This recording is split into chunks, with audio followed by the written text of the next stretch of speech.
第1章人生失意。一天天的就知道打游戏，老婆苏清韵又开始数落我，没看见碗还没刷吗？我刚拿起来手机，我试图解释，你还刚拿起来手机，家里那么乱，眼里就一点活也没有吗？她不依不饶，我干了一天活，回来休息一下再干不行吗？我无奈地说，谁不是干了一天活？她反问，我不是不干，我歇会再干。我只能这么回应，你歇会，我歇着了吗？结婚3年了，你能不能成熟点，有点长进？她越说越生气，我无言以对，索性摔门而出，在走廊怒气冲冲地徘徊许久。我钻进了楼梯间，颓然的一屁股坐在有一层浮土的楼梯台阶上，我手指插入头发，拼命地抓挠了几下，然后双手覆盖在脸上，用力地搓了搓。我心情糟糕透顶，要说生老婆的气，其实更多是生自己的气，气自己没本事，气自己懒惰。贫贱夫妻百事哀，当初跟苏清韵谈婚论嫁的时候，人家没嫌弃我没钱，说没钱可以一起奋斗，可赚钱哪有那么简单？我上班之余摆过地摊，干过外卖，各种折腾，钱没挣到，反而还搭进去不少。地摊被城管没收，外卖车子剐蹭了人家的车子，赔了一大笔钱。结婚3年，我们在这40来平的小公寓里窝了3年，现在到了生育的年纪，一旦怀了孩子，那就是大笔开销，而且也不能总在这公寓楼里租房窝着，道理谁都懂，但谁想这样？我伸直了腿，有些费劲的从紧绷大腿的牛仔裤里掏出了自己的手机，手机屏幕布满裂纹，之前摔过，我不太舍得去修屏幕，凑合着用了2年，心烦意乱的，我也不知道自己想打开手机看什么，或许只是想麻痹一下自己，随手点开一个微信小游戏，随着游戏画面加载，我感觉自己放空的视角之中出现了一些特别的文字。检测到宿主人生失意，人生辅助系统绑定中，感应到宿主对于人生与未来的诉求，系统辅助功能开启， AI 辅助投资功能开启。您名下的龙行账号648账户支出15648.11元。还没等我反应过来，手机短信就收到了 WTF， 我心里骂道，这是凭空偷钱啊，我卡里可就只有11000多块钱，现在进去一看，果然只剩下了一个大大的0，冰冷又刺目，我一阵目眩，这是要我死啊！这时系统又弹出提示，首次绑定系统，可预知今日投资收入648，是否预知？我下意识回了个是，紧接着短信提示，龙行账号648账户到账648元。我有些茫然，这系统把我掏空了，又返回来648，是在嘲讽我吗？不过当看到以目前投资金额考量，每日预计收入648元，每日上午10点进行结算时，我心里一动，每天648，一个月那岂不是就是19000多？如果是真的，不用1个月就能回本，往后都是纯赚啊！我游戏和小说都有涉猎，大学的时候还当过4年扑街作者，对网文里的各种金手指再了解不过了。系统爸爸可是所有金手指中最贴心的一种，难道我的人生要迎来改变了？看着眼前透明面板中简单朴素的文字，我心中热血澎湃，胖胖的身躯腾的一下从楼梯上蹦了起来，然后在楼梯间不停地挥动拳头，发电一样怪叫一声啊！声控灯随着这一声鬼叫亮了好几层楼。兴奋过后，我冷静下来，琢磨着这系统难道只有一天返648这个额度吗？虽然吃饭不愁，但也不多啊。不过面板上写得很清楚，以目前的投资量，每日收入648，那应该是可以追加投资的。我喊了一声系统，想试试它还有没有其他功能，毕竟人家得到系统不都立刻改头换面，变成帅气猛男吗？我还指望系统给我减肥呢。很快系统又有了反应，感应到宿主对于人生与未来的诉求，辅助功能开启，辅助健身功能开启。目前属性力量79，成年男性平均数值为80，体质70，敏捷69，智力80，剩余属性点0%。辅助健身功能说明，宿主进行运动积累属性值达标100%后，可以增加自由属性点进行自由分配，还得自己锻炼。我咂了咂嘴，有些不满意的自言自语，不过想想就算系统给我个小药丸让我变成8块腹肌猛男，也没法跟老婆解释，算了。看着沉寂下来的系统，我打开自己龙行 App， 突然弹出一个对话框，环宇基金今日分红648元，感谢您对环宇基金的认可。我疑惑不已，什么环宇基金？我什么时候买过基金？再打开总资产，发现自己的全部资产15648.11元全都在这什么环宇基金之中。我心中一惊，仔细阅读基金说明，发现这基金只对预约用户开放，支持即存即取，不收取任何手续费，所有收入每日帝都时间10点结算。我突然想明白了，这或许是系统让资金合法化的办法。童子想的还挺周到。放下手机，看着楼道窗户外的夜色，一切好像有些如梦似幻。我心中默念系统，透明的对话框出现在眼前，我说了声退下，对话框就消失了。嘿，还挺听话。我感觉自己的人生真的要迎来转变了。我不抽烟，此刻却有一种点上一根烟的冲动。整理了一下心情，我回到家门口，深吸一口气，然后敲了敲门。我出来的匆忙，连钥匙都没带。第一遍敲门，家里面没动静，我又硬着头皮继续敲，还是没动静。接着敲大声点，敲了一会儿，大门打开，穿着围裙，脸色难看的苏清韵站在门口冷声道：敲什么敲，不许敲门。就在她要关门的时候，我一只胖手伸进门，大声喊道：老婆，我错了，你叫那么大声干什么？小点声，这么大人了，不害臊吗？苏清韵脸色有些尴尬的拉开门，压低着声音对我怒道。这公寓楼隔音差得很，在走廊随便说2句话，整层楼都能听见。所以平日里我和苏清韵在家能小声就小声点，免得影响邻居。可今天我咋呼呼的敲门，还大声道歉，把苏清韵紧张坏了。我嬉皮笑脸的说：“嘿嘿，老婆，我错了，我来帮你收拾，你快歇着。”其实我现在心态跟以前完全不一样了，有了外挂，以后生活肯定不会再那么窘迫，脾气自然也变好了。我和苏清韵大学就认识，大4才确定关系，毕业还进了同一家公司。她在学校就算不上校花，那也是班花，长得可秀气了，就算生气拉着脸都带着娇嗔撒娇的感觉。不过这些年熬夜加班，又做饭做家务，皮肤和气质比大学时差多了。但就算皮肤不好，神色疲惫，她那美人底子还在呢。看着她的样子，我心里挺愧疚的。明明一开始发誓要带她过好日子，结果却……不说了。我从她身上解下围裙，硬推着她进屋坐下，说：“老婆，您歇着，剩下的都交给我。”说完我就关上了那7、8平米小卧室的门。关上门后，我看到坐在床上脸色难看的苏清韵，沉默了一会儿，然后想起我讨好的笑脸，扑哧一声笑了出来，笑着笑着眼泪就止不住的流了。第2章，从现在开始改变。我知道苏清韵肯定也懊恼自己脾气暴躁，说完那些话，她估计立马就后悔了。她也明白我不抽烟，不喝酒，不鬼混，就偶尔抽空玩会游戏，可她就是控制不住情绪，冲我发火。我一边刷碗一边想这些，心情还挺好，因为苏清韵肯让我干活，说明她不生气了。我太了解她的脾气了。我一边刷碗一边观察属性条，随着我活动起来，进度条在慢慢增长，就是速度太慢了。以前我打扫卫生就随便扫扫拖拖表面，看着干净就行。今天我格外仔细，把茶几和沙发都搬开，把下面的灰尘全清扫出来。客厅不到10平米，沙发、茶几、冰箱摆得密密麻麻，搬动起来可费时间了。我搬的时候就在想，平日里苏清韵是怎么挪动这些东西的？上学时她提个西瓜都费劲呢。把这几样大物件下面的灰尘清扫干净后，我累得直喘气，这体格稍微一动就浑身冒汗，真该减肥了。收拾完客厅，我想去看看卧室，轻手轻脚打开门，就看到苏清韵头发散开站在门口，把我吓了一跳。我赶紧说：“老婆，外面我打扫完了，我打扫一下卧室。”她轻哼了一声，和我错身而过，害怕碰到我似的，贴着门边从我的庞大身躯和门框的缝隙中钻了出去。我无奈的挠挠头，进去打扫卧室。苏清韵站在客厅，看着焕然一新的客厅，惊讶的薄唇微张。茶几下面、沙发下面居然都干干净净，她估计没想到我这么勤快。她咬了咬嘴唇，捏了捏口袋里的东西，走进卫生间，关上了门。等我把一切都忙完，都11点了，足足忙活了3个小时，我累瘫了，浑身的汗把衣服都湿透了。这家务看着不多，仔细干起来可真累人。我笑嘻嘻的敲了敲厕所门，说：“报告老婆，打扫完了。”卫生间里只有哗哗的水声，没人回应。我靠在厕所门前的墙壁上，气喘吁吁地说：“累死我了。”我心中默念，那个面板又出现在眼前，上面显示剩余属性点1%，2个小时才换来1点属性点，这也太难弄了。我想了想，把这1点属性点加到了体质上，我这体格确实得赶紧改变一下了。目前属性力量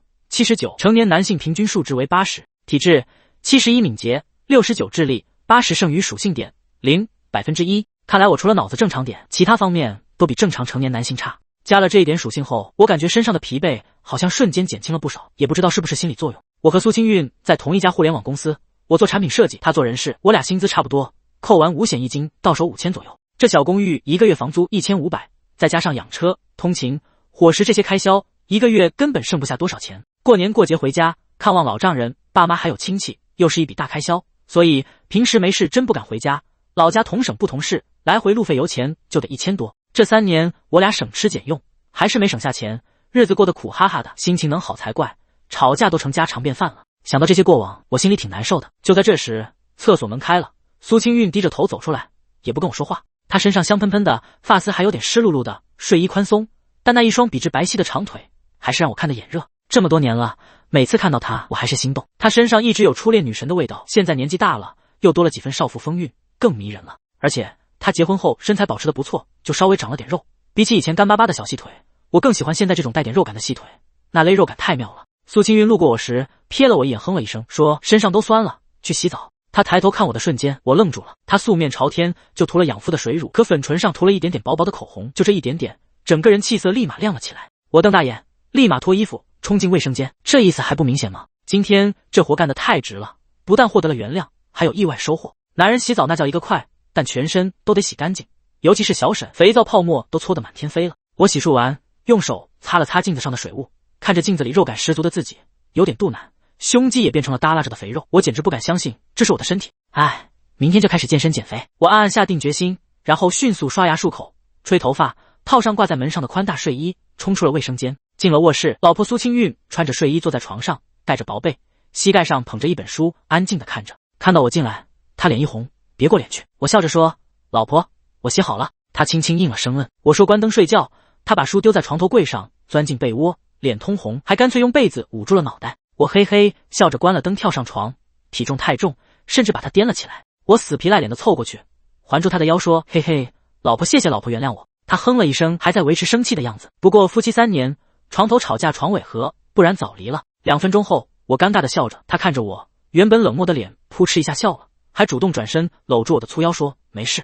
我欲哭无泪，这怎么能没事？第二天早上，苏清韵笑眯眯的把韭菜鸡蛋饼放在我碗里，我看了看他，又看看鸡蛋饼，说：“你还说没事？”他眨眨眼，眼神无辜的说：“是啊，没事啊，我这不帮你吗？”看来他原谅我之后，积郁多日的情结解开了。反正3年都这么过来了，坏脾气只会让一切更糟。我狠狠咬着鸡蛋饼，心里喊着系统给我加点，全家耐力上。结果系统说没耐力，我吐槽他没用。吃过早饭，苏清韵梳洗好了，梳着马尾，青春活力的像20岁大学生。她穿着藏青衬衫，米色直筒长裙，解开第一颗扣子，露出精致锁骨和金色4叶草锁骨链，涂了点口红，登上黑皮鞋，整个一职场丽人。再看看我，黑色格子衬衫，蓝色牛仔裤，还是大码的，就是个不修边幅的胖子，身高1.83米，体重200，和他走在一起像美女与野兽。他指挥我去按电梯，我没动，等他锁好门，主动拉起他的手。他愣了一下，嘴角挑起说：“干嘛？还知道牵我手呢？我们有段时间没牵手了，以前顶多并肩走，像关系还行的同事。”我说这是宣示主权，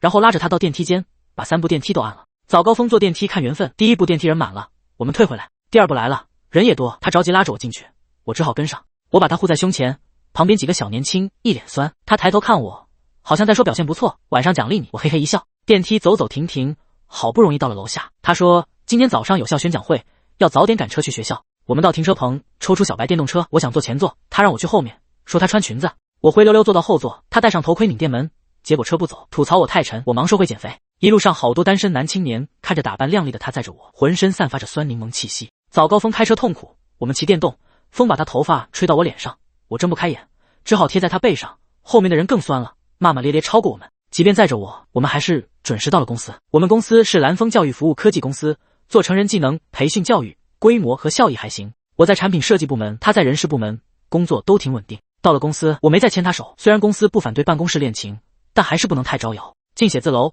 电梯间好多人等着上楼。他说今天上午宣讲会，中午可能在学校吃，让我不用等他吃饭。苏清韵拍了拍我的肩膀，我回应他：好，你也要记得好好吃饭。知道了。他应了一声，便先下了电梯，毕竟我们俩部门不在一个楼层。电梯门打开，我迈着轻松的步伐，指纹打卡后，玻璃大门自动打开。我来的还算早，很多工位都空着，那些习惯性摸鱼的家伙还没到。我们公司是个互联网公司，整体氛围偏向年轻化，大家都是年轻人，有不少共同话题。我一屁股坐在自己的工位上，开机后看了看时间，还没到点，眨了眨眼，透明的界面出现在眼前，时间1分1秒过去，电脑上的数字变成10点整的瞬间，手机弹出一条短信：龙行账号648账户，到账648元。再看账户余额，已经有1296元了。看着入账，我心情十分美好。就在我喜滋滋看着手机的时候，肩膀突然被拍了一下。早啊，沈旺来的这么早。一个体格跟我差不多但身高不高的青年笑嘻嘻地说道：早啊，吓我一跳，我还以为是韩哥来了。韩哥什么时候卡点到过？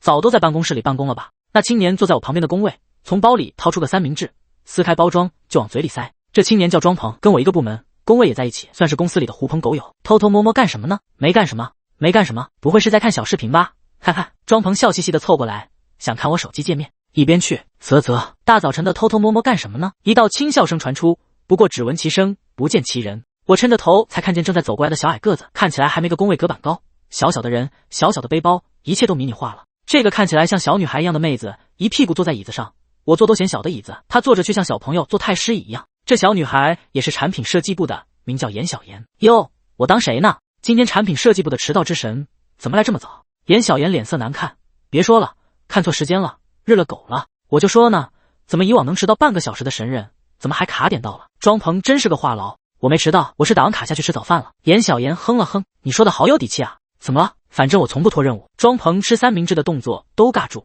我那是精益求精，而且我的工作量比你们都大，我实在看不下去了，快得了吧。这家伙是个终极摸鱼怪，活不到最后一刻绝对不干。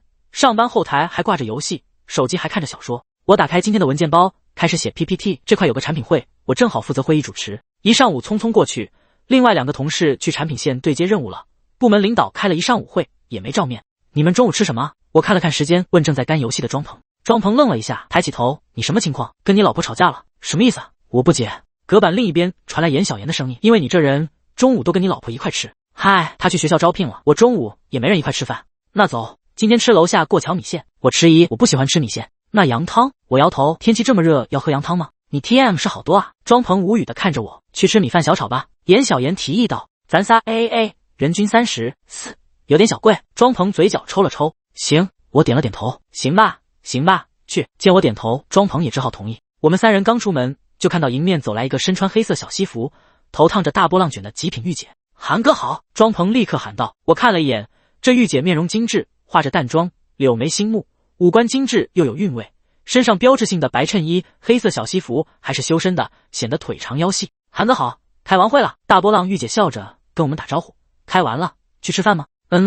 去吃楼下醉香阁小炒。那你们等等我，我也去。我们三人面面相觑。这位大波浪御姐就是我们部门领导李韩哥，大家关系还行，都叫他韩哥。但再怎么关系好，他也是领导，跟领导一块吃饭，我们心里还是有点拒绝，主要是不自在。可领导发话了，这饭肯定得吃。很快，李韩哥放下文件夹就回来了，还脱了外套小西装，只穿白衬和西裤，看起来压迫感小了点，但某些部位却更加突出了。嘻嘻，韩姐姐身材真好啊！严小妍羡慕地看着李韩哥。李韩哥大方地笑笑，哪有，你们怎么吃？我请你们吧。别，韩哥，我们 AA。庄鹏赶紧说道。没事，我请你们吧，正好跟你们说说今天下午的安排。我们三人心中奇叹，就知道领导来吃饭肯定不简单，不过白嫖一顿饭也还行，能接受。4个人去吃小炒，正好一桌。李韩哥很大方地点了6个菜，4个硬菜，这一桌价格直奔300多去了。其实没什么事，就是最近一直开会，都没好好跟大家说说话。最近的一些内容我们完成的都很好，领导表扬我们产品设计部门了。李韩哥拿起筷子，夹起一块辣椒炒肉的肉片，放入精致的红唇之中。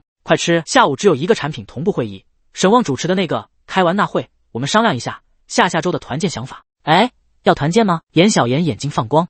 过段时间要开课了，可能会比较忙，我们先把团建基金花了。李韩哥笑着说，拿起纸巾擦了擦嘴，嘴唇上的红色唇彩全都被擦掉了。今天下午还发工资，嘿嘿，双喜临门。看到李韩哥这么随意，庄鹏也放松下来，跟着插科打诨道：“看来最近工作完成的挺好的。”我心道，这位领导虽然也是年轻人，但是个工作狂人，平日里任务完不成，完成的不好的时候，那可真严厉。但只要活干好了，他就会很轻松和善。或许这就是当领导的方式吧。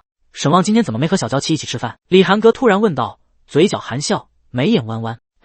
我有些哭笑不得，解释道，他今天有学校宣讲，中午在学校食堂吃，下午接着干活。哦，这样啊，难怪。李韩哥眯眼笑了笑，难怪什么？难道在大家眼里，我们俩就一定形影不离吗？是啊，今天旺旺说要跟我们一块吃饭，我们俩也吓了一跳。庄鹏笑着插话道，是啊，还以为小两口吵架了。严小妍嘴里塞着肉片，像个仓鼠似的嘟囔着。我小声嘀咕了一句，吵架，我俩也是一块吃。哇哦，我已经吃不进去了兄弟。庄鹏一脸嫌弃的看着我。严小妍直翻白眼，说饱了。李韩哥在一旁看着笑而不语。有人说英年早婚的人是不一样啊。我无语道，什么英年早婚，我们25结婚，符合国家晚婚的标准了好吗？严小妍补充说，啧，你看咱公司结婚的有几个？谈恋爱的不少，但是结婚的是真不多。蓝峰整体氛围确实年轻化，领导都是年轻人，现在年轻人都不太喜欢受到婚姻束缚。我和苏清韵确实是公司里为数不多早结婚的。这顿饭李韩哥大方地请了大家，300多块钱眼都不眨就拿出去了。显然之前说吃饭为了说点事情，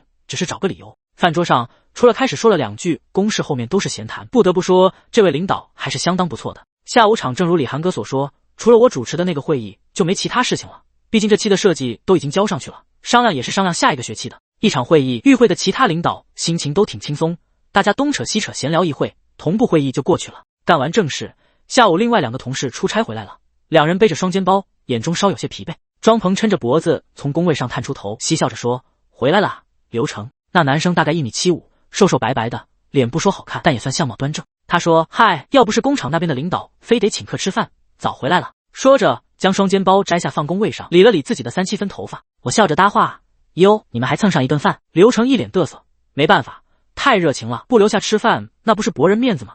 都是老板得给人家几分面子，场面上的事没办法。李韩哥走来，直接问那有些默默无闻的女生，佟丽去同步还算顺利吗？那女生梳着简单马尾，鬓角留了2缕头发垂在耳边，脸有些圆圆的婴儿肥，看起来文静。她回答，还好吧，跟之前一样，没什么感觉。李韩哥点点头说，那就行，辛苦你们了，我们小聚一下，然后商量下下周团建的事情。李韩哥刚说完，刘成立刻问道，团建下周什么时候啊？我周末有局。李韩哥平静地说，初步定在下周的周2，时间还可以调整。我看了刘成一眼，这货就是没话找话，生怕别人不知道他周末有局一样。我们部门团建都安排在工作日，跟其他部门挑休息日团建不同，而且团建内容就是吃吃喝喝玩玩，只能说领导万岁了。严小妍捂着腮帮子，嘟着嘴说：“好苦恼啊！”正在摸鱼的庄鹏抬起头问：“苦恼？”严小妍说：“对啊，周围吃的玩的都快玩个遍了，这次团建去哪啊？”我毫不客气的回怼：“给你冠德。”严小妍立刻举手咬牙切齿的报复。韩哥强烈要求这次团建不是晚上聚餐，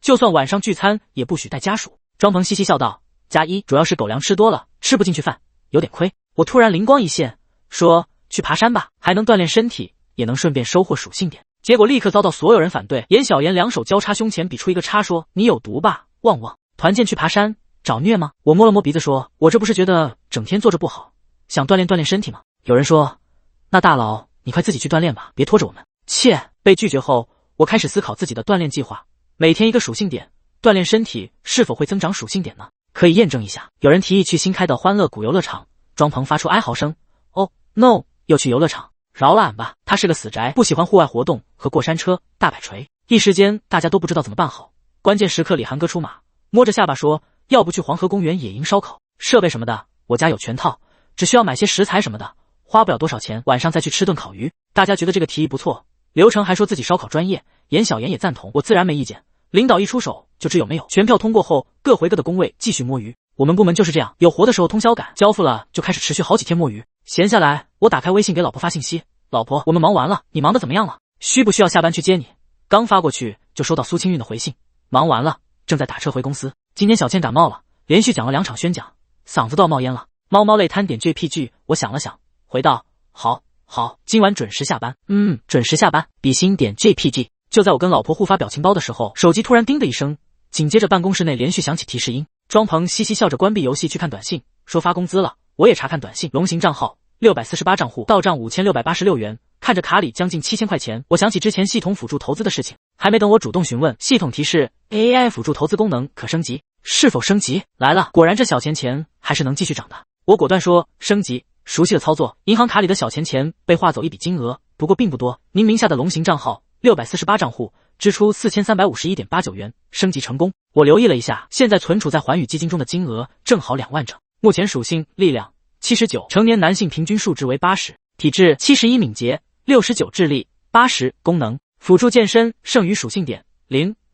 AI 辅助投资日收1296，日收1296。我眼睛瞪大，兴奋的差点要蹦起来，一个月直接就是3万8，系统牛逼。第6章，那你不要咽口水吗？发多少啊？兴奋成这样。庄鹏神秘兮兮的凑过来，我有兴奋吗？沈旺摸了摸脸上掩盖不去的笑容，我靠，大哥你这淫荡的笑容就像是中了彩票一样。庄鹏撇撇嘴，嗨，这不刚发工资高兴吗？沈旺收敛笑意，你上个月绩效是 S？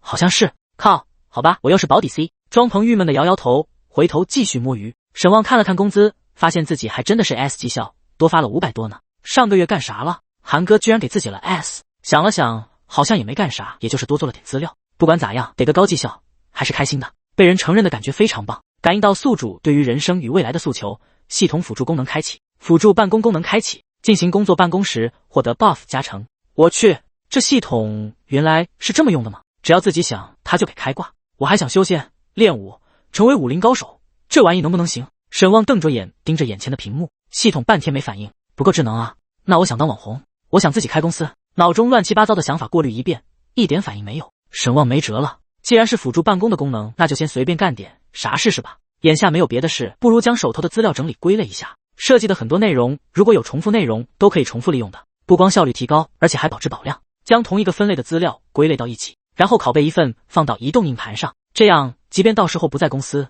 也能加急做一些内容。等它一样样归类完毕，又上了共享端，把公用资料开始归类整理。这共享端几百个人在用，里面东西乱的一批。以前总想着拿一份工资干一份活，普通的工资就配得上这普通的劳动，但是现在他就算躺着不干，也能月入将近4万块钱，那这工作就是全看自己开心了。一旦心情好了，也愿意干这些吃力不讨好的事情。逻辑思维提升 2H， 专注力 2H， 建立文档，然后命名，细化分类，再选中同分类，分好年份，一一归类。没什么技术含量，只要对设计和资料了解就能干，但是工作量不小。随着2项辅助开启，沈旺感觉头脑瞬间无比清晰，而且专注力变得高度集中，鼠标和键盘敲击的声音不间断的响起。庄鹏回头看了一眼，吓了一跳。沈旺神情专注的在办公，这眼神堪比入党的眼神，坚定又专注，而且还有一股淡淡的智慧的气质，晃得他心中不安，磨磨蹭蹭的收起了手机，关掉游戏。守着这样一位专注工作的大佬，他都玩不下去了。蓝峰教育后端建立了7、8年有余，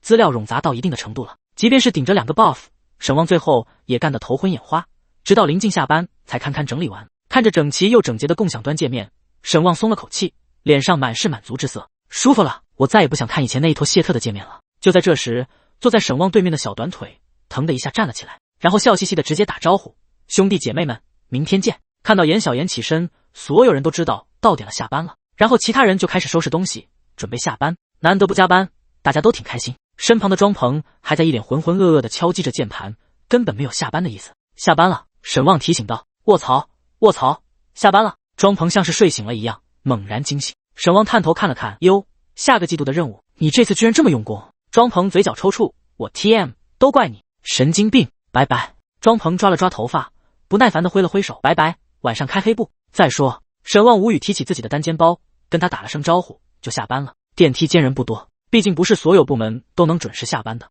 等电梯的时候，李涵哥手腕上搭着小西服，也提着包下班了。沈旺这还是第一次见这位领导这么早下班。涵哥今天下班早啊？早点回去收拾一下我那套烧烤设备。原来是为了这事，这位领导可真的是雷厉风行了，所有工作都会放在最前面干，一点也不拖沓，也不知道怎么做到的。沈旺，老婆，我在等电梯了。苏清韵，好，我在电梯间等你。沈旺，晚上去逛超市吧。苏清韵，行啊，要买什么吗？叮，电梯来了。沈旺立刻踏步进入，里面只有2、3个不是他们公司的人。李涵哥也迈步跟着进去。李涵哥进电梯，原本在电梯里吊儿郎当玩手机的2个男人立刻站直，脸上的表情都变得坚毅起来，看着手机的表情还时不时皱眉，似乎在为公司做什么决策。李涵哥看都没看他们，转头看向沈旺，你把共享盘的资料都归类整理了？是，下午没什么事，我看太乱了就整理了一下。挺好，比之前简洁太多了。李涵哥点点头，他似乎就是随口问了一句，也没多说什么。电梯向下运行，到了7楼停下。沈旺盯着门口，电梯门缓缓打开，两手叠在身前，手里提着褐色光面棘手提包的身影俏生生地站在那里，2条笔直的小细腿并拢在一起，看起来非常的淑女。电梯里的几个男人眼睛微微瞪大，全都好奇地看向这个美女，跟那强势的一看就不好惹的李涵哥不一样。这一位小家碧玉看起来像是邻家妹妹，让人忍不住升起好感。李涵哥2手环抱胸前，眼神也落在苏清韵身上。不得不说，这么一看，苏清韵有一种高中清新女神的感觉。藏青的小衬衣整齐地掖进米白色的长裙里，纯净又青春。不施粉黛的脸上虽然有些不起眼的瑕疵，但是反而让整个人更加的真实起来，不是那种看起来高不可攀的女神，而是那个每个男人心中都好像并没有那么完美的初恋。沈旺和苏清韵相视一笑，两人没说什么话。苏清韵自然地走进电梯，然后自然地站在沈旺身旁。李涵哥看着两人的身影，感觉有点甜，嘴角不自觉地勾起。要说唯一的不和谐，可能就是沈旺看起来有点虎背熊腰的。电梯里的其他男人看着两人自觉地站在一起，酸味在电梯弥漫。要去超市买什么？苏清韵微微侧身，靠近沈旺，小声问道。殊不知，这样亲密又不张扬的举动，让后面好一顿吃狗粮。买菜、买肉，随便逛逛。沈旺笑呵呵地说道。好吧。苏清韵点点头，马尾也跟着一甩一甩。很快电梯打开，沈旺回头跟李涵哥打了个招呼。涵哥，拜拜，明天见。明天见。李涵哥点头回应。苏清韵回头也笑着道别，拜拜，拜拜。沈旺部门的领导，苏清韵是认识的。道别了李涵哥，也不是在电梯那种封闭的环境，苏清韵才开始话多了点。家里还有土豆和西红柿，晚上吃西红柿炒蛋，明天早上土豆鸡蛋饼应该也够了。明天买菜也可以，晚上不用做饭了，我订了烤鱼，先去吃饭，再去逛超市。苏清韵愣了愣，扁扁嘴，刚发工资就乱花钱，好贵的。虽然说着不情愿的话，但是喉咙明显有了一点点滚动的迹象。沈旺笑着拉起老婆小手，那你不要咽口水吗？讨厌，谁咽口水了？苏清韵红了脸，轻捶了沈旺胳膊一下。苏清韵最喜欢吃的就是公司写字楼下的那一家青花椒烤鱼，还没结婚的时候，约会吃饭基本都吃烤鱼，也不知道上辈子是不是个小馋猫。第7章吃鱼。公司所在的写字楼是一个商业广场的附属写字楼，下了楼旁边就是一个大型的商超，各种餐饮和衣装基本都有。这一点对于家公司2点一线的两人来说非常的友好。沈旺早早的接过了苏清韵的手提包，搭在肩上，另一手拉着苏清韵的小手。早不是刚谈恋爱的状态，但是牵手逛商场的时候也不多。苏清韵小脸粉粉的，小皮鞋走路都一颠一颠的，感觉好久没逛商场了。苏清韵左右看着两边的店铺，感叹道，清灵的嗓音还有一点点的哑，显然是下午宣讲说了太多的话，嗓子不舒服。沈望犹豫一下，你嗓子不舒服，要不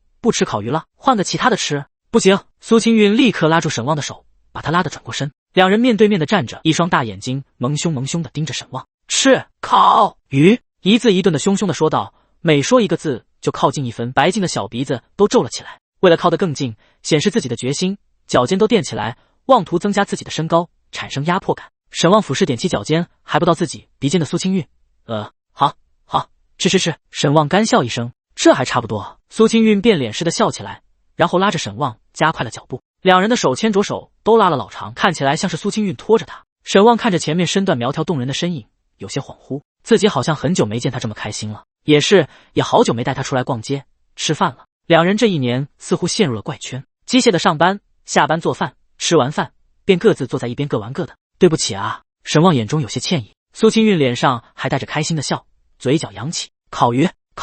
走着走着，路过周大福金店，一直嚷嚷着烤鱼的苏清韵转头看了一眼，眼睛亮了亮，然后继续拉着沈望走到直梯入口。沈望也看了过去，金店的展示区上正好有一枚金色的简约款项链，构造非常简单，纤细的小金链，中间挂着一枚没有任何装饰的小圆环，周围还有很多展示出来的项链，但是沈望知道苏清韵看的一定是这个，价格并不贵，2000出头，克数很少。沈望心中记下，乘着直梯上了3楼，烤鱼店就在电梯旁边。这家不是什么牌子的，至少沈望从来没在其他地方看到过，但是他家的烤鱼真的好吃，两人是常客，店里的客人很多，要不是沈望提前预定了位置，恐怕来了还得排队。苏清韵看着还在外面排队的人，脸上有些庆幸之色。还好你预定了。苏清韵侧身小声地说了声，嗨，刚才也不知道是谁。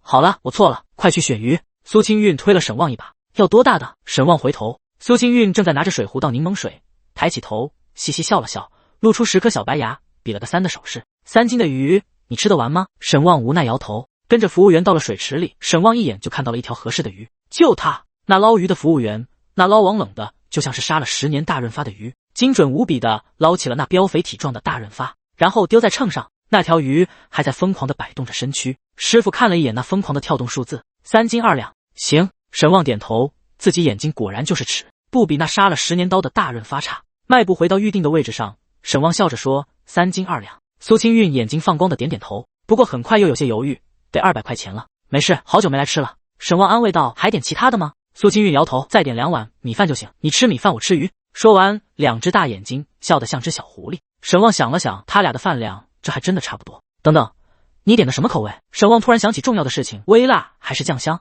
苏清韵笑着露出10颗大牙，麻辣。沈望捂脸，你不要你的嗓子了啊。没事，以毒攻毒，我以前也不是没试过。苏清韵用洁白的门牙咬着筷子包装袋，然后一甩头，将包装撕开，一副我准备好战斗的状态。哎，你就折腾吧。沈望摇摇头，不过还是由着他了。若是连他喜欢吃的东西都不能吃得痛快，那多没劲。你先坐着，我去拿奶茶，别等待，会给你辣哭了。奶茶？你还订了奶茶？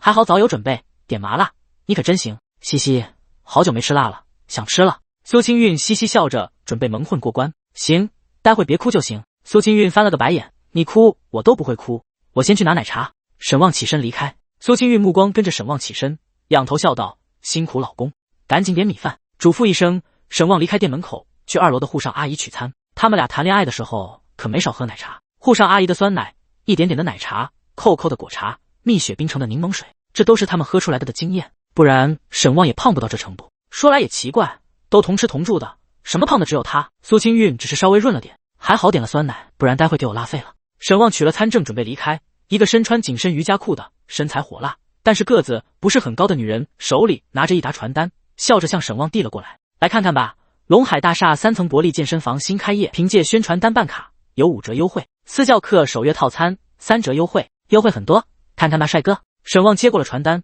看了一眼，确实还算便宜的，打完折后年卡1000，私教课五花八门，首月居然也就800。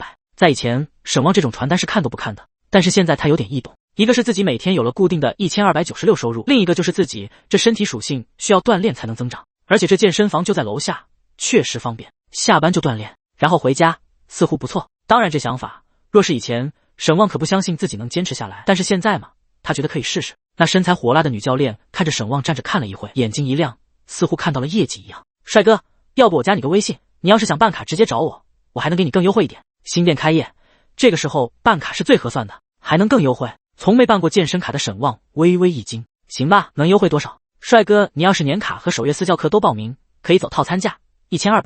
那美女教练眼睛一副我就告诉你不告诉别人的样子，诱惑道。沈旺听后只觉得无语，这里面水分这么大吗？你这打5折，那打3折，结果套餐还能砍去600，你们这玩意真的挣钱吗？第8章口头感谢。行吧，那我考虑考虑。沈旺点头。帅哥，这是我的名片，要是报名一定找我哈。那女教练递上来一张名片，然后对沈旺笑了笑，又去接着发传单了。沈旺捏着传单和名片，拎着奶茶上楼。显然这么短的时间鱼还没做好。苏清韵正两手托腮，手指无意识地敲着脸颊，似乎在想什么。那副娇憨又清纯的容貌气质吸引了不少人的目光。沈旺拎着奶茶放在桌上，草莓酸奶波波还有山楂酸奶波波，要哪？山楂。沈旺早有预料，直接把山楂酸奶波波放在苏清韵面前，然后摸出吸管给她插上，随后又给自己的那杯插上吸管，呼地吸了一口草莓甜甜冰冰的酸奶奶茶入口，分外的舒爽。给我尝尝。苏清韵直接伸手来要。沈旺将自己的那杯推给苏清韵，她也喝了一口之后，眯眼笑着，像是只被顺了毛的猫猫。都好喝，那是你也不看看是谁点的？沈旺扬了扬脑袋，切。苏清韵将目光放在沈旺拿回来的传单上，楼下要开个健身房，刚刚发给我的，还有个名片。苏清韵拿起名片看了看，名片上印有女教练的样貌，五官端正，身材是真的好。说是要办卡，找他还优惠。你想办卡吗？苏清韵看着沈旺问道。我有点想，我想减肥。沈旺无奈地拍了拍自己的肚皮。多少钱？1800。苏清韵有些小心地问道。办卡就1000，他说办卡加买课就可以给优惠到1200，这么大的水分。苏清韵眼睛瞪大，跟沈旺听到后都是一个想法，谁知道呢？沈旺哭笑不得。就在这时，服务员端着一个黑色的大铁盘一路小跑过来，厚厚的铁盘上还散发着灼热的气息，上面的烤鱼还在刺啦刺啦的爆着油腥。小心烫，您点的鱼好啦，请慢用。好的，谢谢。苏清韵两手合十，虔诚地对着烤鱼，不是眼睛盯着烤鱼，对服务员道谢。2碗香米饭也放在了两人的身前。哇！苏清韵看着还在翻滚在薄薄的汤汁之中的烤鱼，眼中似乎都在放光，香香辣辣的气息在鼻翼回荡。沈旺都暂时放下了关于健身房的考虑。烤鱼中间切开1分为2，鱼刺在下，鱼肉在上，鱼身上烤制的金光，还铺着一层芹菜、洋葱、青红辣椒和大量的青花椒，麻麻的香气扑鼻而来。咽着口水的苏清韵伸出筷子，轻轻地夹在鱼肉上，外皮已经烤得焦脆的鱼肉被筷子切碎了外壳，露出了那里雪白的鱼肉，夹起一整块，然后在焦糖色的汤汁里面滚一下，散发着热气，放在白米饭上。苏清韵迫不及待地张开小嘴，上下牙齿咬着鱼肉，嘴唇却不敢碰滚烫的鱼肉，啊呼呼啊呼呼，不断地吹着气，然后鱼肉直接落入那小嘴之中，烫的苏清韵勾着舌头，不断挑动鱼肉块翻滚，还不停地往外吹气。急什么啊？沈旺也夹起一块放入口中，烫，啊呼呼啊呼呼，两人呼呼了半天才把第一口鱼肉咽下去。好吃，好吃。苏清韵俏脸微微透着粉红，不知道是因为辣的还是烫的。辣！沈旺吸溜着口水，吃东西就很奇怪，吃第一口是烫的，吃第二口就勉强可以接受了。伴着麻麻辣辣的鱼肉，沈旺很快干完了一大碗饭，吸溜一口冰冰凉凉的酸奶，压一压辣味，嘴里还是火烧火燎的，吃辣一时爽，拉屎火葬场。沈旺看向苏清韵，苏清韵吃的米饭很少，才吃了一小半，看到沈旺的米饭吃完，立刻把两人的碗对调了一下，他拿着空碗继续吃鱼。沈旺看着近乎还是满的米饭，好像明白了自己为什么胖了，这碳水全让自己吃了，不胖他胖谁？但是真没饱啊！算了，天不胖我沈大旺，自古胖到如长夜。又炫了一碗饭，沈旺才算是饱了。而苏清韵已经在拿纸巾轻轻地擦着微微有些像是烧伤红的嘴唇了，吃得好爽啊！苏清韵拍了拍似乎并没有隆起的肚子，嘶哈，辣死我了！沈旺还在吸溜着口水，起身沈旺去结账。苏清韵拎着包跟在身后，轻声道：你好，要打包？好的，我先看一下，2碗米饭，鱼是3斤2两，没问题吧？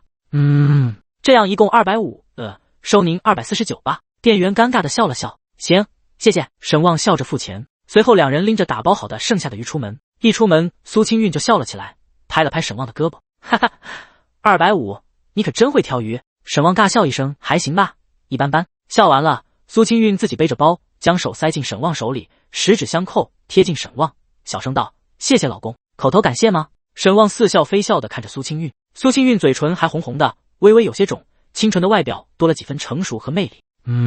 不行吗？那你想要什么感谢？苏清韵不明所以。行啊，挺好的。苏清韵疑惑地看着沈旺，寻思了很久，突然一记轻飘飘的蓄意轰拳，下流，嘿嘿，跟自己老婆开荤段子，在两人之间反而是难得的情趣。虽然捶了沈旺，但是苏清韵的嘴角可是一直上挑的。走着走着，头渐渐地靠在沈旺的肩膀。怎么了？没怎么，就是感觉很久没这么开心了。苏清韵微笑地贴着沈旺，轻轻地说道。沈旺抽出手来，搂住苏清韵的肩膀，两人就在人流量还不算很大的商场之中，安静又慢悠悠的散步。明亮的灯光下，脚踩光亮的白色瓷砖，一步一步向前。当当的当当当的当，当当的当当当当的当。苏清韵轻轻的哼唱着，仿佛时间回到了当初的婚礼现场。沈旺也跟上节奏，跟着一起哼哼。哼了一会，苏清韵先扑的一下笑起来，用身子推了一下沈旺。傻瓜，走了，去逛超市了，赶紧回家。着什么急？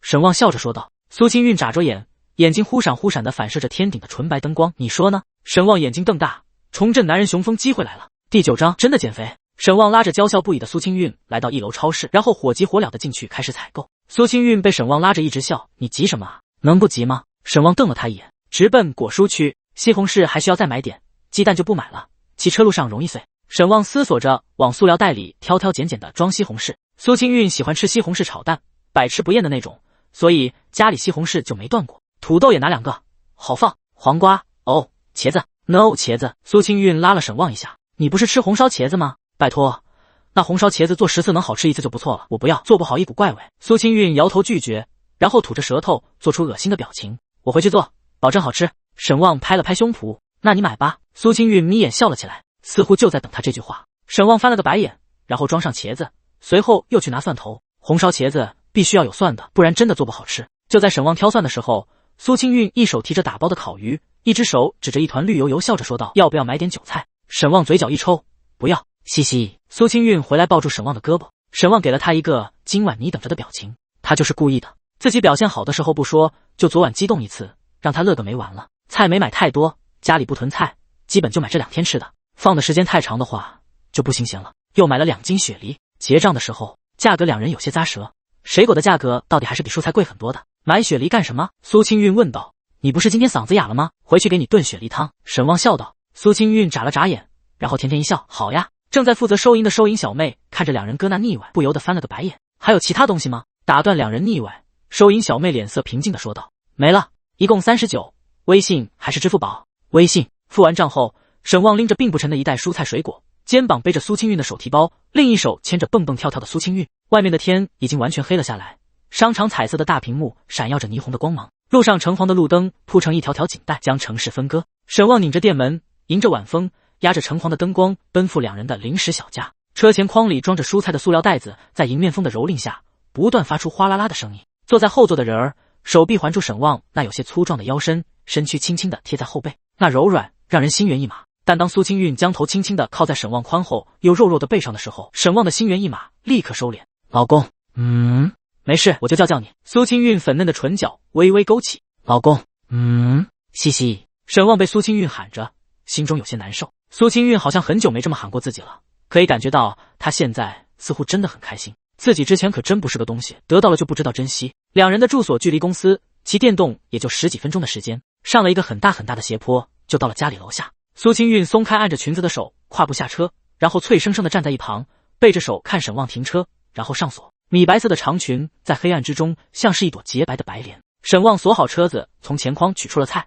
走了。沈旺就看见苏清韵背着手，然后笑着伸出了右手。沈旺嘴角含笑，将东西换到右手，左手牵住那伸出来的白净小手，拉着脚步轻快的苏清韵上电梯。电梯到达9楼，苏清韵却先一步的冲出去，一路小跑冲向两人的小窝。白净纤细的小腿在白裙下若隐若现，从包包里掏出钥匙插在防盗门上，拧动间，沈旺也走到了门口。等到沈旺走到，正好大门打开，苏清韵将门拉开一个缝隙，然后灵活的钻进去，立马就要关门，一道高壮的身躯硬生生跟着塞进来。我就知道你没安好心。沈旺一脸不屑，哈哈，出去，不要进我家，这就由不得你了。长这么好看，这不就是诱惑我犯罪吗？沈旺硬生生挤进门，苏清韵笑着后退。你要干什么？你说呢？沈旺手放在裤腰带上。变态。苏清韵也不带怕的，笑骂道。沈旺冲过去，一把抱起了苏清韵，别说，还挺沉，然后冲进卧室，在一阵惊呼声中将她丢在床上。我错了，还没洗澡。苏清韵笑着连忙摆手，不让吃正餐，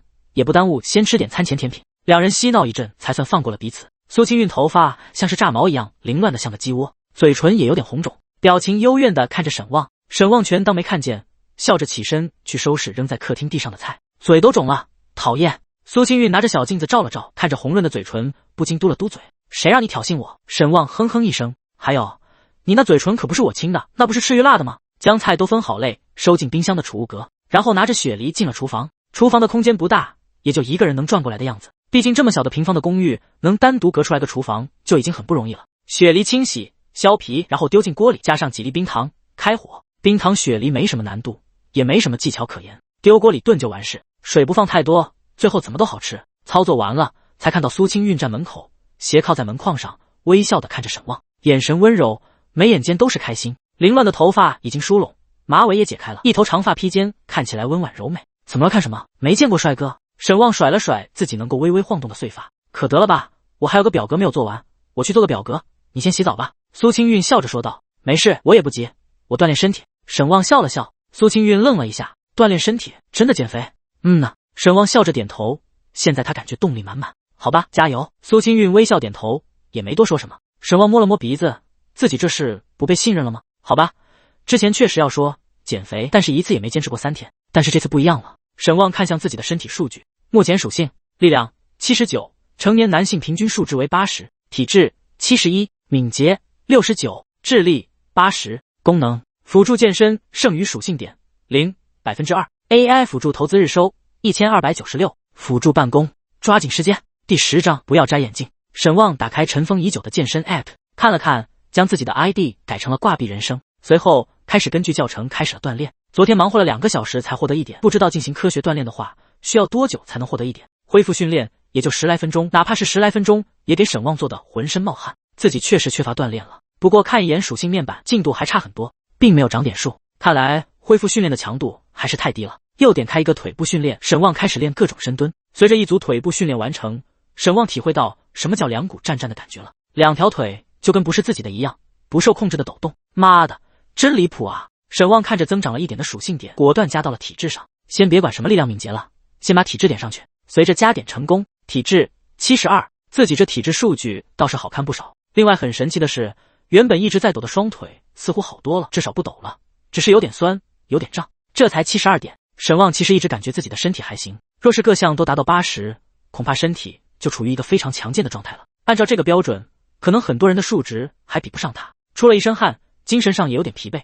沈望休息了一下，消汗之后才洗了个澡。洗澡的时候对着镜子比划了2下肱二头肌，勉强有点轮廓，主要是肥肉遮挡了自己的二头肌。至于腹肌，那不可能显示出来的，他现在体质太高了，想要露腹肌，一个是要练，另一个就是要减脂，才能让腹肌轮廓分明。拍了拍顿乱晃的肚子，沈望总感觉自己是瘦了点的，不知道是心理作用还是真的有效。等之后可以记录一下每天的体重。还有一个点，跟着手机训练1个半小时顶得上收拾家3个小时，看来系统训练还是很重要的。属性点长得明显更快。擦着头发走出浴室，一番锻炼还真的有点困，打着哈欠进入卧室，发现苏清韵戴着金色边框的眼镜，2条长腿盘坐在床上，还在噼里啪啦的撬着笔记本的键盘。这工作就这样，看似朝9晚5，但是很多事情不加班根本做不完，甚至还有专门那种留给你下班干的工作，就像是下午布置了任务，明天早上或者上午上班前就要上交的。光鲜亮丽的白领工作其实也没有那么自由随性。自己找内裤，穿上内裤，沈望就钻进了被窝。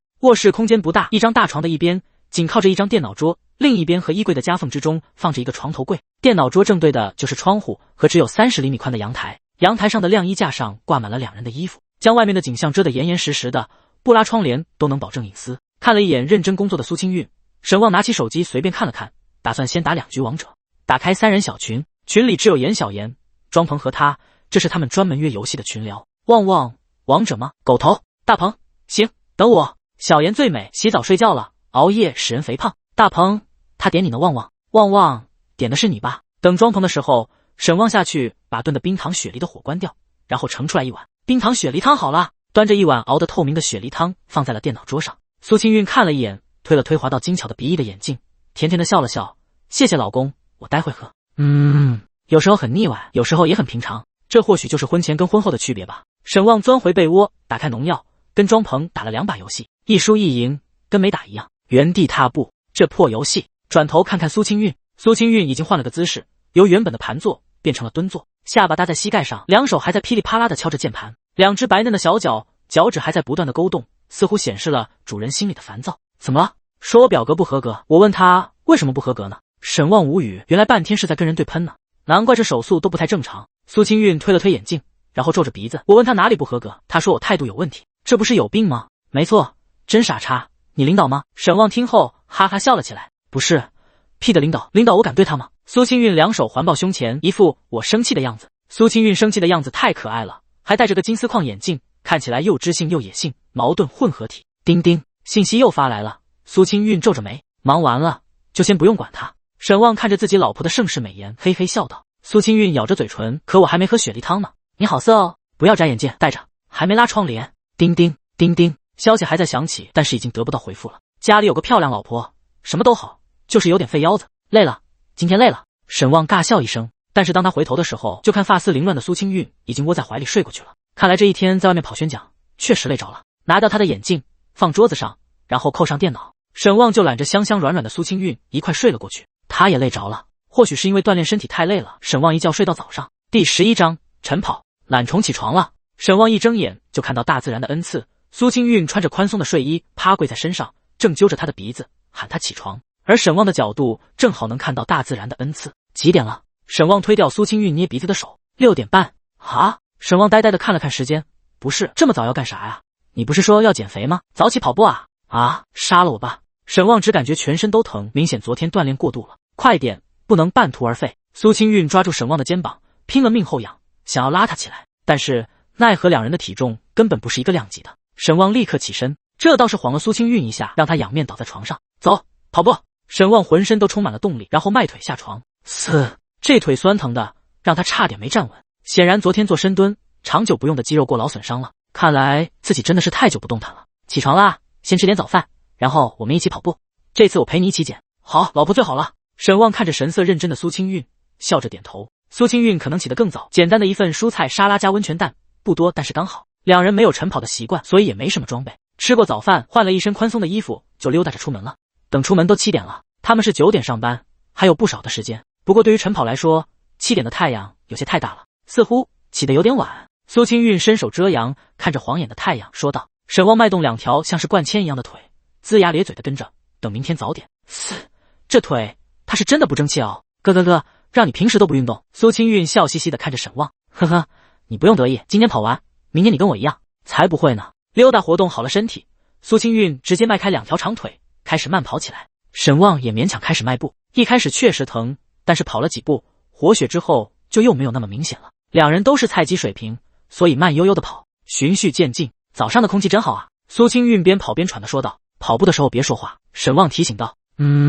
苏清韵也很乖巧的点点头。两人第一次晨跑，速度不快，但是看着小区内的一切都是新鲜的，好似以前这2年从来没有认真的看过这个小区一样。事实也确实如此。睡觉到8点，匆匆起床，匆匆上班，天黑了才拖着疲惫的精神返回小窝，刷手机到深夜，然后倒头就睡。这些年自己到底在干什么啊？沈旺气喘吁吁的懊恼想到，看向身旁的苏清韵，然后目光落在那2只跳动的兔子上。苏清韵的一对兔兔大小适中，但是这跑起来晃动的幅度是真不小。沈旺拉住苏清韵，老婆你先别跑了，我自己跑，你走走步吧。为什么？苏清韵停下来，两手叉着腰喘着粗气。女孩子锻炼要穿专门的内衣的。沈旺看了看苏清韵，苏清韵立刻意识到什么，手捂住胸口，撇了撇嘴，行了，知道了。大色狼就知道盯着那里看，自己的老婆还不能随便看呀。沈旺笑嘻嘻的说了一声，不等苏清韵追打，就跑了2步，跑开了。苏清韵看着跑远的沈旺，然后低头看了看自己挺拔的兔兔，咬牙道，你等着回来，我不收拾你。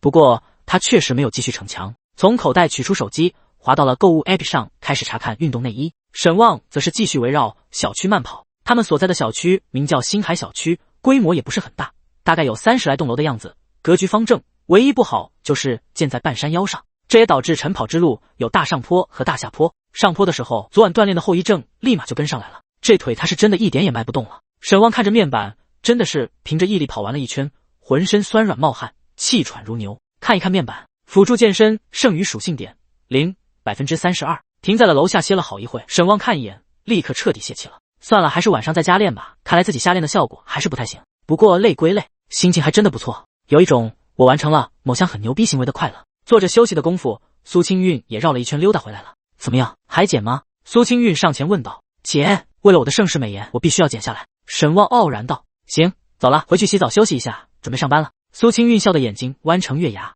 洗过澡后，浑身的疲惫几乎是扑面而来，抱着香香的老婆，又补了15分钟的回笼觉。两人匆匆忙忙赶去上班。沈旺一瘸一拐地回到工位上坐下，却看到庄鹏居然比自己来的还早。太阳打西边出来了，你居然这么早就来了？沈旺惊讶地看着庄鹏，早点来玩会儿游戏。庄鹏埋头奋战，头也不抬。沈旺也不知道该怎么跟他接着聊。就在他收拾桌面打开电脑的功夫，手机突然传来提示音，龙行账号648账户到账5000元，然后立刻收到了苏金运的微信信息：老婆，老公，你去楼下健身房办卡买课吧，顺便也帮我办一个。老婆，我们一起加油。老婆，爱你。老婆，然后你帮我看看运动装备，我实在看不懂。小人磕头。沈旺愣了一下，看了看自己的银行卡余额7630.11，突然心中有些奇怪的想法。按照上次升级的情况来看，1万似乎是一个级别，2万是下一个级别，那在下一个级别是3万还是4万？沈旺戳了戳牙花子，思考了片刻，他准备试一试，打开了支付宝，然后点开借呗，额度3万，花呗、借呗、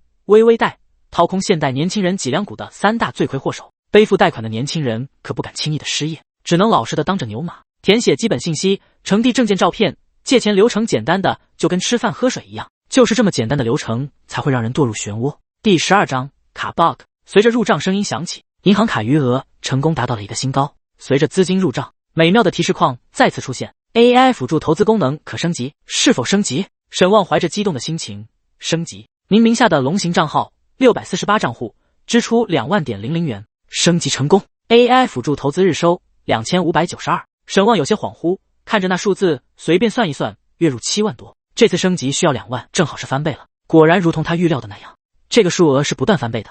按照这个进度，下次提升额度恐怕就要有8万基金存储金额，再下次16万，再下次32万，这不就是指数爆炸吗？而他能获得的收益标准一一对应就是1万648、2万1296、4万2592、8万5184、16万1万0368、32万2万0736。只要16万存款日入过万，当然这也只是推测，具体的还得等到时候看。沈旺想了想，直接说干就干，如法炮制。绿信和蓝宝的各种小额贷款软件又套了4万块钱出来。升级消息如约而至，升级成功。 AI 辅助投资日收5184。这一早晨自己这资产膨胀的有点惊人，只要这么保持1个月，他就能还掉借出来的6万块钱，稳定卡在8万标准，日入5000，这才是挂币的打开方式，甚至自己还可以去借。沈旺给了自己一巴掌，卧槽，你干什么旺旺？把庄鹏吓了一跳。没事，有点困了，让自己清醒一下。沈旺笑着说。庄鹏一脸看傻子的表情看着沈旺，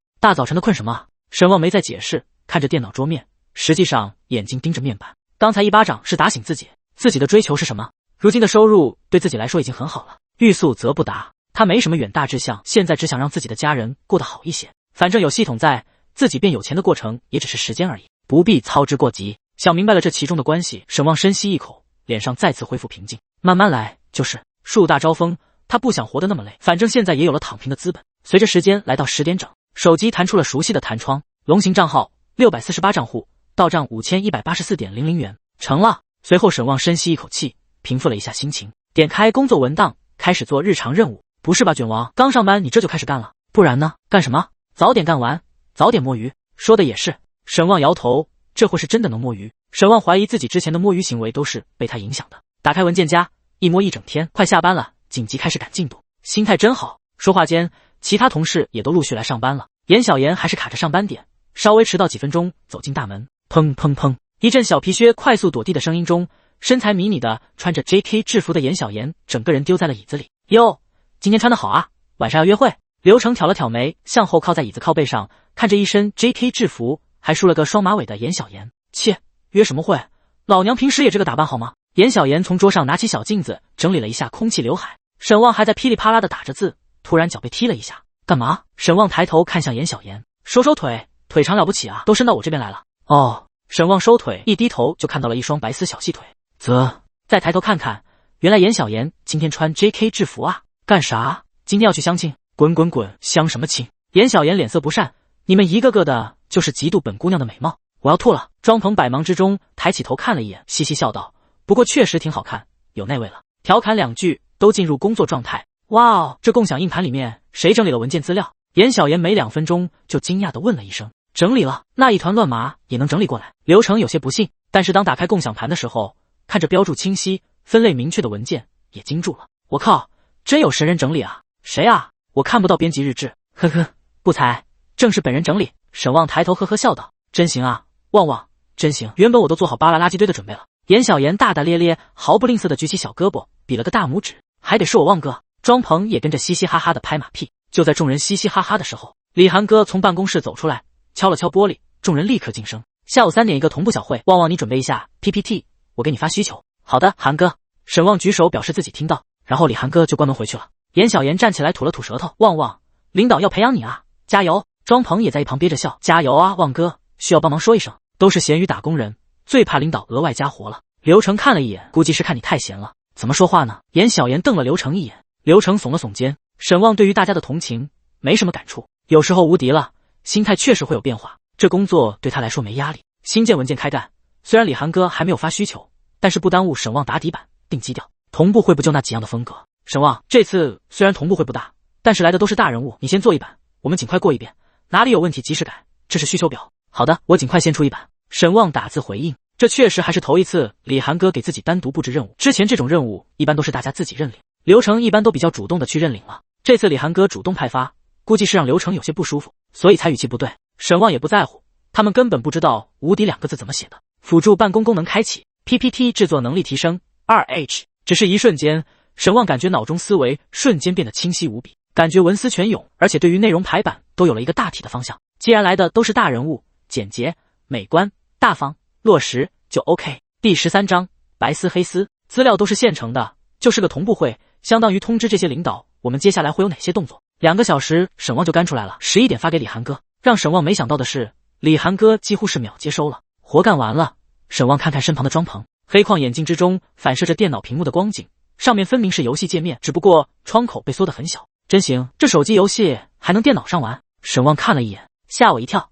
旺哥，当然有模拟器，总是拿着手机会被怀疑的。庄鹏面不改色地说道。差不多得了，下班再玩吧。沈旺提醒道。庄鹏犹豫了一下，也是，我先把今天的活干完。沈旺收回目光，也准备把今天事情干完。下午开完会，找个时间蹲个会议室，也摸会鱼，把苏清韵的运动装备给买了。还没等沈旺动手，肩膀被拍了一下，庄鹏和沈旺都吓了一跳，回头一看是李涵哥。庄鹏一脸心有余悸的表情，咳了咳，看着沈旺的眼神满是感激，差点被领导抓包。这女人穿高跟鞋走路也没声音吗？来我办公室，有些地方我跟你说一下。李涵哥面带笑意的说道。哦，好。沈旺挠挠头，今天这小破活算是忙不完了。跟着李涵哥进入办公室，这美女领导的办公室沈旺可是头一次进。空间不大，但是旁边就是落地大窗，阳光能够洒进来，看着很舒服，实际上烦得要死。阳光太充足，不但让电脑屏幕背光，晒的时间太长，还烤得慌。李涵哥走到窗前拉下了窗帘，然后靠在办公桌的桌角上。今天这位御姐领导穿的是黑色西装配上圆筒套裙。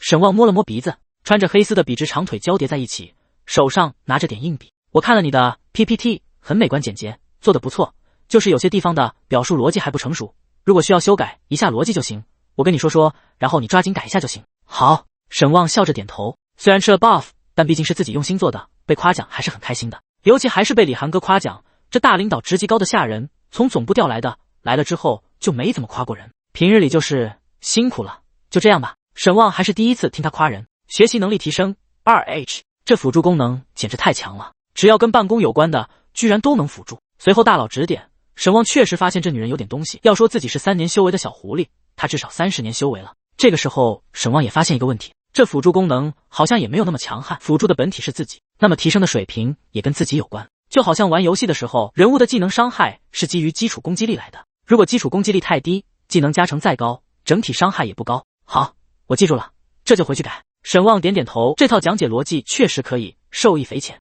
要是说之前他都是抱着玩任务的心态看的话，可能只会觉得这领导真缩真烦，但是现在 buff 附体，立刻便能吸收精华，真正学到一些东西。当然这也是因为李涵哥确实牛皮，要是换个沙比领导，整天就只会画饼那种，跟着学个屁。好，下午2点之前做好就行，到时候我再过一遍。好。沈旺点头。就在沈旺要推门离开的时候，李涵哥突然喊住他，等等，这 PPT 是你做的，你想讲吗？李涵哥将点印笔放在桌上，两手环抱胸前，笑着问道。我？沈旺愣了一下，换以前这事他是怎么也不会往自己身上揽的，讲好了跟自己没关系，讲不好那就还得背锅。下午小会大佬不少，是个机会。李涵哥笑着问道，你要是不想讲也没事，我自己讲就好。谢谢领导信任，那我讲吧。稍微一犹豫，沈旺就应了下来，没别的，现在就是有自信，以往想要出的却不敢出的风头，现在他都要尝试一下。李涵哥点点头，那好好准备。好。沈旺离开办公室，回到自己工位，屁股还没坐下，庄鹏就凑过来，幸亏旺哥说了一声，不然我这真的被抓包了。对了，李大美女没为难你吧？为难我干什么？沈旺哭笑不得地看着一脸同情的庄鹏。嗨，刚才刘成说了，他做与会 PPT 是老手，在李大美女那里也是过关特别难，每次都被骂一顿，说你怕是也会挨骂。庄鹏小声道，没挨骂，但是有些地方是要改一改。沈旺摇头，这流程还真的是事多，不过每个部门都有这么样一个人。昨天跟苏清韵对喷的哪个傻逼，不也是？看一眼微信，苏清韵又在自己回复之后又发了个信息，老婆中午吃什么？烦。沈旺想了想，吃你。苏清韵略想得美。苏清韵，我在网上看健身减脂要吃的东西。沈旺，不用看，想吃什么吃什么。沈旺，饭都吃不开心，哪有力气减肥啊？苏清韵，你说的好有道理，所以这就是你瘦不下去的秘诀吗？沈旺，你嫌弃我了。苏清韵，没错，哼。沈旺，袁华抽烟插语点 JPG。沈旺，先不聊，我还有活，尽快干完。苏清韵，忙吧，我也要干活了。摸鱼一小会，沈旺嘴角含笑的打开文档，继续改档。改动说的轻松，其实真的改起来还是很费事的。要将整个逻辑梳理的话，原本的 PPT 排版顺序也要跟着调整。但是好在李涵哥确实牛逼，指点到位，沈旺基本不用再动脑子思考了，毫无感情的改版机器。随着一顿操作，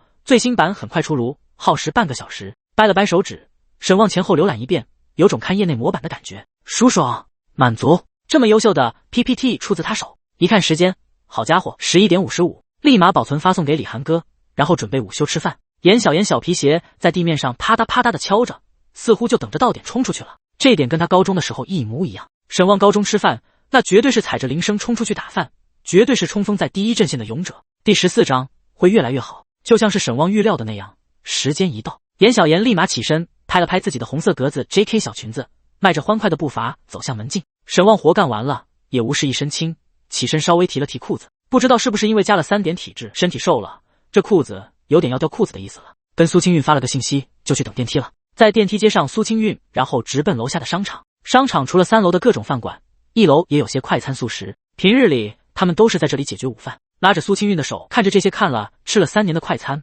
两人都有些无奈，完全不知道吃什么好。苏清韵苦着小脸看着周围，谁说不是呢？这条街吃了3年，再好吃也快吃腻了。但是最近的就是这里，也没有什么其他可选的地方。对了，那天我们领导请我们吃了一顿小炒，我吃着还不错，要不我们去尝尝？沈旺想起来那家小炒不在1层，在2层，价格确实比这些快餐速食贵，但是口味还真的可以，而且一些家常小菜也合口。醉香阁，沈旺一说，苏清韵就知道是啊。苏清韵有些犹豫，怎么了？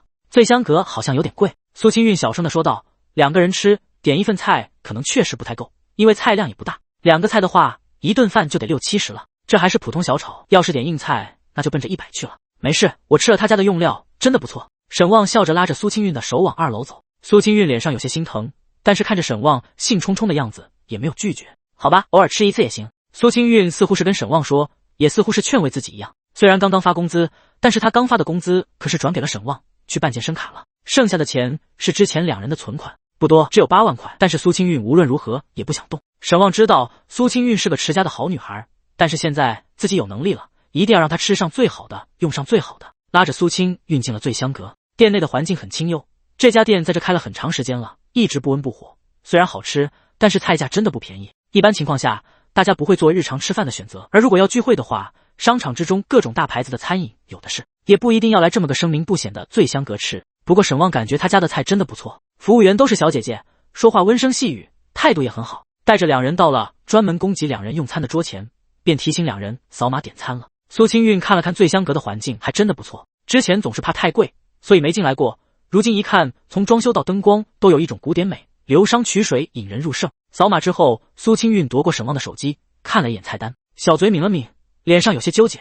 小炒肉就要68，想吃小炒肉？沈旺笑着问道。不，太贵了。苏清韵摇头，人家是小炒牛肉，这个价格没问题。沈旺看了一眼，纠正道，就点1份吧。沈旺将它加入菜单。他了解苏清韵，既然苏清韵问了，那就肯定是想吃的。我来点。沈旺取回手机，不要，我要看看。苏清韵不依不饶，绕过桌子，坐在了沈旺身旁。沈旺就顺手搂住小蛮腰，一手滑动屏幕给苏清韵看菜。再要个炒青笋吧，就这2个菜吧。苏清韵叹口气，加上2碗米饭，这都90多，快100了。沈旺直接下单，然后拍了拍苏清韵的肩膀，没事，钱不都是用来花的吗？这家菜不会让你失望的。可是我们最近花的可不少了，不能太奢侈。苏清韵叹气，曾幻想过自己美好的人生，世界那么大，想要到处去看看，但是现实却是钱包那么瘪，去哪也遭罪。没事，我们会越来越好的。沈旺搂着苏清韵，平静地说道：“会越来越好的。”苏清韵轻声嗯了一声，苏清韵也没回去对面坐，就跟着沈旺并排坐着，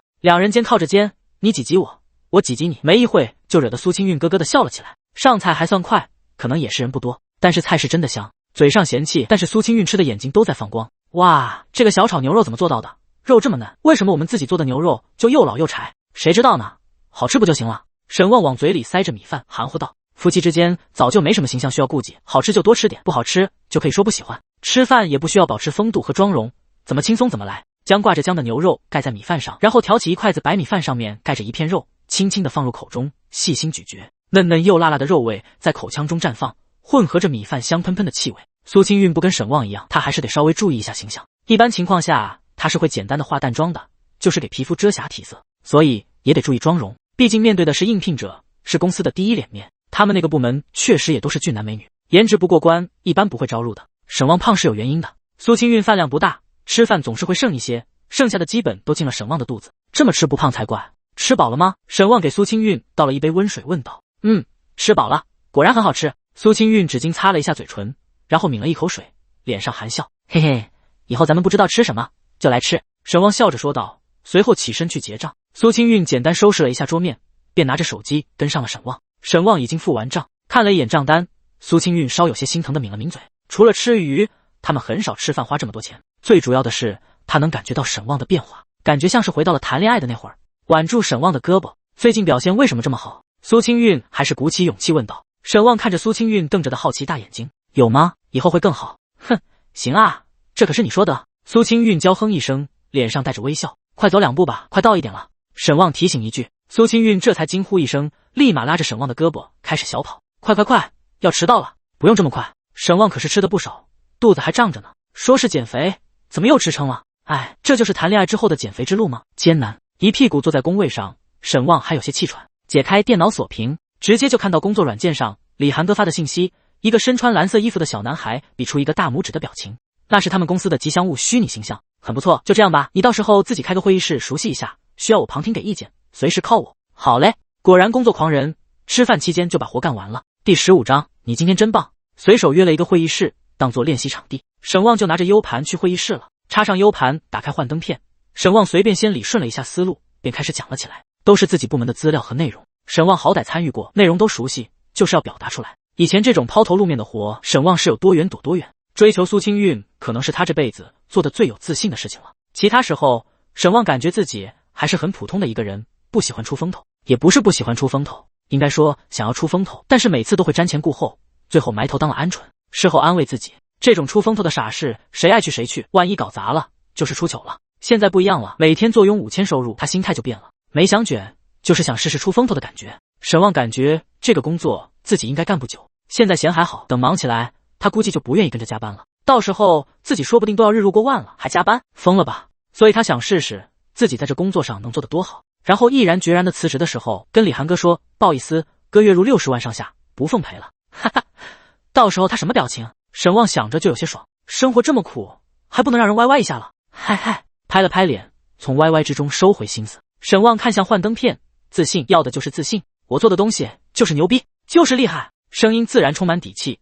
原本经过李涵哥指点修改，就已经很逻辑清晰的文档，被演绎得更加有底气。练了1个小时，来回滚了3、4遍，沈旺倒是觉得差不多了，脑袋还有想法，有些地方还可以改改。当即拿着 U 盘又回去了，一些东西和产品变化对于效益的影响，把数据对比和增长贴上，呼领导脸上，稍微一改就又折腾半个小时，剩下的随便在脑子中过了一遍。3点没到，李涵哥喊人去大会议室，沈旺带着 U 盘抱着电脑去参会，其他人都差不多，大家都是同样的装备。参加视频会议就是抱着电脑在桌子上一坐，然后随便打开个文档，敲一敲，摸会鱼就完事了。2个技术部的小哥正在调试设备，同步视频会议。视频会议啊，这同步会直摇牛俊。庄鹏和严小妍嘀咕道，平时哪用得上这些高大上的设备啊？刘成看着这架势，皱了皱眉，脸色稍有些不开心。沈旺还没进会议室，就被李涵哥喊住。穿着高跟鞋的李涵哥也只比沈旺矮半个头，齐裸身高应该得有接近1.7米。准备的怎么样？挺好的，准备的还算充分。沈旺笑着说道，眼中的自信让李涵哥微笑了一下。好，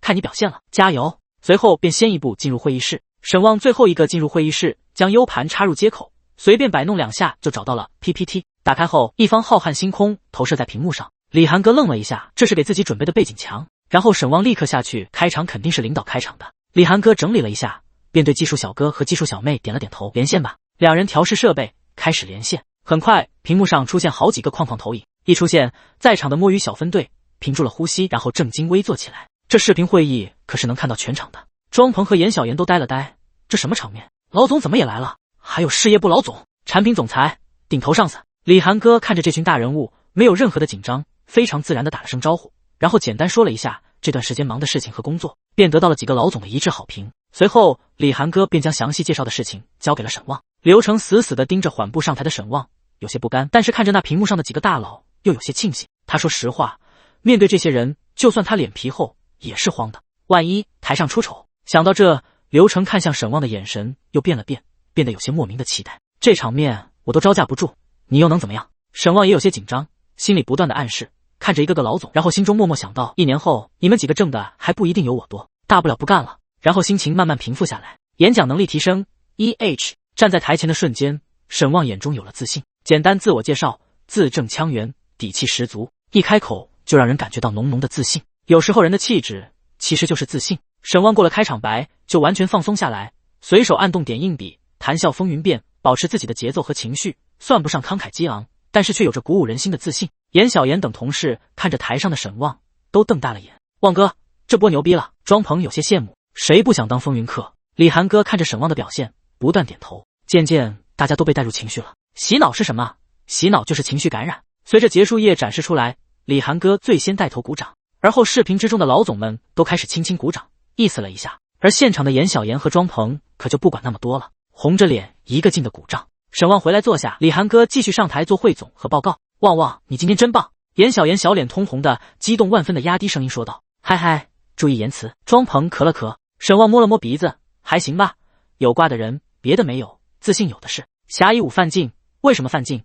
因为实力在那。沈旺的汇报已经非常经典了，李寒哥也没抢他风头，随便说了2句，就让大佬们问问题了。一向比较和善的大老板，最后笑着说了句：“小伙子真不错，很有自信。”李寒哥笑了笑，我们部门的小伙伴都很不错。会议结束，大家收拾东西，这个时候才发现大家都被内容吸引了，根本没注意记什么。收拾器材的技术小妹抬着设备路过沈旺的时候，还笑着说：“帅哥，你可真厉害，我还是第一次这么认真的听你们开会。”沈旺有些尴尬，自己现在这体格称得上是帅哥吗？技术小妹走后，严小妍神秘兮兮的凑过来：“帅哥方便加个微信吗？”切！沈旺嗤之以鼻，太丑，不加，找死！看我蓄意轰拳。第16章，先骗进来再说。完美的完成一场会议，沈旺感觉成就感满满的，这种爽感跟吃了个好吃的东西，或者是赢了一局游戏的感觉都不一样。沈旺还发现，这一场会议之后，大家看自己的眼神都不一样了。这眼神他还挺熟悉，这不就是他以前看人家公司晚会上表演才艺的牛人的眼神吗？羡慕又有点酸酸的渴望，没想到自己也有一天可以被别人这么看。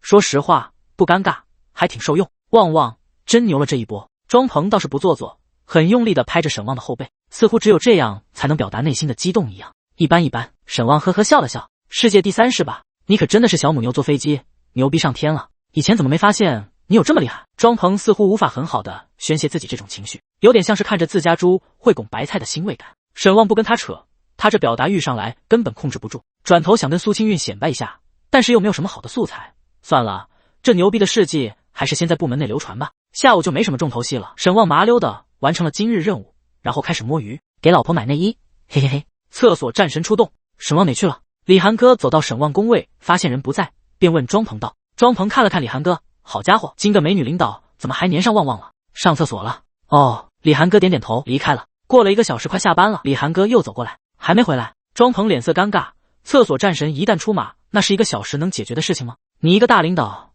怎么这么不懂事呢？可能便秘吧。旺哥便不便秘，庄鹏不知道，但是看李寒哥的表情，估计他要便秘了。旺哥不是哥不帮你，是你糊涂啊，怎么能战斗1个小时呢？少量多次的道理你怎么不懂啊？等李寒哥走了，庄鹏立马给沈旺发消息，查岗速回。明白。沈旺几乎秒回，然后没一会就走了出来，神清气爽地坐在工位上，还没做热乎，一只手拍了拍他的肩膀。沈旺，你来一下，我有事情跟你说。李寒哥又双来了。好，再次跟着进入领导办公室，这回感觉就轻车熟路了。李寒哥还是也没坐下，还是老规矩，靠在桌子上，2腿交叠，展示他的黑丝大长腿。今天下午的宣讲真的挺好，你有天赋。上来李寒哥就夸，沈旺给弄得怪不好意思。总公司有个干部培训营，你想去吗？什么意思啊？这就开始直接培养干部了？他摆烂2年，结果认真几天就要被培养。沈旺被搞得措手不及。当然，这个干部培训营是储备干部的培训，并不是说过了培训就一定会成为干部，这是个机会。李寒哥认真的说道。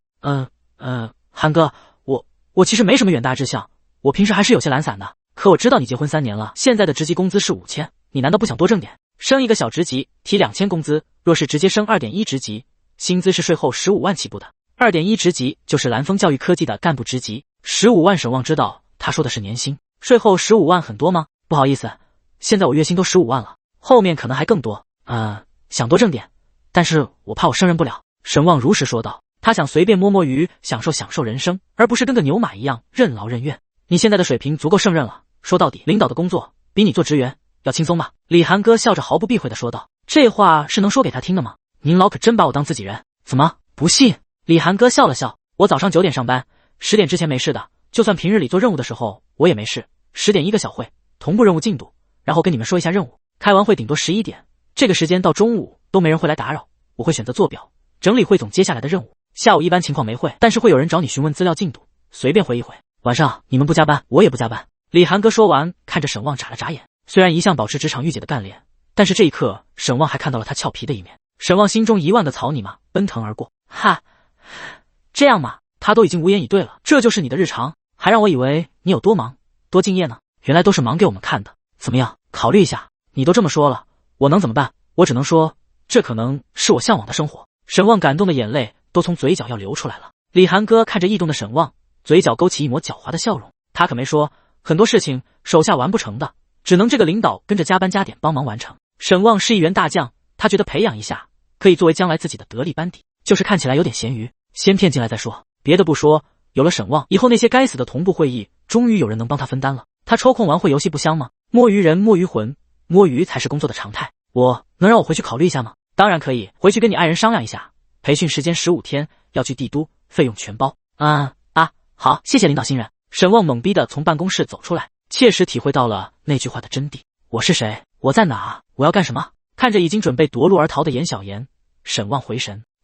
下班了。不忙的时候，严小妍不会在公司浪费1秒钟时间，也不知道他急着干什么。1个月5000的死工资，身上一个包都几万块，1个周的包都不带重样的，啥家庭啊？难怪干活不积极。有人显然出生就在罗马了，真让人嫉妒，活该，爱死你！白色小细腿已经一只脚迈出了公司大门。沈旺看了一眼手机，老婆，走吧，我们去楼下健身房办卡吧。老婆第一次去健身房，还有点紧张呢，害羞。老婆，健身房里是不是会有很多肌肉帅哥？旺没有，只有大肚腩大叔。老婆，切，我不信，电梯等你。第17章，省出来的钱还我。接到了苏清运后，两人直奔3楼就去了。出了电梯之后，沈旺左右观望，发现这健身房好像真的很大，整个1层都是这家名为伯利的健身房。不管咋样，看起来资本是挺雄厚的。虽然开业不久，但是里面居然还真有不少人在练了。哼哼哈哈的声音不断传来，时不时还有重物落地的沉闷声。咦，从没进过健身房的苏清运不由得靠近了沈旺几分。沈旺倒是无所谓，来的时候他已经跟之前那个教练打过招呼了。他说只要他们进门就能看见他。沈旺便带着有些犹豫的苏清运走进大门。您好，2位是来健身的吗？有预约的教练吗？站在前台的妹子也是一个身材不错的高挑妹子，只不过五官长得一般，跟苏清运没法比。沈旺还没搭话，一旁便传来急切的声音：有，这2位是跟我的。之前在商场遇到的那位女教练立刻赶了过来，一副生怕被别人抢了活一样的表情。苏清运一手抱着沈旺的胳膊，眼神看向那女教练，身高不高，比自己还矮一点，看起来也体格也比自己大一圈，那胳膊和大腿都不是那种瘦瘦细细的，反而是那种健美又恰到好处的丰满。在稍微紧身的黑色教练服的衬托下，身材前凸后翘，尤其是那胸前的胸肌真发达。最后苏清运才看了一眼教练的脸，脸上有妆，化妆之后也就是看起来还行。苏清运看了女教练的胸牌一眼，高级教练陈婷。苏清运瞥了沈旺一眼，沈旺跟着陈婷打了声招呼，随意的攀谈着，目光更多的还是落在周围的器械上，并没有过多关注陈婷那妖娆的身材。苏清运撇撇嘴，使劲抱紧了一点沈旺的胳膊，似乎感觉到了苏清运的用力。沈旺回头看来，脸上带着意义不明的笑容，然后朝着一边正在对着镜子摆 pose 的肌肉猛男努了努嘴。苏清运刚才脑子眼里全是沈旺和陈婷，根本没注意旁边的人。自由器材区确实有几个人在练，其中有2个人应该是那种常年健身的，穿着黑色背心肌肉鼓胀，上身庞大的像是绿巨人，显得下身腿反而有点细。此刻正对着镜子欣赏自己的肌肉。苏清韵回头看向沈旺，澄澈的大眼眨了眨，然后又看了看那肌肉男，再回头看看沈旺。我就是减肥，不至于练那么猛。沈旺摸了摸头，苏清韵松了口气，那就好。再说我想练，也不知道能不能练出来呢，哪有那么容易啊？沈旺看着那哥们的肌肉维度，说实话，不羡慕是假的。男人不都希望自己是大鸡巴吗？陈婷带着两人围绕健身房转了一圈，主要是介绍一下整个健身房的设备，先让两人感受一下整体的高级氛围。不得不说，新开的健身房各种器械锃光瓦亮，看起来还真的挺高级的。搏击室、体操房、瑜伽室、单车室，该有的都应有尽有，确实展现出来实力了。看完了健身房的设备，就带着两人到了会客室。会客室不大，应该就是专门用来介绍办卡的。不过角落处放着一个多功能的体脂秤。两位看我们健身房怎么样？陈婷将文件放在桌上，笑盈盈地看着两人，然后将目光放在沈旺身上。沈旺点点头，礼貌地笑了笑。设备很新，挺干净，挺好的。是的，我们健身房老板想要打造其城最好的健身场所，所以投入的设备都是高端的设备，不管是。随后陈婷一顿吹嘘后进入正题，上次我跟帅哥说的优惠，现在还有。两位打算办卡还是直接办套餐？我想问问，这个教练是1对1服务的吗？苏清韵想了想，开口问道。美女，是这样的，我们学员数量在这，教练有限，所以这个私教课是1对多的。不过若是您来上课的时候正好没有其他人一起，那就是1对1的先进行。陈婷微笑的解释道。哦，就是我跟我老公一起上课的话，是一个教练一起指导我们是吧？是的，美女，你们已经结婚了啊？沈旺笑着回应道。结婚3年了。哇哦，真看不出来，你们看起来还跟热恋的小情侣一样。陈婷一脸赞叹的夸赞道。所以两位怎么打算的？陈婷立刻又把话题拉了回来，眨着眼问道，身体微微前倾，将胸肌放在了桌上。我们2个人一起报名还能再优惠吗？沈旺问道。虽然现在挣钱有门路了，但是谁不想花最少的钱得到最多的东西？这实在不行啊，帅哥，我之前为了拉你这客户，给你的优惠已经是到了极致了，要不是新店冲业绩，我也不会让那么多，我基本没提成可拿的。陈婷犹豫，我们都不懂健身，如果这1个月体验好，说不定还可以接着续私教课的。沈旺笑着说道。按他以前的性格，这种砍价的话他是有些不好意思说出来的，但是现在他却面不改色的说出来了。陈婷明显有些异动，但是似乎还差一步。这样我得去问问经理。陈婷犹豫的说道。行啊，若是优惠的多，我还能帮你们宣传宣传，我就是楼上蓝峰教育科技公司的人。好，谢谢啊，我去问问。陈婷立刻关门出去了。陈婷离开后，苏清韵眨着眼看着沈旺，让我没想到的是，你这出去买东西说话都不利索的，居然还会砍价，你不知道的还多呢，能省1分是1分。切，那行啊，你省出来的钱还我。沈旺立刻一脸茫然的晃着脑袋，耳朵凑到苏清韵脸庞，大声的说道。什么？外面音乐声太大了，我怎么听不见你说什么？讨厌！苏清韵不轻不重的拍了一下沈旺的胳膊，被这不疼不痒的拍一下，沈旺呵呵直笑。苏清韵浑身上下的书卷气很重，从没见过他骂人凶人，加上面容清纯，所以看起来总是好欺负的那个。以往他俩出去买东西，觉得东西贵了，最后都是闷声吃亏买下来。两人都是那种多一事不如少一事，吃亏是福的心理，顺从的时候多了，平日里受的委屈也就多了。渐渐两人也不怎么喜欢出门了，所以今天沈旺的砍价行为，在苏清韵看来真的是太阳打西边出来了。好像那一晚之后，沈旺就跟换了一个人一样，有一种无法言说的自信。那双自信的眼神是苏清韵从未见过的。第18章办卡。两人嬉闹了一会，陈婷便推门进来，脸上表情有些苦涩。苏清韵表情有些紧张，手不由得抓紧了沈旺的胳膊。若是陈婷说不同意优惠怎么办？岂不是很尴尬？帅哥，我跟经理好一顿说，最后拿了我的提成做保证，才同意给你们降价，原本的基础上降200，你看这个价格行吗？再不行，我真的是没办法了。沈旺想了想，也就是两人1年加1个月的私教课，一共2200，这个价格可以的。沈旺当即也不用犹豫了，这个价格确实很低了，哪怕有水分，可以，就这样吧。沈旺笑着敲板。陈婷明显松了口气。那行，那两位先跟我去办卡吧，随后我们测量一下身体数据，然后进行1个月看看数据对比。好。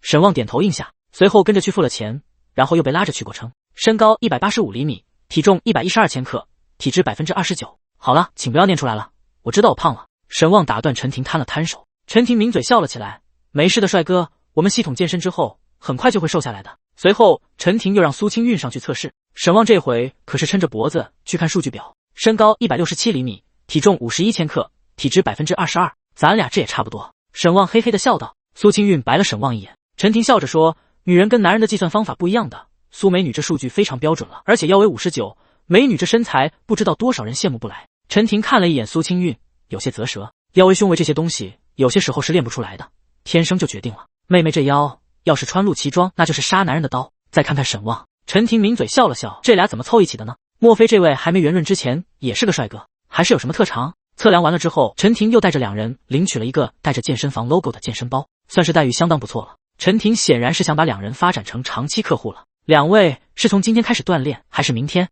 明后天吧？沈旺随口说道。好的，来之前可以先给我发微信。陈婷摇了摇手里的手机。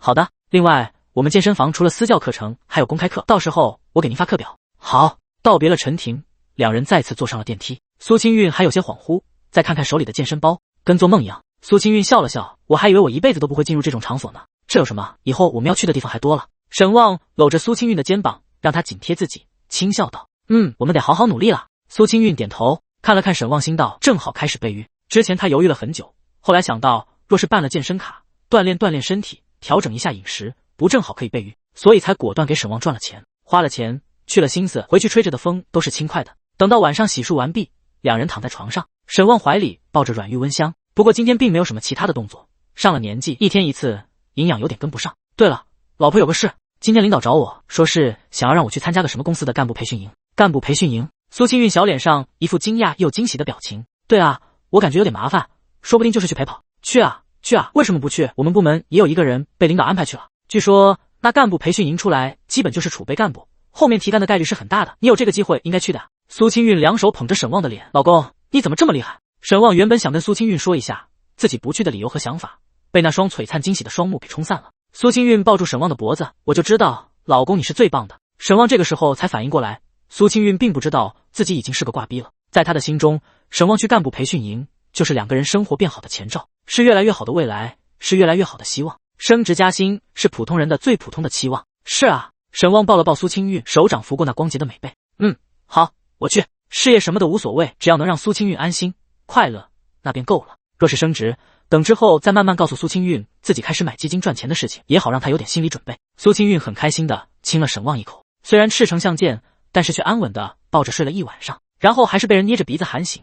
早饭，晨跑。上气不接下气的沈旺明显感觉今天的身体更加轻盈了。看一眼面板，目前属性力量79，成年男性平均数值为80，体质72，敏捷69，智力80。功能辅助健身剩余属性点0%81%， AI 辅助投资日收5184，辅助办公2天晨跑也没累积到一个属性点，着实让人有点绷不住。也可能是跑步的速度太慢，强度太低了。就像沈旺一直感觉自己的力气很大，因为体格在这，别人搬不动的他都能搬。帮饮水机装水桶的活对他来说根本不算什么，两手夹着桶都能轻松倒着插进去。但是即便这样才堪堪79点，还不到平均值，那么100点到底是个什么水平？这系统说到底还是太简陋了点，什么提示没有，全靠摸索。来到公司，又开始一天的摸鱼时光。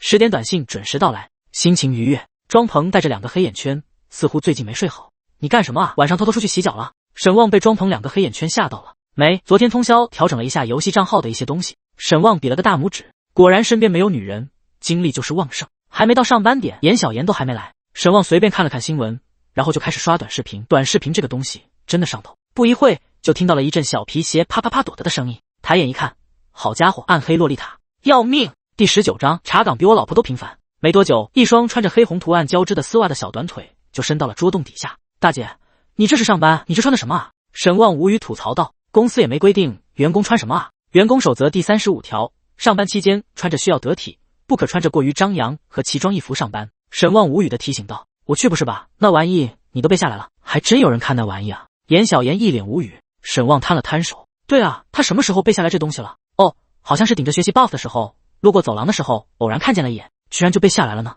沈旺起身，没跟严小妍争辩，朝着厕所走去。路过的时候眼睛一扫，便看到了字体不大的一系列员工守则，然后一一与脑海中的印象对应，然后他发现自己居然一字不落的背下来了。什么玩意？过目不忘吗？这辅助 buff 简直就是开挂。好吧，本来也是挂。沈旺继续去上厕所，也没太在意。顶着办公 buff，11点不到，沈旺把今天的活干完了。思路清晰之后，影响进度的唯一因素就是手速，而手速也是沈旺足以自傲的地方。怎么也是竞技类游戏爱好者，手速不行，那怎么能行？要不摸会儿鱼，这小日子越来越有盼头。工作1小时，摸鱼1整天。沈旺搓手，然后拍了拍庄鹏的肩膀，兄弟，我上厕所。庄鹏愣了一下，看沈旺的微表情便知道他什么意思了，直接比了个 OK 的手势。拿着手机，沈旺去卫生间，前脚刚走，后脚一道身影站在了沈旺工位的后面。庄鹏冷汗直冒，还好自己的最小化的游戏窗口并没有被发现。旺旺呢？该不会又去卫生间了吧？李寒哥有些无语，自己难道就这么赶巧吗？是啊，刚走。庄鹏立刻在手机上飞速的敲击，查岗，速回。刚在马桶盖上坐下的沈旺看着信息一阵无语，怎么回事啊？你这查岗比我老婆都频繁。撇了撇嘴，刚跟老婆说了自己有可能被培养的事情，让她那么开心，他也不好过于摆烂。收起手机，整理衣衫，洗了个手，返回工位。这回李寒哥都没走，直接原地蹲人。庄鹏那边已经热的擦了好几回汗了。对于摸鱼怪来说，没有什么比领导站旁边更有压迫力的了。李寒哥根本没看庄鹏，而是看向沈旺忘了熄屏的电脑，上面正开着几个窗口，不用挨个看，李寒哥就知道他已经把今天的碎活完成了。不过他没在意，人家效率高是本事，只要任务完成，随你摸鱼。韩哥。沈旺走上前来打了声招呼，正好看到李寒哥在看他电脑上的文件。有点事，来我办公室吧。庄鹏疑惑地看着沈旺，沈旺心里大概知道什么事了。进了办公室，李寒哥给沈旺拉了一把椅子，然后把自己的老板椅也拉出来。今天这位御姐领导没穿黑丝，上身黑色灯笼袖衬衣，下身是米白色的直筒宽松长裤，看起来有一种腿长1.8米的错觉。坐。沈旺听话的坐下，李寒哥也坐下，平底小皮鞋微微抬起，自然的交叠双腿，斜放小腿。昨天的事情你回去考虑的怎么样了？领导，我考虑好了，感谢领导的栽培，我可以参与培训。既然决定的事情，沈旺就没必要弯弯绕绕的。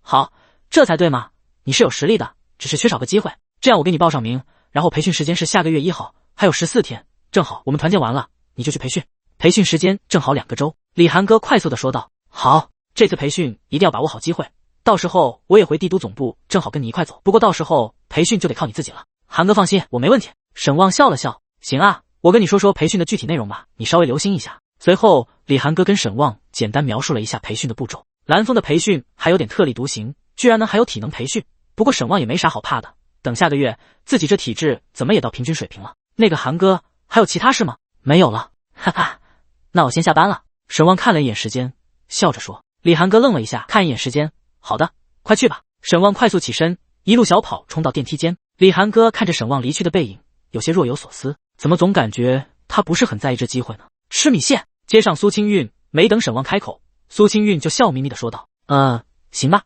沈旺还想等着他犹豫，然后再拉着他去吃醉香阁小炒呢。结果苏清韵早就想好了，他估计是想省点钱，他2个人去吃米线也才30出头，相比醉香阁的100元一餐可是省不少。不过米线本身也是苏清韵的热爱，吃饭的时候跟苏清韵说了培训的时间和计划。苏清韵听了要培训2个周，当即也有些惊讶和犹豫。培训那么长时间吗？没事，你去吧，很快他就调整过来。你不是还有好多年假吗？要不一起去帝都玩几天？沈旺笑着说道。苏清韵抬起头，眼中有些异动的光芒。算了吧。但是仔细思量之后，苏清韵摇了摇头。去帝都游玩是要花钱的，来回车票600-700，还不报销，食宿更是不少，这花销就让他打了退堂鼓。没事，你去了就跟我住一起，我们有时间随便逛逛，也不花钱，就是来回车票。沈旺知道自己老婆想的是什么，立刻笑着解释道：先把老婆骗过去，然后再带她玩，到时候自己酝酿了半个月的基金挣钱学说也能立得住脚了，到时候吃喝玩乐他也不用那么担心了。苏清韵听沈旺这么一说，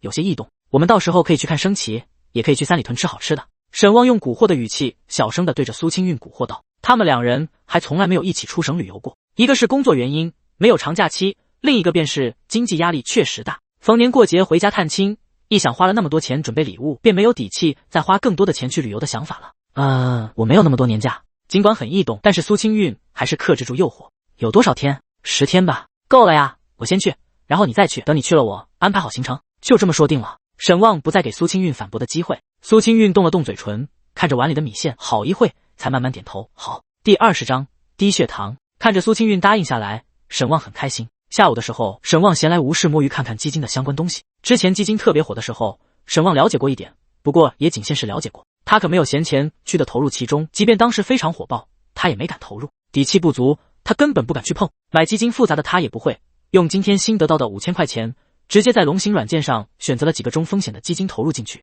曲线什么看不懂，主打一个瞎买，反正5000块钱1天就能回本，先把理由找好就行了，后面是赔是赚他不怎么关心。买完了就把手机丢一边，今晚就要开始去健身房上课了。生活工作若是一直如此也是不错，摸鱼2小时不需要看时间，当严小妍起身的时候，他就知道下班时间到了，第一时间给老婆发信息，从储物格中提出已经装好了健身用品的健身包，背在了背上就下楼了。真健身啊。庄鹏抬起头看了一眼，惊讶地问道：“还能有假？”沈旺打了声招呼，便笑着去接苏清韵了。还是电梯偶遇，苏清韵手里也提着一个健身包，不过有点局促和紧张。我还有点紧张，紧张什么？万一我太笨了？没关系，正好我比较聪明，咱俩就互补了。去你的！苏清韵白了沈旺一眼，不过眉眼间是娇嗔的笑意。电梯里的其他人纷纷抬头看着顶灯，沉默不语。抵达楼层，领手环，换衣服存包，然后在饮水机处汇合。因为两人买的衣服还没到货，所以今天穿的就是舒服一点的 T 恤和运动裤。苏清韵长发扎起高马尾，清丽的面容看得沈旺一阵流口水。不一样的风格，一样的好看。苏清韵是个文静的人，这种清爽运动的造型很少见。修身的着装将身材展示了出来。苏清韵出来后，不少人的目光都被吸引过来。沈旺撇撇嘴，身子像是一堵墙一样挡在了苏清韵面前。干嘛？苏清韵嘟了嘟嘴，没干嘛。沈旺一脸无辜的笑着。两位这边。陈婷拿着记录表，笑盈盈的对着两人招手。沈旺拉着苏清韵走过去，一个瘦瘦的青年站在陈婷身边。那青年看到苏清韵，明显眼睛一亮。不过看到苏清韵身边像是一堵墙一样的沈旺后，便也礼貌地移开了目光。今天我带你们3个一起练。陈婷阳光地笑着，轻轻地拍了拍手，先跟我来做热身吧。说着便放下的记录本，带着3人热身。动作跟在学校上体育课都差不多，没什么难的。认真做热身哦，这样能避免我们训练的时候受伤。我们今天主要是进行胸部训练，胸部训练的器械最好入门。我先来演示一下，先调整一下座位高度，让持握点和胸部齐平。上背部紧贴靠背，挺胸，沉肩。陈婷本就身材火辣，穿着紧身的健身背心，更是凸显出傲人的事业线。不知道是因为穿了运动内衣的原因，还是健身的原因，那傲人的双峰异常的挺拔。苏清韵瞥了沈旺一眼，沈旺摸了摸鼻子，讲解动作呢，我总不能不看吧？陈婷专业水平看起来相当不错，动作讲解很细致。演示几遍后，便让3人轮流上器械，他一一指导。等3人都掌握之后，便制定了今日的计划。随后，陈婷主要是站在苏清韵身旁指导。清韵，你的身材很好了，稍微会有点驼背，我们先以优化体态为主。因材施教，并没有随便糊弄。沈旺看了一眼，便放心的笑了笑。出乎预料的，还找到一个好教练呢。沈旺开始了自己的训练，同时也调出了面板，观察属性点增长情况。还是不快，难道是重量太小了？沈旺思考了一下，便颠颠的跑去加重量。重量上来后，最直接的感觉就是推不动了。但是没做几个，属性点增长值就跳了2个百分点，果然跟强度有关。沈旺为自己的发现感到开心，毕竟自己是个挂壁，挂才是最重要的，什么训练规律都不重要。本就积攒到了 88% 的进度，几下便推到了 95%。同时沈旺也有点力竭了。陈婷走过来，第一次锻炼最好还是别上太大重量，不然明天你可得遭罪了。陈婷笑盈盈地说道。没事，我就试试。沈旺笑呵呵地回应一句，随后休息片刻，便开始第2组计划。这一组更难了，力气还不小。陈婷呵呵地笑着，眼中满是揶揄，似乎要看看沈旺还能坚持几个。看着 99% 的进度条，沈旺咬紧牙关，将这一组最后一个做出来。辅助健身剩余属性点0%，加点体质73。沈旺立刻感觉身上一轻，胸部火热的感觉有些退却，看来之前不是错觉。体质增加之后，体能会恢复很多。还能做下一组吗？陈婷2手环抱胸前，将胸前的饱满撑得更加的高耸。能。沈旺嘻嘻笑了声，别逞强，别受伤。苏清韵看着沈旺涨红的脸，有些担心。放心，我有数。休息一会，第3组再次上手依然很难，但是手臂和胸部的无力感却消失了。做完第3组，陈婷点了点头，在笔记上记了几笔。肌肉耐力不错，看来你能上更大的强度。沈旺嘿嘿的笑了笑，看一眼面板，一组增长了 10%， 果然还得是专业的训练增长更快。随后陈婷又安排了一个胸部肌群的训练，再是背部肌群和腹部肌群。第一次训练主要是讲解动作居多，训练次数较少，但是每一样沈旺都加练了，累得直吐舌头。不过也再次收获了一个属性点，这属性点在训练后期获取的越来越慢，应该不是我强度不够，而是似乎有某种规律。沈旺看着崭新获得的一个属性点，面色有些潮红，而且还有些头晕恶心，胃里翻江倒海。喝点蜂蜜水，你是不是不舒服？就在他感觉有些头晕目眩，还有些恶心的时候，苏清韵一脸担心的端着杯子走过来。沈旺顶着头晕，喝下蜂蜜水，坐在凳子上缓了好一会，身上的不适才消除。你们俩是不是没吃晚饭？陈婷有些担心的看着沈旺，苏清韵一直在轻轻的给沈旺理顺后背，满脸担心。是我们刚下班就过来了。苏清韵眼中满是担心，还好你老婆发现及时，不然你要昏过去了，还得去医院打吊针。也是我的失误，忘了问你们饮食了。沈旺摆了摆手，将剩下的一个属性点再次加到了体质上，身体立刻有了不一样的感觉。首先还是疲惫得到了缓解，然后便是感觉很饿，非常饿。蜂蜜水还有吗？沈旺看了看苏清韵手里的空杯子。第21章外挂靠爸妈。有。苏清韵还没说话，陈婷便开口道，为了防止出现你这样的情况，健身房有准备蜂蜜，我给你冲。说着陈婷便去冲蜂蜜水了。苏清韵蹲在沈旺身边，咬着嘴唇，有些心疼。你干嘛那么急于求成？锻炼是你一天就能练好的吗？吓死我了！苏清韵还在给沈旺顺着后背，希望能够缓解一点沈旺的痛苦。我就想试试自己的极限，这次不过是因为没吃饭而已。沈旺笑呵呵的看着老婆担心的模样，看苏清韵紧张的模样，沈旺低头对着苏清韵白皙的额头快速亲了一下。真没事。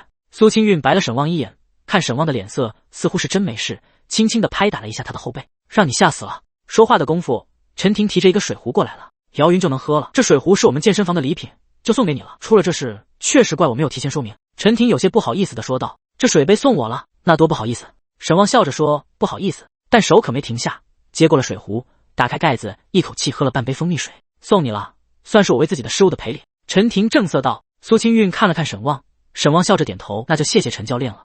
正好今天的内容也练完了，我们来瑜伽室拉伸一下，然后我给你们讲一下注意事项。苏清韵确认了沈旺没问题后，三人跟着陈婷进了瑜伽室，然后做拉伸和放松。你俩一组，我和明宇一组。陈婷分配苏清韵和沈旺一组，互相放松紧绷的肌肉。原本沈旺要给苏清韵放松，被苏清韵制止。你老实坐好，先休息，我今天没有那么累，我给些你放松。苏清韵声音轻柔又干净，陈婷怎么演示他就跟着怎么做，一双柔柔软软的小手在自己身上摆弄，沈旺舒服的都闭上眼开始享受了。另一边那个瘦瘦的青年就不行了，陈婷手劲不小，按得他龇牙咧嘴，嗷嗷的叫。放松这一会儿，苏清韵的鼻尖就冒出细汗，显然给沈旺放松肌肉已经是尽力了。好了，你俩先歇会，稍微的总结一下今天学的内容，我给清韵放松一下。陈婷拍了拍已经软了的青年肩膀。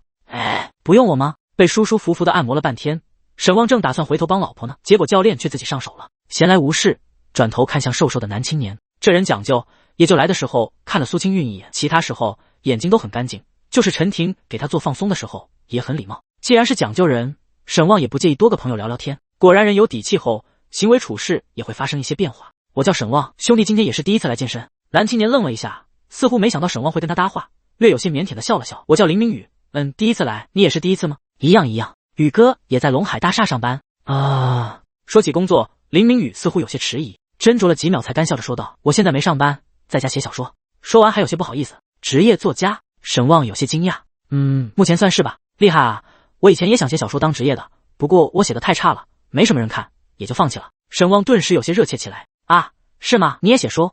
你在哪个网站？写什么类型？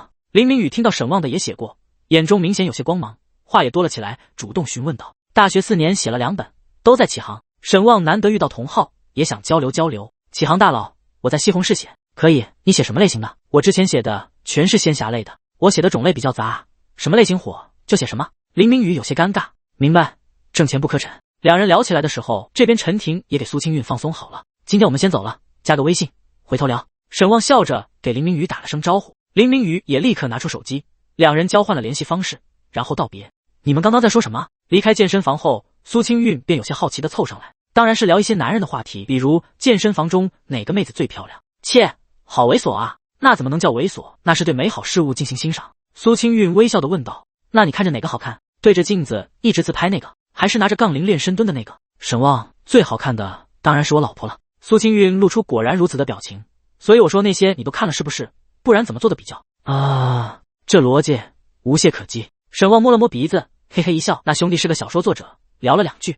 晚上吃什么？火锅吧。沈旺眼睛放光。海水捞。沈旺一指龙海广场的商业区，坚定地说道。苏清韵有些犹豫，海水捞太贵了，比吃鱼还贵。庆祝我们开始健身的第一天，走了。沈旺不给苏清韵犹豫的机会，拉起小手就走。海水捞的服务没得说，而且今晚沈旺确实胃口大开，不知道是因为体质上涨需要更多的能量还是怎么，反正感觉肚子像是个无底洞一样。平时他俩吃3盘肉，今天愣是要了6盘，慢点吃，别撑着。苏清韵看着胡吃海塞的沈旺，既心疼又感觉好笑。我去拿小料，你还要吗？沈旺咽下一口沾了满满麻汁和肉酱的肉片，笑着问道。我吃饱了。苏清韵摇摇头。沈旺拿着自己的酱碟来到小料区，正在加料的时候，口袋里的手机传来震感。拿起手机，沈旺神色一怔，喂，妈，怎么了？来电的正是沈旺的母亲李清明。电话那头传来了母亲温和又慢条斯理的声音：小杰，吃饭了吗？天下父母大抵都是一样的，开口询问第一句必然是吃饭了没。在他们眼里，一口汤饭大概就是最重要的。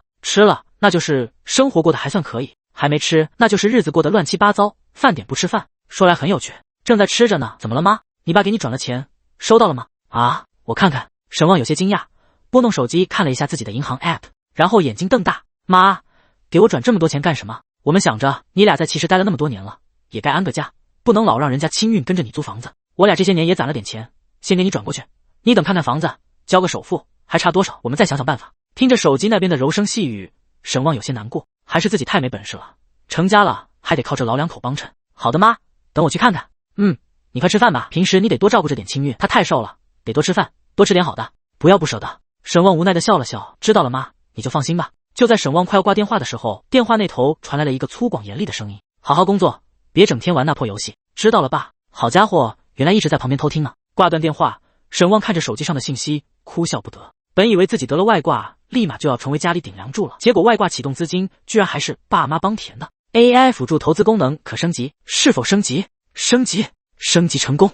目前属性：力量79，成年男性平均数值为80，体质75，敏捷69，智力80。功能：辅助健身，剩余属性点0 7%。AI 辅助投资日收20736。辅助办公。第22章辅助学习功能。原本就有8万，这次爸妈给的买房子付首付的钱有25万，也不知道这老两口攒了多少年才攒下来这些钱。不过现在对他来说来得正好，如今日收2万，几天就能把借来的钱还清了，再攒出来25万也就只需要12天，日收2万啊，也就做梦敢想一想的事情了。回到位置上，苏清运抬头看向沈旺，目光中有些询问之色。不用说，沈旺也知道他想问什么。没事，妈给我打的电话。妈，那你也不拿过来，让我跟妈说2句。苏清运有些不满地说道。没事，他给我转了些钱，跟我打电话确认一下。转钱？苏清运立刻有些紧张起来。多少？25万。两人是夫妻，这种事没有避讳。买房子的？苏清运咬了咬嘴唇，犹豫道。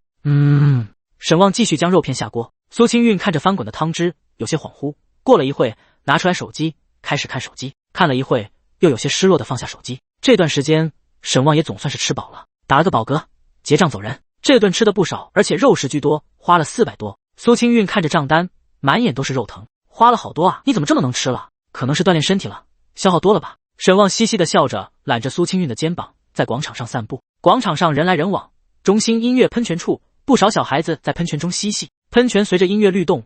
这个时候看看这个城市，确实是那么的繁华，比起老家的城镇是要繁华热闹很多的。苏清运有些心事重重，沈旺也能看出来。稍微的溜达了一会消消食后，两人就骑车回家了。回家之后洗完澡，沈旺坐在床上看手机，而苏清运还有工作要做，正蜷着身子蹲在床边，手指敲击着键盘，不过速度似乎不快，不知道是因为没有思路还是怎么样。大鹏上号，小妍最美上号。旺旺有点困，不太想玩。大鹏困什么困？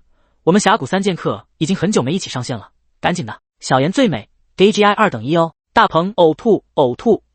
旺旺呕吐。小妍最美干。沈旺挠了挠头皮，以往玩游戏可以让他忘却生活和工作之中的压力，但是现在他没啥压力，那就变得可玩可不玩。今天不想玩，今天去健身了，有点困，不玩了。淡淡的装了清新滴后，沈旺心满意足的放下手机，看看苏清运绝美的背影，有些口干舌燥，不知道是体质增加了还是怎么样，最近想法颇多。嗨，手偷偷摸摸的伸过去，揽住苏清运的腰，身子也靠了过去。苏清运回头白了他一眼，别闹，今天的数据表一定要交上去的，不能耽误。嗨，下班了还干活。沈旺从背后抱住老婆，他身宽体盘，苏清运身材娇小纤细，抱在怀里像是抱着个软软的娃娃。别闹。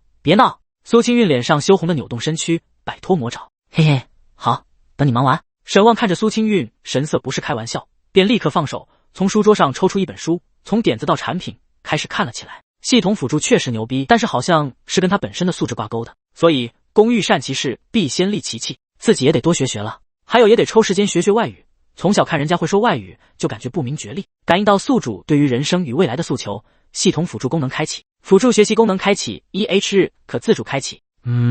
这系统开功能的依据到底是什么？沈旺有些摸不着头脑。每天学习1小时，还行。开启，沈旺满怀信心。开启瞬间，沈旺感觉周围的一切似乎都变成了虚幻，注意力变得无比集中，书中的内容和知识像是灌顶一般涌入脑海。学习时间一眨眼就过去，沈旺突然感觉思维一顿，精神明显疲惫下来。我去，牛逼！这就是传说中的心流状态吗？1个小时，我怎么感觉才过去了3分钟的样子？看着翻了一半的书，沈旺惊喜万分，这么学习也太爽了吧！脑中是真的留下知识了。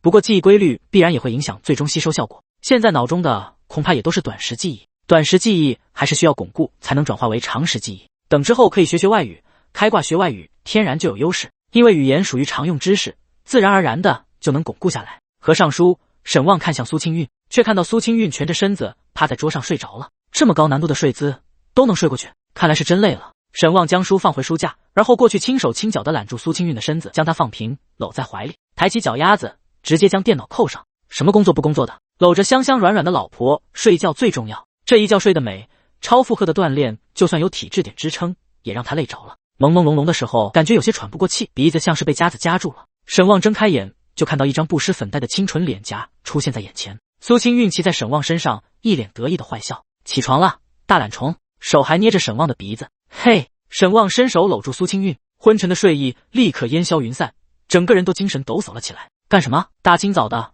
不是要去晨跑吗？吃饭的时候，沈望吃着吃着就笑出来了。笑什么笑？苏清韵脸红的将鸡蛋饼恶狠狠地丢在沈望的盘子里。没事，嘿嘿嘿嘿。沈望说着没事，还一个劲笑。你有完没完了？吃饭也堵不上你的嘴。好啊，吃饭吃饭，我这不是第一次听你的吗？闭嘴啊！吃吃吃，撑死你！苏清韵脸色涨红，气得夹起鸡蛋饼就往沈望嘴里塞。多老夫老妻，捅到嗓子眼，了，被塞得直翻白眼了。这时才终于翻了篇，他感觉自己前所未有的好，今天算是有史以来的最巅峰，而且这还仅仅是开始，好日子还在后面呢。沈望悄默默地看着已经脸红到耳朵的苏清韵，心里嘿嘿地笑着。第23章，放心有我。上班还是1个小时干完1天的工作，因为辅助状态下几乎不会出错，也不会思考课程逻辑卡顿，所以沈望的效率高得离。回头看一眼办公室，很好，里面有开会的声音，也就是说李涵哥短时间内不会来查岗。开摆。厕所战神出发，刚抬起屁股，满是裂纹的手机屏幕上弹出一条信息：顺丰快递。哦，买的衣服到了。沈望眼睛一亮，立马起身，我去拿个快递。OK。庄鹏比了个手势，上班时间去拿个快递很正常，知会一声就行。健身专用的运动衣基本都是比较修身的款式，沈望已经迫不及待的想要看苏清韵穿上健身服之后的样子了。毕竟苏清韵的身材保持的一直很不错，小背心、瑜伽裤肯定很迷人。在健身房的时候，外面可以穿一条运动短裤，回家了就穿瑜伽裤。嘿嘿嘿。光速取了快递，沈望直接坐电梯去了10楼，准备直接把衣服送到苏清韵手上，到时候不知道她看了是什么表情。叮，电梯开门，陆芷文进门，一气呵成。蓝峰的规模不小，整个龙海大厦足足包下了3层楼办公，员工人数近千。苏清韵属于人事招聘岗位，办公区域距离大门很近。走过去一探头，发现苏清韵并不在工位上，小小的工位上整洁又满当。且不说隔板上一整排的公司吉祥物玩偶，就是显示屏的下面都挂着几个猴，笔记本电脑两边左右护法齐全，看起来充满了少女风。蓝峰的办公制度年轻化，对于这样的装饰品并没有严格的要求，只要不脏不乱，一切 OK。沈望一探头，人事部的人就看见他了。哟，旺旺，你的小娇妻刚刚出去了。开口的是坐在苏清韵旁边的一个留着齐耳短发、干练又精神的妹子。作为公司内为数不多的英年早婚人群，沈望也是备受关注的。基本上2个部门的人都是认识他俩。刚出去了，好吧，快递到了，我给他放柜子里。沈望很是自来熟的拉开苏清韵的桌柜，把衣服连带包装放进去。旺旺，最近减肥了吗？感觉你瘦了。就在沈望倒腾的时候，后面的工位的一个妹子转过身来，惊奇的看着沈望。有吗？不是吧，我这才刚开始减肥，这都被你看出来了，你那么关注我干嘛？我可是有妇之夫啊，可别惦记了。沈望笑着开了个玩笑，那妹子乐得咯咯直笑。你俩是不是在楼下健身房办卡了？短发妹子也乐呵呵的凑过来。是啊，多少钱？我也想办张卡，但是还没打听价格。沈望思考了一下，这样吧，我给你介绍个教练，你就说是我介绍的，让他给你报个贵点的价格。哎，你是不是说错了？短发妹子惊奇。没错，给你报个贵的价格，然后我好跟他要提成啊。沈望乐呵的靠坐在苏清韵的座位上说道。你有毒。短发妹子也乐了，周围的人听到的都跟着笑起来。谁在打算盘？珠子蹦我脸上了。隔壁工位的一个帅哥站起来扬怒道。不得不说，这人事部门还真的都是精华，全公司的帅哥美女怕是都集中来了。刚刚说话的哥们也是1.8米的个子，而且还瘦，纹理3-7分发型，还有点校园青春男神的气质。我推给你微信了，就这个陈婷教练，我们办了年卡加1个月的私教，套餐价是1300，不过教练看我是个健身的好料子，给我补贴200，也就是1100。沈望现在整个人都是放松状态，人有了底气之后，感觉就是不一样。这么便宜？后位的妹子有些惊讶，我了解的可是1500啊。沈望一脸坏事的表情，追悔莫及道，坏了，报低了，提成没了。去你的，以前没发现旺旺你还这么逗。短发妹子申请了教练微信后嗔笑道，走了，我得赶紧回去了，别等被领导查岗。沈望见好就收，立马起身，身子一起来，身下的办公椅立刻如释重负的弹起来一大截。没去坐电梯，反正就是2层楼。沈旺绕到步行梯的大门，打开门准备爬楼上去。刚进楼梯就听到下面有熟悉的声音：“妈，我们可能要在骑士定居了。我知道，可是这事是我们2个人的事，我想问问家里能不能。”沈旺停下脚步，自家老婆的声音不会听错。苏清韵在跟丈母娘打电话，似乎是借钱。是因为昨天自己说自己爸妈给打了钱准备买房的事情吗？难怪昨晚的他后来的情绪都有些低落。沈旺叹口气，自己老婆自己知道。苏清韵的家庭环境也不是很好，而且还有个哥哥，哥哥也在骑士工作，前些年为了结婚刚买了房子，首付也是东凑西凑，都很难。家里还有点重男轻女的思想。苏清韵从小要强家里的区别对待，早就让他对父母不抱什么希望了。上大学的学费都是他自己勤工俭学挣出来的。后来和沈旺结婚，也是顶着家里的压力，自己给自己做了主张。像是开口向家里要钱的这样的行为，他以前是无论如何也开不了口，也不愿意开口。可是现在，沈旺感觉有些心疼。妈，你别说了，我知道了，没关系，我们自己再想办法就是。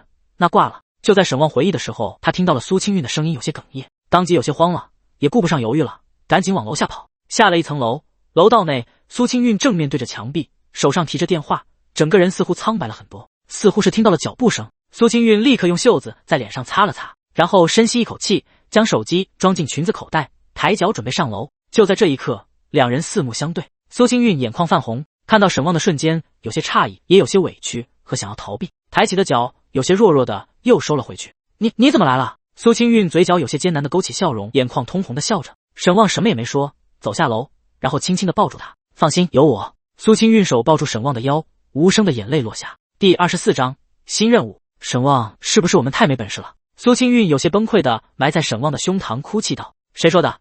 老婆的本事我知道。凌晨1点公开会议1喷5的战绩我记忆犹新。沈旺轻抚苏清韵有些单薄的后背，轻飘飘的说道。去死！苏清韵当即又哭又笑的捶了沈旺的胸口一下。老婆不用担心，会越来越好的，相信我。沈旺扶着苏清韵的肩膀，然后拍了拍自己的胸口。苏清韵被他这自信的模样逗笑，眼角还挂着眼泪。是啊，都进干部训练营了，说不定有机会往上爬一爬，到时候起码会比现在要好吧。好，那我等你养我了。苏清韵擦了擦眼泪，笑着哼了一声。沈旺重重点头。走吧，快回去吧，不要太担心，我们还有机会有时间。加油。苏清韵咬了咬嘴唇，重重点头。随后沈旺看着苏清韵擦了眼泪，然后去卫生间洗脸，没补妆，因为根本没化妆，本身底子就好，天生的冷白皮，不化妆依然很漂亮。对了，健身服到了，我给你放在你的柜子里了，你等可以看看大小合不合适。苏清韵洗完脸后，额前的碎发稍有些湿润黏连，眼眶也有些微微泛红，除此之外，神态和正常的时候没什么不一样。好，你快回去吧，别让领导发现你摸鱼。沈旺点头确认苏清韵状态还不错，便笑着打开楼梯间大门，爬楼回到自己楼层。刚进门就嘴角一抽，李涵哥正在办公区站着，似乎在等人。再一看，办公区也就自己缺席了，那等谁也就不言而喻了。拿出手机看看，庄鹏已经发了3条信息催促查岗了。沈旺无奈摇头，迈步走过去。办公区的气氛有些压抑，听到沈旺的脚步声，大家也都没抬头，只是偷偷用眼角观察。涵哥找我。你跟我来办公室一下。李涵哥没什么表情，只是说了一声。沈旺无所谓的笑了笑，跟上了御姐领导的脚步。兵来将挡，水来土掩。再说自己工作都已经完成了，又不是做什么过分的事情，只是去拿个快递而已。当然最重要的是他有这个底气。跟着李涵哥进了门，李涵哥接了杯水递给沈旺。旺旺，上面有个大任务交到产品部了。沈旺愣了一下，还以为李涵哥是来问责的，结果不是，反而看起来像是要安排给他什么任务。什么任务？成人教育赛道目前蓝峰扩张起来有些困难，所以公司想要从一些其他渠道入手，提高学员量。目前已经确定好的产品方向是短视频渠道和自媒体渠道。沈旺听后表情没什么变化，主要是没什么太大意外。现在抖音和小红书确实是2个巨大的流量池，大把的商家都在上面绞尽脑汁的去获取流量和客源，但是这玩意可没那么容易，这里面水更深，所以发布的内容是需要我们产品部门出。沈旺有些不确定，主要是他们部门就这3瓜俩枣产出优秀的视频和自媒体文章，扯淡呢，不优秀的视频和文章产出就是浪费时间。李涵哥看沈旺的表情，抿嘴一笑，别说这大波浪御姐，笑起来还真的是魅力四射。当然不是我们独立完成，我们产品牵头出策划，其他部门全力配合。我想也是，这样的话倒是不至于太过粗制滥造。沈旺松了口气，他们一人负责一个赛道，专业知识不是没有，但是绝对比不上教研部门和授课老师的，让他们去出视频文案，怕是会出大乱子。我也是这么想的，既然是要获客，那么质量一定不能太低，甚至要很高。这个事我想交给你牵头，你想不想做？沈旺有些迟疑，惯性思维的想要拒绝，因为他没有自信能做好。但是转念一想，自己有辅助在手，似乎也没什么好怕的。而且这事只要做得不差，再加上干部培训营的名额，升职加薪不就近在眼前？到时候苏清韵肯定很高兴。再者，这工作可比给那些讲义教材排版有意思。可以，多谢领导信任。什么时候开始？目前还在信息同步阶段，预估会在你从训练营回来之后开始。李涵哥笑盈盈地说着。沈旺嘴角抽了抽，感觉这事情一环扣着一环，就跟算计好了似的。自己这美女领导该不会对自己这身肥肉有什么企图吧？啊，呸！怎么可能？撒泡尿照自己，也知道自己现在的颜值不大可能。你可以先回去想一想，有什么想法，我们可以多沟通。李涵哥两手环抱胸前，微笑道：行。沈旺点点头，如果手边的工作耽误你的时间的话，我可以安排给其他人。嗨，不用，我能忙过来。好家伙，点他呢。辅助系统的协助下，最近都是1小时干完1天工作，然后摸鱼一整天，果然被领导惦记上了。不过看美女领导的表情和语气，也没有什么责怪的意思。回到工位，沈旺开始思考起来。庄鹏没有转头，只是椅子向后挪了挪，从挡板内露出胖脸，小声地问道：旺旺，韩哥找你干什么了？沈旺正思考着，然后顺手打开了 B 站。没什么，安排了点事。啥事？前方挡板，一个小脑袋探出来，大红色的蝴蝶结绑在脑袋后面，发丝散开。今天是林梦、小妍，其他人也都竖起了耳朵。保密。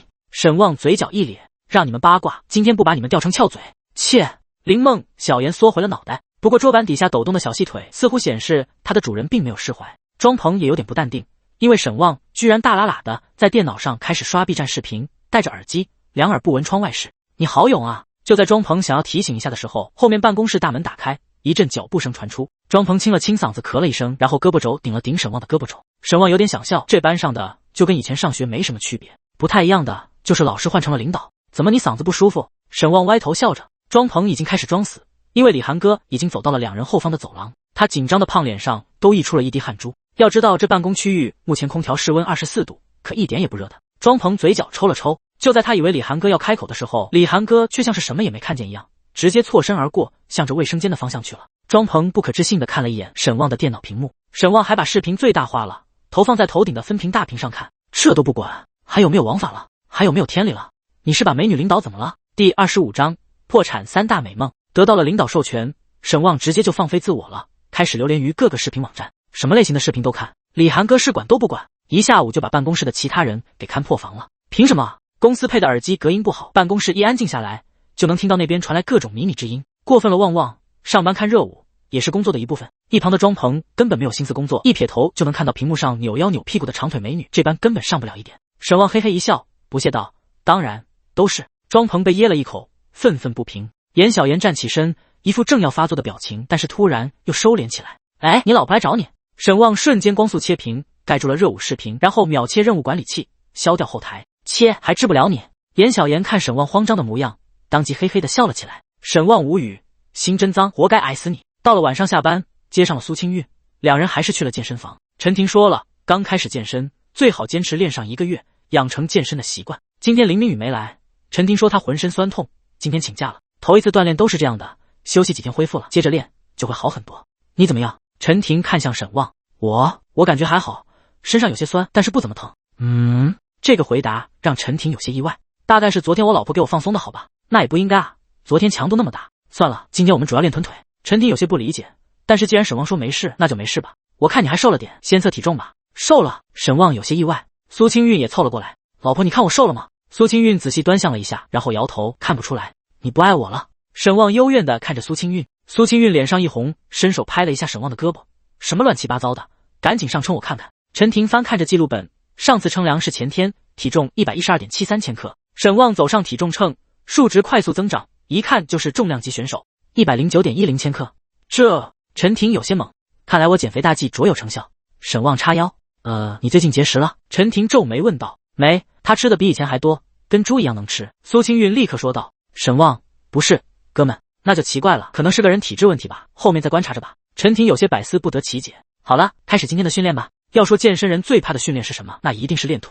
大腿肌肉本身强健，想要刺激其锻炼生长，就需要更强的力量。练完之后两股战战，还影响走路。很多人一想起来要练腿，就会有些恐惧。最后沈旺是打着摆子被苏清韵搀扶出来的。苏清韵抿嘴笑，让你逞强，非要加重量，不加重量没有效果。沈旺嘴硬道。不过通过这次实验，沈旺有点摸清楚辅助健身的功能特点了。锻炼强度越大，积攒的速度越快。如今体质已经达到了76点了，距离所谓的平均80只差4点。他能感觉到身体的变化，之前虚胖的时候真的是走2步都有点喘，现在明显感觉身上不虚了，有使不完的劲一样。只是不知道这属性点有没有获取上限，若是没上限，那1年过后自己不是成了超人了，不会被切片研究吧？沈望有些思维发散，就在互相搀扶的走向车棚的时候，前面一个老奶奶正推着轮椅，轮椅上坐着一个头发花白、手持拐杖的老爷爷。苏清韵看了一眼，然后回头笑道：“等你老了，我也推着你。”沈望白了苏清韵一眼，到时候指不定谁推谁呢，肯定是我推你。苏清韵微笑着，一脸笃定地说道：“快得了吧，肯定我推你。科学证明，女人比男人长寿。”苏清韵紧了紧小鼻子，然后突然想起了什么有趣的事，咧嘴露出一口白牙：“到时候你再惹我，轮椅都给你掀了。”沈望惹不起，告辞。坐着小电动，吹着夜风，搂着老婆的细腰，算算日子，再过几天就要去团建了。团建完就要去帝都参加培训，时间安排的还挺满了。老婆，如果有天我们从公司离职了，你想干什么？正在骑车的苏清韵侧了侧头，似乎在思考。我想回家开花店，开烘焙店。苏清韵微笑着，语气还有点憧憬，让少女破产的3大美梦：鲜花店、奶茶店、蛋糕店。沈望嘴角一咧，嘿嘿笑道：“去你的！”苏清韵轻哼一声：“你呢？”沈望张开怀抱：“我要是下岗了，先来个全国游，看遍祖国大好河山。”苏清韵的笑声像是银铃一样，发丝被风扬起，根根都镀上金色的光辉。我也想哈哈。看着苏清韵背影，沈望笑了笑：“迟早带你看遍祖国大好河山。”好啊。苏清韵应着，虽然他觉得可能性不大，但是他也愿意接受沈望给他对未来的美好蓝图。生活已然不易，若是囿于苦难，便再也没有了方向。回到家后，沈望还是照旧先把每天的1个小时的学习时间用完。苏清韵则是去洗漱，她不愿意在健身房洗漱。洗完之后，走出卫生间，看了一眼卧室内，沈望正捧着一本《非暴力沟通》，读得津津有味，专注的神情让人不忍打断。苏清韵穿着睡衣站在门口，看着沈望认真的样子，嘴角微微勾起。苏清韵张了张嘴，用只有自己才能听到的声音轻声的说道：“加油，老公。”然后转身就去了厨房。早上吃饭都比较匆忙，碗筷都放在水池中，一般都是晚上回来收拾。等到洗完碗后，苏清韵打开冰箱看了看家里的蔬菜和肉类，打算一下明天早上吃什么。就在她思考的时候，温热的手环住她的腰。看完了，明天休息，想去哪里？沈望贴着苏清韵的耳边小声问道。耳鬓厮磨，气氛有些旖旎。明天要去学校办招聘会，别弄这边痒死了。苏清韵耳朵有些痒，嬉笑着晃了晃头，摆脱沈望的耳语。原本旖旎的气氛也被冲散，只剩下苏清韵咯咯的笑声。这边痒，那另一边呢？沈望立刻转攻另一边耳朵。别闹，我投降，痒死了。原本左边不痒的，你逗我，我就都痒了。苏清韵晃着脑袋，躲避进攻，咯咯的笑着。别弄了，真的很痒，饶了我吧，我明天跟你一块去吧，反正也没事。沈望笑着说道。苏清韵转过身，纤细白嫩的手臂伸出，搭在沈望的肩膀，大眼睛眨了眨，有些欢喜和期待。真的呀？送你上下班？还是算了，我打车公司有报销，你开车送我，油费可没法报销。苏清韵有些遗憾地说道。没事，不差那点油费，明天我正好出去跑个滴滴。苏清韵思考一瞬，很快遵从内心的笑了起来，嘴角露出2颗虎牙。那也行，到时候搭你个顺风车。以前为了多挣钱，休班或者下班早的时候，沈望也会跑几单，只不过毕竟不是专业跑，扣去油费也挣不了多少。看着怀里的苏清韵，沈望有些思绪纷飞，还是得尽快找个理由让老婆接受自己能赚很多钱才行。夫妻3年，大家知根知底，突然暴富，沈望可解释不清楚。虽然有爸妈给的买房子钱兜底，但是他可不敢跟苏清韵说花的是这个钱。有什么办法好呢？就在沈望抱着苏清韵思考的时候，手机叮的一声传来消息通知。多年当牛马的习惯让沈望第一时间摸出手机看了一眼。林明宇，宇宙第一，望哥有点坚持不下去了，又扑街了。宇宙第一，你们公司还招人吗？宇宙第一，我大学学绘画的，水平还行。沈望愣了一下，加上林明宇的微信后，两人也简单聊了点，至少互相交换了一下曾经的作品。不过看他今天这话，这是道心破碎了。第26章，想法。怎么有工作？苏清韵看了看沈望，没，是林明宇，他好像小说扑街了，还问我咱们公司招不招人。沈望笑了笑，招人？招啊。苏清韵微笑的说道，这不问对人了吗？苏清韵不就是蓝峰的 HR， 要来的话我可以给内推的。苏清韵眨了眨眼，这也不是什么走后门操作，他们是有招聘指标的，多一个人面试就多一份数据，我问问吧。沈望拍了拍苏清韵的小屁股，然后坐在了客厅唯一的单人沙发上。苏清韵白了沈望一眼，然后从冰箱拿出鸡胸肉放在铁盆里，去了厨房。旺旺，宇哥怎么回事？宇宙第一，没事，就是扑街太多了，感觉已经养不起自己了，不太想当全职了。宇宙第一有点怀疑自己。宇宙第一，好废啊，感觉怎么也写不好。宇宙第一，猫猫叹气。沈望能看出来林明宇现在有点丧了，这一连串的话明显是想要倾诉一下，显然受了不小的打击。宇宙第一，再不行就得回家种地了。旺旺，兄弟，别这么丧，写文嘛，本来就是摸奖，说不定你下本就火了呢。宇宙第一，没希望了，再这么下去，饭都吃不起了。我想先找个工作，不行找找有没有网文工作室，去当个枪手也行。沈旺愣了一下，网文工作室，突然一股灵感涌上心头。以前上大学，沈旺也兼职写过，对于网文还算了解，甚至也给工作室写过。大学约会经费就是这么来的。网文工作室投资不大，而且相对来说水没有那么深。若是开一间工作室，自己这资金来源问题不就好解释了？旺旺，宇哥，你这话倒是提醒了我。你说咱俩开个工作室怎么样？然后沈旺就看到对话框上方，一会出现正在输入中，一会又消失，然后再出现。显然这个话题让林明宇有些不知道该怎么回了。过了好一会，宇宙第一，旺哥没那么容易。宇宙第一，前期要是不出爆款，持续投入太高了，不挣钱。沈旺看着林明宇的回复，也开始思考起来。自己现在系统每日收入2万多一点，一个月就是60万，这还只是现阶段。但是这钱他不敢用，因为不太好解释，还不如拿出一部分投资开工作室，是赔是赚，他不是很在意。就算不挣钱，也就消耗个房租水电和一点员工基础工资，他能接受。这又跟做生意不一样，不用囤货进货，风险小不少。旺旺，明天有空出来聊聊。林明宇考虑了一会，然后才发来一句：行，句，我请旺哥去吃胖子烧烤，凤凰街胖子烧烤咋样？旺旺，行，中午12点我准时过去。宇宙第一，好。收起手机，沈旺静静地思考了一会。林明宇这人，这2天接触给他的感觉是个2次元宅男，不是很有自信，性子还算直爽。做个合作伙伴的话，可能能力不太够，但是应该还算好相处。具体的，等明天先碰面聊聊。要是林明宇不靠谱，他就自己干，只是怕苏清韵太紧张担心，到时候要是还得帮忙管账，那就不太好解释了。一颗脑袋从卧室门框边上探出来。聊完了，看着沈旺自己在沙发上发呆，苏清韵问了一声：聊完了，需要内推吗？苏清韵眉眼弯弯，一脸期待，似乎在说这事我能搞定，快夸我。先不用。沈旺摇头。哦。苏清韵撇了撇嘴，脑袋从门框边上消失。过了一会，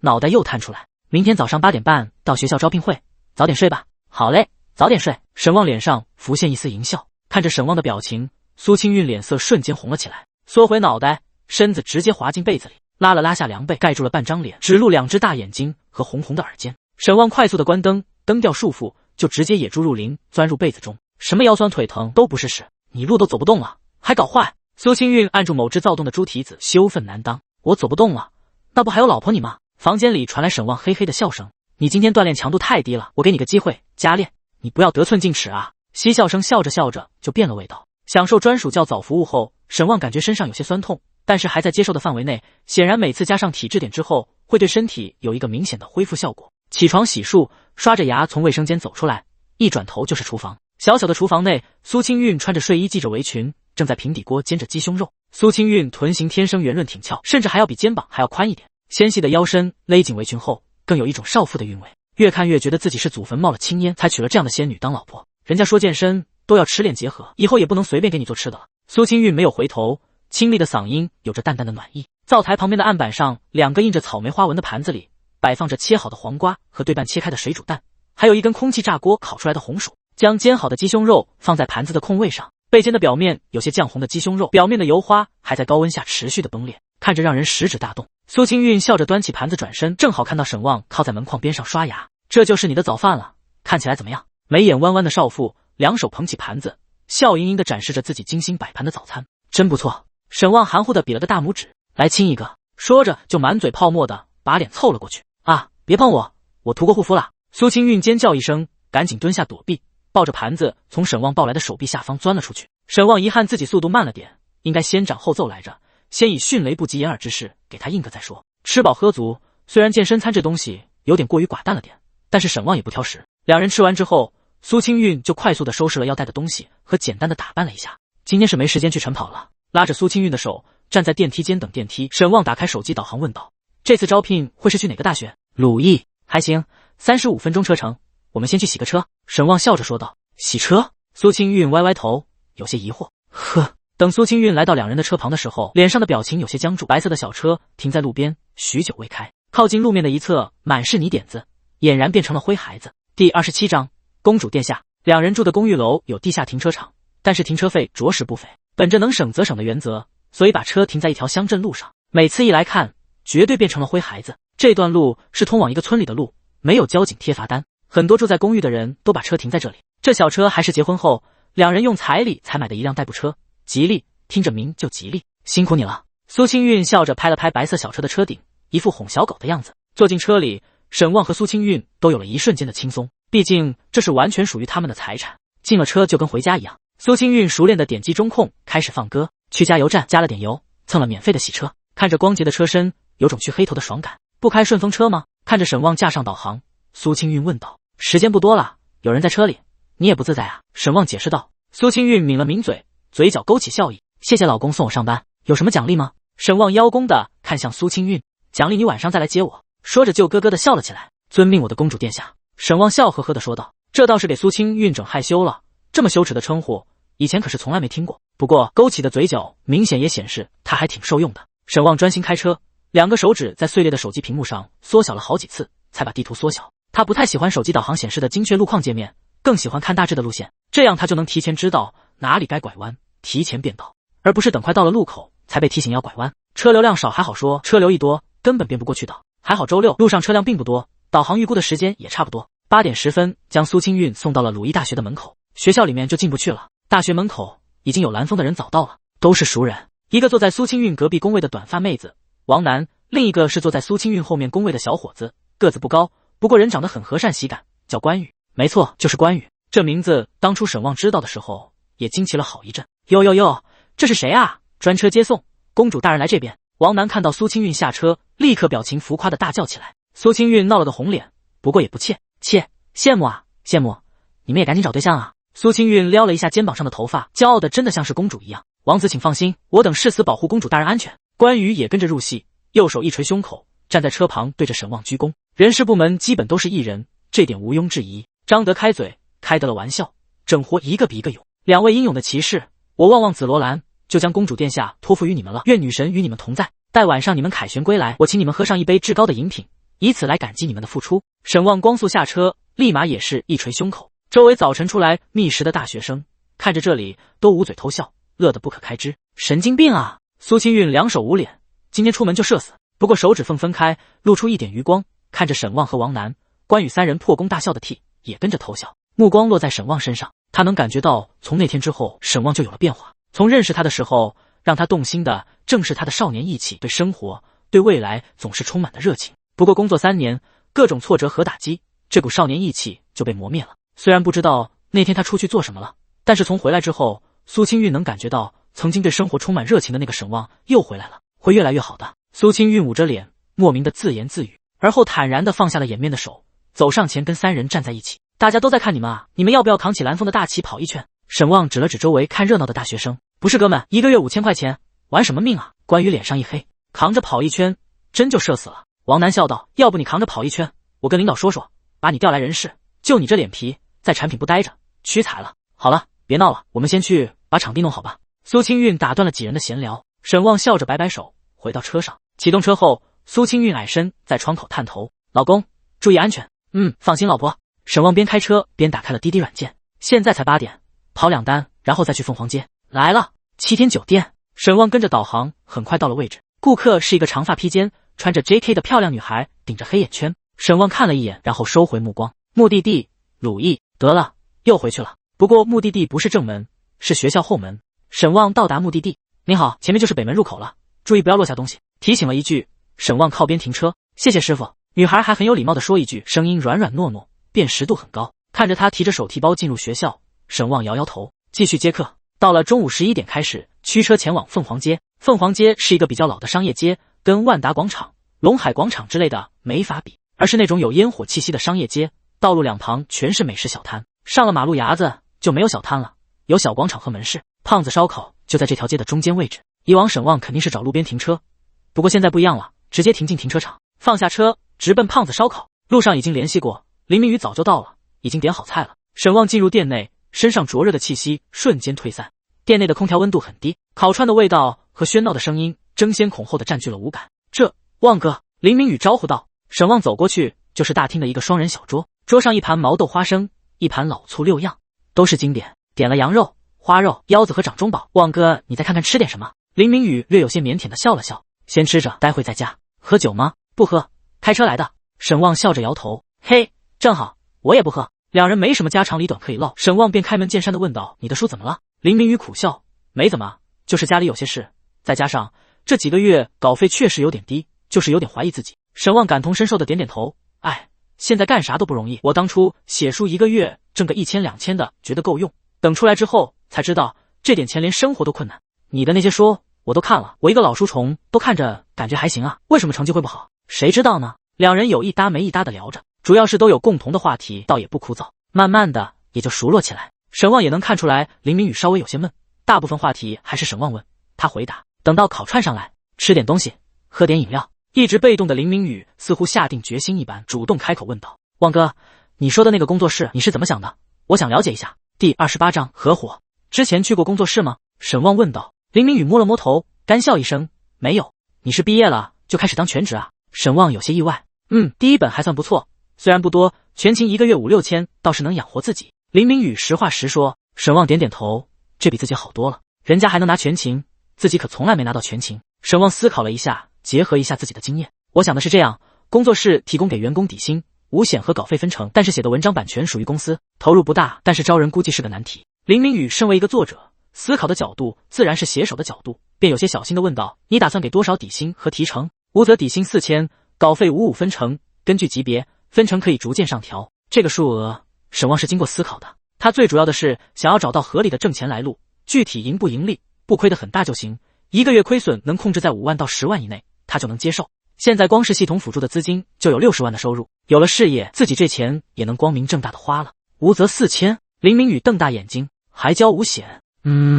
沈旺点点头。林明宇有些忍不住想要算算自己的情况，若是自己还能拿到5000稿费，加上底薪，也就是6500的工资，比自己稿费还多。若是能拿到8000稿费，加上底薪，也是8000的工资，还有五险。要知道，五险公司是要支付一半的，就算最低标准，那也是额外给你交了将近700元，也就相当于工资8700，8000稿费。别的林明宇不知道，写了5年网文，林明宇很清楚，能达到这个收入标准的作者其实很少，而且无责4000算是旱涝保收，比去一些地方上班都要好。这能挣到钱吗？林明宇有些没底气。不试试怎么知道？沈旺笑了笑。林明宇拿起一串肉，咬下来一口，咀嚼着，只感觉以往好吃的肉串此刻有些索然无味，内心显然在天人交战中。沈旺看着他，明白他担心什么。我们合伙，你技术入股也可以，我来解决资金问题。沈旺有这个底气，所以说得很自然，语气中的自信让林明宇有些恍惚。怎么个技术入股？沈旺嘴角一挑，系统给了他充足的底气，让他有试错的勇气。我现在还有工作，平日里对工作室肯定是没有那么多时间管理，所以需要你进行管理、招人，还有大部分的内容审核。你也是老作者，这些你经验充足，所以算你技术入股。你也可以在工作室写书，和其他人一样待遇。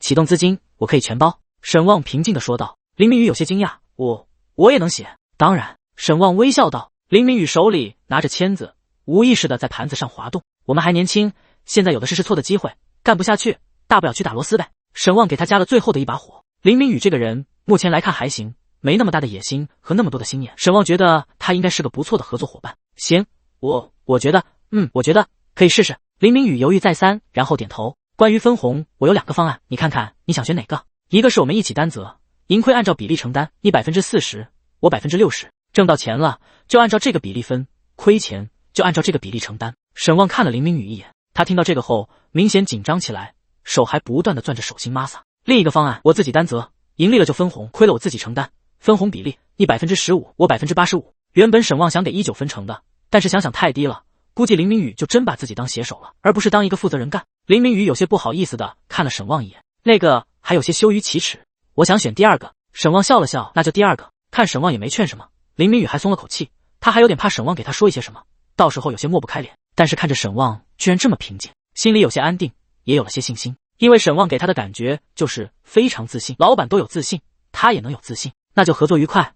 我们下午就去找地方呗。沈旺打算趁热打铁。林明宇有些优柔寡断，那就快刀斩乱麻，先把事情定下，找到地方我们就去办营业执照，到时候再找个律所弄一份合同，怎么样？林明宇还有些懵，行，这么快吗？不然呢？你有作者群吧？到时候可以在群里帮忙喊一喊，看看有没有人来。沈旺微笑道。为什么要拉林明宇？这可是写了5、6年的老作者，水平暂且不论，潜伏的作者群绝对不少。好，这个行。林明宇有些恍惚。那我们就合作愉快，一起赚大钱。沈旺举了举手里的饮料。好。上了贼船的林明宇咬了咬牙，点点头。虽然是个小作坊，但是林明宇也有些热血沸腾了起来。自己这是要当老板了吗？想一想还有点小激动。可惜不喝酒，不不抽烟，不然高低也得喝2杯。林明宇借口上厕所提前结了账，这顿他便主动请了客。等公司成立了，咱俩高低得喝点。沈旺笑着拍了拍林明宇的肩膀。林明宇虽然瘦，但是个子也不矮，将近1.8米，所以拍拍肩膀正合适。带上林明宇，沈旺坐在了车里，拿出手机才看到有了好几条信息。老婆，笑死了，早上你们搞怪的视频被传到大学论坛了。老婆，上午好多大学生来招聘区。老婆，本来还觉得自己还挺年轻，看看他们，瞬间觉得自己也上年纪了。老婆，图片。老婆，你在开车吗？注意安全呀。老婆，好饿，你中午吃什么？老婆，喂，老婆，又不看我信息，你死定了。猫猫魔道。汗如雨下了，聊得太嗨，忘了看手机。旺旺，我错了，老婆，才看见。汗如雨下。旺旺，我出来跟林明宇吃了顿饭，聊了聊。旺旺，晚上回家有件大事跟你说。老婆，猫猫问号。老婆，什么大事？很好，转移注意力成功，求生技能 Max。沈旺冷汗直冒，以前可是因为回消息太慢，挨了不少数落的。第29章，谢谢老公。旺旺，等晚上就知道了。老婆，好吧。旺旺，你们晚上几点结束？老婆，下午4点收工。沈旺一看时间，现在已经是12点半了，时间也不多了。沈旺转头看向林明宇，宇哥，你家住哪？万和公馆。万和公馆。沈旺看了看地图，距离龙海大厦很近的一个公寓楼。也是，不然健身也不会去龙海。既然这样，我们如果找办公地点的话，可以在龙海大厦附近。沈旺点开地图，林明宇有些恍惚，也赶紧点开地图。龙海附近好像办公楼也不多。沈旺有些嘀咕，龙海大厦位置算是骑士的偏郊区，周围商品房和小商业街比较多，办公楼比较少。公寓楼也不是不行，多租几个。沈旺挠了挠头，不过他不是很想去公寓楼，好歹是第一次创业，不想弄得太过露。自己现在手里也不是没有钱，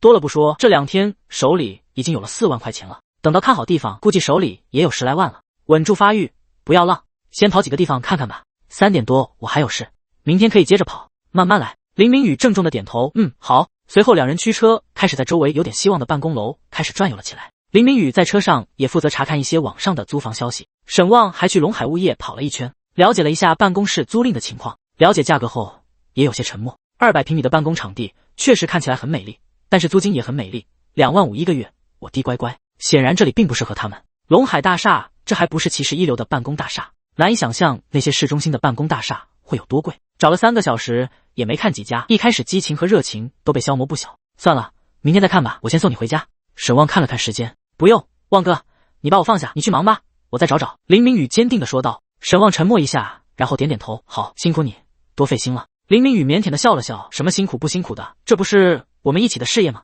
沈旺笑了笑，点点头，那我先走了，回头我们一定好好喝一杯，拜拜。放下了林明宇，沈旺开车去鲁艺大学，然后给苏清韵发消息。轻车熟路停在靠近大学门口的道边，也不敢停门口，保安会赶人的。打开微信看看信息，老婆，下班了，我来了。老婆，天线宝宝飞奔来。老婆，王楠和关羽要回公司，我们带他们一程吧。旺旺，好。沈旺笑着放下手机。苏清韵待人和善，力所能及的情况下喜欢帮忙，带2个同事一块走，完全在预料之中。就在沈旺靠窗看手机的时候，一道辨识度很高的软软糯糯的声音传来，师傅，走吗？我去威斯汀酒店。沈旺愣了一下，抬头看去，路边身穿黑色紧身针织裙，也就是俗称后妈裙的长发美女眨了眨眼睛看着沈旺。沈旺嘴角抽了抽，还真是缘分，早上师傅你送我回来，晚上还又遇到你了。美女展颜一笑，撩了一下前额的大波浪发丝，不走，我等人。好吧。那美女说着就在手机上继续操作起来，似乎在喊车，也站在沈旺的车旁没走开。沈旺多看了2眼，身材曲线真的不错，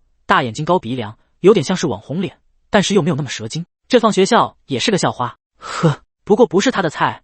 沈旺更喜欢像是苏清韵那样的小白花一样的女孩子，可爱又清纯。沈旺收回目光看着手机，一旁正在打车的美女闲暇也看了沈旺一眼，却看到沈旺缩在车里看手机，心里撇撇嘴，最看不起这种想看又装作不想看的男人了。就在他鄙视的时候，远处走来3人，为首的苏清韵脚步轻快地朝着沈旺这边走来。沈旺一抬头，立刻笑着拉开车门走出门，这一举动也让那美女多看一眼，心道这是下来搭讪要手机号吗？不过一转头却看到那体格壮实高大的男人朝着后方走去，抬眼看去，道路另一边，一位面容精致白皙的女孩带着几分甜美幸福的微笑走来，简约的白色连衣裙宛如一朵盛开的莲花，裙子的领口是精致的蕾丝花边，增添了几分甜美与优雅。她的头发在身后梳成马尾，随着走动还轻轻摇摆，脚步轻快，连同着马尾也欢快的跃动。老公，苏清韵轻声开口，脸颊还有点红扑扑的，不知道是不是快步走来，有些累。沈旺看着走来的苏清韵，手在身前转了一圈，然后放于小腹前，躬身弯腰，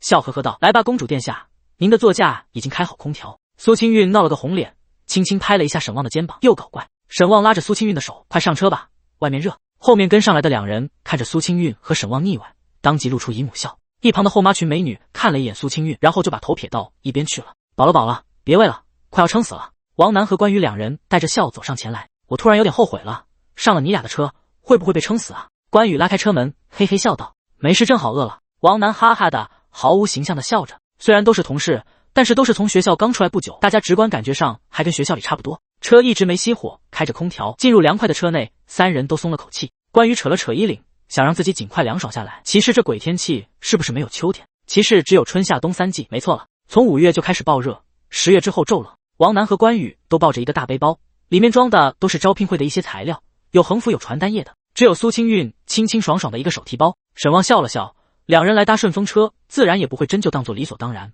所以也就主动帮苏清韵承担一部分的负重了。辛苦了吧？沈旺从副驾驶座位下方提出来早就买好的果茶。哇，旺旺你是天使吗？王楠当即激动的大叫，也不知道你们喜欢什么，随便买了点，你们先选。3杯果茶，1杯常温，2杯冰饮，还有1杯温奶茶。奶茶先拿出来递给了苏清韵，苏清韵摸了摸温热的奶茶，抿了抿嘴笑了起来。另外两人直接选了冰饮，活过来了。两人喝了一口都打了个激灵。苏清韵系上安全带，沈旺才放下手刹，开动车子。小吉利载了4个人，沈旺都能感觉到动力有点不够用了，所以开得也不快。苏清韵还是轻车熟路的去放音乐，然后美滋滋的小口喝着奶茶，顺便把果茶插上管，伸手递给正在开车的沈旺喝。这操作自然让后面2个咯咯直笑，苏清韵也只是微微脸红，习惯了，在他们面前撒狗粮又不是第一次了。苏清韵打开副驾驶的储物格，想要找个小镜子，一打开就看到一支鲜艳的红玫瑰放在格子里。苏清韵嘴角的笑意压不住的勾起，取出那只玫瑰，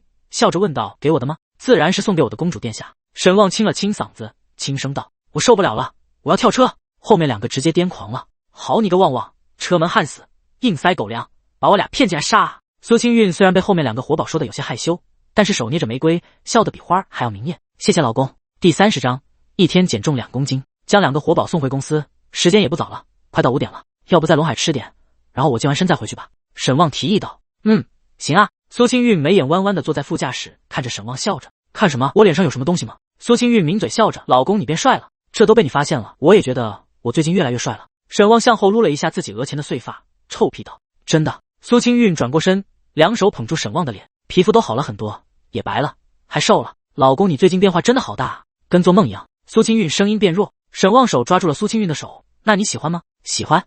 那不就得了，晚上吃醉香阁。沈旺拍了拍苏清韵的小脑瓜，惹得苏清韵嘟了嘟嘴，一脸不满。醉香阁，好吧。苏清韵纠结了一瞬，然后点头。原本想说太贵了，但是她不喜欢做杀风景的事情，既然沈旺提议了，那就开开心心的应下就好。你今天还健身吗？沈旺问道。因为算日子，今天苏清韵应该是来大姨妈的日子，我可以看你健身。苏清韵抿嘴笑。好。吃完饭回龙海大厦拿了健身包，虽然正常休息日，但是这种互联网公司加班是常态，公司里依然很热闹。苏清韵刚进公司就看到人事部门的一堆人凑在一起，叽叽喳喳的聊得热火朝天。苏清韵一来，所有人的脸上都露出了姨母笑。果然被爱情滋润的女人气色都不一样，看看清韵再看看你。关羽指着王楠说道。老娘怎么了？哪里碍你眼了？苏清韵看着一群搞怪的同事，捂嘴笑了起来。别闹了，你们还不下班干什么呢？吃2手狗粮呢。一个黑长直美女羡慕的看着苏清韵。神 TM， 2手狗粮吃的也能2手啊，进口转出口。卧槽。哦。苏清韵看着乱哄哄的工位，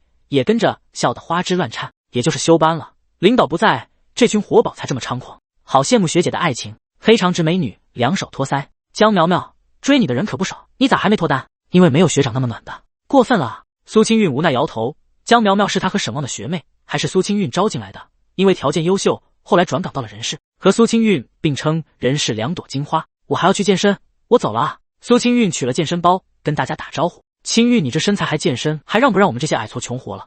王楠目光有些羡慕。哦，对了，健身我也去。坐在苏清韵工位后面的妹子恍然惊醒。不是吧，唐鑫，你也办卡了？是啊，那天旺旺给我推荐的那个教练，我也办了卡了。唐鑫起身翻找健身包。你这动作也太快了。王楠有些懵，大家一块问的，结果你转头就办完了。主要是要减肥了，最近胖了不少。唐鑫是那种肉感美女，前凸后翘，身材火辣，确实不瘦，但是不丑，有腰有腿，很多人都喜欢这样的。苏清韵笑着等了等唐鑫，周6还加班呢，还骗我说领导的工作轻松。沈旺偷偷摸摸的从工位上摸出健身包，尽量不打扰正在办公室中加班的李涵哥。不过天不遂人愿，旺旺，李涵哥站在办公室门口看着沈旺，脸上似笑非笑。哈，涵哥加班呢，有些事需要处理，你回来干什么？拿健身包下去健身。沈旺提了提手里的包。李涵哥上下打量了一下沈旺，看起来是瘦了，练了多久？还不到1周。沈旺实话实说，楼下的伯利健身房吗？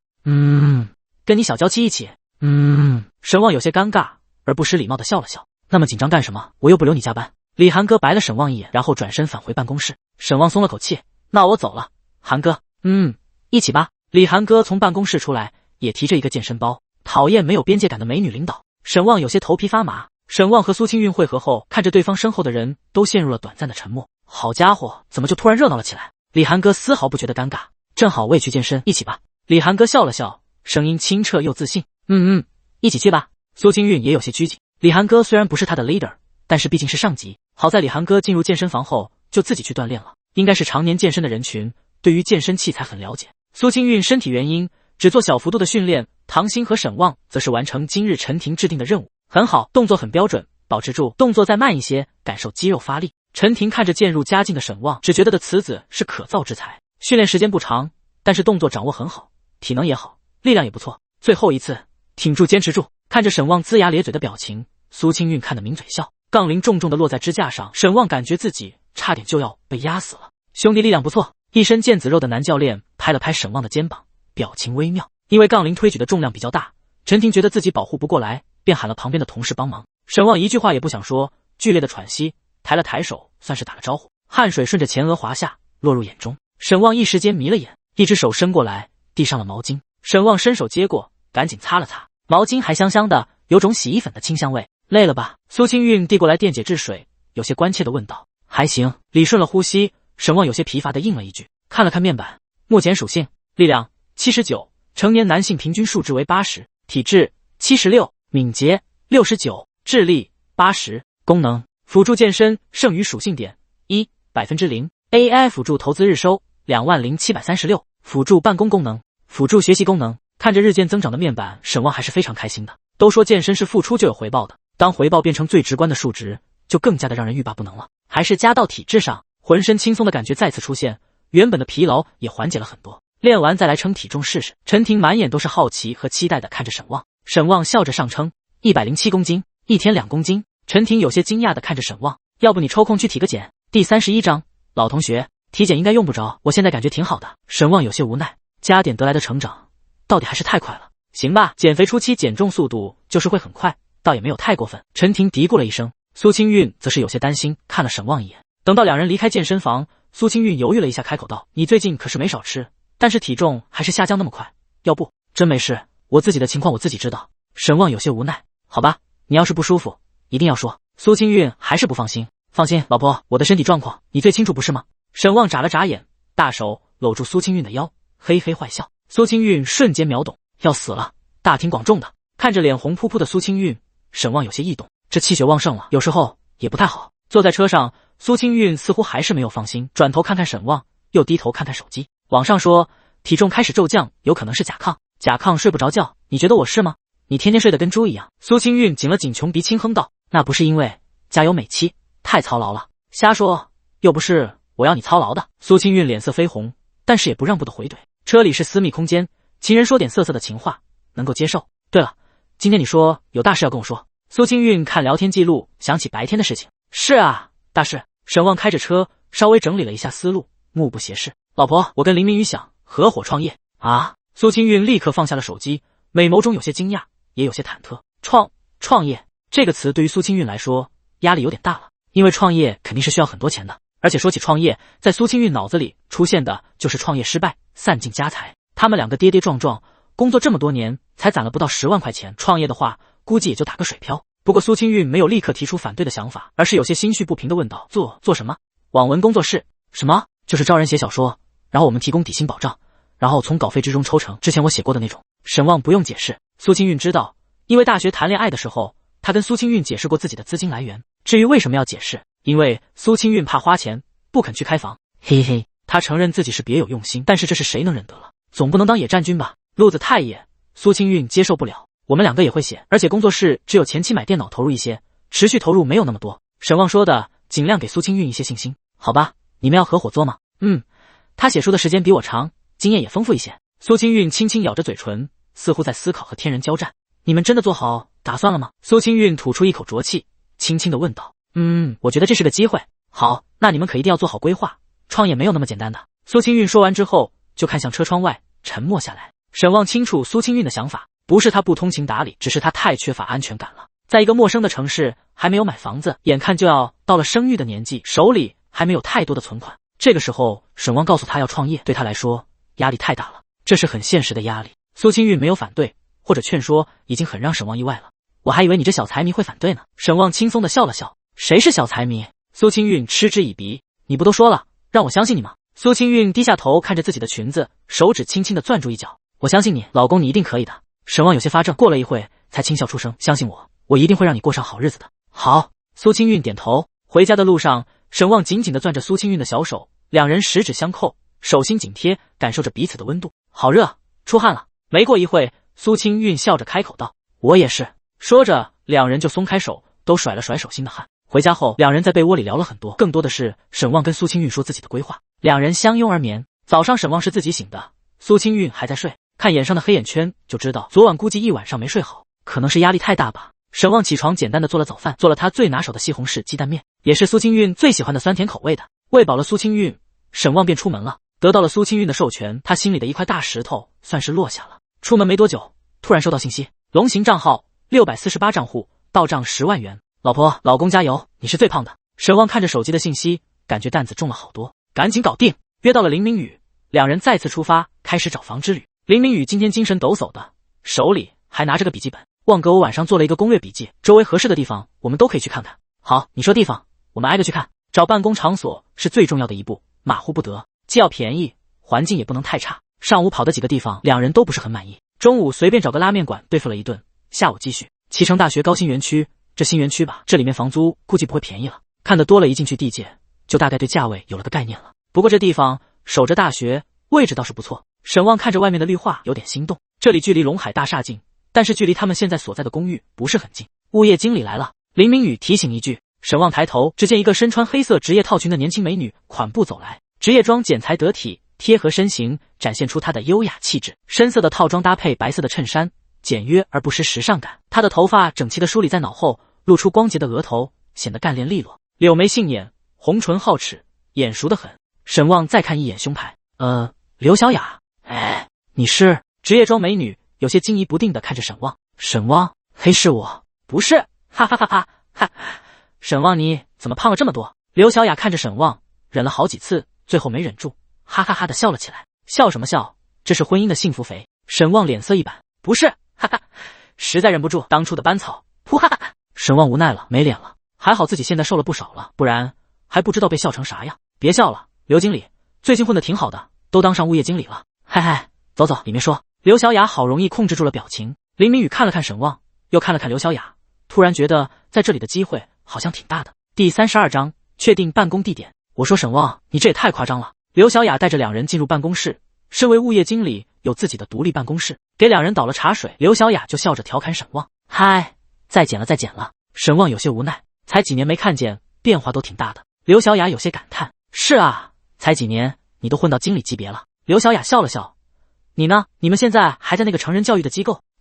还在。还在？那你这是？沈望笑了笑，挣得太少了，我想跟我这兄弟合伙创业试试。刘小雅愣了一下，微微皱眉，创业挺好，你们要做什么？林明宇开口道，网文工作室。网文工作室？你还写书呢？大才子。嗨，什么大才子，都是混口饭吃，再不搞点兼职就得穷死了。要说混得好，还是得你，这都有独立办公室了。沈望有些羡慕，都是拿死工资，有什么混得好？毕业之后找了几份工作都不合心意，就走了家里关系来混日子，混一天算一天。刘小雅娇笑道。沈望笑了笑，都是朴素又平凡的人，不过平凡也分3、6、9等。要说混得好，还是你们宿舍的王几，现在都正科了，人家有个好家世，哈哈哈。沈望也感叹的笑着，之前班里的其他人还问过你，等什么时候咱们聚聚？问我干什么？沈望有些意外。刘小雅眨了眨眼，你说呢？陈潇是吧？沈望神色尴尬，是啊。嗨，再说吧，也是，要是让陈潇看见男神变成这样，不知道会不会到心破碎。哈哈，好了，打住，老同学，还是先让我们聊正事吧。李小雅止住笑，美眸扫了扫林明宇和沈望。好呀，聊正事，你们想要租办公室，开网文工作室是吧？对，想租多大的？你们这现在还有多大的面积的？刘小雅在电脑上操作了一会，然后将屏幕转过来，看看吧，新园区，所以各个面积的办公室都还有位置，最大的500平，上下2层楼。沈旺白了刘小雅一眼，雅姐，靠点谱。哥哥，好，看看这2个，一个150平米，有一个独立办公室，一个独立卫生间，水电网自然都是齐全的。新园区物业1平米8块哦。刘小雅笑着比了个8的手势。另一个180平米，一个独立办公室，2个卫生间，南北通透大窗。刘小雅笑着看向2人，先去看看。沈旺有点异动。好，刘小雅拉开抽屉，找出了钥匙，走，带你们看看房。高跟鞋哒哒的在前面走着，林明宇和沈旺则是在观察周围的环境。这新园区到底是新园区，绿化真好，不知道租金是多少。林明宇看着周围，稍微有些向往的说道。很快，3人到了一个大门前，走过大门是一条走廊，白色李氏花纹的地砖反射着亮眼的光芒，整个落地大玻璃墙映入眼帘，第一眼看去是有些豪华的，毕竟这么大的玻璃墙。这就是那个180平米的独立办公室在那边，这办公室可以承载20至30人进行办公，带着2人进入，地面不是完全的毛坯，应该是简装完成的，地砖和走廊的一样都是白色李氏花纹。空旷的大房间看起来非常的大，南边角落还有一个用磨砂玻璃隔起来的办公室，靠墙的位置有2个不小的卫生间。刘小雅也在观察2人的表现，沈旺看了直点头，林明宇则是有些冒冷汗。这办公室租金多少？12000个月，押2付6。刘小雅眯眼笑着，沈旺点点头，还好，比想象中的便宜一些。一旁的林明宇则是有些打退堂鼓，太贵了吧？他现在突然有些觉得之前找到的那些毛坯房5、6千一个月的办公场地不错了。看看另一个，沈旺有些满意，但是也得看看另一个150平米的。刘小雅带路，绕了半圈，来到一个北向的房间，一样的落地玻璃墙，但是相对来说采光稍弱，开了灯还是一样的亮眼，差了30平，但是观感上明显小很多。这就是先看大平方再看小平方的坏处。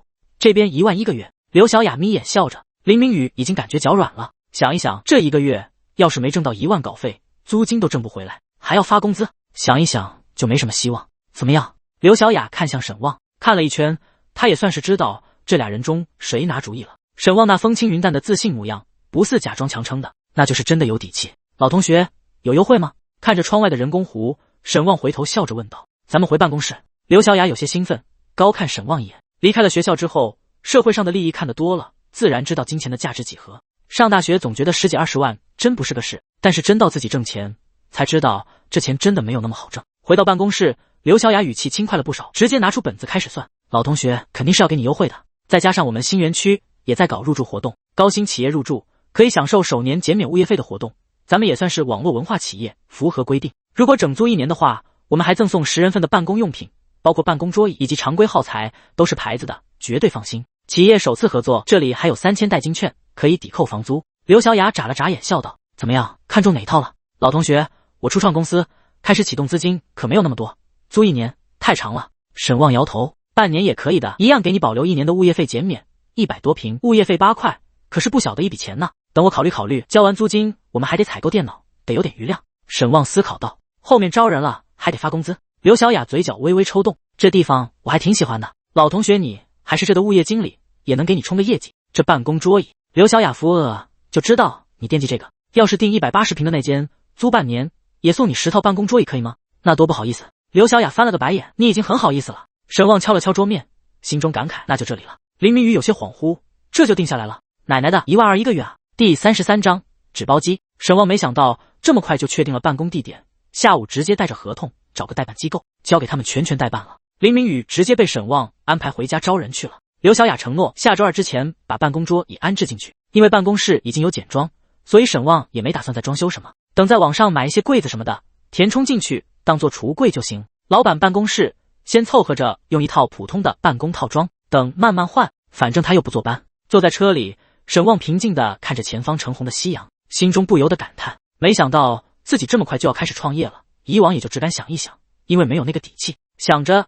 沈旺笑了起来，给苏清韵发信息，问他要不要来健身。苏清韵说在家办公呢，估计没时间来。看似光鲜亮丽的白领工作，确实是这种根本不分休息日和工作日的忙，只要公司有需要就要加班，自发自愿。呵呵，沈旺不抽烟，但是此刻有种想要赔一根的感觉。好在有个好领导，只要是任务完成，李涵哥绝对不会莫须有的折腾人，不像是有些部门领导，任务完成的还要开会复盘，还要去承担那些手脚不麻利的人的烂摊子，干得快的还要帮他出些乱七八糟的材料文件。发动车子前往龙海大厦，进入健身房，找到了正在随意指导野生健身者的陈婷。陈婷很敬业，闲得没事就在健身房溜达，看到那种明显健身小白的就过去指点一会，也希望借此再拉几个报名私教课的学员。婷姐，沈旺对陈婷的称呼早就变成了 X 姐，因为闲聊也知道这位姐已经32岁了，比自己大不少。旺旺，今天就你自己？我老婆加班。那行吧，今个就你自己来了，我们直接开始热身吧。就我自己？沈旺有些懵。陈婷有些无奈的叹口气，开始领着沈旺做关节热身。是啊，唐鑫请假了，昨天估计练累了，今天说起不来了。林明宇这臭小子就第一节课来了，再也没来过。怎么问？就是在忙，不知道忙啥。沈旺笑出声，大概天下的健身教练都有如此的苦恼吧。这还好了，你们报的是月课，以前按课时报名的那才叫一绝。1万块钱报了50节课，2年后健身房倒闭了，退了他49节课的课时费。沈旺脸都笑僵了，这么离谱吗？还有得哄着骗着来上课的，我太难了。陈婷身姿柔软的做了个体前屈，圆润的蜜桃臀，视觉冲击力极强。咣当一声，正在练哑铃的男人尴尬的赶紧去捡地上的哑铃。新手，像你这样雷打不动的，不用提醒的，比国宝都稀有。陈婷起身看了对面的大镜子，欣赏了一下自己的身姿曲线后，叹气道。沈旺摸了摸鼻子，要不是有系统督促，他怕是也坚持不来。而且你这体质很好，今天上强度吗？上。沈旺现在对自己的身体越来越自信，反正极度疲劳之后加点就可以恢复很多。根据学员身体情况定制训练任务，是一个优秀的教练基本的能力。确认沈旺的身体素质后，陈婷制定的计划就稍微上了点强度。一番折磨后，在一声力竭的低喝声后，沈旺脚软的放下了杠铃，汗滴顺着前额发丝滑下，沈旺脸色稍微有些发白。剩余属性点70%，这大概是他获取属性点最多的一次，整整170%。怎么样？陈婷递过来电解质水，还撑得住。沈旺将属性点加点，体质78，马上到达普通人平均水准。沈旺感觉付出的努力都是值得的，虽然不知道系统所谓的普通人标准到底是什么，但是他现在就是感觉自己充满了活力。力量一直是沈旺的骄傲，这才79，这平均标准到底怎么个事？标准深蹲100公斤，很厉害了，你一个新手能做到这程度？陈婷看着沈旺，有些赞叹的啧了啧舌。100千克的吗？陈婷做记录的时候，旁边的一个男教练好奇的探过头。8个一组，还做了3组，可以啊。男教练有些惊讶的看了沈旺一眼，你这肌肉耐力可比力量厉害。男教练凑过来，目光搜寻，似乎想要捏捏沈旺的胳膊肌肉。沈旺锻炼穿的是宽松的白色 T 恤，身材基本都盖住了，看不大出来。看着目光有些诡异的男教练，沈旺有点起鸡皮。对了，上称。陈婷立刻拉着沈旺离开。105 kg， 我的天啊！陈婷有些讶异的看着沈旺，仔细看看沈旺，陈婷突然发现沈旺像是变了个人。原本来的时候确实看起来有些虚胖的圆滚，但是现在宽松的 T 恤下面似乎肚子小了很多了，而且宽厚的胸膛有些肌肉的轮廓撑起了 T 恤。要不是亲眼所见，陈婷还不太敢相信，这才练了几天，可能是肌肉充血膨胀吧。陈婷自我安慰了一声，哈哈，减肥卓有成效，教练牛逼。陈婷白了沈旺一眼，可不是我牛逼，你这体质绝了，那也是教练教的好。走吧，给你放松一下。因为学员都抱恙在家，陈婷也没啥事干，带着沈旺去放松。陈婷跪坐在身旁，给他用滚轴放松大腿肌肉，突然觉得有些暧昧。沈旺摸了摸鼻子，这种情况下确实容易滋生暧昧。本来锻炼之后就是荷尔蒙爆发的时候，这个时候这么亲密的接触，难怪很多人会犯错误。婷姐，我突然想起来还有事，先不放松了，我回家让我老婆给我安安吧。沈旺看着气氛有点不对，立马笑着打断了陈婷的动作。陈婷愣了一下，看了一眼沈旺，点点头，行，回去一定记得放松，不然不利于肌肉恢复，影响训练效果。OK。沈旺撑起身子，比了个 OK 的手势，立刻去洗澡换衣服了。热水划过身躯，沈旺看了看自己的身体，原本虚软的肉消失了大半，能清楚的看到肉皮下隆起的肌肉，圆润的腹部也收了起来，不过看不到腹肌，稍微用力能有一丁点的腹肌轮廓，很不明显。最明显的肌肉应该是胸大肌了，原本看起来像是乳房下垂的造型的胸大肌，现在被撑起来弧度，有了形状和轮廓，这大概就是传说中的纸包肌了吧。呵呵，伸手拍打了一下自己的胸脯，感受到肥肉下坚实的肌肉，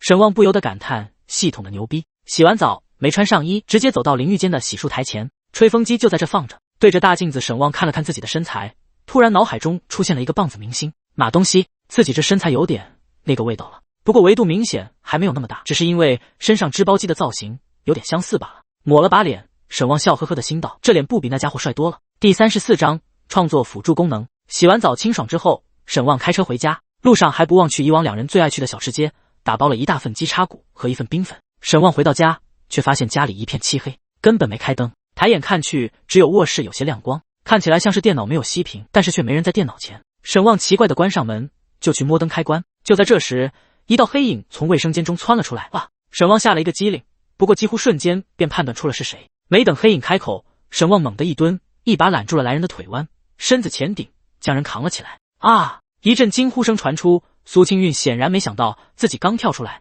身子就离了地。本大爷火气正旺，没想到还有女鬼送上门来。沈旺单手夹着苏清韵的腿弯，把手里拎着的东西往桌子上一放，就扛着苏清韵进了屋。哈哈，放我下来，不玩了不玩了。苏清韵拍打着沈旺的后背，咯咯的笑着。那是你说不玩就不玩了。沈旺小心的把苏清韵丢在床上，黑灯瞎火的，长发散开，还真有点韵味。还没尝过女鬼啥滋味呢，今个体验一下。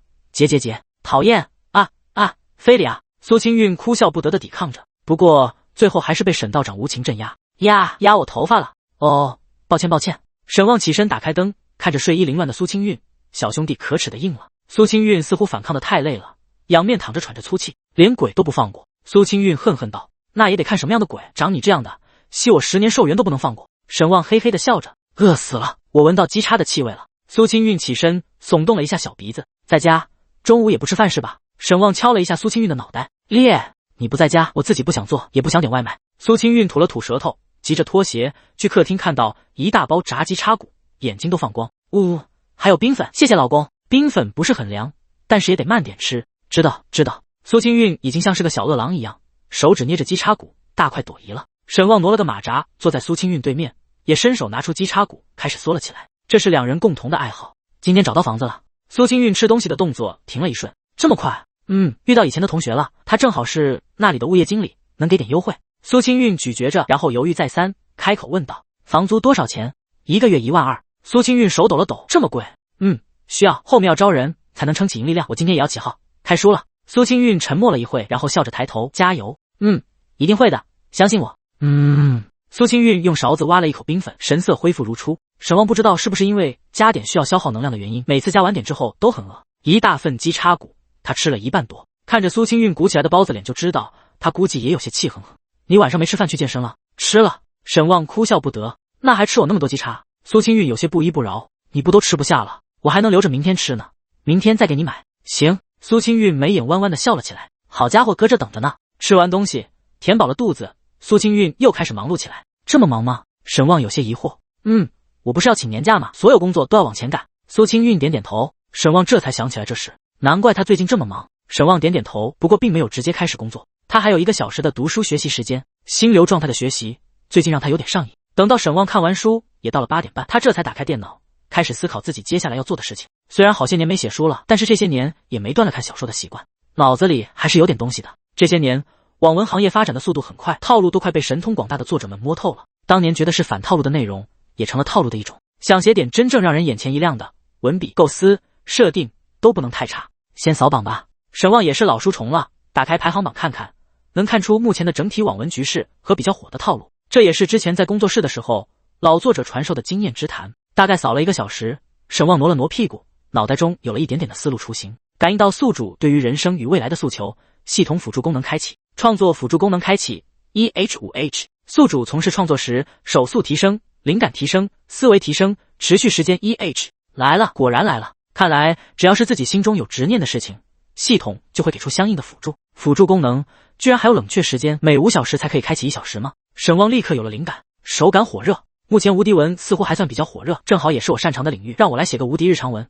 我的救世主朋友们，呵呵，灵感充足。如今末日文被开发出了各种奇奇怪怪的套路，什么高温、冰封、病毒、诡异降临，那就从这些入手。讲一位厌倦了修仙界打打杀杀的仙尊，来到蓝星，本以为能安安稳稳的生活，结果身边的人全都是各种各样的救世主。女同桌是诡异类救世主，重生归来，倾家荡产采购名钞，主角看傻子一样看着同桌贷款买名钞。女同桌还说到时候照主角。地狱之门开启到一半，主角不想亲近生活被打扰，干脆地狱之门留下欠了一屁股债的同桌，风中凌乱，靠着主角接济生活。原本是别人笑我太疯癫，我笑别人看不穿，结果真成了别人眼里的疯子。隔壁邻居预知到未来可能冰河降临，主角逆转阴阳，击碎天外冰河。最后邻居小妹破产，开了个公寓小卖部，倒卖家里存货，主角成了他3-5小卖部的大主顾。构思是骨，内容是肉，本来就定位的是无敌沙雕搞笑文，所以沈旺写的还挺欢乐。半个小时理完大纲，半个小时就狂飙4000字，噼里啪啦的声音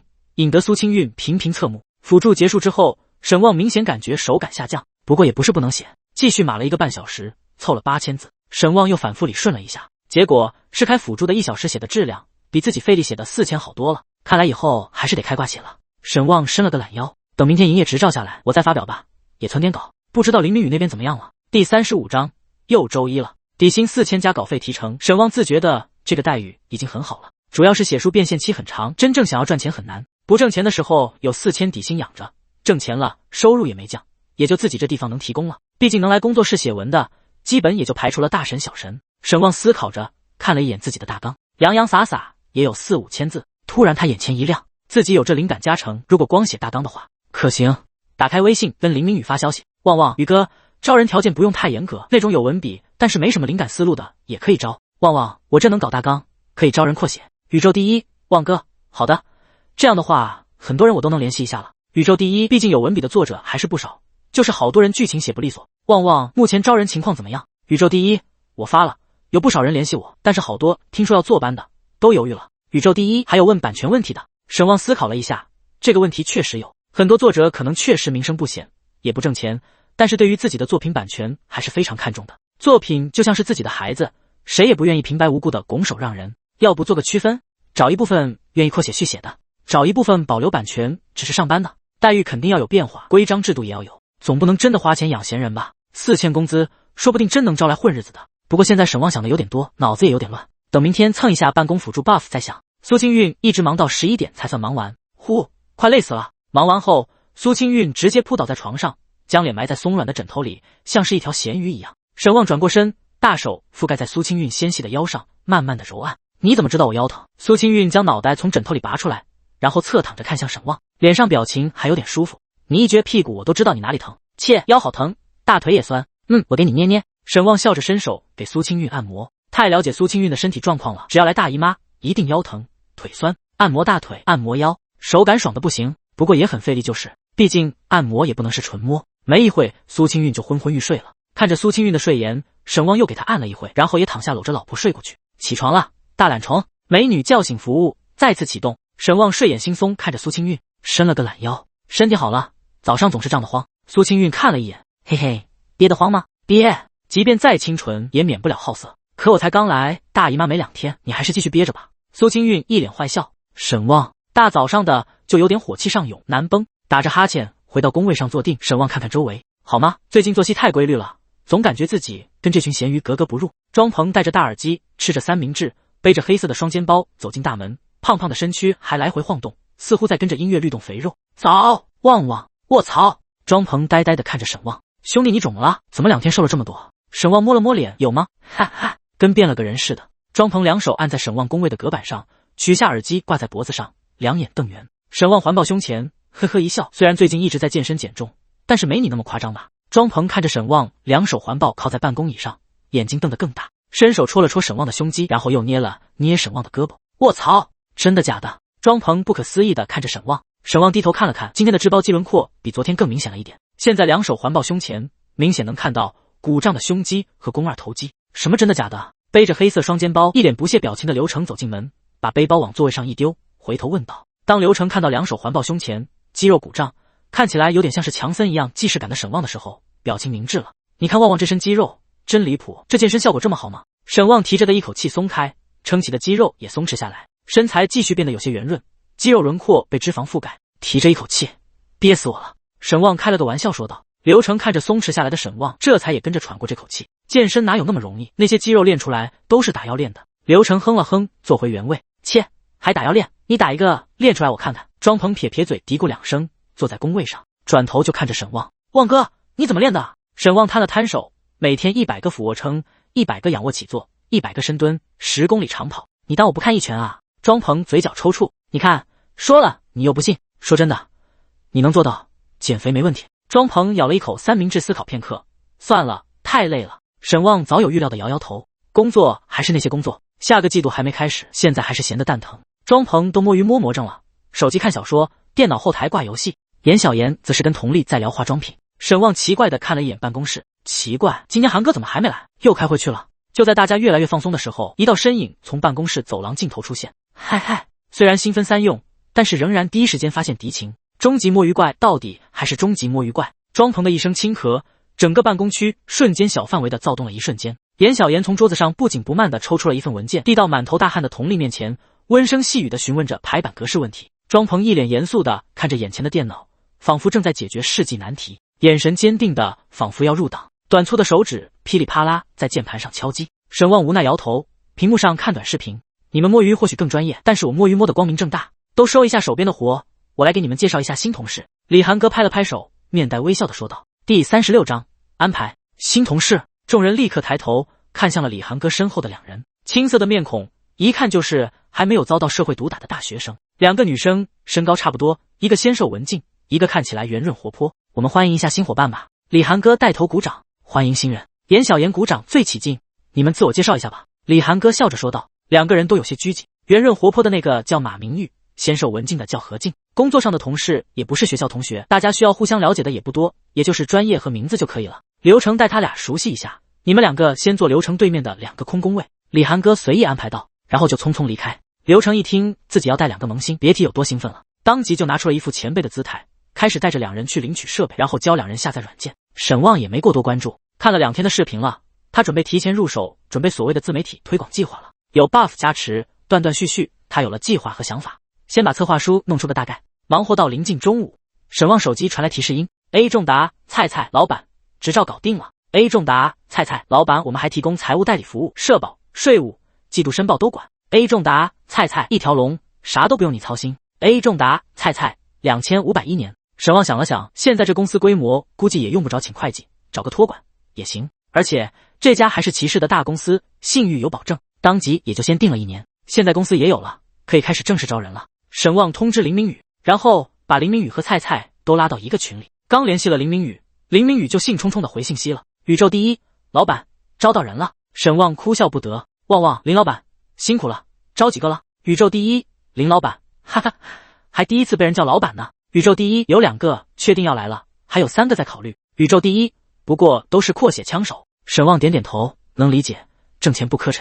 网文作者，尤其是全职作者，心理压力都很大的，尤其是混得不好的。旺旺作品都看过了吗？过你眼了？宇宙第一看了，而且他们之前都有经验，只是觉得咱们底薪高，跳槽过来。沈望微笑，意料之中。不过这样的话，他现在紧要任务就是拿出2个像样的大纲来了。旺旺，2个人以前的作品发我看看。宇宙第一链接，宇宙第一链接。沈望直接使盾走起，去了厕所，看了看2人以往的作品风格。旺旺可以，一个文笔细腻，一个对爽感的把持非常好。宇宙第一是吧？我觉得这俩真的还不错的，至少看文笔这方面，林明宇还是非常不错的。只要有适合的好大纲，2个人是完全可以胜任的。中午和苏清韵吃过饭后，沈望立刻返回了工位，找个空会议室，打开电脑就开始干。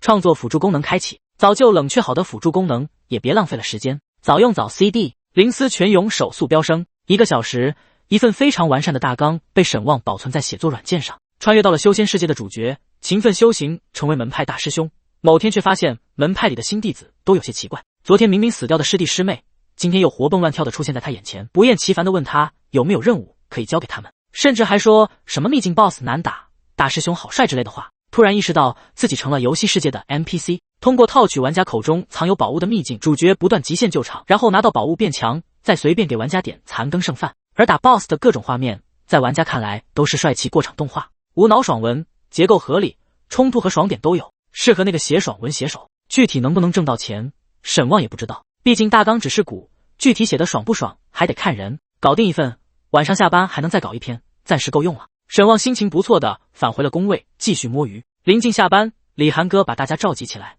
说了一下明天团建的事宜。我们9点在公司集合，打车去黄河公园，中午就在黄河公园烧烤 barbecue， 下午黄河公园有吊床和游乐场，稍微玩一会，晚上回龙海广场吃烤鱼。明玉和何静也一起。李寒哥看了2个新人一眼，2人有些惊喜。第1天刚入职，第2天就去团建，这么快乐的吗？团建后2天的时间，旺旺把工作交接给明玉和何静，有没有问题？李寒哥看向众人，流程等老人都有些懵，看了看沈望，又看了看李寒哥，2个新人则是有些忐忑和激动，没想到这么快就要接手工作了，还好是2个人一起接1个人的活，他们互相也能有个照应。寒哥、旺哥怎么了？是要调去其他部门了吗？庄鹏最后还是忍不住问道。没调动，不过下周5他去总部参加培训，回来之后接新项目，所以做个工作交割。还有问题吗？李寒哥扫视一圈，领导的目光到底还是锐利，平日里就算这位上司再亲和，也有着上位者的气场。众人都摇了摇头。那好，今天早点下班吧，明天准时集合。李涵哥拍了拍手，示意散会。说完便哒哒的踩着高跟鞋离开了。李涵哥一走，庄鹏眼神复杂的靠近过来。旺哥，你不是要升职加薪了？屁，这是去当牛马了。沈旺无奈摇头，要是新项目干不下去，我就只能卷铺盖走人了。什么新项目？现在还没确定呢，不过大概率是自媒体赛道的项目。没想到我们摸鱼三姐里面最先出头的居然是你。严小妍站起来拍了拍身沈旺的肩膀。什么玩意？解答了疑惑，沈旺还要去健身，跟几人打了招呼就去接老婆了。健身现在对他来说有点成为习惯的感觉了，而且之后去帝都参加培训，也不知道怎么个形式，有没有时间健身呢？林明宇这臭小子又不来，在陈婷的抱怨声中完成了今天的训练，体质+1。随后两人结伴去超市买菜，在苏清韵的坚持下，现在两人吃的都比较讲究。以前是喜欢什么吃什么，现在主要讲究一个营养均衡，多蛋白质，少油饮食。不过在超市，两人遇到了手上提着2大包食物的李涵哥。那不是你们领导，快去帮忙。苏清韵推了推沈旺。第37章水晶虾仁。沈旺愣了一下，点了点头，小跑过去。李涵哥想从购物车里提出2个巨大的购物袋，提了半天也提不起来，两手叉腰，似乎在思考什么。涵哥，我帮你。就在李涵哥有些不知道怎么办的时候，熟悉的声音从后面传来。李涵哥回头看到沈旺后，脸上有些惊讶，也有些欣喜。快，旺旺你来的正好，帮忙。李涵哥脸上有些无奈。沈旺伸手提起购物袋，手臂发力，肌肉隆起，将2个购物袋轻而易举地提了起来。李涵哥回头看的时候，也看到了苏清韵，跟苏清韵打了个招呼。李涵哥有些无奈地看向沈旺，还好遇到你，不然我都不知道怎么拿上车。涵哥，你买这么多东西吗？明天不是去露营，我把食材什么的采购一下，人多就得多买点。结果没想到我提不动，车在哪？跟我来。李涵哥带路，走了几百米才到他的车前，看到车，沈旺就沉默了。好家伙，卡宴！这大6倍光亮的车身让沈旺有些心惊，这领导挺有钱啊。再看牌子，京 A， 嘴角抽了抽，自己好歹也是系统傍身的人了，怎么感觉还是跟人差距那么大呢？后备箱打开，这空间也不是很大，2包东西丢上去，占去一半，另外一半还有一个卡通图案的收纳箱，占据了不小空间。辛苦了，实在太谢谢了。李涵哥感谢道。我给你拿上车容易，你回家怎么拿上去呢？沈旺看着2大包的东西，有些咂舌。没事，管家会帮忙的。李涵哥笑着说道。管家，打扰了。沈旺干笑一声。那我们先走了，涵哥。明天你不带着清韵一起去吗？我不去了，我还得上班。苏清韵摇头笑着。好，那明天见。李涵哥干脆利索的点点头。明天见。带着苏清韵去骑电动车。苏清韵一手提着包，一手挽着沈旺的胳膊。你们领导那车不便宜吧？不便宜，100多万吧，还是金安牌子。沈旺点头，有些感叹。真有钱，这些真的是生下来有就有，生下来没有就没有了。苏清韵感叹道。谁说的？沈旺眨了眨眼，看着苏清韵。怎么你还觉得你能开上百来万的车？有那钱还不如先买房子。苏清韵嘟了嘟嘴。房子车子我全都要。沈旺嘴角一歪，伸手虚握。鳌拜笑，做梦吧你。苏清韵白了沈旺一眼。沈旺也不争辩，等到时候直接摆在他眼前，看他怎么说。回家后，沈旺直接开始码另一篇大纲。文笔细腻，就适合写日常文。日常文写好的同样出彩，而且读者粘性可能比爽文还高。借鉴一下其他爆火的小说，沈旺很快就搞出来一份主角从修仙界穿越到灵气贫瘠的蓝星，然后被女主角捡回家的狗粮文大纲。日常文的大纲很碎，或者说很随意，点点滴滴的描写需要作者的灵气。反正他看了那个人的以往作品，感觉他是走错路了，不应该去写爽文，这个显然更适合他。剩余的时间顺便把自己的那本书也码了4000字。2份大纲，沈旺也没藏着掖着，直接发给了林明宇。没多久，林明宇就开始疯狂回信息。宇宙第一，可以，真可以。这2份大纲我都想写了，写好了必火。沈旺轻笑一声，你也不看看是谁帮忙写的，那可是开挂弄出来的。宇宙第一，旺哥这大纲是你写的还是买的？旺，我写的。宇宙第一，我突然觉得旺哥你有这实力，根本没必要开工作室了。宇宙第一，写书不也挺香的，火了可不少挣。沈旺笑了笑，这样火了，我不也不少挣。自己这创作辅助 buff 显然更适合持续产出高质量的大纲。只写1本那就只能挣1本的钱，但是写大纲就不一样了。旺，让你采购的电脑找的怎么样了？宇宙第一，我去了华荣电子城，找了家还算靠谱的组装机，一套4000，配置还可以。宇宙第一，配置单。宇宙第一，微信名片。沈旺思考了一下，这个价格还行。电脑他一知半解，只能看看 CPU、显卡、内存条之类的，其他的也不知道好赖。先采购5台吧。沈旺安排林明宇去办，明天办公桌椅就进公司了，一切都在朝着正轨走了。交代了一些事情，采购的钱给林明宇打过去。出租屋内，坐在电脑前的林明宇收到入账信息后，心中有些暖意和火热。抬头看看电脑上的2份大纲，他此刻只觉得自己的机遇来了，一定要经营好这个工作室。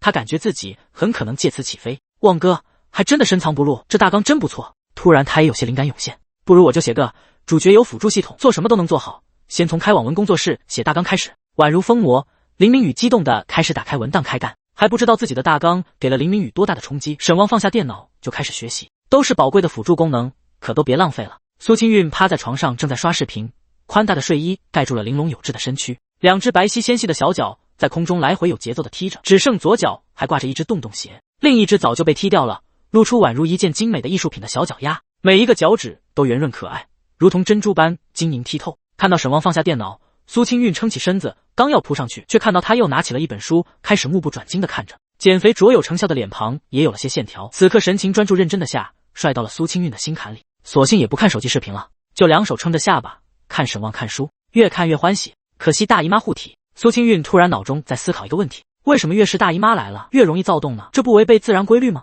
看着沈旺学习，苏清韵心中却感觉分外心安，没敢打扰。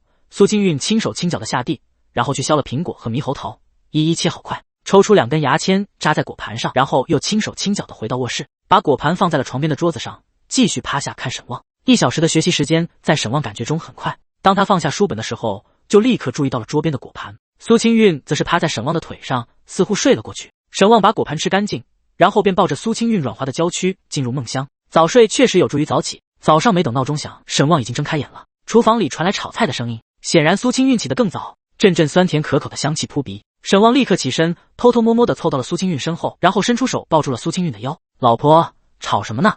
这么香，水晶虾仁，香吧？肯定好吃。沈旺抬眼一看，就看到手机支在灶台旁边，上面正在播放着美食博主炒菜的视频，显然这是现学现卖呢。老婆炒的都好吃。沈旺将下巴支在苏清韵的肩膀上，闻着苏清韵发丝的洗发水清香，轻声道：第38章，太专业了。早啊，旺旺。穿着一身高中校服的严小妍背着黑色的双肩包给沈旺打招呼。我操，这什么打扮？沈旺有点绝望，还有流行这种风格的高中校服啊？没穿过吗？严小妍理了理自己的空气刘海，高中生的既视感爆棚。不是，你都多大人了，还装嫩？你放屁！老娘怎么装嫩了？你还别着这么卡通的发卡，你还说你不是装嫩？死！严小妍张牙舞爪地追着沈旺打。沈旺虽然敏捷69，但是怎么也不会被个矮子追上。一旁的新人看着两人在广场上飞奔，都在笑。公司环境真好。时间快到了，其他人陆陆续续的都来了。严小妍已经累得成了条咸鱼，沈旺还跟没事人一样。就在这时，一辆灰色的揽胜停在了道边，身穿竖条纹格子衫、戴着墨镜的御姐美女从车上推门下来。走了，我车上能带3个人，流程后面能带3个，也不用打车了。李涵哥摘了墨镜微笑道。殊不知这摘墨镜的一煞风情已经把2个新人帅的眼都直愣了。卧槽，路虎，我坐。庄鹏第一个冲上前，直接挤进后排。我跟涵哥走。严小妍立刻也跳起来，跟着就上了副驾驶。他倒是没金汽车的价值，还有一个位置。李涵哥看向沈旺，沈旺笑了笑，佟丽去吧。佟丽有些拘谨的看了一眼李涵哥，也有些异动，但是还是小声的谦让道：不了，我坐流程的车吧，让你坐你快赶紧的去坐吧，后排宽敞，但是我跟庄鹏2个人坐可就不一定宽敞了。沈旺自黑一句。佟丽看了沈旺一眼，小声道：你可比庄鹏瘦多了。沈旺已经拉开了流程副驾驶的大门，一屁股坐进去，小丰田明显向下一沉。流程看着沈旺，表情稍微有些不愉快。部门这么多妹子，最后结果是最讨厌的一个坐了自己的副驾驶，系安全带。流程略有些不耐的提醒一声，沈旺笑着系上。车子发动，坐了4个人，小车子似乎有点带不动，嗡嗡响，但是速度也提不起来。前面的揽胜几个红绿灯后就不见了影，路上还不断有车在后面低喇叭催促，然后从侧方超车，司机超过之后还不忘回头给个蔑视的眼神。流程看着导航，脸更黑了。2个新人在后排也没说话，都在看手机。沈旺闭目养神，手机传来震动声。宇宙第一，旺哥，办公桌椅都到了，我让他们摆好了。宇宙第一，图片。宇宙第一看着像那么回事了，从语气中就能听出林明宇的兴奋，毕竟他也是老板，这工作室有他的一部分。大抵年轻人创业后，看着自己的小店公司，都有一种油然而生的自豪感吧。不管大小，这都是属于他的公司。宇宙第一，小柳今天来报道了，还帮着一起收拾卫生。宇宙第一，图片。随意的角度拍摄的照片，但是能看到对方是个长相尚可的妹子，只是黑框眼镜似乎封印了部分颜值。柳安花是个女作者。沈旺回去扒拉了一下，哦，没注意，还真是个女作者，难怪笔锋那么细腻。一个女作者居然去代笔男频爽文，还真是有特点。旺旺，挺好，你带他抽空把合同签了吧，然后等电脑到了，就可以给他大纲先看看了。宇宙第一 ，OK， 旺旺继续招人啊，大纲不用担心，要多少有多少。宇宙第一，放心，旺哥。说起大纲，沈旺看了看已经冷却好的创作辅助功能，有些牙疼。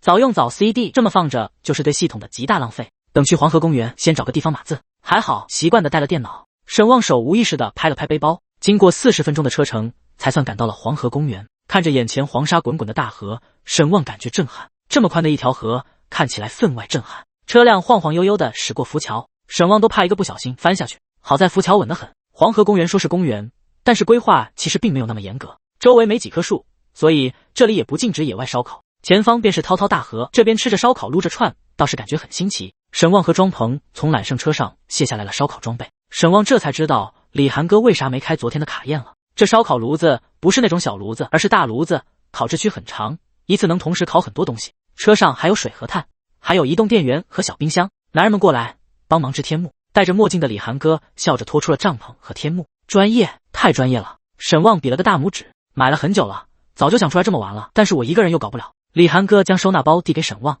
笑呵呵地说道：“这辆车也是你的？”“当初向往风和自由，想着去全国旅游买的，结果没用上。”李涵哥微笑道：“操，啥家庭啊，人比人真的气死人。”虽然没有经验，但是天幕和帐篷都是非常傻瓜式的，跟着说明书很快就称好了。好好，快钉上钉子！手扶着支撑杆的李涵哥大声的发号施令。此刻他脸上带笑，显然乐在其中。几个女生则是都在往签子上串肉，凑在一起嘀嘀咕咕的聊着。搭建的了帐篷和天幕，李涵哥轻快的走到车旁，将音响打开，轻柔欢快的轻音乐响起。移动冰箱打开，捧着一堆冰镇好的可乐饮料走向众人。这个时候他完全就不是那个高高在上的领导，而是跟大家一起疯一起闹的朋友。啥家庭啊？庄鹏看着自家领导这一套装备和操作，拍了拍沈望的肩膀，有些感叹。沈望把他手帕拉开，洗了洗手，抱着电脑钻进帐篷。有点事，给我半个小时。看着沈望进去歇着，大家都默认了，毕竟刚才沈望出力最多，先歇会也应该。沈望打开电脑，开启创作辅助，开始准备存稿和大纲。等到他回神的时候，1个小时已经过去。看看时间，11点10分。正当沈望要起身的时候，一道身影弯腰钻了进来，带来一股香风。忙什么呢？都开吃了。李涵哥手里拿着一罐可乐递给沈望。没什么，就是有些思路要整理一下。沈望有些汗颜，随口说道。新项目？李涵哥却来了兴趣。是，我看看。沈望有些尴尬，硬着头皮把那天写的策划书打开，递给李涵哥。李涵哥把手里饮料递给沈望后，就拿过电脑开始看了起来。没过多久，美眸中就闪过异样光彩。不错啊，可行性很高，就是有些东西不知道集团能不能放手。还有这个，你打算怎么给课程加入趣味环节？参考张三，可那是法学独有的，这个需要跟主讲老师那边打磨探索，我暂时没想好。沈望摊了摊手，谁家策划书能精细到课程内容上啊？也是，方向是对的，没看出来，你网感很强啊。沈望干笑一声，主要是系统给的辅助太强了。明星主讲这东西要是成了，比集团投放的广告要强1万倍。这个，还有这个，你打算怎么搞？沈望身子后仰，因为李涵哥已经兴奋地凑了过来，靠得太近了。达咩！沈望轻咳一声，嗨，不好意思，等回去再聊，先玩。看着沈望诡异的姿势，李涵哥立刻收回倾倒的身体，有些尴尬地笑了笑，立刻起身钻出了帐篷。沈望松了口气，搞什么啊？抬头看向外面，却和刘成对上眼了。刘成脸色有些阴沉，看沈望看过来，立马移开了视线，手也从口袋里拿出来，继续烤肉。第39章，学习辅助功能拓展。看什么看？整天跟 TM 欠了你几百万似的。沈望嘀咕了一声。刘成这个人，他是真的不喜欢，心眼子太多，还爱装逼。电脑装包里，沈望也钻出帐篷，加入烧烤大军。虽然没烤过，但是这东西没那么难，反正料子也就这些，无非就是火候问题。烤完一大盘，所有人围坐在一起。李涵哥有些开心，没喝酒脸也红扑扑的。新的季度我们一起加油，争取全员升级。李涵哥举起手里的可乐，开心的喊道：“加油！”大家一起碰一个，然后喝了一口可乐，然后就是拿大虾的拿大虾，拿烤肉的拿烤肉。好咸，这谁烤的马步鱼？严小妍一脸嫌弃，胡说八道，我就加了一点料。沈望反驳道：“你尝尝，这死了，谁告诉你马步鱼还要加盐的？”沈望不幸的尝了一口，然后痛苦面具加深，呸，灌了口饮料才缓过来。献丑了。沈望抱拳，虽然自己烤的到底是不如人家烧烤店烤的味道好，但是自食其力的感觉弥补了味道的缺失。大家都吃的差不多，几个女生吃的不多，大部分都被庄鹏和沈望吃了。自从绑定系统，沈望发现自己格外能吃，也或许是加点真的很消耗能量吧。吃饱喝足，坐在月亮椅上，听着滔滔河水声，沈望居然还有点犯困。吃饱喝足也别干坐着，好不容易出来团建，黄河公园旁边有个马场，可以骑马，你们想不想去试试？就在沈望有些昏昏欲睡的时候，不合时宜的声音打断了他的施法。骑马！百无聊赖玩手机的严小妍第一个蹦起来。是啊，马场还挺大的，可以随便骑。刘成微笑着说道。多少钱？庄鹏更关心多贵。小马场几十块钱拍照，几百块钱可以骑马。看看。严小妍显然有些心动。对于一名中二少女来说，骑马算是威风的事情，她很感兴趣。看看也行，闲着也是闲着。李涵哥笑道：我就不去了，我在这看东西吧。庄鹏拒绝，他怕上了马，把马压死了。其他人都还是有些好奇的，毕竟骑马是一件看起来很浪漫的事情，几个女孩子就算不骑，也想去看看。那我们去。严小妍催促道，看样子正在兴头上。沈旺也算有些好奇，毕竟男人哪个没有仗剑纵马的武侠梦？刘成轻车熟路，显然之前就来过，带着众人穿过公园，来到了公园后面的马场。跟想象中的不一样，沈旺觉得马场应该是电视或者视频里那样，绿草如茵的草地上，皮毛光滑神俊的骏马在草地上驰骋。不过这里遍地黄土，几匹马看起来高大，但是却并没有太过凌厉神俊的眼神，有点呆。马场的工作人员都在排队牵着绳子让游客上马，然后拉着马围绕场地溜达一下，给游客拍照。滤镜破裂了，马场不小，只是看起来有些尘土飞扬的。刘成已经去跟马场老板交涉了，不一会就回来了。有没有想要学骑马的？这里有教学。刘成非常自信地看着众人说道。李涵哥思考了一下，然后笑道：多少钱？400一个人1小时。我要。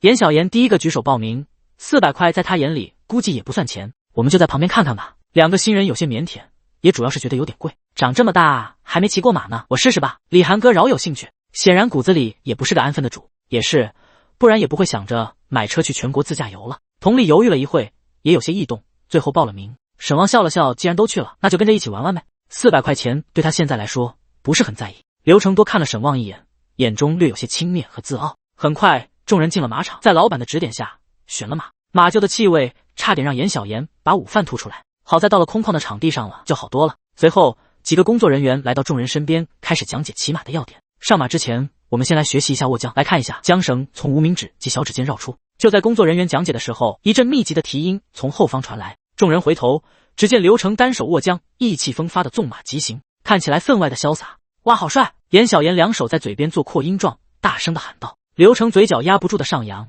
这不就目的达到了？不然把人带马场里干嘛？虽然不喜欢刘成，但是沈旺不得不说，纵马驰骋真的还挺帅的。只是这学起来似乎没那么简单。学习辅助 buff 能用来学骑马吗？沈旺突然想起来一个问题。试试。学习辅助功能开启 EH 开启的瞬间，沈旺在听那教员的讲解，突然感觉无比通透，一点就通。原本都是集体教学，但是很快教员就发现沈旺掌握得很好，之前学过。那教员看着沈旺疑惑地问道：没啊？那你学东西还挺快，身体协调能力很好。教员夸奖了一下沈旺，你可以试着来走慢步了。然后那马场教员发现，即便开始实操，沈旺也是一点就通，顿时来了兴趣，把其他人丢给了另一个教员，单独来教沈旺。半个小时后，那教员有些怀疑人生，因为沈旺已经能自如地控制马疾行和停止了。快到1个小时的时候，沈旺完全可以做到自如地控制胯下的骏马，在马场中撒欢了。迎面来的劲风让沈旺眯了眯眼，心中畅快，一来是满足纵马驰骋的愿望，二来是学习辅助功能比他想象的还要强，或许用来看书学习还有点浪费了。黄沙飞扬，沈旺体格现在不再肥胖，只是显得很健壮。马儿奔行间，宽松的衣衫贴在身上，显露出大块的胸肌。严小妍已经放弃骑马了，而是在拿手机拍照，嘴里还不断发出尖叫：旺旺，往这边来！沈旺一拉缰绳，俯身急冲，越过的瞬间，众人都发出惊呼声：哇哦！快乐的时间还是短暂的。沈旺拍了拍自己的伙伴，这匹马似乎也好久没有这样疾驰过了，浑身出汗，摇头晃脑，眼睛都有神了好多。走出马场，严小妍立刻凑过来，一巴掌拍在沈旺的胳膊上，看了看沈旺那粗壮隆起肌肉的胳膊，咂了咂嘴：太帅了，旺旺，我能用你这视频发抖音行吗？行啊，没问题。沈旺笑了笑。后面出来的刘成看着沈旺的背影，脸色别说有多难看了。当骑马的技术差不多的时候，骑士的颜值和身材就是最大的变数。这明明是他的主场，结果反而成全了沈旺。再抬眼看看李涵哥，李涵哥也两手环抱胸前，微笑的看着沈旺和严小妍凑在一起看手机嘀咕：今天视频记得都发群里，也是我们出来团建的纪念。李涵哥说了一声，便笑着走开了。两个新人七七叉叉兴奋的凑在一起，捧着手机看，时不时还抬头看看沈旺。刘师兄！就在刘成咬牙切齿的时候，马明玉走到刘成身边，亲切的喊了一声：哎，怎么了明玉？刘成立刻微笑，看来还是有人关注到我的，刚才骑马真帅。嗨嗨，一般一般，之前专门练过，我还去大草原骑过呢，那才叫爽。我想问你个事。马明玉打断刘成的炫耀。什么事？旺旺哥有对象吗？刘成脸一黑，尼玛的，有，他早都结婚了。第40章火了，玩闹一下午，4点多，众人开始返回龙海广场。晚饭没什么好说的，中午吃的多了，晚上有点吃不大动，很快就散场，各回个家，各找个妈。沈旺在楼下等着苏清韵下班，顺便查看了一下自己的系统面板。目前属性：力量79，成年男性平均数值为80，体质79，敏捷69，智力80。功能：健身辅助功能剩余属性点0 85%，AI 辅助投资日收20736，办公辅助功能、学习辅助功能、创作辅助功能，属性点的进度增长的15%，看来起码也算是锻炼了。今天狠狠练上一练，有希望直接获取2个属性点。再看一眼钱包，除了卡在系统里面的32万之外，银行卡还有4万多，这是已经交完房租、采购完电脑之后的余额。每天2万的收入，安全感满满。在沈旺暗爽的时候，后背感觉被人戳了戳，回头看没看到人，只看到了飘过的裙摆。假装没看见，沈旺就左右观望，身后小皮鞋哒哒的来回响起，似乎在辗转腾挪。哪呢？沈旺带着笑也不戳穿，来回转头，谁折磨谁还说不好呢。来回躲了几次，苏清韵也琢磨出未来，当即叉腰站定。耍我呢？哎呀，原来是老婆呀！沈旺表情夸张，哼，别装了，你肯定是耍我。没有啊，我这不被你耍得团团转。沈旺摊手，白了沈旺一眼。苏清韵伸手挽住沈旺的手臂，两人并排往门外走。老公，骑马好玩吗？你什么时候学会骑马了？沈旺挑了挑眉，他还没说，怎么苏清韵就知道了？你怎么知道我今天去骑马了？你还有什么能瞒得住我？苏清韵皱了皱鼻子，一脸骄傲。好吧，我摊牌了，10年之期已到，其实这都是家族对我的考验。苏清韵翻了个好看的白眼，你终于摊牌了，那我也不装了，我是从20年后重生回来的。沈旺嘴角抽动，不过挺直腰杆，用自以为低沉的声音说道，我没跟你开玩笑，我也没跟你开玩笑。苏清韵盯着沈旺，沈旺盯着苏清韵，比起苏清韵眼中的坚定，沈旺都动摇了，因为他都有系统了，要是老婆重生回来也不是。明天体彩号码多少？不是，你还真信啊？苏清韵笑得花枝乱颤，那说不好。沈旺摸了摸鼻子，这香了。老公，你火了哟？什么火了？沈旺有些茫然。苏清韵打开抖音递给沈旺，视频中身材圆润的青年正在骑马飞奔，身后黄尘滚滚，握将手臂上肌肉轮廓分明，衣衫被劲风吹拂，紧贴在身上，露出了胸肌轮廓。最吸引人的是青年脸上带着野性又自信的笑容。沈旺摸了摸脸，当时自己笑的有这么自大猖狂吗？视频也在恰当的时间使用了慢镜头，看起来不羁感十足。哼，我有这么帅吗？沈旺自恋一笑，帅啊，老公最帅了。而且你怎么会骑马啊？学的啊，下午在黄河公园刚学会的。沈旺嘿嘿一笑，点开评论区，这就是只包鸡，压迫感十足，不然草原铁骑怎么纵横欧亚大陆的？莫斯科不相信眼泪，草原人不相信腹肌，感觉差一身铠甲，一人血书求变装，这笑容真飒。鲜衣怒马少年时就应该是这种气质，而不是现在网上的那些娘娘腔。这身材是我的菜，看起来好有安全感。不懂为什么火了，这么胖有什么好看的？沈旺翻看了一下，评论的不少，也有好有坏。时间显示是下午发的，4个小时已经4000赞，900多评论了，也不算火，只能说是吃到了流量了。估计是同城的池子太浅，拼出去了。哈哈，都夸你帅呢。苏清韵揽着沈旺的胳膊，笑靥如花，显得很开心。你开心个什么劲？我老公被人夸奖帅，我难道不应该开心吗？这不是我眼光好。苏清韵理直气壮地说道。沈旺无言以对。你想呀，他们眼馋的人是我老公，这难道不爽吗？苏清韵笑得都出声。沈旺无奈摇头。不过沈旺没想到，这视频的影响力还不小，似乎推流就是在同城圈子里。陈婷都问了一嘴，是不是他？训练的过程中还被人偷瞄了，让沈旺感觉很无语。大家对于网红显然都很好奇。今日训练完毕，沈旺如愿以偿的获得了2个属性点。坐着休息的时候，沈旺换出面板，如今体质已经79，再加1点就达到了80，属于系统默认的平均值。那80往上还能继续加吗？先加了1点到体质上，终于又有一项达到了所谓的平均。沈旺继续向着体质加点，加点成功了，但是面板出现了些变化。目前属性：力量79，体质81，成年男性平均数值为80，每项数值最高值100，敏捷69，智力80，别的没变化，就是多了一行描述。沈旺愣住，这什么意思？最高值100就是人类极限，理论极限还是生理极限？我勒个乖乖，那你这平均值好像不是那么靠谱啊。别的不说，这个体质点加上去，沈旺有种飘飘欲仙的感觉，心跳变得有力，呼吸似乎也变得更加绵长，全身的状态达到了一个前所未有的感觉。他甚至感觉自己能跑个10公里还不会有多少疲惫。总体来说是好事，沈旺有些欣喜。等接下来先把其他属性都平衡一下吧，心中定下了目标，来上称。陈婷招呼他，102公斤了，太快了，你不会这么减下去没完了吧？陈婷开了个玩笑的说道，抬眼打量一下沈旺，手臂上已经有肌肉轮廓了，肚腩更小了，看起来高高壮壮的，而不是以往那种虚胖的感觉。要不是亲眼所见，真的不敢相信呢。陈婷伸手捏了捏沈旺的胳膊，然后轻咳一声，意识到自己有点毛手毛脚了，还是当着人家老婆的面，赶紧收回了手。小火一把，对沈旺来说没什么太大的影响，再火也就是一个视频，大家更多的关注的还是视频的氛围，对人物的印象没有那么深刻。除了熟人之外，都没办法第一眼就认出视频中的人是沈旺。团建回来后的2天，沈旺开始交接工作，雷打不动的健身还有存稿，体质81带来的精力无与伦比。沈旺最明显的感觉是，以往白天总是会有时间犯困，但是现在他可以保持一整天的精力充沛，晚上睡眠质量也出奇的好，当然也不是没有困扰，精力太旺盛了，再加上苏清韵还来了姨妈，有点憋得慌。好在高强度健身能缓解一些。苏清韵现在都不敢跟沈旺对视，用他的话来说，晚上看沈旺的眼睛简直像是要吃了他一样。另外工作室那边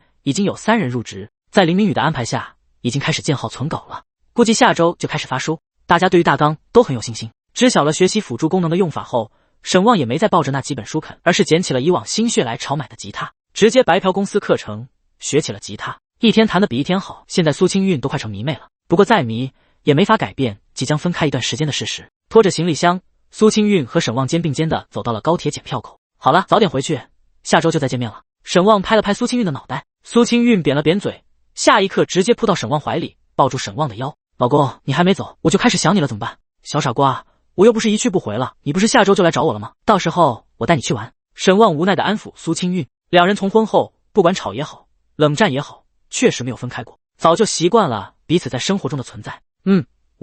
我会很想你的。苏清韵眼眶通红，眼泪打转后流下来。哎呀，干什么啊？沈旺两手赶紧给苏清韵擦眼泪，心中也有些不舍。别擦了，妆都要花了。苏清韵嘟了嘟嘴，打开沈旺的手，然后伸手从手提包里翻了翻，取出一个盒子，拍在沈旺手上，给你，老公加油。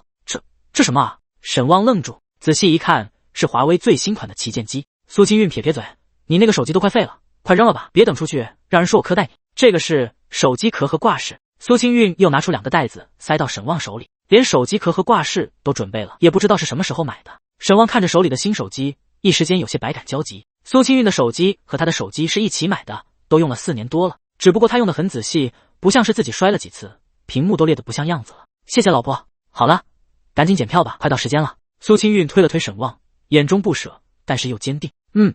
等到了给你开视频。回过头就看到苏清韵站在检票口外，踮着脚尖，用力的挥着手。第41章夜宵。坐上了通往帝都的高铁，沈旺在高铁上把手机数据导入到了新手机，看着崭新的手机，心中有些感叹，自己好歹有个系统了，还没给老婆办着什么东西，却先被老婆安排上了。苏清韵把2人攒下来的10万都转给他，还又给他买了新手机，手里怕是真的没有钱了。等等我，再等等我，很快就能让你过上好日子。沈旺心中坚定，如今卡上已经有了10万，再过10来天，每日收入金额就能进入下一档。高铁要跑4个小时，等到帝都应该是晚上9点左右，他得先睡一会。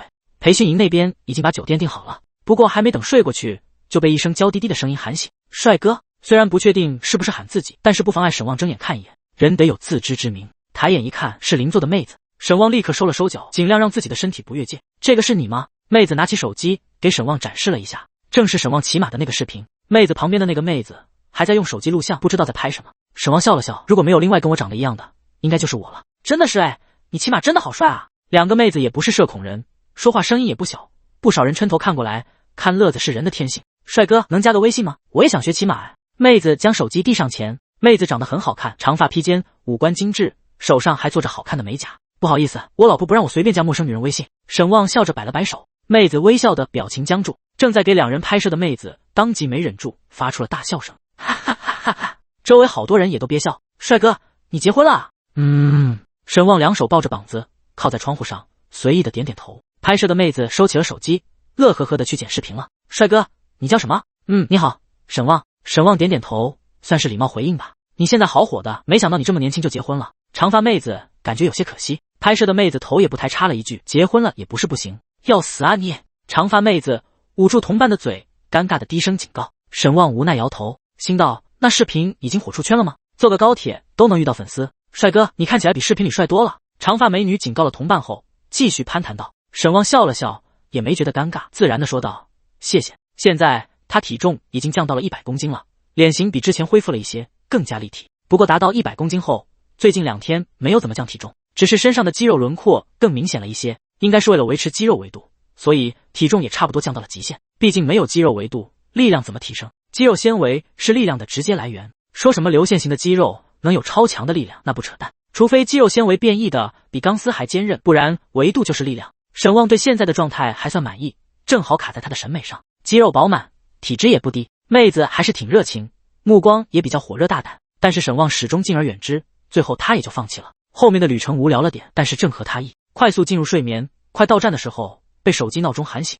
立刻又精神抖擞。这种健康的感觉真的很棒。提着行李箱走出了火车站，深吸一口气。帝都，这还是他第一次来。培训也是9点开始，明天去看升旗去。沈旺打定主意，来到帝都的第一件事，他早就想好了，那必须是去看升旗。就在他刚出门，电话响起。喂，旺旺，下车了吗？韩哥，我刚下车。怎么了？看左边。沈旺疑惑地转头，然后看到了一辆曜石黑的轿车缓缓驶来，停在了沈旺面前。看着后门窗尾的 M 标志，沈旺有点麻了。电动车尾门打开，车窗落下，身穿白衬衣、黑西裤的御姐开口道：“行李放后面，我带你去酒店。”啊，不是，这也是你的车？是啊。沈旺将行李箱丢在后备箱，然后拉开后座，一看后座上码了一堆衣服，全是什么 LV 的奢侈品包装袋。买了几件衣服，坐副驾驶吧。沈旺也只能坐副驾驶。不是，韩哥，你到底啥家庭啊？沈旺系上安全带，有些麻了。就普通家庭啊。李韩哥看着沈旺笑了笑。沈旺有点 emo， 这差距怎么感觉开挂也赶不上呢？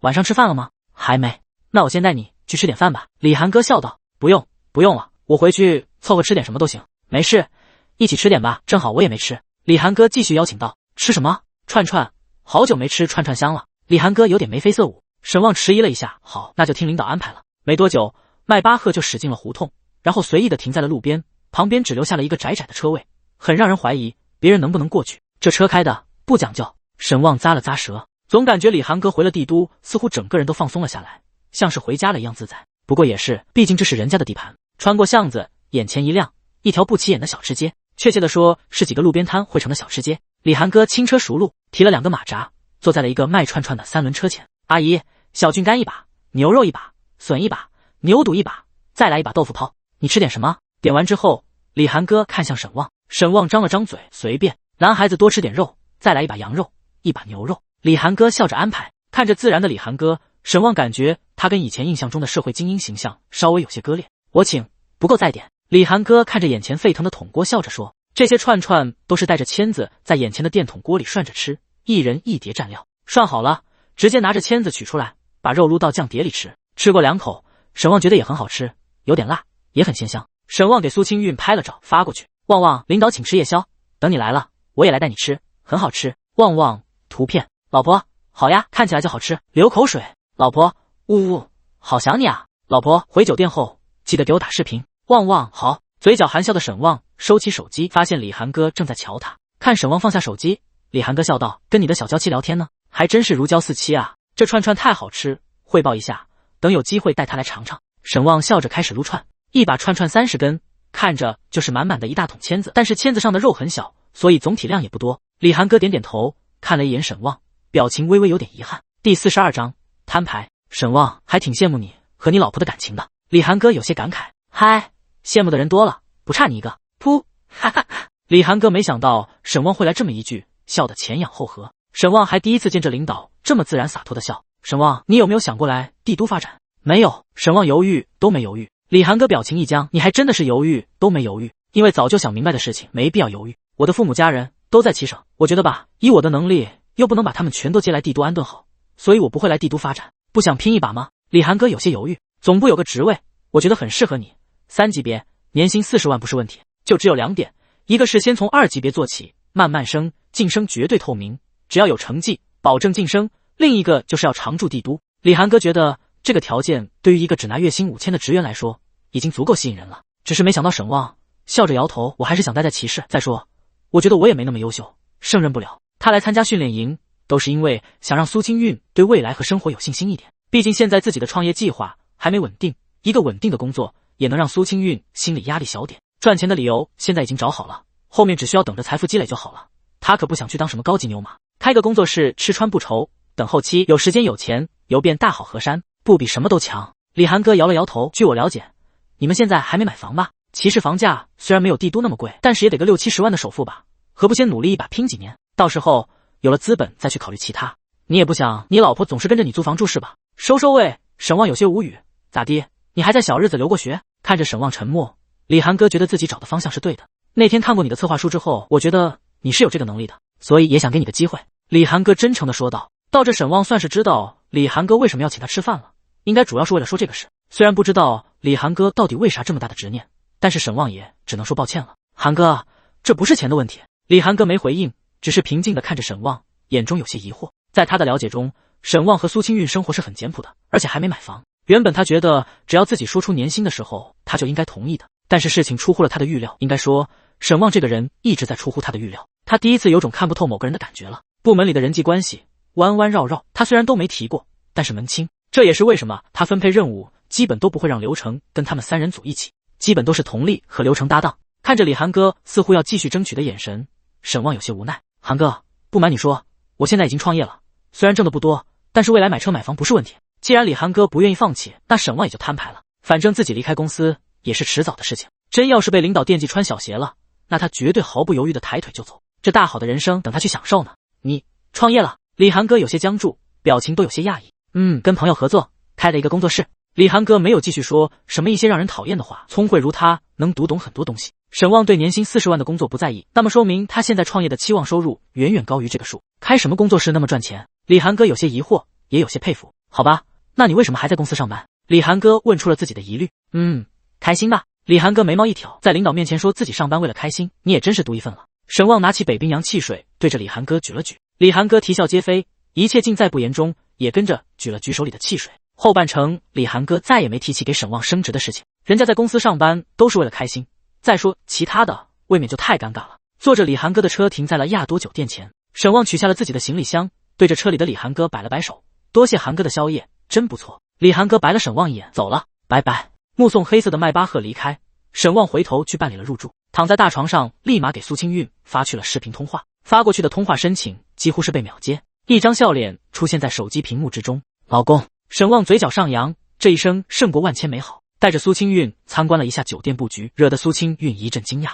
你们这训练营规格这么高吗？还住亚多？得700-800一晚吧？差不多。老婆，你看这大床又大又软，弹性还好，我试过了，怎么蹦都不响。沈旺都已经几乎明示了，不要脸。苏清韵一脸嫌弃，家有贤妻，枸杞难医。你要考研吗？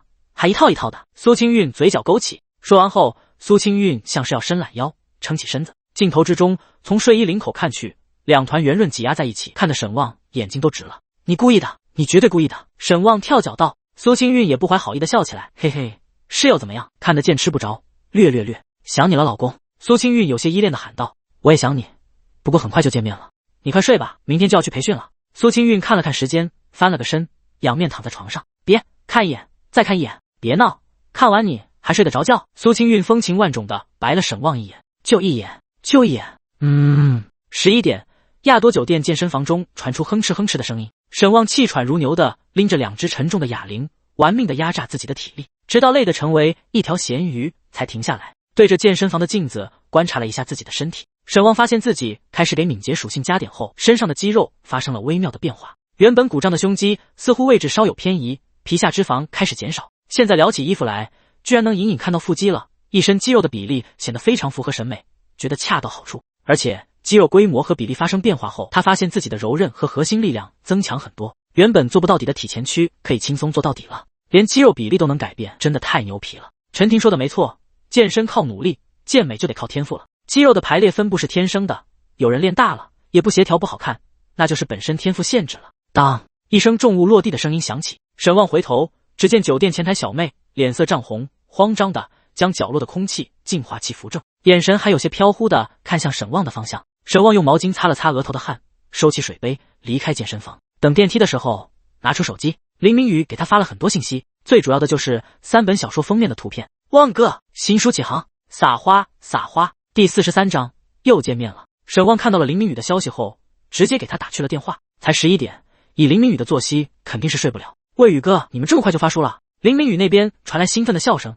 是啊，旺哥，大家看过大纲都很有激情。昨天我们不是组织了一次围读，大家都觉得很不错，所以今天就直接发书了。好吧，那你看着来，还有几篇大纲，等我打包发你。好的，旺哥，按照现在的更新速度，说不定这个月底就能上推，然后再一口气把存稿爆出去。好，你看着来。沈旺点头，招人还得继续，但是也不用太急，尤其是扩写的人一定要文笔过关。沈旺也不希望系统产出的大纲被霍霍，所以必须要提出这个要求。OK， 旺哥放心。对了，旺哥，等你培训回来，我们大家一起吃个饭怎么样？算是迟来的迎新仪式，我请。林明宇语气之中都充满自信，显然已经对未来充满希望了。好，等回去约，我请就行。下个月发工资了，你请。好。和林明宇交代了一下继续采购设备和招人的事情后，沈旺才放下电话，开始洗澡。洗完澡，看了看时间，11点半了。坏了，今天的学习时间还没有用。我记得酒店大厅有读书区。沈旺穿上衣服，坐电梯下楼，去了读书区。怎么都是儿童故事？要不算了。回过头正打算回去，却看到了读书区的桌子上放着一本似乎还没有归还的书籍，卓有成效的管理者。算了，管它是什么书了。沈旺坐在沙发上，找个舒服的姿势，开启辅助，就开始看书。学习辅助是个神奇的功能，不是让人死记硬背下来，而是真的能让你了解书中的知识和内容。就像是学吉他，他学了3天，现在吉他已经能够熟练的运用了。像是指法、演奏技巧，明明需要长时间训练才能掌握，但是他就是掌握，而且能够熟练运用了。现在他应该也有了一个学习吉他2年的演奏水准了，就是这么不讲道理。不过系统这东西本来就不讲道理。认真看书学习的心流状态让沈旺感觉自己就像是干涸的海绵放入了水中一般，知识充斥着每一个神经元。当他神清气爽地合上书籍的时候，嘴角含笑，兴奋的多巴胺涌入大脑，这种爽感真的不比发射的时候差。看完了，书里讲了什么？管理者就是指高层管理者吗？就在沈旺闭眼的时候，一道轻柔的声音传来。书上的意思应该是不是单指管理者，而是所有负责行动和决策而有助于提高机构工作效能的人，想要让他们像是管理者一样工作和思考。坐在沈旺对面的女人眼前一亮，呵呵，有点扯淡。沈旺补充一句，呵呵。说着，沈旺疑惑地睁开眼看着对面的人，韩哥？不是，你是韩哥？对面坐着的是一个气质温婉的女子，样貌和李韩哥非常相似。我叫李韩露，你说的韩哥是李韩哥吧？李韩露温柔地笑着，说话也是温声细语，让人如沐春风。是，你们是？那是我的双胞胎姐姐。哦，抱歉。沈旺放下书道歉道，你认识李韩哥？应该是这批干部培训营的储备干部吧？算是吧。沈旺笑了笑，你之前看过这本书？李韩露看了一眼被沈旺放在桌子上的书，没有，第一次看。那你记忆力还挺好，而且你的理解很好啊。可你为什么觉得扯？为什么会有些不屑一顾？似乎觉得扯淡太过不雅。李韩露换个说法，看着那张跟李韩哥极其相似的脸，沈旺也觉得惊艳。温柔的李韩哥原来是这个样子吗？还挺好看。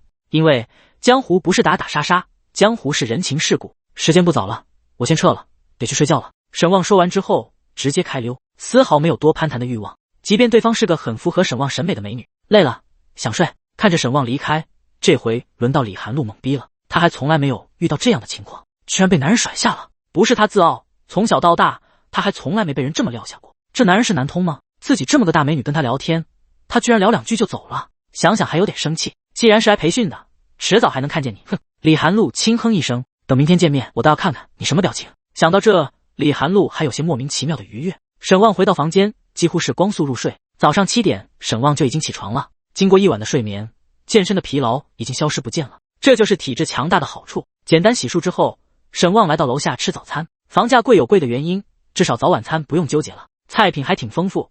沈旺也不纠结什么碳水不碳水的，什么想吃拿什么。盘子上的食物堆成小山。就在沈旺狂炫食物的时候，一道惊喜的声音传来，旺旺！沈旺回头，只见身穿宽松睡衣的高个子微胖的男生站在他身后。韩松，坐。沈旺见到熟人，也热情地招呼道，嘿嘿，没想到你们产品部是你来了，我还以为会是刘成呢。来人是人事部的韩松，不过长期出差在外，平日里很少见面。好几次外派出差都是韩松替了苏清韵的班，也是人事部的出差狂魔，大家只要不想去出差，找他准没错。好久不见，旺旺你变化好大。韩松坐下后看着沈旺，脸型瘦下来之后，沈旺不再是那种喜感的圆脸，恢复了从前的班草容颜。虽然穿着宽松的 T 恤，但是从胳膊就能看出来他如今身材也很好，简直就是大变活人。要不是喊了一声，沈旺立刻回头，韩松是真的不敢认。嗨，胖够了，换个活法。沈旺笑着摇头，挺好，你这练得真不错。韩松指了指自己的胳膊，然后做了个曲臂的动作，还行。两人笑着随便聊了聊。这培训营本来认识的人就不多，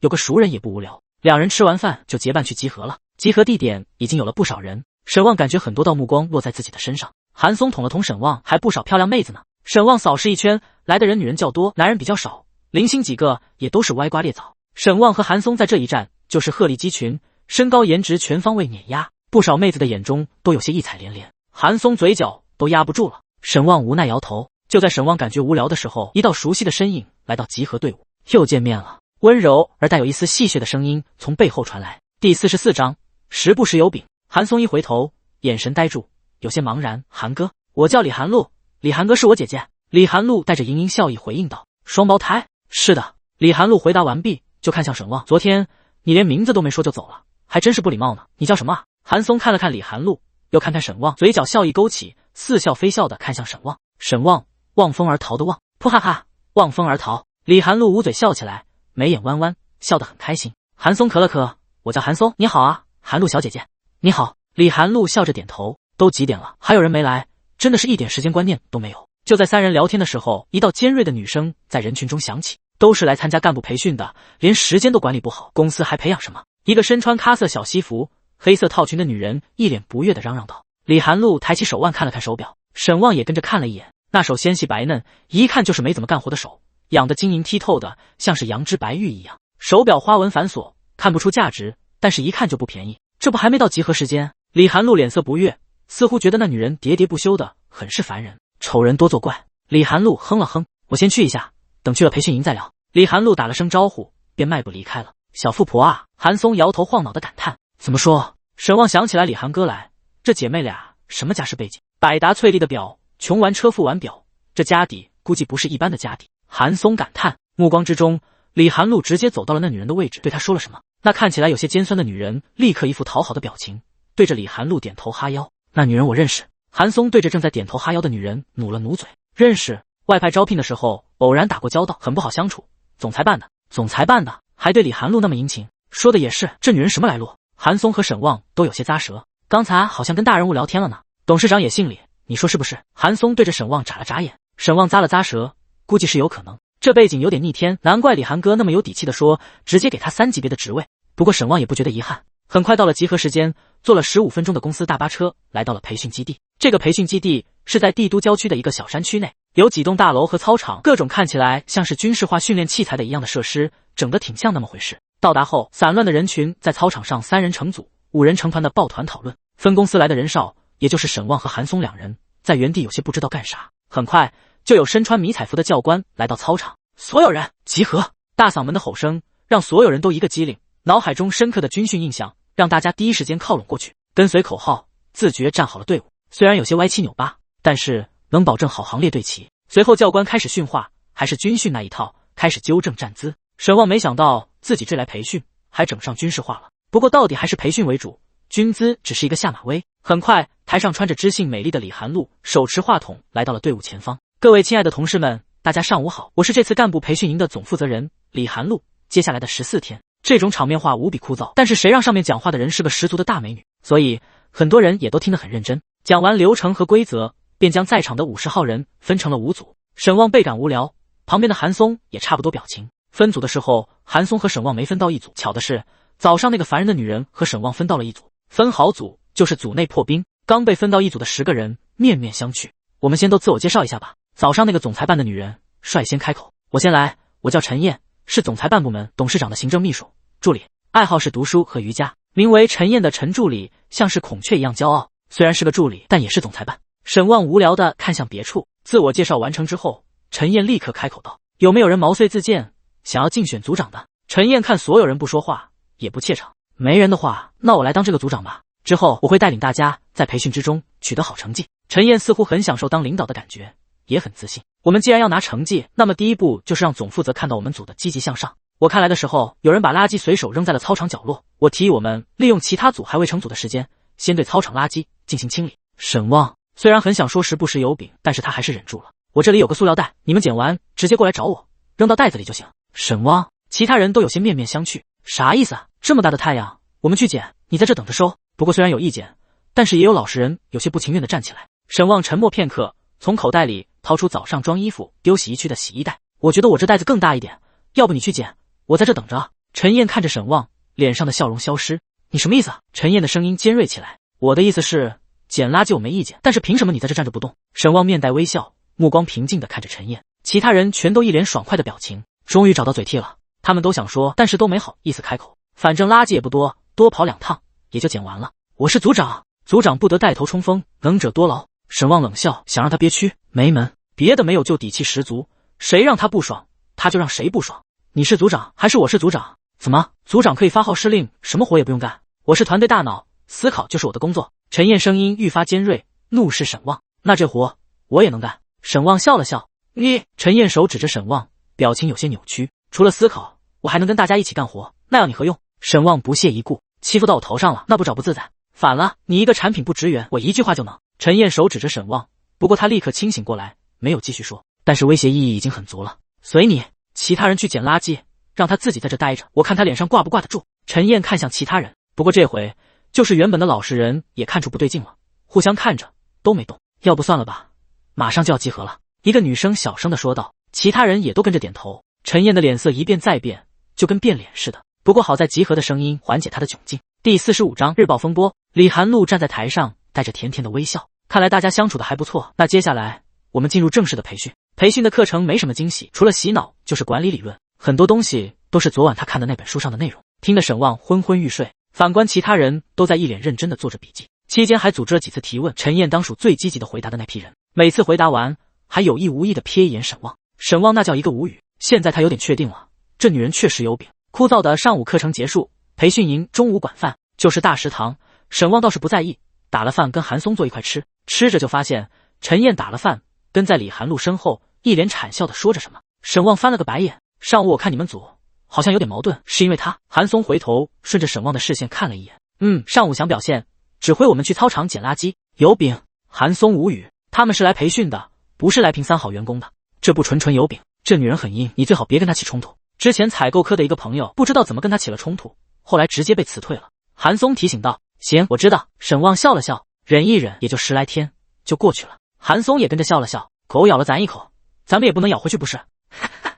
好，下午的课程依然让人昏昏欲睡，好在下午的课程也就上到4点钟，很宽松，之后都可以自由活动。3组的成员都留一下。沈望有些无语，陈燕拦在了众人面前。等其他人都从教室离开后，陈燕清了清嗓子开口道，今天课上大家表现得太不好了，培训是公司给大家丰富自身的机会，大家应该踊跃表现，多多为团队争取积分，不然领导会怎么看我们组？我希望回去每个人都写一份不少于1000字的日报，发到培训群里，让领导看到我们组的凝聚力和进取心。沈望，其他组员说完，陈燕也不给他们反驳的机会，直接扭头就走。是不是有饼啊？沈望还没吐槽，组里的女生就开始吐槽了，他到底要干嘛？邀功呗，还能干嘛？想往上爬想疯了。原本早早的打算出去逛逛的组员都有些无语，谁爱写谁写，我是不写了。一个短发妹子一甩头，气哼哼的走了。我也不写，我也不写，谁爱写谁写。沈望夹在众人之中，摸了摸鼻子，好家伙，范仲怒了，用不着自己当出头鸟了。沈望，你接下来要干嘛去？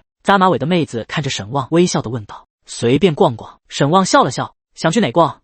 这周围我还挺熟的。马尾妹子主动的说道，眼睛发光的看着沈望的脸。沈望摸了摸鼻子，我就随便看看，没事就不麻烦你了。好吧，你要是想去了，可以喊我啊，反正我也没事干。马尾妹子看着沈望拒绝，手指在包包的提手上搓了搓，似乎有些遗憾。好，看到马尾妹子主动邀请失败，其他原本也看过来的几个组内的妹子也都收起心思，毕竟马尾妹子颜值算是他们这里最能打的。回到亚多酒店，放下了东西，带上手机房卡，一身轻松的沈望离开了酒店，开始搜索附近比较出名的网红景点或者美食。苏清韵来之前，他得做好攻略。旺旺，现在出门踩点了。老婆，培训结束了，可爱可爱。旺旺，结束了，你有什么想吃的？老婆，烤鸭，嘿嘿，虽然也不是很想吃，但是毕竟是特色。旺旺，安排。旺旺，我先吃。老婆，龇牙咧嘴。老婆，你去看升旗了吗？旺旺，忘了这回事了。老婆，那别去了，等我们一起去看。旺旺，好。青青，老婆，青青你先去玩吧，我还有好多的活要抓紧干完。旺旺，老婆辛苦了，忙完了给我打电话。老婆，好。放下手机，沈望站在地铁站门口，看了看网上推荐，附近有家好吃的炸酱面。沈望也喜欢吃面，尤其喜欢炸酱，正好来尝尝帝都的有什么不一样。顺着导航来到一个老胡同，踩在石板路上，迎着夕阳，沈望有一瞬间的迷离，拿出手机，将眼前让人迷离的怀旧景象收入框中。只是拍照技术着实有些烂，沈望摸了摸头，算了，拍出来的照片远没有眼睛看到的漂亮。帝都独特的文化氛围，有一种奇特的年代氛围感。尤其是在街边溜达的老帝都人，口音衬托下更是如此。辗转找到了面馆，吃完了炸酱面，怎么说呢？沈望想笑，就是一碗炸酱面，没啥特别的，味道还行，不加网红滤镜就不会有落差感，很家常的口感。苏清韵也能烧出来。还未入秋，天色依然很长，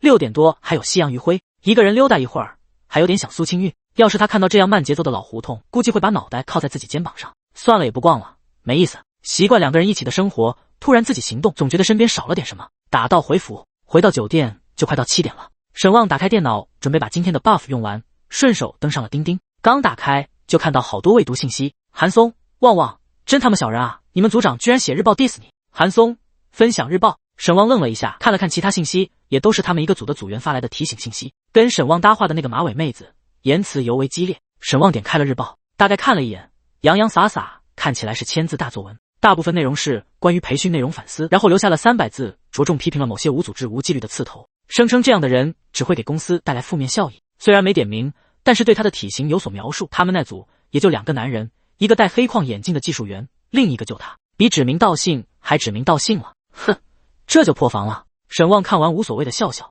韩松看沈旺回复几乎是秒回，他这人真的阴，这培训群里是有集团大佬的，他这日报是要逼死你啊。沈旺没事，让他跳。韩松这是什么意思？沈旺越跳他越没机会。韩松我知道，但是这傻逼这不是拉着你玉石俱焚？沈旺要笑死了。玉石俱焚？什么玉石俱焚？谁也不能跟一个没有往上爬的欲望的老咸鱼玉石俱焚。老子需要攀。沈旺没事，等着看戏就行。韩松的一片好心，沈旺心领了。杀笔总会有，但是总的来说好人还是多。沈旺没管其他信息，开启 buff 开始码字，有创作 buff 加成，他现在已经有了5万多存稿了，等攒到10万就发。刚退出心流状态，就看到了钉钉有新的消息。李寒露，沈旺，你和陈燕是怎么回事？他怎么对你怨念那么大？李寒哥，你在训练营得罪人了？为什么总裁办今天的优化名单有你？沈旺，好家伙，这女人能量还不小。思考了一下，沈旺觉得自己也不能就这么不明不白的被轰出去，当即把今天的事情复述了一遍，然后复制粘贴，再发给李寒露一份。嘿嘿，还挺省事。没过多久，李寒哥就回复信息了，我知道了，放心，这事会查上去。沈旺寻思，自家领导后台硬还是有好处啊。第46章，老婆来了。回了李寒哥的信息之后，沈旺就直接退了钉钉，扰人清闲。撸铁学习，他很忙的。今天是从前台小妹那里蹭了一本考翻译证的自学书籍，好在小妹还有本词典书，不然沈旺的词汇量还有可能看不懂。期间苏清韵来电话，他都没接到，等学习结束再给苏清韵打回去。煲了1个小时的电话粥，互道晚安后，沈旺安稳的睡去。他睡得香，但是这一晚注定有人睡不香了。第二天坐着大巴再次来到培训营，突然觉得空气都清新了，耳根子都清净了。怎么回事？沈旺正疑惑的时候，有人给了他答案。哎，陈燕呢？马尾妹子正一脸愤慨，但是环顾四周却没见有人。对啊，今天早上就没看到。沈旺恍然，原来耳根子清净是这个原因，终于不用听那讨厌人的声音了。3组的成员，你们组的陈燕因为个人原因暂时退出培训，你们需要另选组长。一个培训师走到众人面前开口道：啊，退营了。众人都有些茫然，不过也有反应快的，目光带有一丝敬意的看向沈旺。要说昨天陈燕得罪谁最狠，肯定是沈旺。日报就差指着鼻子骂了，结果连夜滚蛋了。有心人难免多想，沈旺面对目光也有些无奈，这陈燕作死也死得太快了，主要是真的太狠了，居然直接开优化名单，这不是丧心病狂，就是对背后靠山的底气十足。不过这次好像是踢到铁板了，现在沈旺都不用去怀疑李寒哥的身份了，妥妥的公主殿下没跑了。我觉得让旺哥当我们组长就行。经此一事，马尾妹子看沈旺的眼神都带着星光了，立刻提议道：我也同意。其他人也都笑着同意。有陈燕的前车之鉴，他们立刻就知道谁是大腿了。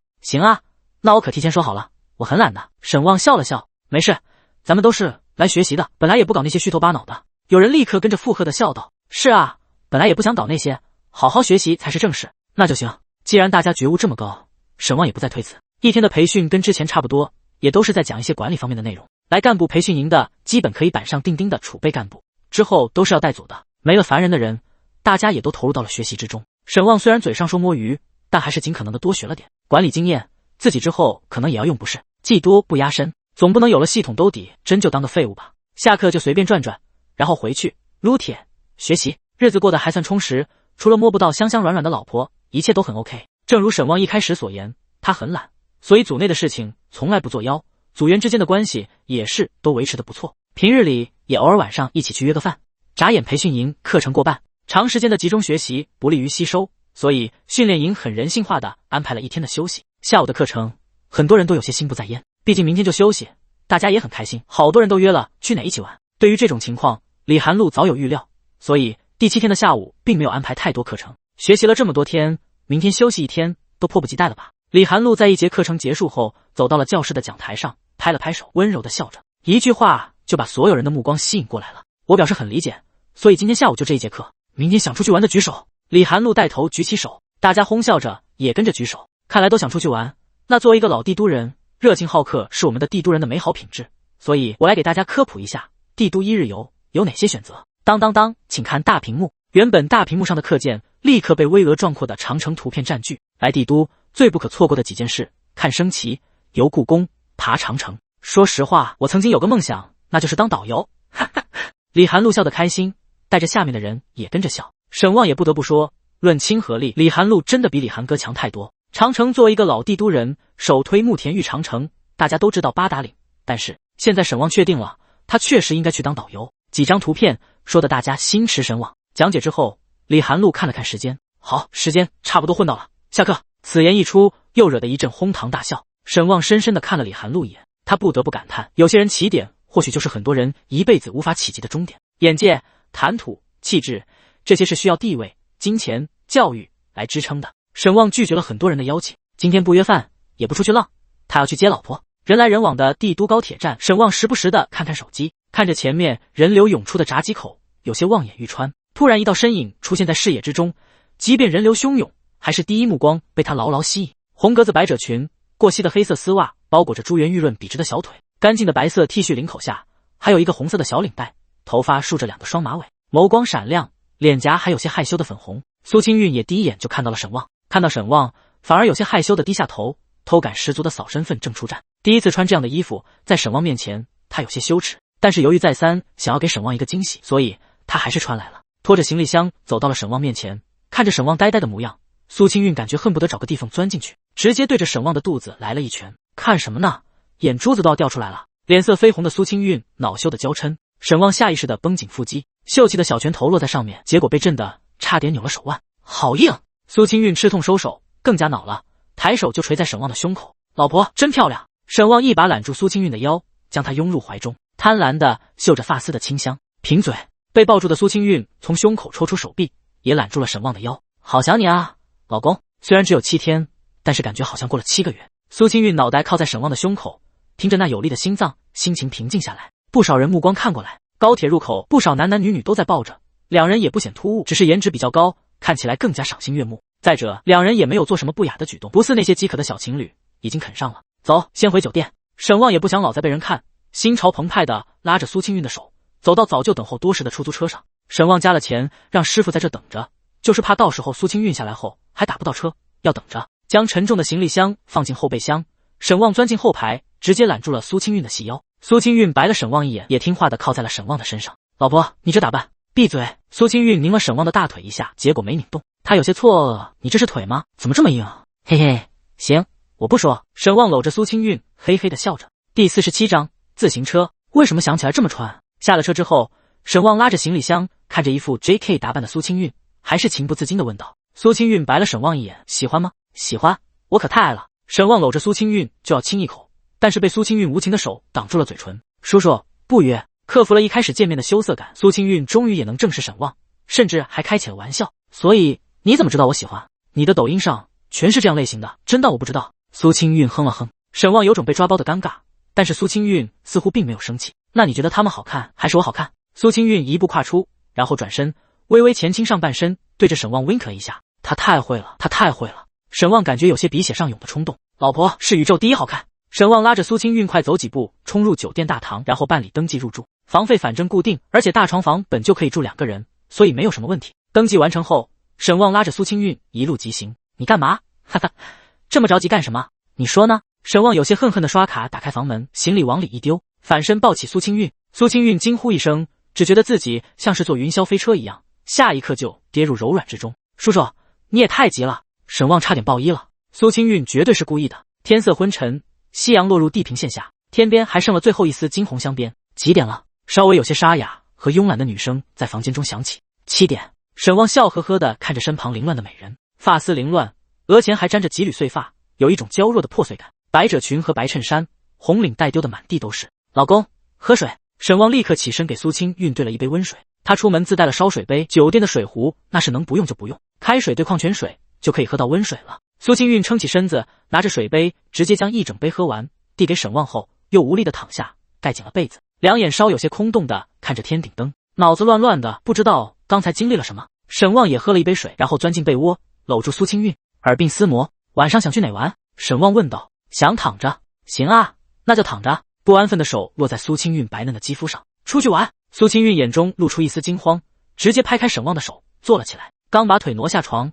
结果脚一软，身子倒下去，沈旺一只胳膊就把他捞了回来。好酸啊，一点力气也没有。都怪你。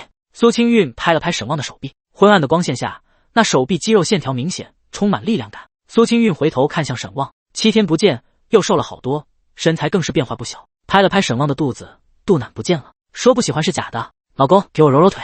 搂住沈旺的脖子，苏清韵撒娇道。行啊，那你拿什么来付按摩费？沈旺大手下滑，拂过那让他爱不释手的玉偶。自行车都要蹬坏了，你还不赶紧修，还要修理费，合适吗？苏清韵歪头，不是，哈哈，你啥时候学的这些乱七八糟的？沈旺被苏清韵突然的一句梗给逗笑了。苏清韵脸色通红，扭头不说。沈旺突然意识到什么，不是，老婆，你在家看我浏览记录了？呸，谁爱看？苏清韵脸红的撇过头。沈旺有点头皮发麻，我原本就是想看看你喜欢什么样的穿着，谁要看那些乱七八糟的？苏清韵露出虎牙，你不要不识好歹，色狼！苏清韵羞恼的拍了沈旺胸口一巴掌，然后觉得不过瘾，又拍一巴掌。色狼，胸肌手感不错。苏清韵又拍了一巴掌，一巴掌一个不吱声。沈旺尬笑，嗨嗨。苏清韵脸色绯红，也没继续纠缠。休息了好一会，苏清韵才有些脚步虚浮的下地活动。沈旺又吃了一顿白眼，这不能怪他，是苏清韵先动的手，那打扮和神态谁能顶得住啊？就是不知道亚多酒店隔音怎么样，不会被投诉吧？苏清韵没再穿那套 JK， 本来就是给沈旺惊喜的，她平日里可没有这穿衣风格，换了一套中规中矩的黑色连衣裙，肩膀和袖子是那种半透明的轻纱材质，显露出精致的锁骨和直角肩，立刻就变成了一副校园女神范。拉着老婆的手出门，走得很慢，毕竟苏清韵还有点疲劳。老婆，我们晚上去吃炸酱面吧，在老胡同里，味道还行。行。苏清韵微笑点头。坐地铁去吧，我还没坐过地铁呢。苏清韵开心地说道。行啊，就是坐地铁要多走点路。沈旺似笑非笑地看着苏清韵有些蹒跚虚浮的步伐。苏清韵羞恼地想要揍沈旺，但是已经到了大堂，当着别人的面他忍了，他不喜欢当着外人的面欺负沈旺。我没事，我能走。很多人觉得在外人或朋友面前稍微的欺负一下男人能够显示出男人对他的爱，但苏清韵觉得那样不好，是人都要面子，没必要用这样的方式来证明自己受宠，所以他从来不在外人面前指责沈旺。酒店到地铁的路上，苏清韵也在打量着这个城市，眼中的欢喜毫无掩饰的表露出来。这就是帝都吗？嘿嘿，看起来跟其实没什么区别。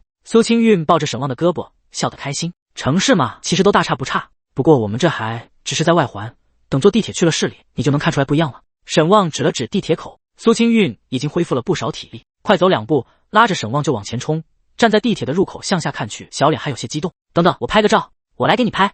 你拍的巨丑。尽管很抱怨，但是苏清韵还是笑着把手机递给沈旺。我已经不是曾经的我了，现在是变强的我。沈旺傲然地扬了扬下巴。那天发现自己拍照丑了之后，他可是用学习 buff 去 B 站白嫖了好多摄影的技巧，倍速观看，全盘吸收。现在的他强得可怕，构图、调光、选景，一顿操作猛如虎。OK， 稍微的歪一下头，手背在身后，脚尖微微抬起来一点，看着拿手机在那半蹲着一顿操作的沈旺，苏清韵瞬间绷不住，毫无女神包袱的大笑起来，手捂着嘴，笑弯了腰。沈旺立刻开始连续抓拍。你行不行啊？怎么回事？我行不行？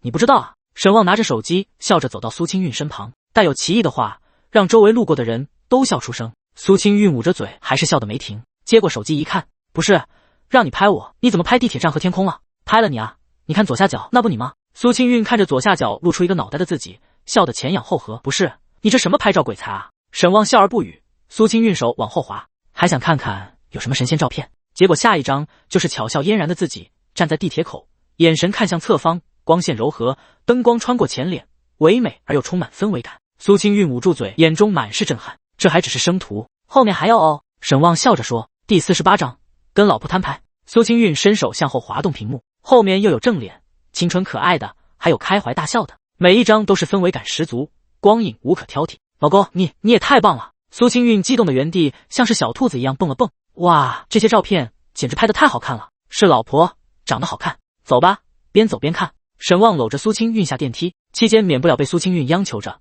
再给他拍几张和地铁的合照。沈旺也不负众望，出图率极高，可把苏清韵给兴奋坏了。地铁有些拥挤，沈旺把苏清韵护在了墙边，苏清韵贴在沈旺身上，小声的说道：“好多人啊。”“是啊，正好是下班时间，谢谢老公。”苏清韵没头没脑的道了句谢。沈旺愣了一下，笑着啄了一下苏清韵的额头。再次来到老胡同，晚上的胡同在昏黄的路灯招摇下，有一种上个世纪的氛围。夜晚乘凉的大爷大妈拿着蒲扇在路上有说有笑的走着，穿过烟火气的胡同，来到那家炸酱面馆。面馆生意火爆，40来平的店里挤满了人，桌子没有一个空位，一张桌子上4个人互不认识，一人一个角落吃面。好多穿着西装打着领结的社畜都在呼噜着面条，手里还一颗不停地回着消息。立式空调的冷风已经开到最大，依然消解不了屋内的火热。呀，好多人！苏清韵有些退却，沈旺却笑着上前：“老板娘门口桌子我帮你支上了。”“好嘞。”“吃完收起来。”“好。”“2碗炸酱面，1碗爆肚。”“好嘞。”沈旺手动去把门口的折叠桌子展开，拿着2个马扎，笑嘻嘻地递给苏清韵：“你好熟练啊，来吃了好几次了。”沈旺笑着说：“这么好吃？”苏清韵有些惊讶：“不是，因为这炸酱面特别像你做的面的味道，每次吃都像是你给我做了一碗。嘿嘿，你这什么亡妻回忆录发言？”苏清韵嫌弃地说道，不过嘴角却在上扬。晚上天不热，在外面坐着还行，要是太阳没下山，这门口也热得坐不下，还是得去里面。沈旺拆开一次性筷子，打了打毛，递给苏清韵。虽然小店人多，但是出餐的速度也不慢，一会2碗过凉水的炸酱面放到了2人面前，还有1碗淋满了料汁的爆肚，还不错。苏清韵吃了面之后，也肯定的点了点头。沈旺抽纸巾递给苏清韵，不用说，苏清韵也知道自己嘴边肯定是沾了酱汁。沈旺边吃面边看手机，很快引来苏清韵的不满：“吃饭还玩手机，看什么呢？”苏清韵抻头看过去，然后看着屏幕上的花花绿绿的线，有些眼晕。“炒股？不是，是基金。”沈旺微笑道：“你不是早就不玩了吗？”苏清韵皱眉，眼神有些询问之色。“投了多少？”苏清韵咬着筷子，有些担心又有些小心地问道。“今时不同往日，有大神带我，先投了5000试试。”苏清韵听到这个数额，陡然松了口气。沈旺看着苏清韵的表情，也知道她的紧张，估计是紧张自己把爸妈给的25万投进去。2人一直攒不下来钱，每次攒了一笔，就会遇到一些事情，苏清韵也就慢慢养成了对于金钱方面的谨小慎微的性格。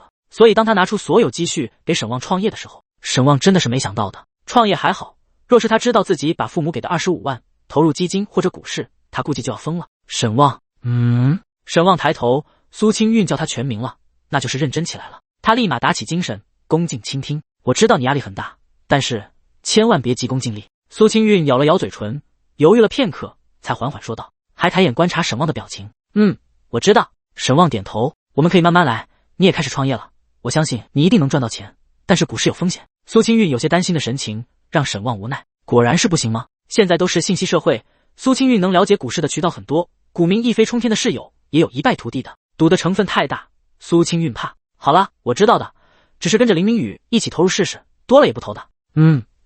苏清韵点点头，主要是太吓人了。王楠之前在某宝投了10来万的基金，今年3月份就剩了5万了。虽然赚的时候也有，但是他算了算，赔赔赚赚，最后还是赔了。苏清韵表情严肃，沈旺没忍住，伸手刮了一下他的鼻子，嘻嘻笑道：“放心。对了，给你看个好东西。”“什么好东西？”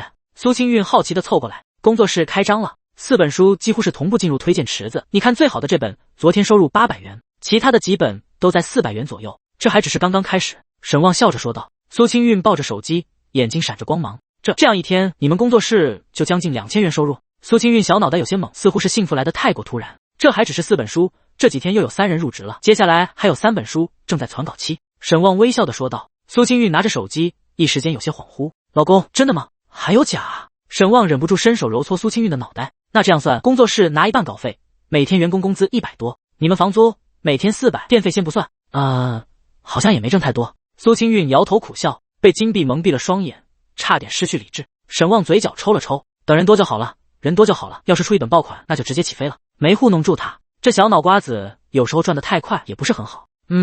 现在至少不是亏损的就不错了，慢慢来。苏清韵眯眼笑着，没成想我还当上总裁夫人了。总裁夫人，请用面。沈旺拔出筷子，双手递给苏清韵。苏清韵咯咯笑着接过筷子，2人继续吃面。好撑。2人手拉手走在老胡同里，沈旺说着这段时间在培训营的一些事情，做的一些团队游戏，苏清韵就安静地听着。路灯下，2人的影子拉得长长的，十指相扣。苏清韵踱着步子，开心的嘴角上扬。“老公，你知道吗？我最近压力好大好大。”沈旺看了一眼苏清韵，苏清韵眼睛目视前方的灯火，嘴角上扬，整个人前所未有的放松一般。什么压力？我把咱们所有的积蓄都给你创业了，我真的好怕，好害怕失败，到时候我们又一无所有了。苏清韵笑着低下头，今天你给我看工作室的收入的时候，我一直提着的心好像终于放下来了。老公，你真厉害！对男人来说，世界上万千甜言蜜语，应该都比不上这一句让人振奋。各种意义上，苏清韵歪头对着沈望眨了眨眼，调皮的笑着补充道：“走，回家。”第49章无语。回到酒店，沈河大佬，我真的全删了，一点没上。苏清韵窝在被窝里，像是只吃饱的小猫一样慵懒，浑身的毛发都熨贴了，目光慵懒地刷着手机。沈望则是抱着一本翻译证考试参考书，这本书太厚了，沈望啃了好几天也没啃动。从前台小妹那里借来之后，一直没还，因为一直负责的产品线就是4、6级考试方面，所以英语还算是有底子，学起来也快，基本是一天学理论，一天练听力。不得不说，语言这科目就不是一日之功。好在沈望有挂，在苏清韵有些睡眼朦胧的时候，突然感觉自己的膝枕挪走了，两只小手在被子之中来回摸了摸。苏清韵睁开朦胧的睡眼，怎么了？没事，你先睡，我下去健身。好吧。意识不清醒的苏清韵点点头，翻个身睡觉。等到大门关闭的声音响起的瞬间，苏清韵猛地睁开眼，一脸茫然。干啥？健身？穿上睡衣和睡裤，苏清韵拿着房卡，打着哈欠拉开门。怎么了？沈望看着跟出来的苏清韵，不是大半夜的，你去健什么身啊？苏清韵搓着眼睛问道。习惯了，不练浑身难受。沈望拉苏清韵进电梯，你不赶紧回去睡觉，明天早上我们可是要3、4点起的，你都不睡。苏清韵还有点没睡醒，靠在了沈望的背上，两手环着沈望的腰，哼哼唧唧地说道：“我不累。”胡说，你怎么会不累？都说没有更。苏清韵噤声，因为电梯门打开，门口有人。哎，这不是总教官吗？沈望看到门口的人，立刻笑着打招呼。李寒露表情呆滞地看着沈望和靠在沈望背后的苏清韵，苏清韵立刻直起身，脸有些微红，尴尬了。这是李寒露有些不确定地看着沈望和苏清韵，目光在两人之间徘徊，似乎在猜测两人的关系。我老婆苏清韵，这位是我们培训营的总教官李寒露，是韩哥的双胞胎妹妹。沈望快速介绍道。你好。李寒露经过最初的惊讶，率先反应过来。你好。苏清韵也从沈望身后走出来，落落大方的微笑伸出手。你真没看出来，你居然结婚了。李寒露稍微有些结巴，这对一个培训师来说简直稀奇，看得出来他确实很惊讶。哈哈，是吗？我们都结婚3年多了。哦，这么晚了，你们是下来吃宵夜？不是，我下来健身。他非要跟着一块来。沈望笑了笑。李寒露看了看沈望的身材，暗道难怪身材这么好，居然这么自律。总教官拿着这么多书，要回去用功。沈望看向李寒露，李寒露隐晦地咬了咬嘴唇。哦，是啊，我回去看书，那不打扰了。沈望跟李寒露摆手，然后牵着苏清韵去健身房。看着两人离去，李寒露目光稍有些恍惚，不知道怎么了，鬼使神差的居然跟了过去。走到了健身房的门口，才恍然惊醒，自己这是疯了。坐在长凳上正在用手机给沈望录视频的苏清韵感应到门口有人，转头看过来。哎，哪个总？叫我韩露就好。既然被发现了，李寒露抱着书落落大方的走进去，然后坐在了苏清韵的身旁。寒露姐，你怎么过来了？苏清韵有些奇怪的看着李寒露。李寒露身上带着一种温柔知性的气质，很有亲和力，即便是同为女人的苏清韵看着也感觉如沐春风。寒露姐，哈哈，我终于也当上姐姐了。似乎因为这个称呼，李寒露很开心。我来看看她怎么健身的，好奇。李寒露眨了眨眼，虽然理由很扯，但是从她的嘴里说出来好像也很合理。苏清韵感觉她很厉害。沈望看了两人一眼，不过没回话，上强度呢，没空说话。沉重的哑铃配合粗重的呼吸声，成了健身房的背景音乐。李寒露和苏清韵小声的聊了起来，两人还时不时的发出悄悄的笑声。沈望目不斜视，两个如花似玉的美女观摩健身，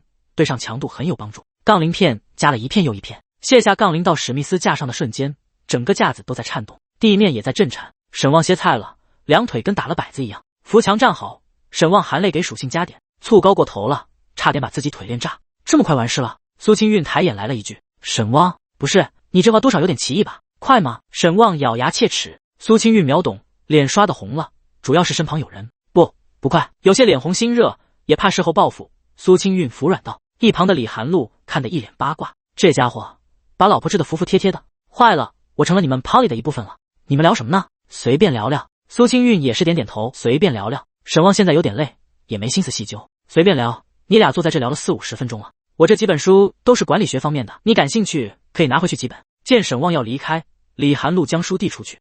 多谢总教官了。沈望来者不拒，后面还有好多天，总不能天天啃翻译证参考书吧？寒露姐，我们加个微信吧。苏清韵走之前跟李寒露说道。好。李寒露微笑点头，两人加上了联系方式。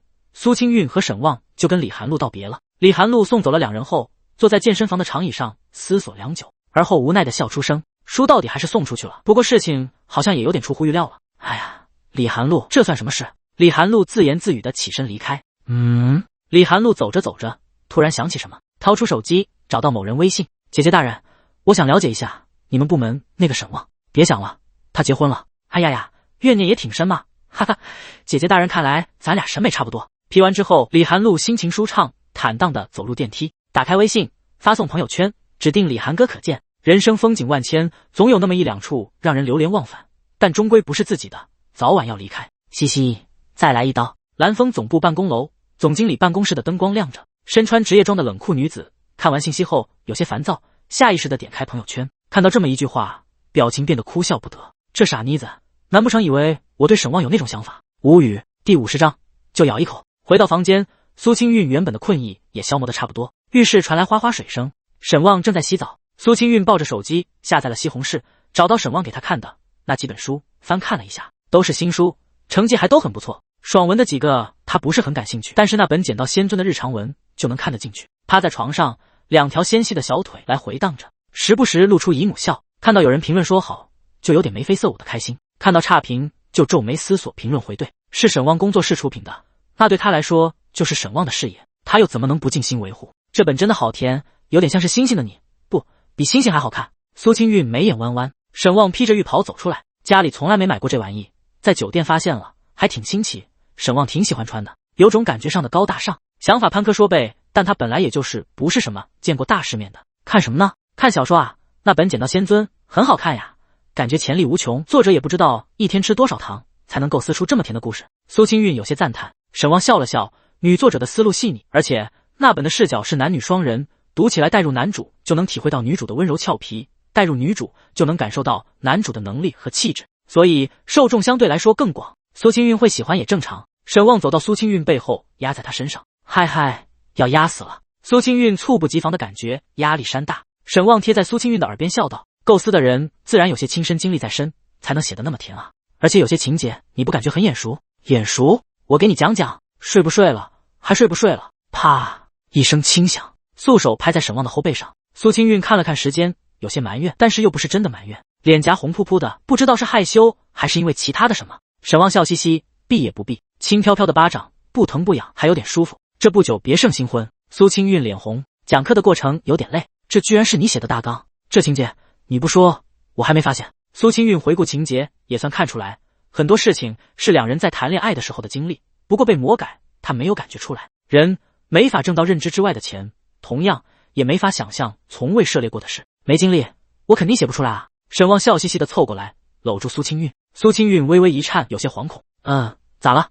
你这什么表情？累了，没力气了，所以今天就先这样吧。苏清韵眼神有些幽怨，这话怎么有点耳熟？苏清韵拉过沈旺的胳膊，一口就咬下去。阿斯！沈旺看着胳膊上的牙印，哭笑不得。让你折腾我，明天怎么有力气出去玩？苏清韵舔了舔嘴唇，然后看向沈旺胳膊上的牙印，伸手摩挲了一下。疼吗？疼啊！苏清韵咧开嘴角，露出虎牙。可我感觉触感很不错啊，再让我咬一口。沈旺一脸无语，原本以为你是心疼我，结果你是想试试承受极限，想要再来一口。真的，口感很棒，你不信你试试。苏清韵笃定地说道，然后抬起沈旺的手臂，递到沈旺的嘴边。沈旺捂脸，我是有多想不开。就在苏清韵笑得露出大牙的时候，沈旺猛地抽手，一把拉过来苏清韵的胳膊，要咬也是咬你。不行不行！苏清韵手脚并用的反抗，但是力量太小，几乎2下就被制服，被压在身下，眼巴巴地看着沈旺将嘴凑到了自己纤细的胳膊面前，那大嘴张的感觉能把整个胳膊吞进去。苏清韵已经无法直视，眯着眼别过头，不敢看，就像是小朋友要打针一样。风水轮流转，也该换我咬你了，让你也感受一下有多疼。老公，求饶也没用，我不吃这套。老公，轻点。苏清韵紧闭双眼，一副视死如归的表情。算你狠。张大的嘴缓缓落下，如湿的触感从胳膊上传来，但是没有想象中的疼痛。苏清韵睁眼，沈旺确实在苏清韵的胳膊上咬着，不过只是用牙齿轻轻的摩擦了一下小臂上光滑的皮肤。这次放过你了。沈旺轻哼一声，傲娇的扬起下巴。嘻嘻，老公最好了。苏清韵赶紧抽手回去，嘻嘻的笑着，主动靠过来抱住了沈旺的腰，脑袋像是猫咪一样蹭着。知道就好，我都舍不得咬你。老公你这么好，再让我咬一口呗。起床，赶紧的，时间来不及了。沈旺一巴掌拍在苏清韵挺翘的屁股上，手臂上明晃晃的3个牙印。好困，再睡会。苏清韵如诺的回应，像是在说梦话一样。看着苏清韵困得不成样子，沈旺思索了一会，就放下了手里包，然后脱掉外衣，拥着苏清韵补觉。苏清韵轻哼一声，身子向沈旺怀里缩了缩，然后舒服地枕在了沈旺胳膊上，呼吸声渐渐均匀。直到9点钟，苏清韵突然睁眼，猛地坐了起来，然后慌张地找手机。坏了，坏了，几点了？啊，9点多了。苏清韵有些懵，再看看沈旺还在睡，他又泄了口气，让你折腾我，累了吧？苏清韵回头看向沈旺，然后伸手戳了戳沈旺的脸，看着沈旺咂巴嘴，捂着嘴咯咯地笑着。虽然升旗仪式泡汤了，但是苏清韵也没什么遗憾，升旗仪式可以改天再看。看沈旺熟睡的模样，也知道他也累了，轻手轻脚的下床，打开行李箱，找了洗漱的工具，不经意的看到了沈旺鞋子，才这么几天就穿得这么脏，弯腰捡起那沾染了蟹泥灰的鞋子，用湿巾蹭了蹭，发现蹭不掉。苏清韵思考了一会，然后把鞋子丢在了浴室，用水冲湿，撒上了洗衣粉，穿戴整齐的出门。没过多久，就提着一个鞋盒子回到酒店，还没醒，探头探脑的看了一眼，转身就去了浴室。刷子摩擦的声音在浴室响起，还没刷几下，浴室大门被推开。啊，你醒了？吵到你了？没有，怎么一大早就在刷鞋？你的鞋脏死了，怎么穿着出门？你先去洗漱，我很快就刷好了。苏清韵胳膊肘推了推沈旺，把他挤出浴室。第51章，什么 B 计划？看着苏清韵刷鞋，沈旺原本想说要不找个地方洗鞋，但是突然想起来自己摊牌好像还没成功，便又闭上嘴，有些苦恼，到底怎么才能让苏清韵接受自己用了30多万去买基金这个事呢？沈旺有些担心，苏清韵知道之后会说自己遇到诈骗了，估计要光速让自己把钱退出来。系统这种事，沈旺也不敢解释，主要是也解释不清。系统轻呼一声，面板出现，还是那些数据。目前属性：力量81，成年男性平均数值为80，体质81，敏捷72，智力81。功能：辅助健身剩余属性点0 15%，AI 辅助投资日收20736，办公辅助功能，学习辅助功能，创作辅助功能。看着投资日收的词条，沈旺陷入沉思。投资日收能不能换个结算方式？系统没反应，不行吗？这系统虽然随叫随到，但是确实高冷，什么都要自己摸索。卡里现在已经有了18万的存款，今天10点结算后就有20万了，也是时候把之前撸出来的网贷还了。沈旺操作完成之后，感觉神清气爽，还是无债一身轻，重重呼了一口气。哎，对了，老婆，你把我鞋刷了，我穿什么？我去迪卡侬给你买了一双运动鞋，你先穿着。浴室传出苏清韵的声音，沈旺低头看了看周围，果然有个鞋盒子，打开看了看，一双白色运动鞋，没什么复杂花纹。沈旺立刻穿上试了试，脚感还是不错的，谢谢老婆。沈旺笑着。苏清韵也刷完鞋，拎着白皙崭新的鞋子走出来，然后开始薅酒店羊毛，用卫生纸缠鞋，将鞋子放在了阳光充足的地方。苏清韵才满意的笑了笑。沈旺已经洗漱完毕，换好衣服，宽大的灰色 T 恤配了一件黑色的运动短裤。苏清韵嘟了嘟嘴，我不在，你就不知道好好收拾自己，出门在外一定要干干净净，帅帅气气的。苏清韵转身在沈旺的行李箱里翻了翻，我都给你成套组合好了，为什么还是乱穿？苏清韵翻找出一件宽松白色 T 恤和淡蓝的牛仔短裤，穿这个。沈旺立刻听话的换上，然后对着大镜子照了照，是感觉比自己搭配的好看点，看起来有种夏日的清爽少年感。转过来，站远点，转一圈。苏清韵翘着二郎腿坐在床上，像是一个选角导演一样指挥沈旺行动，感觉下一步就是勾勾手指让沈旺过来试戏了。还不错，老公你减肥之后简直就是个衣架子。沈旺主打一个不懂就问，是双开门冰箱霸总吗？说话的时候也撑开手臂，肩膀撑开，让自己的横截面显得更加的宽广一些。苏清韵大笑，噗哈哈，没有，那就太油了，少年感才是王道。满意沈旺的造型之后，苏清韵起身走到沈旺面前，和沈旺面对面的站着，踮起脚尖，伸手在沈旺的头发上抓了抓，碎发被抓得稍微蓬松了一点。沈旺甩了甩头，又塌了下去。苏清韵有些苦恼，不过很快就眼前一亮，从自己行李箱里拿出一顶灰色鸭舌帽，扣在沈旺头顶。这样就合适，很帅。伸手把沈旺脖子上挂着的玉石菩萨从衣服里面拽出来。苏清韵眼睛放光，帽檐不要压下去，不要压下去，你又不是杀手，压那么低干什么？露出脸和一点刘海。被苏设计师一顿毅力，两人10点才出门，这么晚才出门，这一下是哪里也去不了了。苏清韵虽然嘴上说着，但是脸上并没有什么遗憾的表情，挽着沈旺的手臂，脚步走得欢快。可不是，早饭都没赶上，现在还有点饿了，是时候启动 B 计划了。沈旺拉了拉苏清韵的手，严肃道：什么 B 计划？走就知道了。沈旺笑道：去哪？北新桥，蝎王府。早就说了，来了就跟着我逛就好了。待会先吃个火烧，再吃羊蝎子火锅，下午甜点驴打滚、糖葫芦，晚上吃烤鸭、夜宵、豌豆黄和炒肝。苏清韵一脸懵地看着沈旺，你这什么 B 计划？纯吃吗？别这么看我，早上没起来，原本预约的地方可能逛不完了，下午还能看个博物院。等培训完了，还有3天，我们再去看那些没看过的。沈旺拉着苏清韵的手笑道：“好。”沈旺走得很慢，苏清韵也不着急，两人边走边聊。一来天气热，这个时候出行尽量放慢会比较舒服；另一个两人更享受这种慢慢探索一个城市的感觉。在骑士的几年，两人没少骑着小电驴在周围无意义的瞎逛，没什么目的，走到哪算啊？去看景点没什么意思，有意思的反而是在路上的时间。那边就是奥林匹克公园了，你看，你从这里能看到水立方，我怎么看不到？只能看到一个角，可能你太矮了。苏清韵瘪瘪嘴，来，上来。沈旺往前走了10来米，看到一个花坛，指了指花坛。苏清韵立刻跟上去，在沈旺的搀扶下站在了花坛上。没啊，还是看不见？当然看不见，这个角度，那个楼的角落挡住了。沈旺笑了笑，那你让我上来干什么？苏清韵站在高处叉腰道，戴着大大的喀瑟遮阳帽，小嘴撅得老高，脸上还有细密的汗珠。别急啊！沈旺转过身，微微半蹲，来，上来啊，快点，我背你。沈旺回头催促。苏清韵看着沈旺宽阔的后背，咯咯的笑着，真的啊，快点吧。苏清韵刚伸手搂着沈旺的脖子，就被沈旺扯了扯。不是这样，把腿跨上来。那么背啊，行不行啊你？苏清韵反应过来，但是稍有些害怕。你这体重还没个杠铃沉，快上来，抓着我的手。看着沈旺伸出的手，苏清韵没怎么犹豫的伸出了自己的手，然后迈开腿跨在沈旺的肩膀上。切！沈旺嘻嘻哈哈的站起来，现在高达81的力量和体质，扛起苏清韵轻而易举，体重在这地盘也稳得很。哈哈哈，好高啊，好高！周围零星的路人看着两人叠罗汉，都露出微笑。商店门口，乘凉的大爷转头跟旁边的大妈笑道：“嘿，这年轻人就是有活力。”沈旺扛着苏清韵往回走，苏清韵害怕的伏低身体，生怕倒下去，但是沈旺每一步都稳如老狗，渐渐他也放松下来。老公，停停停停，就停！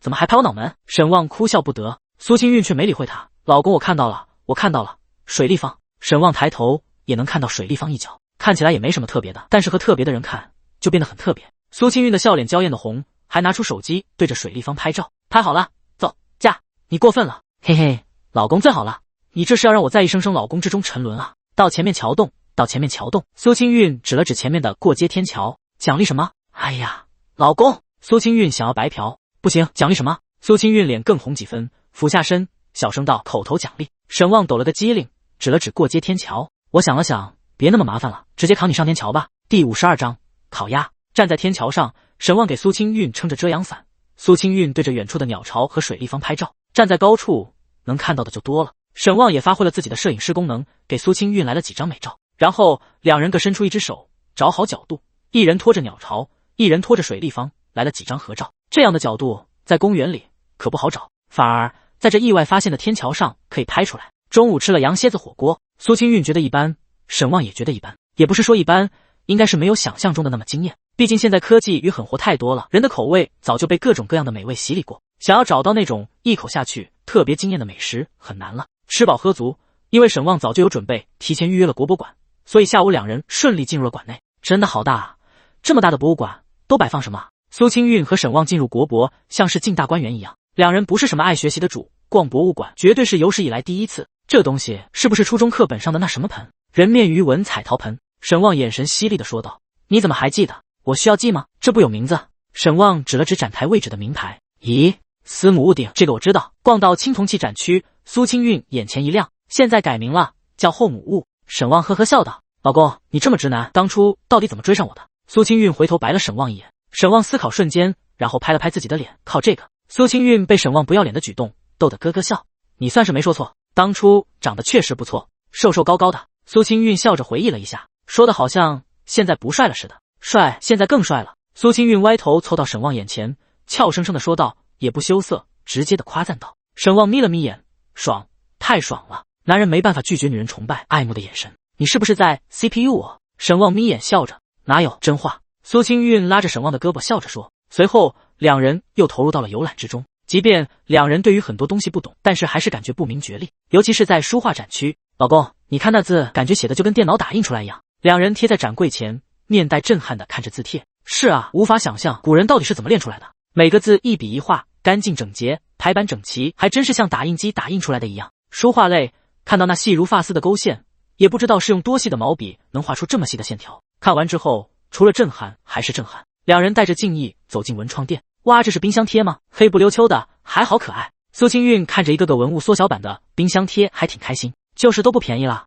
你干嘛呢？买点纪念品啊，不然你来一趟啥都不带回去。沈旺拿着冰箱贴挨个往筐里扔，好贵，好贵，1个、2个就够了。苏清韵看着沈旺扫货一样的操作，眼睛瞪大，赶忙拦住沈旺：“你不拿回去点送人，王楠、关羽他们肯定喜欢。韩松帮你出了那么多次差，你不带点东西？”哦，也是。苏清韵收回手，但是眼里既有些肉疼，又有些豁上去的感觉，甚至主动帮沈旺装矿。这次出来是苗苗帮我顶工，也给他带几个，还有糖。苏清韵心在滴血，好几百块没了。沈旺去结账，一算800多。苏清韵嘴角都有些抽动。沈旺搂着他的肩膀安慰道：“好了，穷家富路，出来玩花点没事了，回去好好赚。”苏清韵叹口气，他不喜欢扫兴，重重的点回去好好赚。看着振作起来的苏清韵，沈旺嘴角勾了勾。在逛国博的时候，他想到了一个好办法，如果能成，以后就不用这么遮遮掩掩的了。逛了一下午了，去2楼休息一会吧。沈旺提议，因为2楼还有一个打卡点，咖啡店的咖啡拉花，来一趟自然不要错过。坐好了，听我安排就好。沈旺将苏清韵按在椅子上，苏清韵撇撇嘴，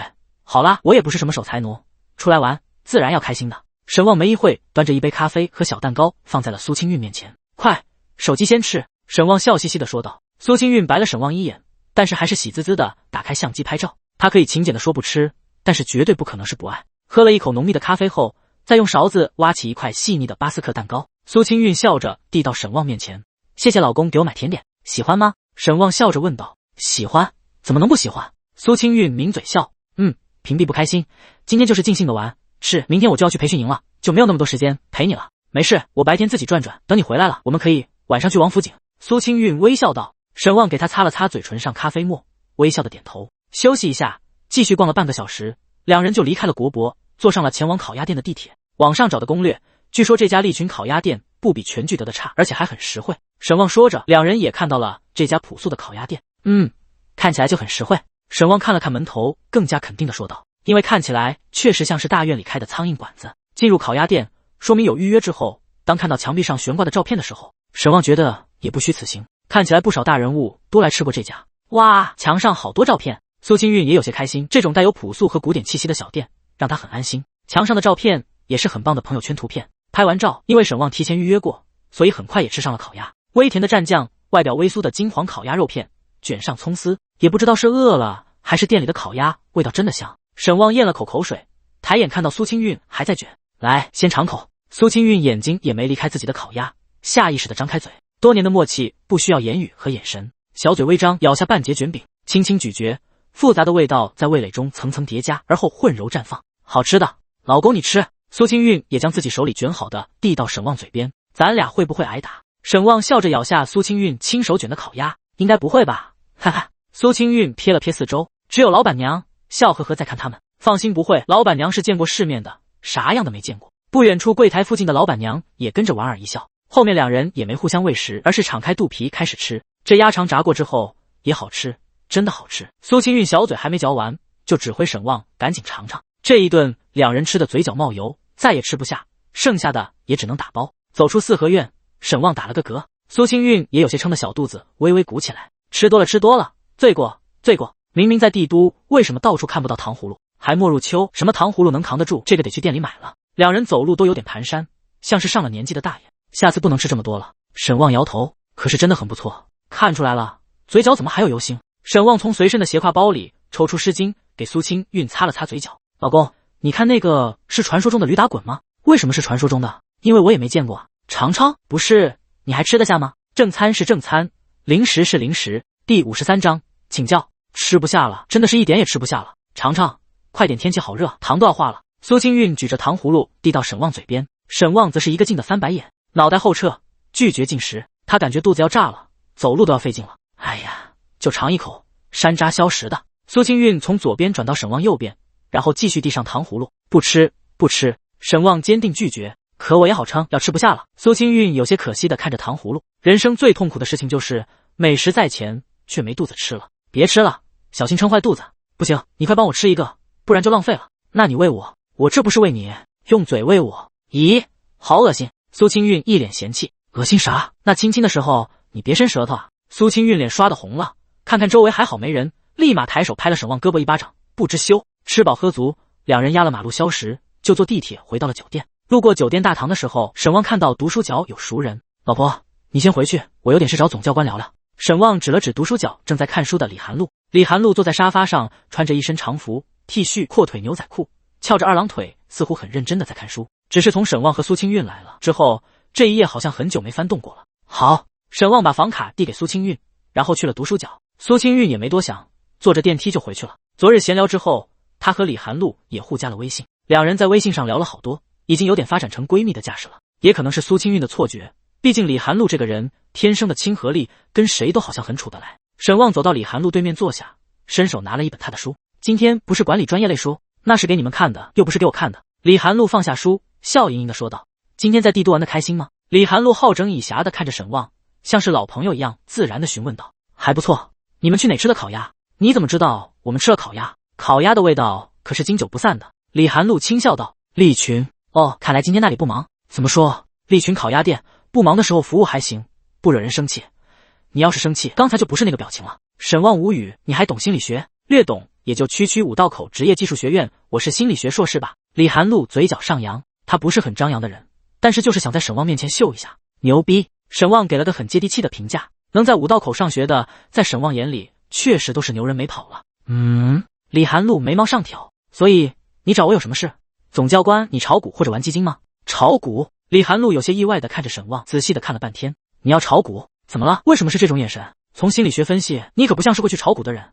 怎么你家里拆迁了？没，我这有一点资金，几千块钱，想尝试一下。总教官你的路子肯定比我野，所以来问问你有没有稳赚不赔的。李寒露听后伸手扶额，这种事哪有稳赚不赔的？还有私下里别总教官的，叫我韩露或者露露都行。陆总。李寒露翻了个白眼，这估计是他这一天中产生无语情绪最多的1个小时了。所以陆总有没有推荐？股市不是你能玩得了的，但是你要说基金的话，我倒是有几个推荐。基金同样有波动，盈利与否主要是看基金经理的实力，高风险高收益，低风险低收益，股市中不变的规律。我认识一个操盘手，很厉害，算是我的同学吧，他很厉害，也很稳，最好的成绩是年底总收益24%，稳确实稳，但是也有翻车的时候，这东西根本没法说。李寒露摇头，没事，我就是觉得你门路肯定比我们广，所以请教一下，你用什么投？我那同学是在龙行工作，难怪咱们公司的工资卡全都要办龙行的。李寒露白了沈旺一眼，有人好办事的道理在哪都适用，你打开龙行 app，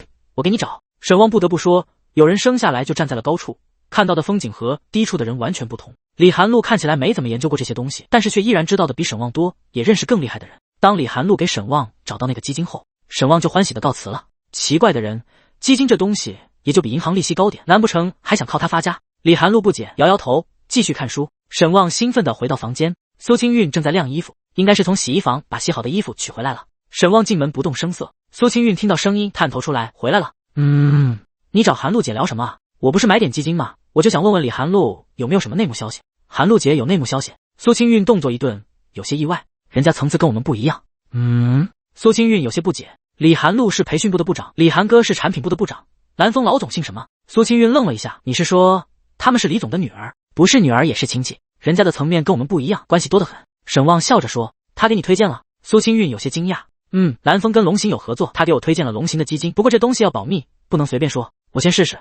你也别在微信上问他，要是聊天记录被查到了也不行。苏清韵张了张嘴，他感觉有些奇怪，像极了诈骗。但是李寒露是公司高管，蓝峰也是颇具影响力的大公司，龙行更别说了，但是就是感觉怪怪的。算了，反正就5000块钱，随便他吧。苏清韵现在也想通了，现在工作室那边稳定的有收入，再加上两人的工作，后面肯定会越来越好的。不对啊，人家为什么要把这么机密的内部情报告诉你？苏清韵脑子一闪而过的不解，立刻问道，后面公司有大动作，韩哥已经交给我处理了，以后说不定还要给我分公司股份呢。沈旺早有准备的打开了电脑，将自媒体计划的策划书打开。苏清韵凑过去，他工作3年了，也不是什么单纯懵懂的大学生，很多东西是能看懂的。这全集团的大动作，让你牵头？苏清韵有些无法相信，初步试点还没有全集团的大规模资源倾斜。老公，你能行吗？还没说完，苏清韵的屁股就挨了一巴掌。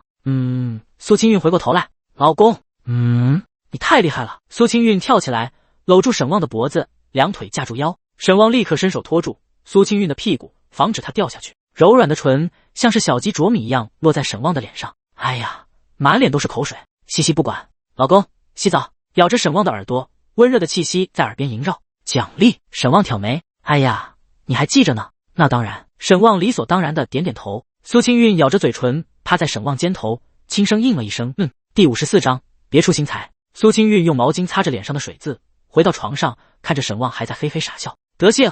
苏清韵白了沈旺一眼，但也没有生气或者其他什么情绪，反而有些满足。看沈旺那么恩色，那么开心，他也觉得开心。哼，就整天这点心思。两人相拥温存了一会，沈旺开始雷打不动的每日功课，码字、学习、撸铁。看着沈旺忙起来，苏清韵嘴角上扬，开心得很。从包里抽出缠成乱麻的耳机戴上，听音乐、剪视频、发圈，也跟着忙得不亦乐乎。等沈旺下去撸铁，他也跟着去锻炼身体。最近他居然感觉自己的身体有点跟不上沈旺，就离谱，还是赶紧练练。第二日，沈旺精神饱满的去培训营，走的时候苏清韵还属于半昏迷状态，支支吾吾的给沈旺打了个招呼，继续补觉。他都没想到自己都已经出手一次了，半夜还是被拉起来去夜骑了。经过一天休息，大家精神都有些不足，毕竟只有一天，想要去逛景点，那就必须特种兵一下，回来能有精神才怪了。不过这一切也在李寒露的掌握之中。复课第一天，室内游戏居多，慢慢大家也就进入了状态。下午4点回到酒店，苏清韵早就收拾好了。一进门，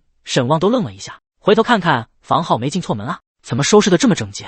以往就算是酒店客房保洁，也就是收收垃圾、叠叠被子、换一换冰箱的饮料和咖啡，今天怎么桌子上摆放的东西也都收拾干净了？回来了，快歇会，我算着时间也差不多。喝咖啡吗？阳台桌前2杯咖啡冒着热气，阳光洒进来，有种朦胧浪漫的气息。苏清韵戴着金丝边框眼镜，坐在阳台的位置看书，雾霾蓝的长裙盖住小腿，搭配了一件白色的灯笼袖上衣，看起来仙气飘飘。长发散开，收起一部分，别着一只淡蓝色的蝴蝶结发饰。老婆，你好美啊！沈旺坐在了苏清韵的对面，看着正在看书的苏清韵。苏清韵看着书，嘴角上扬，手上的碳素笔也转了起来，显然很开心。在看什么？人力资源管理师考试材料，今天去逛书店看到的。你最近一直在学习，我也觉得我不能荒废了，每天跟你一块学习，闲来无事考个证呗。苏清韵嘴角含笑，眼前厚厚的一本书上勾勾画画，已经看了不少页了。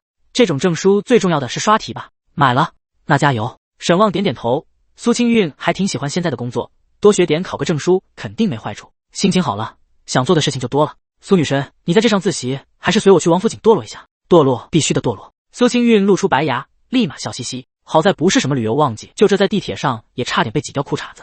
沈旺提了提短裤，我刚才在地铁里总觉得谁摸了我的屁股。沈旺有些愤怒的跟苏清韵吐槽，被保护在怀里的苏清韵根本不同情，反而哈哈的笑着，要我是变态我也摸，毕竟看起来很润。苏清韵嘻嘻笑道，无语，热了狗了。沈旺能咋办？茫茫人流，还得保护苏清韵，也只能忍了。进入王府井大街，看着整条繁华的街道，两人都感受到了大城市的气息，一路吃逛逛，晚上9点才回家。不得不说，实在是累腿。也有好玩的地方，和平局和乐高旗舰店，沈旺都很喜欢。因为培训的时间占据白天大部分时间，所以沈旺和苏清韵基本都是晚上出来溜达。每天愿意溜达就跑远一点，不愿意溜达就骑着共享单车在周围转转，这也是两人的习惯。不管去哪，一定会有共享单车局，看看帝都人生活的地方，看看大家的生活，感受鸡毛蒜皮和岁月静好。真实的世界就是出行的意义。眨眼6天时间即将过去，今天是最后一天培训，沈旺已经跟李涵哥请好了假，会在北京留下3天，和苏清韵去看看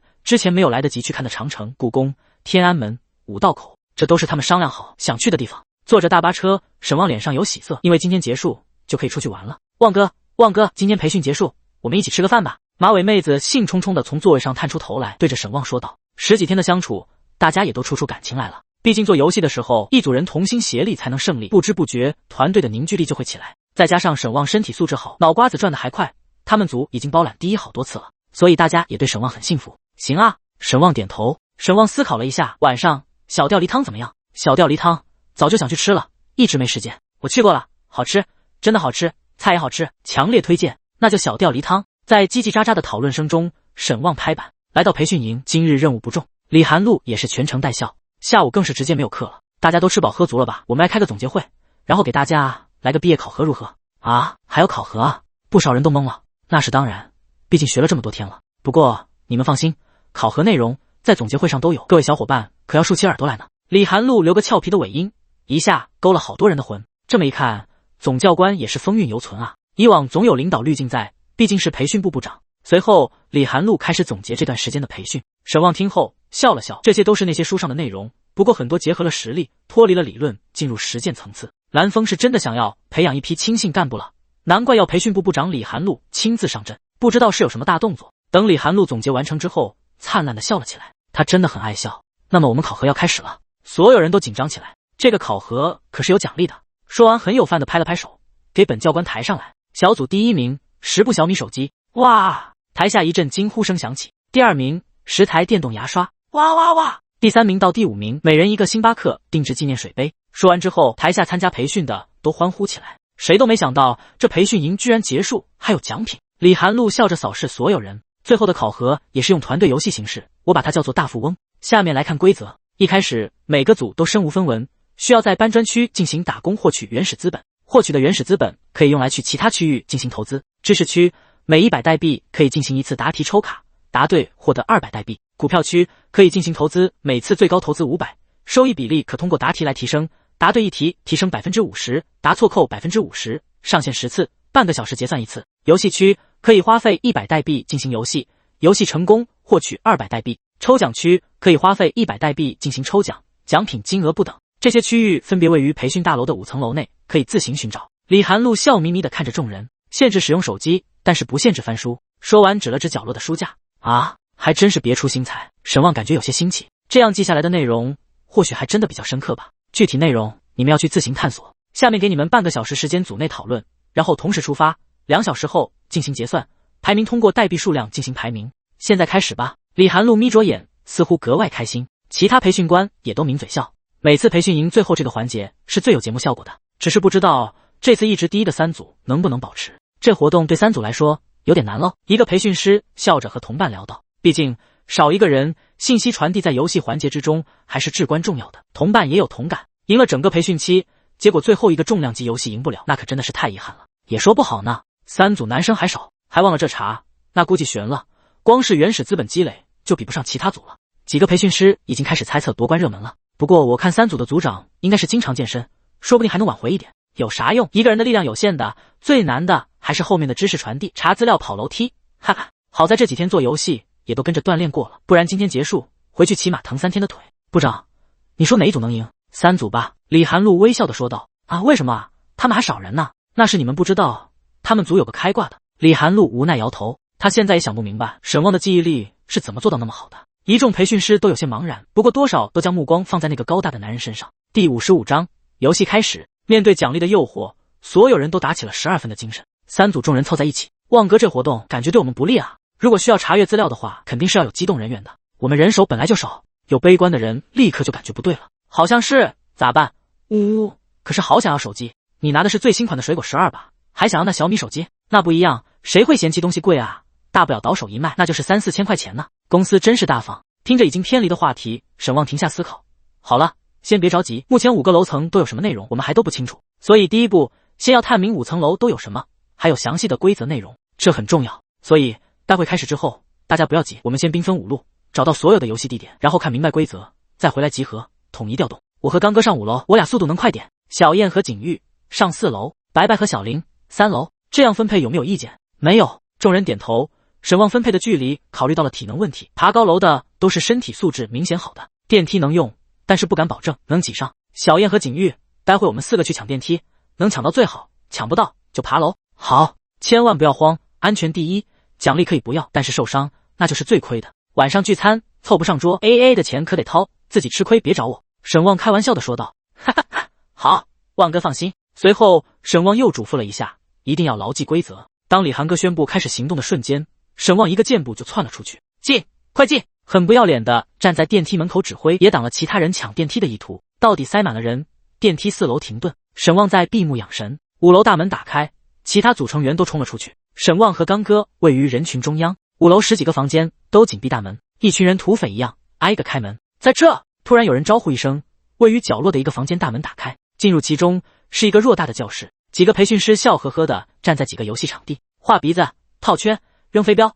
我去，没有一个简单的啊。旺哥、刚哥看完3个游戏后有些无奈，这些玩意简直就是行走的吞金兽。沈旺笑了笑，行了，我们走。既然是考核，那必然不可能给捷径，5楼我们可以不用来了。重头戏还是在有答题的游戏环节上。沈旺带着刚哥最先回到电梯口，坐电梯回去。3组成员汇聚，5楼是游戏区，暂时先不用考虑，都是吞金游戏。4楼是股票区，有题卡展示，最上面的一道题是管理者必须面对的现实啊。9个人里8个人一头雾水。有点印象，但是不多，像极了上完大一后的大学生被问起高中数学知识后的表情。3楼呢？沈旺不慌不忙地问道。3楼是答题区，不展示题卡，但是一个组1个小时内最多抽取10张题卡。2楼是抽奖区，在最东边的教室，就是一个抽奖箱子，啥也没有，是限额奖池，就是箱子里就这么多的奖励，抽完为止。哦，对了，奖品池子最高2000代币。哇！所有人都一瞬间两眼放光，这要是谁欧气爆发，那不就直接锁定胜局了？1楼是搬砖区，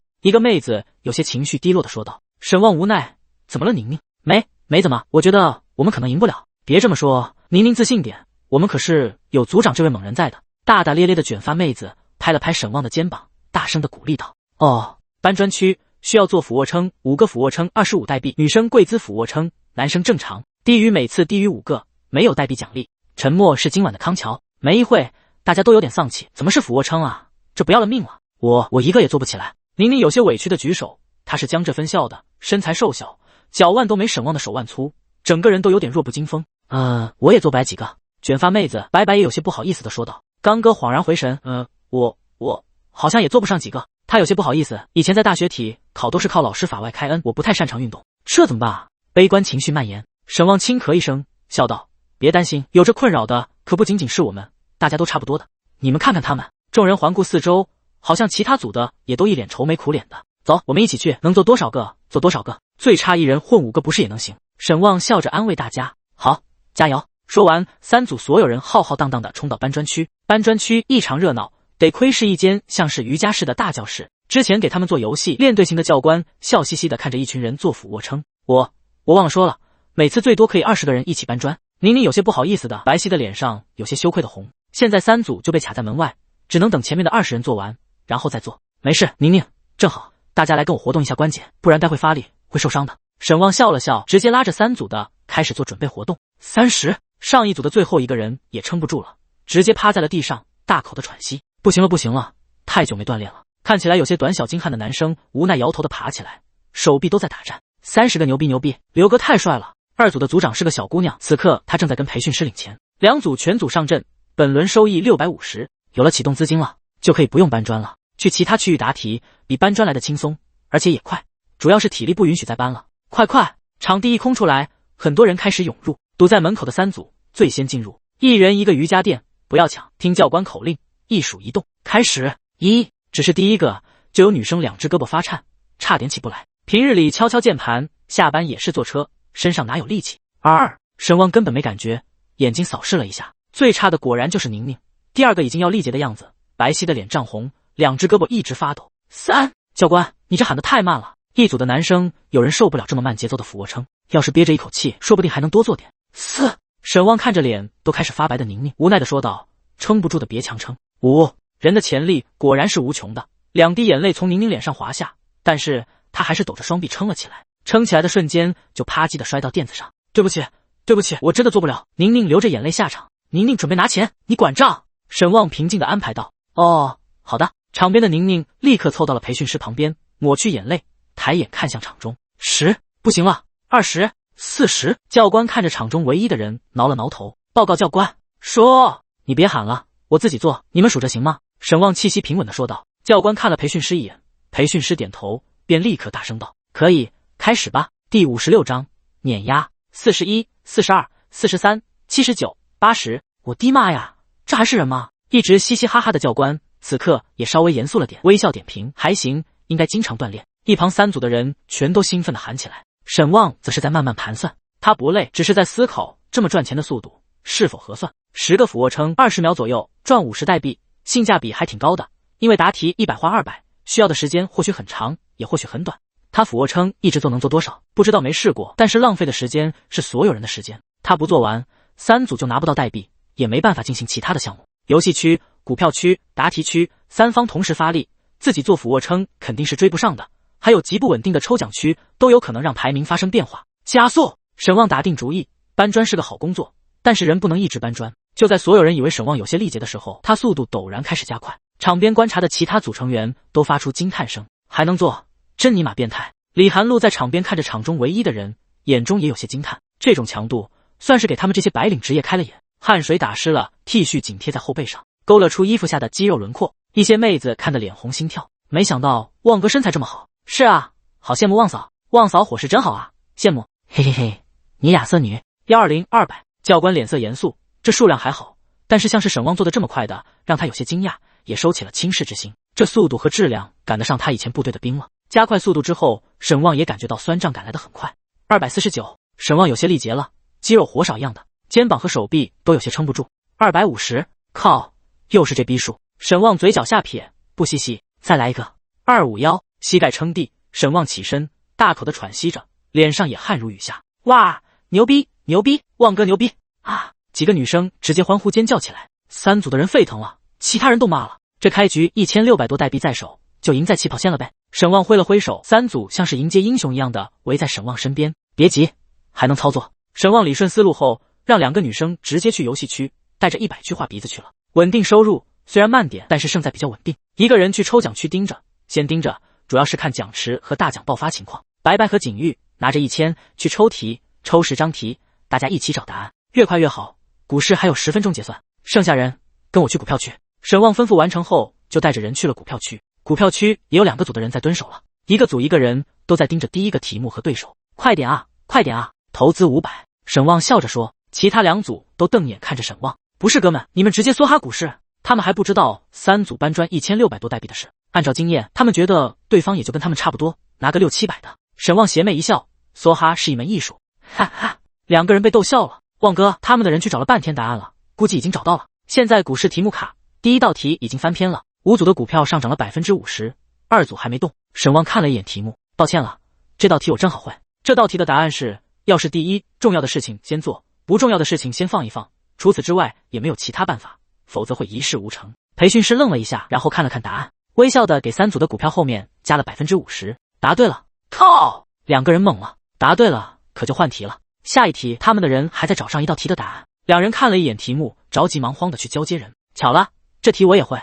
沈旺笑嘻嘻。培训师，很快股票挣150%，其他2队人都骂了。不过第4道题，沈旺确实没什么印象了。旺哥，我们也不知道。其他人有些无奈。没事不打紧，已经要结算了，恭喜你们的股票收益150%。培训师将1250的代币交给沈旺。沈旺笑了笑，拿出500，梭哈，剩下的交给刚哥。刚哥，抽奖去，全抽。沈旺大气的挥了挥手。啊，抽奖吗？我们有优势，那就扩大优势，奖池都给他抽干，让他们没机会反超。一旁培训师看了沈旺一眼，你们优势挺大了，不出意外的话，应该没人能撼动你们的位置。还没结束呢。沈旺笑了笑，不要小看任何一个对手，才能笑到最后。第2轮时间充足，资料查了查，股票轻松追到500%，然后沈旺下去帮忙答题。脱离韩露的福，他最近还真的看了不少相关书籍。1小时结算时，他们已经手握3500巨款，拿出1500，继续投入。2000梭哈抽奖，抽奖区的培训师人妈了。3组的5-6个人围在抽奖箱前。你太黑了，我来抽一个。又是谢谢惠顾。废物，我来。操，谢谢惠顾。培训师嘴角抽搐，咋了？你们钱多烧的慌啊？被挤来挤去的宁宁缩到一边，看着手里的红色小球，面色红润。终于抢到一个，他吧，小球捏开，打开纸条。宁宁的尖叫声响遍整个楼道。我中了，我中了！宁宁拿着纸条，兴奋地跳着。3组还在挥舞着钞票哄抢抽奖球的人都呆住了，回头看向宁宁。中了！正在答题区看题的沈旺听到消息，笑了笑。得了，没悬念了，抽奖池都捞干了，桌子都掀了，菜也别想吃了。后半程3组所有人都在5楼玩游戏，套中了，给钱！游戏区的培训师嘴角抽搐，这么多期，第一次遇到这样的情况，你们这是把游戏区当游乐场了是吧？牛逼了！你们现在多少代币了？一个培训师看着3组玩的开心，便问道。多少？1万多点吧。啥玩意？培训师正呆着，刚哥又拿着1000多的代币冲进房间，给我来30个圈，我要一雪前耻！尼玛的，玩呢！等等，刚哥你哪来的代币？旺哥还搬砖呢。当我打出问号的时候，不是代表我有问题，而是我觉得你有问题。刚哥这是被包养了，属于是。众女无语。嗨，旺哥说闲着也是闲着，锻炼身体呢。逆天。培训师摇摇头，装逼，我谁都不服，就服我旺哥。宁宁，你去哪？我去买水。不是，我下去看看。宁宁有些脸红，几个女人对视一眼，跟上了宁宁的脚步。宁宁啊，我们一起去。旺哥实在太优秀了。是啊，不过我那天看见旺嫂了，也好漂亮的，羡慕人家的爱情，可我们也只能羡慕了。说着，马尾妹子拍了拍宁宁瘦弱的肩膀。宁宁低下头，点了点头，轻轻咬着嘴唇。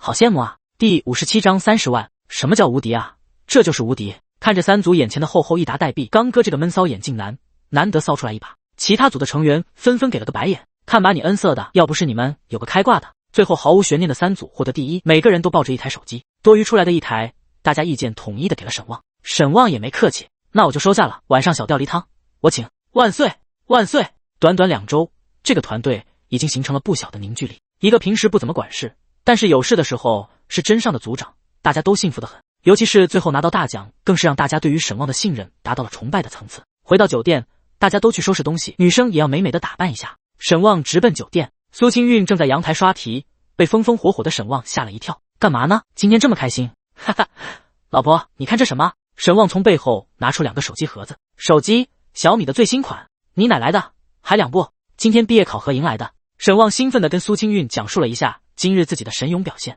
苏清韵听着沈旺的讲述，眼中也有些崇拜之色。这你都能想到，你也是蔫坏的，让人把讲师抽空。哈哈。苏清韵认真的倾听，沈旺说的凌乱，不过他也听得津津有味。这个时候不用打断，先让沈旺把想说的都说完。你老公厉不厉害？沈旺眉飞色舞的说完。不管白天再怎么淡定，他也是一个普通人，也有想要炫耀的欲望，只是跟组员们吹牛不太好。苏清韵就是他最好的倾听者。厉害，老公，你怎么这么棒？真棒，么哦一个。苏清韵面对面跨坐在沈旺怀里，抱着沈旺的脸就亲了一口，笑道：上次回家，我看爸妈的手机也总是卡死，这回正好给他们都换上。啊！沈旺愣了一下，原本得到手机的第一反应是给老婆，小米最新款，性能还是非常不错的。但是苏清韵这么一说，沈旺又有了别的心思。也行，眼看要10月1了，我们可以回家一趟。呢。对了，晚上我们组内去聚餐，老婆你去不去？沈旺想起正事，看看时间也快到约定时间了。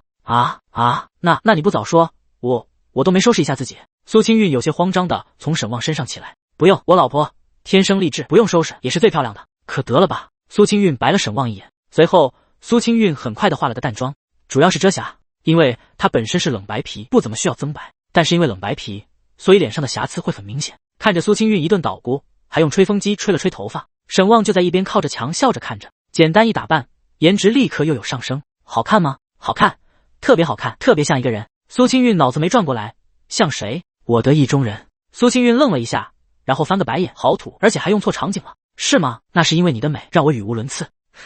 哈哈，真有你的。苏清韵被逗得咯咯直笑。走了，我的公主殿下，舞会就要迟到了，别忘了穿上你的水晶鞋。沈旺帮苏清韵拉起运动鞋的鞋舌，苏清韵扶着沈旺的肩膀，脸红的将脚放进鞋子里。好了，我自己能穿。沈旺带着苏清韵来到酒店大堂的时候，其他人都已经到了。女生们穿上了最好看的衣服，化了简单的妆容。刚哥都回去洗了洗他的大油头，吹过后的头发蓬松起来，颜值上升不少。来了，欧哟旺哥，嫂子好漂亮！众人跟着起哄。苏清韵有些脸红，不过还是很大方的跟大家打招呼。走了，出发。沈旺一挥手，小吊梨汤的菜品味道都很不错，得到众人一致的夸奖。敬旺哥和嫂子哦。马尾妹子景玉已经散开马尾，长发披肩，颇有女神韵味。所有人都举杯，都喝啊！沈旺笑着举起手里的啤酒，酒他平日里没什么爱好，但是气氛到了也会跟着喝，而且大家点到为止，一人1瓶啤酒，算是走个过场。3组万岁！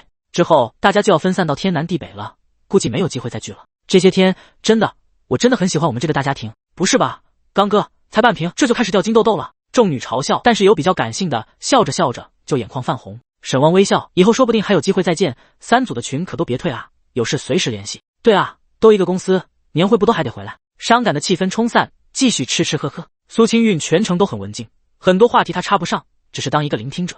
还喝汤吗？沈旺看到苏清韵把第2碗梨汤喝完，便贴在耳边问道。喝。苏清韵抿嘴笑着，沈旺立刻给苏清韵盛了1碗。好喝不？说话稍微带点酒气，苏清韵总感觉沈旺的语气都有点憨憨。好喝，这梨汤真的很好喝。苏清韵眉眼弯弯的喝着点头。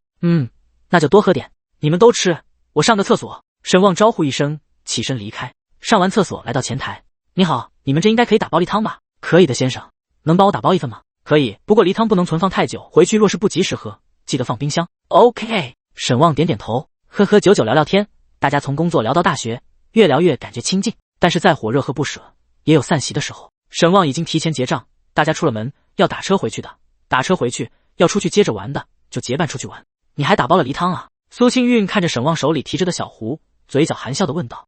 喝着挺好喝，等留着回去当锻炼时候的碳水喝。原来是给你自己打包的，不然呢？沈旺笑嘻嘻的看着苏清韵。苏清韵撅嘴，随便你。哼。沈旺哈哈一笑，拉住苏清韵的手，把她拉回来，拽到怀里，大手搂着苏清韵的肩膀。干嘛？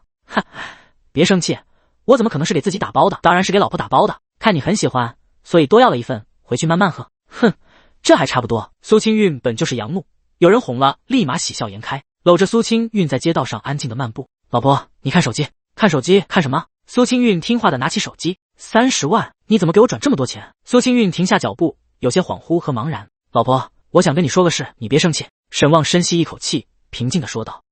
你抢银行了？我 TM 抢银行就抢这点啊？沈旺绷不住了。苏清韵放下手机，踮起脚，伸手摸了摸沈旺的头。没干坏事，我为什么要生你的气？昏黄的灯光下，苏清韵脸上带着温暖的笑容，脸颊的上的每一根绒毛似乎都闪耀着金黄色的光芒。第58章，换个便宜点的。沈旺没料到苏清韵会是这样的态度。我拿爸妈给的钱买了基金，运气很好，赚了一笔。苏清韵平静的听着，点了点头，脸上带笑。如果是因为这个事的话，虽然我很担心，但是我不会因为这事生气。既然你有打算买基金，那就按照你的想法去做。你也不是很莽撞，你还咨询了韩露姐，我看你还专门学习过投资学。如果你都做到这个份上，我还因此跟你计较风险和收益的话，那我也未免太不识趣了。苏清韵叉腰看着沈旺，脸上带着不怀好意的坏笑。还是说，你以为你老婆是这么一个不识大体、不支持你事业的、给目光短浅的、头发长见识短的女人？没有，不敢。沈旺连忙摆手，脸上的笑容却再也克制不住。老婆，苏清韵扬了扬下巴，爱你。沈旺向前半步，单手就将苏清韵搂入怀中，施以痛吻。金黄的路灯下，两人拥吻。道路上一辆车飞驰而过。良久，苏清韵剧烈的喘息着，差点憋死我。嘿嘿，老婆，我一定让你过上好日子。那30万只是开始，你帮我存着，要是我失败了，还得靠你养我呢。沈旺心情舒畅的想要大喊一声，此刻的心情不亚于刚刚获得系统时候的畅快。苏清韵看着沈旺意气风发的样子，伸手搂住他的腰，轻轻的应了一声，回家吧，老婆。好。坐在网约车上，苏清韵看向沈旺，这30万你给我了，你还有本金？有，放心，剩下的足够我用了。沈旺笑着摸了摸苏清韵的头，苏清韵点点头，打开银行软件，看着余额的位数，脸上露出了微笑。这么一长串，看着是真有安全感。哈哈，我是不是太俗气了？苏清韵将余额展示给沈旺，这才哪到哪，以后我一定赚更多的，下一步争取给你加上1位数。好呀，那我可等着了。苏清韵眯眼笑着，低头看着余额，怎么看也看不够。沈旺能理解苏清韵的心情，这哪里是余额，这是未来生活的底气和希望。沈旺有些心疼的搂着苏清韵的肩膀。网约车司机笑了笑，不过并没有搭话，人家自己聊得开心，没必要去找不自在，只是微微有些羡慕，人家都有30万存款了，看着跟他年纪也差不多，自己这存款都去哪了？回到酒店已经10点多，沈旺还是抓紧时间把学习时间用完。健身可以半夜去，但是学习一天一刷新。收了30万的苏清韵就快在房间里跳舞了，开心的不得了，时不时就拿出手机看看。现在沈旺自己的工作室也开起来了，还有这么一笔存款，日子显然就要好起来了。半夜少喝点梨汤，太甜了。沈旺放下书，看向正在喝梨汤的苏清韵，没事，待会我跟你下去锻炼。苏清韵抱着手机回应道，老公，我最近发的朋友圈，你为什么都没给我点赞？沈旺心里一咯噔，最近忙的基本没看过朋友圈，谈何点赞？这就点，哼，看来一点也不关心我的动态。苏清韵脸一撇，嘴一撅，看这副模样，沈旺也知道他没生气。点开朋友圈，看到了苏清韵最近发了很多朋友圈，每条都有美美的配图，这些图大部分都是沈旺拍的，有景色，有合照和单人照，配文有神经版的，也有治愈小清新的。我在贩卖日落，你像神明一样将阳光洒向我。配图，夕阳余晖下，沈旺手里拿着2个冰淇淋，咧嘴笑着走来的图片，和好几张老胡同的落日景色，两人吃冰淇淋的合照，还有一张冰淇淋掉地下了，苏清韵一脸错愕和悲痛的苦瓜相的照片。沈旺看了没忍住笑了出来，这是他抓拍的，没想到他还发圈了，笑什么呢？刚刚还在撅嘴的苏清韵走到床边，躺在沈旺身旁，当看到沈旺正在看的图片的时候，他也没忍住笑出来，还笑，抓拍我丑照。苏清韵说着生气的话，但是语气却带着笑意，丑吗？我觉得很可爱啊。下一条。沈旺滑动界面，看下一条朋友圈，生活其实也很简单，喜欢就争取，得到就珍惜，失去了就抢回来。这文案还带改的。1配图王府井大街夜景，2自拍吃糖葫芦，3糖葫芦吃没了，4沈旺吃糖葫芦，斜眼看过来，表情揶揄又开心，5糖葫芦到了一只白皙的手上，6合照，沈旺拿着一根棍，苏清韵手里拿着半只糖葫芦，笑容转移到苏清韵脸上。沈旺看完不嘻嘻，苏清韵看完笑嘻嘻。下一条，苏清韵催促道。两人翻照片和朋友圈翻了1个小时，笑容在两人脸上来回转移，时间过得好快啊。苏清韵拿着手机滑动着一张张照片，脑袋靠在沈旺的肩膀上，有些感叹，以后想来玩，等抽时间再来玩，现在我们得赶紧去锻炼洗漱睡觉了，明天早上要早起。对啊。两人立刻起身，风风火火的去健身房。沈旺练到力竭，看着新收获了一枚属性点后停下来，看着最新的面板，嘴角上扬。目前属性：力量81，成年男性平均数值为80，每项数值最高值100，体质81，敏捷80，智力81。功能：辅助健身剩余属性点1 2%，AI 辅助投资日收20736，办公辅助功能、学习辅助功能、创作辅助功能。将敏捷加到81后，沈旺正式成为了4维超越平均的男人。要沈旺说，这平均值多少有点离谱了。真这么算的话，感觉90%的人达不到平均值，或者说这个身体素质是人体的理论数值，100就是人体极限，那还说得过去。因为要早起养足精神，所以晚上沈旺也没折腾苏清韵，两人洗漱之后就是平静的相拥而眠。凌晨2点，在3、4个闹钟的狂轰乱炸下，两人顺利起床，打车前往天安门。到了近前，司机也进不去，两人又扫上了共享单车，继续前进。天色昏沉，空气中不是燥热，有点淡淡的凉意。毕竟已经快到9月份了，也不是看升旗的旺季。即便如此，来了也看到了人山人海。通过安检之后，两人怀着激动和敬意走到了广场上。此刻已经有很多人在等候了。好困啊！激动过后，苏清韵困劲就上来了，满打满算也就睡了1个小时不到。苏清韵身子都是软的，靠在沈旺身上，迷迷糊糊的。两人来的有点晚，不过还好不是公休日，也不是旅游旺季，不然来只能看到人头了。因为有点冷，沈旺从背包中取了一件薄外套，给苏清韵披在身上，让她靠着自己休息。随着时间推移，来到广场的人数不断增加。当如同战鼓一样的正步声响起，苏清韵清醒过来，双目璀璨地看向广场。开始了吗？开始了。庄严肃穆的仪式，全场齐唱的歌声，让人的热血久久未能平息。观看完升旗仪式，两人就去参观天安门。当登上城楼看向广场的时候，两人都会心一笑，有种当领导的感觉。哈哈哈！一路走，拍照自然少不了。来完仪式开心，第二就是分享了。中午，沈旺拉着苏清韵回到酒店搬家。我们不是续住吗？不过也是，亚多的房费可不便宜，住2天得换个便宜点的酒店。沈旺神秘一笑，换个便宜点的。第59章，也就那么回事。拖着行李箱从地铁口出来，看着周围的高楼大厦，苏清韵有些目眩，也有些惊叹。哇，这才是大城市的感觉。沈旺拖着2行李箱，走吧，再走2步就到了。我们住在这附近。苏清韵有些不确定的用手遮挡阳光，看着周围的高楼。这附近还有便宜的酒店？苏清韵表示怀疑，去了就知道了。快走！沈旺卖了个关子，咧嘴一笑也不解释，带你找个好地方看帝都的夜景。苏清韵嘟了嘟嘴，不过没有人可以拒绝更好看、更舒适的地方，除了可能钱包会出血之外。沈旺拉着苏清韵来到即将入住的酒店跟前之后，苏清韵有些茫然的张着小嘴，抬头仰望，一眼望不到头。不是，老公，我们住这里。苏清韵有些惶恐的看向沈旺。住这里，我已经订好了，团购的。沈旺嘻嘻一笑。苏清韵扑哧的笑出声，团购的啊？这样的地方，我还以为是需要什么特殊的定制，结果你告诉我是团购的。苏清韵捂嘴，没想到这么接地气。多少钱？2300，2晚2300。苏清韵瞪大眼睛，有点想要伸手揪一下沈旺耳朵的冲动。这么贵？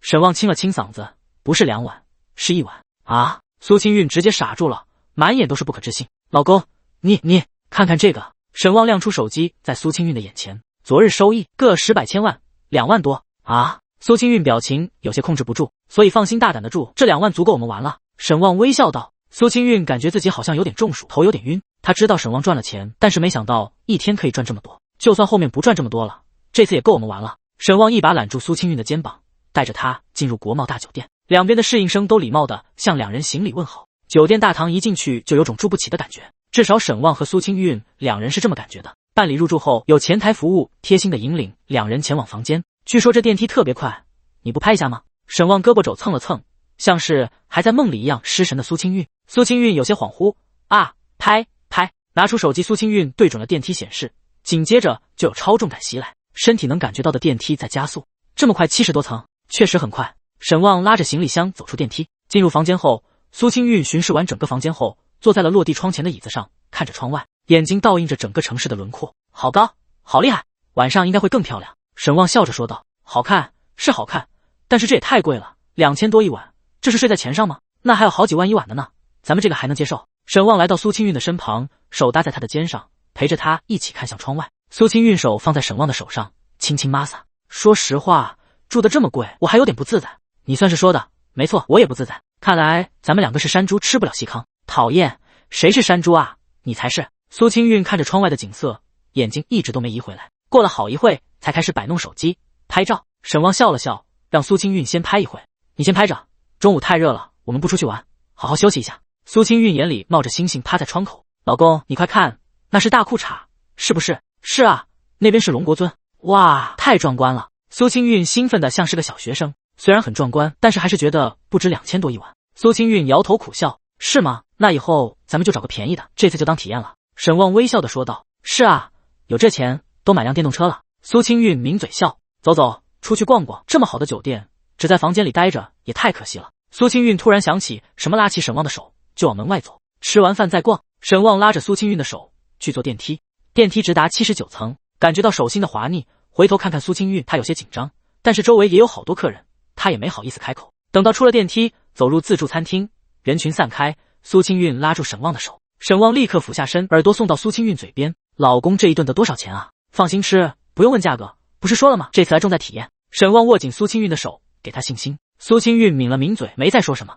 当两人坐在了靠窗的位置，精致白皙的桌布上还撒了玫瑰花瓣。服务员给两人拉开座位，苏清韵有些不自在的落座。沈旺拿手机跟服务员沟通，主要是用团购券，然后又点了简单的甜品和小菜。苏清韵一直在翻看菜单，等到点餐完成，苏清韵手肘撑在桌子上，身子前探，脸上笑着。虽然贵，但是好像除了那些什么牛排的，都还在接受范围内。沈旺调笑道：“这么快就飘了？讨厌，哪有？我只是说，这菜也没有到那种我看一眼就想跑的地步。”苏清韵白了沈旺一眼，还想跑？这里看起来不浪漫吗？沈旺指了指窗外，很好看。苏清韵不得不点头赞同，不过都是形式而已，只要能跟老公你一起，去哪都好，这样的生活也好，那样的生活也好，都无所谓了。有妻如此，夫复何求？苏清韵手撑着下巴，看着沈旺，甜甜的笑着。我们一起努力，一起努力。没让两人等待太久，接下来苏清韵就沉迷于拍照。来，手机先吃，朋友圈先吃。我开动了，带着血水的战斧牛排放在盘子里，两人干咽口水，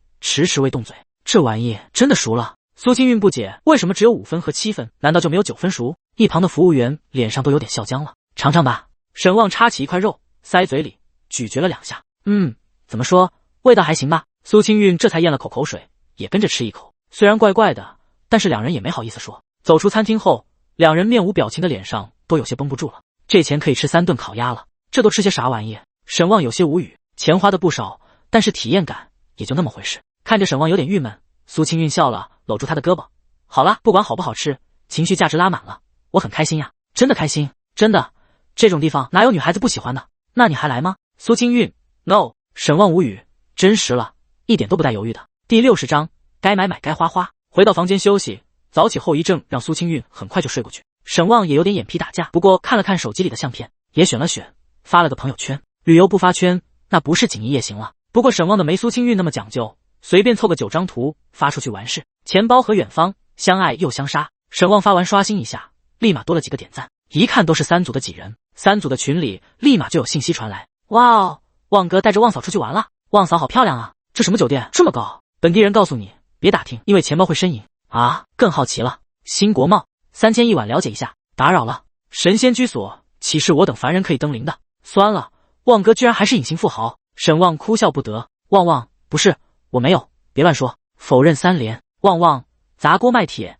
来体验一把有钱人的生活。旺哥谦虚了，我也想体验一下。来嘛，咱们组团。你们城里人都这么有钱吗？乡下人的目光。旺哥晚上一定要去云库看夜景，超美。说话的是景玉，帝都本地人，想必应该是来过。旺旺好，旺旺到时候记得看我朋友圈，我多给你们发点粮。吓人诛心，吓人诛心。旺哥你好狠的心，吓人诛心。大家都熟络了，也开得起玩笑，和他们聊了一会，沈旺也有些困了。等睡醒的时候都下午3点了，沈旺迷迷糊糊的起身，一道身影立刻扑到沈旺身上，关了窗帘，屋里还黑乎乎的，也就味道熟悉，不然沈旺保不齐一个左正灯。苏清韵似乎等候多时了，坐在沈旺的腿上，好奇宝宝的问道：老公，这旅什么战役遗址？什么意思？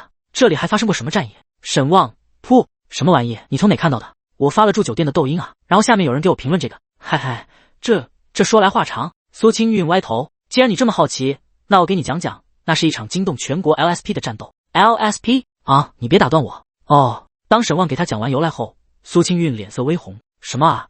居然是这种事情，真是无语。沈旺抬头看向窗外，可不是嘛，之前没想到这茬，现在被提起才想起来。你还看了那么多乱七八糟的。一个枕头砸在沈旺脑袋上，这我也是身不由己，大善人推给我的啊，就是你太傻了，不然怎么推给你？苏清韵抡起枕头再次出手，沈旺也不是挨打不还手的，矮身前冲一把抱住苏清韵的腰，将她摔在床上。色狼！打闹一阵，苏清韵发丝凌乱，躺在洁白的床上，胸口剧烈的起伏着。我那是带着批判的眼光观察。哼！过了一会，苏清韵转过头来，那你说是我身材好，还是那什么身材好？沈旺直起身，手摸着下巴，仔细的打量着。经过我仔细观察，老婆你的身材更好。苏清韵撇撇嘴，不过嘴角还是在上扬的。那也就是说，你还仔细观察过那人的身材喽？沉默片刻，沈旺苦笑，防不胜防啊！受死！至此攻守一行，错没错？错了，错哪了？不该背着老婆看小电影，应该跟老婆一起看。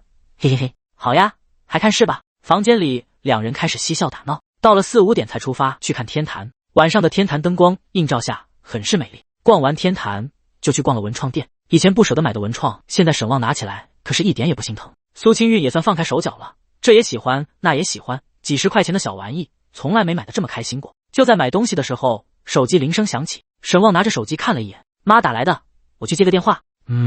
你妈还是我妈？我丈母娘。沈旺笑了笑，苏清韵的脸色一沉，点点头。喂，妈。沈旺站在文创店门口，接起电话。哎，沈旺你俩在哪呢？妈，我俩在北京旅游呢。清韵在你身边不？她还在店里，没出来。您找她有什么事吗？我去叫她。电话那头稍微犹豫了一下，然后拒绝了。没什么事，我就是看朋友圈你们出去玩了，就问问你们，出门在外得小心点，看好东西。沈旺哭笑不得。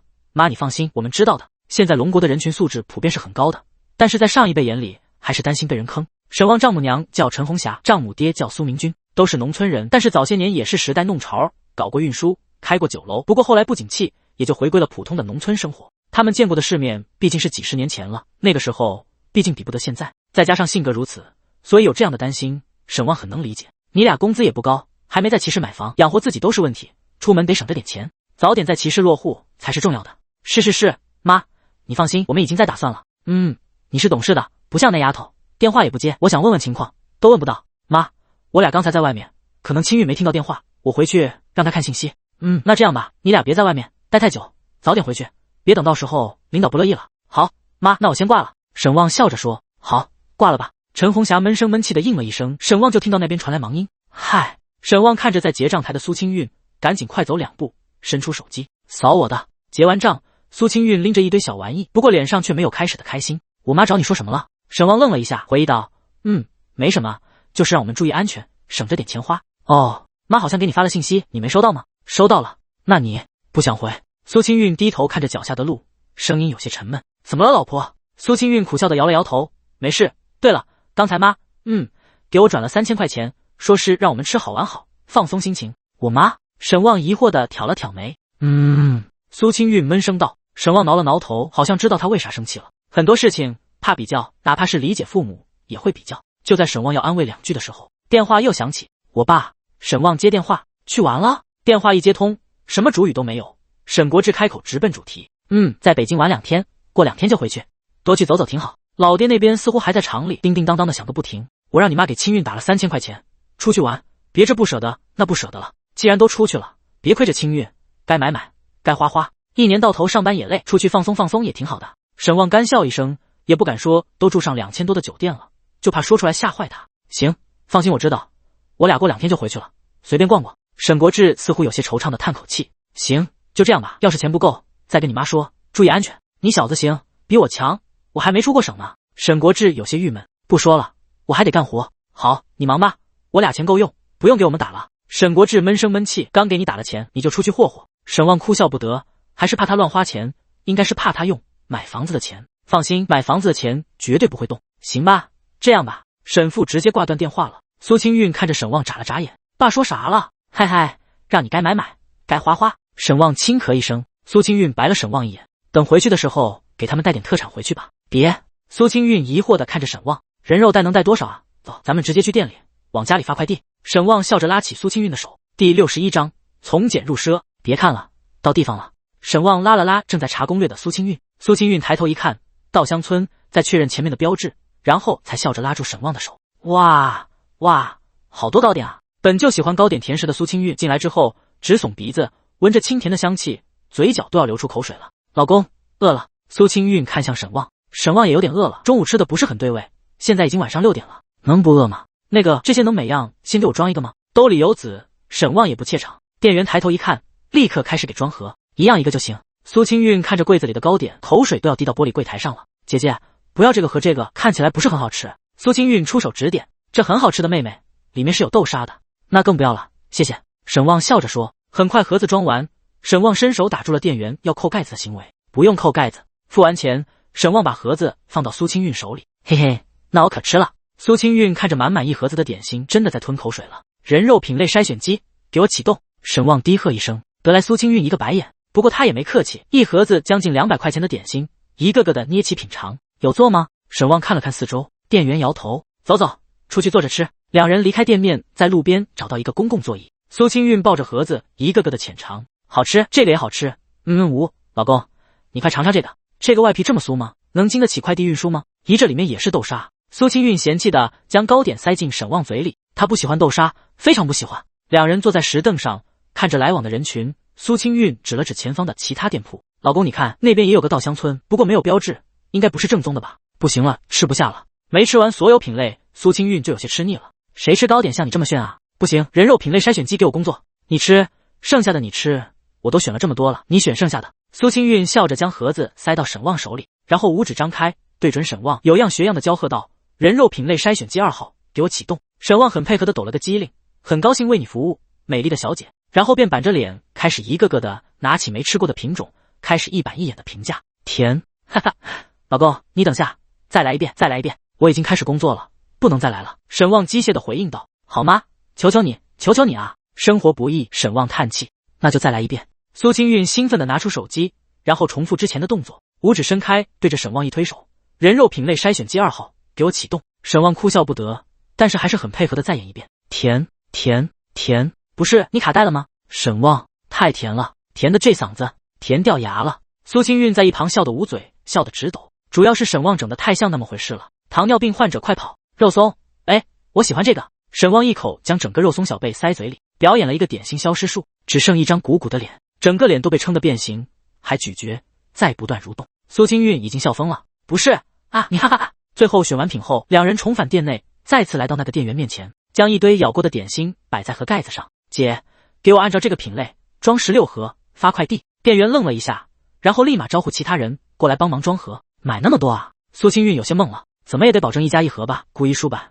我算了刚刚好。苏清韵愣住，有点头皮发麻，也有些感动。不用，我家那些亲戚。沈旺拍了拍苏清韵的脑袋，搂住她，不要计较那么多，那样太累了，不值得。苏清韵眼中有些发酸，眼底也有些发红。沈旺开始写快递单子，没花多长时间，结账一看4000多一点，苏清韵还有点心疼。这一天得花多少钱了？2万块钱，看着很多，感觉眨眼就没了。从店里走出来，苏清韵还有点恍惚，这么贵的吗？还有其他家吗？苏清韵犹豫了，不要了，不要买了，这些已经很足够了，别多想那么多，反正酒店都已经订好了，剩下的没有什么地方需要花钱了。沈旺笑道。最后在沈旺的拉扯下，两人又在所谓的推荐茶店购置了几千的茶叶发回去。返回的路上，苏清韵都有点轻飘飘的。老公，我现在都有点心惊肉跳的，比当初订酒店的时候心跳还剧烈。哈哈，放心，我看了今天的基金增长情况，明天也不少收入的，真的，真的。哎，那韩露姐可真的是帮你太多了，我们也没请她吃个饭，这事还是越低调越好。那个基金现在已经不再招收新用户了啊！苏清韵愣住，然后有些担心，那东西不会犯法吧？我的傻老婆，怎么可能啊？那可是龙行旗下的。哦，也是，等回去得好好攒钱了。苏清韵叹气，还是觉得花钱太多了，好好攒钱，我们很快说不定就可以买房子了。提起这个，苏清韵的心情陡然振奋起来。买房子，夜晚的帝都似乎开始散发自己的魅力，灯火通明的街道，流光溢彩的大楼，都在争先恐后的展示着自己的美丽。带着苏清韵再次来到80层，穿过红色的琉璃廊道，进入80层的云库。你好先生，有预定吗？有，姓沈。好，请跟我来。服务员确认了沈旺的身份后，立刻恭敬地引领两人就坐。苏清韵答：这就是酒吧吗？听着节奏明快的音乐，苏清韵手心又开始出汗。沈旺拉了拉她的手，笑着说道：就奢侈这一天，放松老婆。苏清韵点点头，握紧了沈旺的手，来到靠窗的座位坐好。沈旺也在打量周围的环境，除了吧台位置，其他位置都有些昏暗，大家都在自顾自地聊着，氛围比较寡淡。这样也好，突然要是让他进入视频那种热烈的酒吧，他怕是更加无所适从。老规矩，直接团券，因为他也不懂什么酒，团购缓解了不懂的尴尬，主打一个，来啥喝啥。苏清韵经过最初的紧张，看着窗外的灯火，陷入迷醉的神情。老公，这么奢侈，你也不怕我从奢入俭难啊？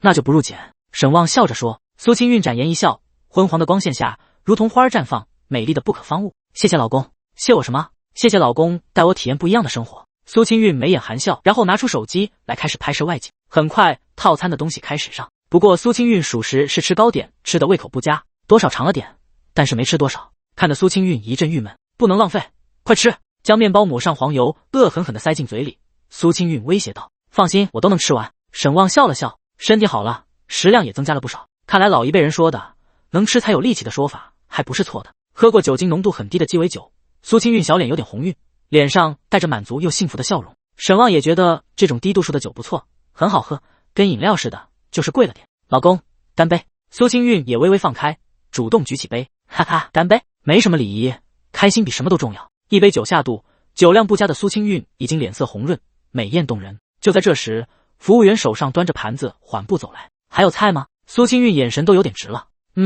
正菜。服务员脸上带着笑意，目光在两人之间流转。菜品被不锈钢盖子盖住。来，老婆，你来打开吧。沈旺笑着说道。神神秘秘的，什么啊？是惊喜吗？苏清韵有些跃跃欲试。看着苏清韵的表现，沈旺笑着耸耸肩。结婚多年，早就不分你我，即便是惊喜，也不会像是小女生一样捂嘴惊讶，只会眯眼笑，开心的蹦蹦跳。打开就知道了。苏清韵立刻伸手缓缓揭开盖子，暗红的首饰盒之中，金色的项链反射着明锐的光芒，两个小小的圆环相扣，非常简单的一条小项链。沈旺看向苏清韵，却看到苏清韵眼眶红了，伸手拿出盒子，然后服务员识趣的离开了。苏清韵眼泪就流了下来。老公。苏清韵再也绷不住。怎么了？怎么了？沈旺赶紧起身，拿着纸巾给苏清韵擦眼泪。喜欢吗？喜欢。你怎么知道我想要这个？当然知道，我是你肚子里的蛔虫，早已经把你心思看透了。苏清韵辩解，手指划过项链，笑容带泪。胡说，我不记得我有当着你的面看过这个。上次吃烤鱼，也不知道谁看的眼睛都发光。沈旺笑道。苏清韵瘪了瘪嘴。老公，谢谢你。我就看了一眼，可我看到你眼里的喜欢了。现在有条件了，不得抓紧时间买下来，万一后面又穷了，再把它卖掉。嘿嘿，讨厌，你敢！送给我了还想卖掉，想得美！苏清韵娇嗔地拍了拍沈旺的肚子。不敢，我给你戴上吧。沈旺柔声道。好。苏清韵将头发收拢，沈旺取出项链戴在了苏清韵的脖子上，精致的锁骨链搭在苏清韵线条明显的白皙锁骨位置，闪耀着愉悦的光彩。戴上项链后，苏清韵的气质也增色不少。好看，我老婆戴啥都好看，下次一定给你整个手指粗的大金链子，看看你能不能驾驭的了。去你的！苏清韵拿手机拍了拍自己，脸上的欢喜藏不住。老公。屁股刚落座的沈旺似乎听到了魔音贯耳。快吃！沈旺愣了一下，抬头看向脸色红润的苏清韵，这他还不懂什么意思，岂不是太蠢了？吃！我他妈最会吃了！风卷残云的席卷剩下的餐品，吃完之后一抹嘴，拉起苏清韵就往房间里跑。这一场战役注定更加激烈。大酒店隔音不会不好吧？压抑不住的冲锋的号角此起彼伏，酒精 buff 下果然放得很开，而且这还是敌军主动邀战，感觉很不一样。只此一战，沈旺就觉得这钱没白花，不虚此行。酒精过去，苏清韵直接就昏睡过去了，身上汗都透了，跟大病一场一样。沈旺怕她着凉，用干毛巾给她擦了擦身上的香汗，才给她盖上被子。离谱，这也算运动是吧？看着增长了20%的属性点，沈旺哭笑不得。洗了澡，沈旺准备去体验一下网红健身房，不过还没等行动，看到微信上林明宇的信息，好家伙，发了好多，只是战斗有点激烈，他也没注意。这批新书成绩不赖。沈旺嘴角含笑，除了一本，其他2本都已经达到了日收400左右的行列，之前的几本书也都稳定在了500、600的稿费。可以说这一波工作室算是真正起势，只要能稳住不是问题。这本卧槽爆了！第62章，谢谢，让我看看怎么试。下面林明宇的主要言语也是针对这本书，这本书就是那个女作者柳暗花写的那本日常文。宇宙第一，旺哥爆了！宇宙第一，捡到仙尊，成绩爆了，推荐走完，直接起飞。宇宙第一，我们工作室出1000元户了。宇宙第一，而且成绩还在增长，不过我看也快到瓶颈了，毕竟新号底子太差。宇宙第一，旺哥，我感觉我们可以赚到钱了。沈旺能感觉到林明宇的兴奋，估计也是看到希望了吧。目前工作室里6个员工都已经开始盈利，在系统出品的大纲加持下，大部分都是小爆款，只有一开始招入的1个员工似乎成绩在下滑，目前每日收入已经降到200左右了。旺旺真不错，我这几天就回去了，等回去给小柳发红包。旺旺写得好了，奖励少不了。宇宙第一，我也觉得小柳写得很好，他可努力了，日更过万都是常态，而且还很抠细节，每次研讨都是他最积极。旺旺怎么有想法？宇宙第一，没有，旺旺有想法也没事，找个志同道合的另一半可不容易。宇宙第一，真没有。旺旺，百思怎么回事？成绩下滑的很多。沈旺问完之后，看到微信上林明宇似乎有些纠结，断断续续的显示正在输入。宇宙第一，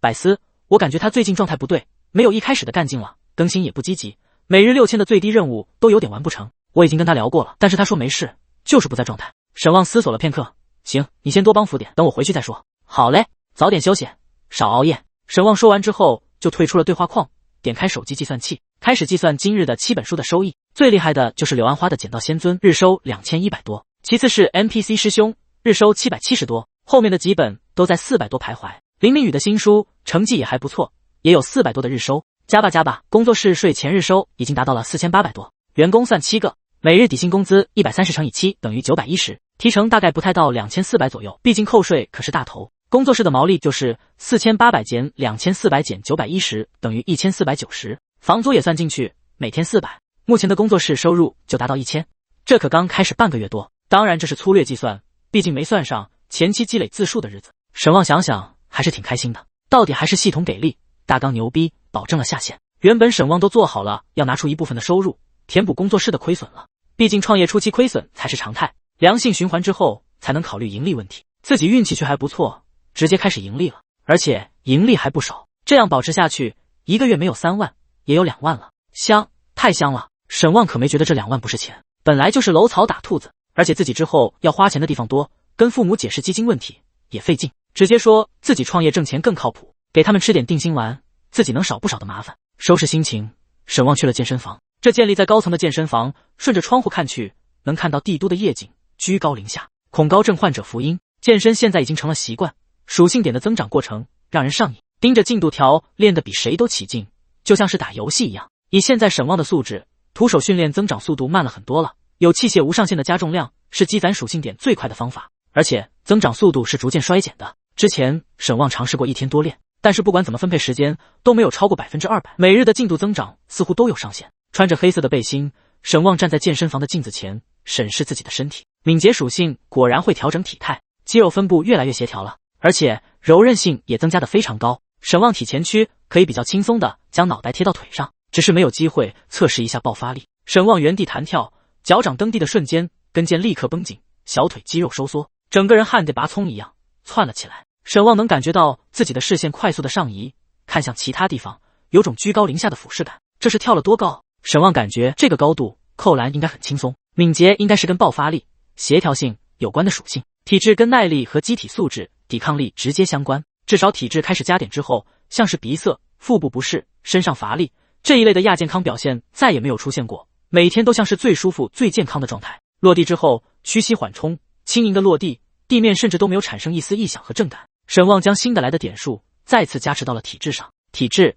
83，加完之后立刻产生了饥饿感。坐着电梯到了行政楼层，这里还有夜宵供应，拿了些面包和鸡胸肉之类的富含蛋白的食物，沈旺就落坐在靠窗位置，慢条斯理的进食。饥饿的时候，什么食物都很好吃。看着窗外，沈旺有种恍若隔世的感觉，还真是奇特。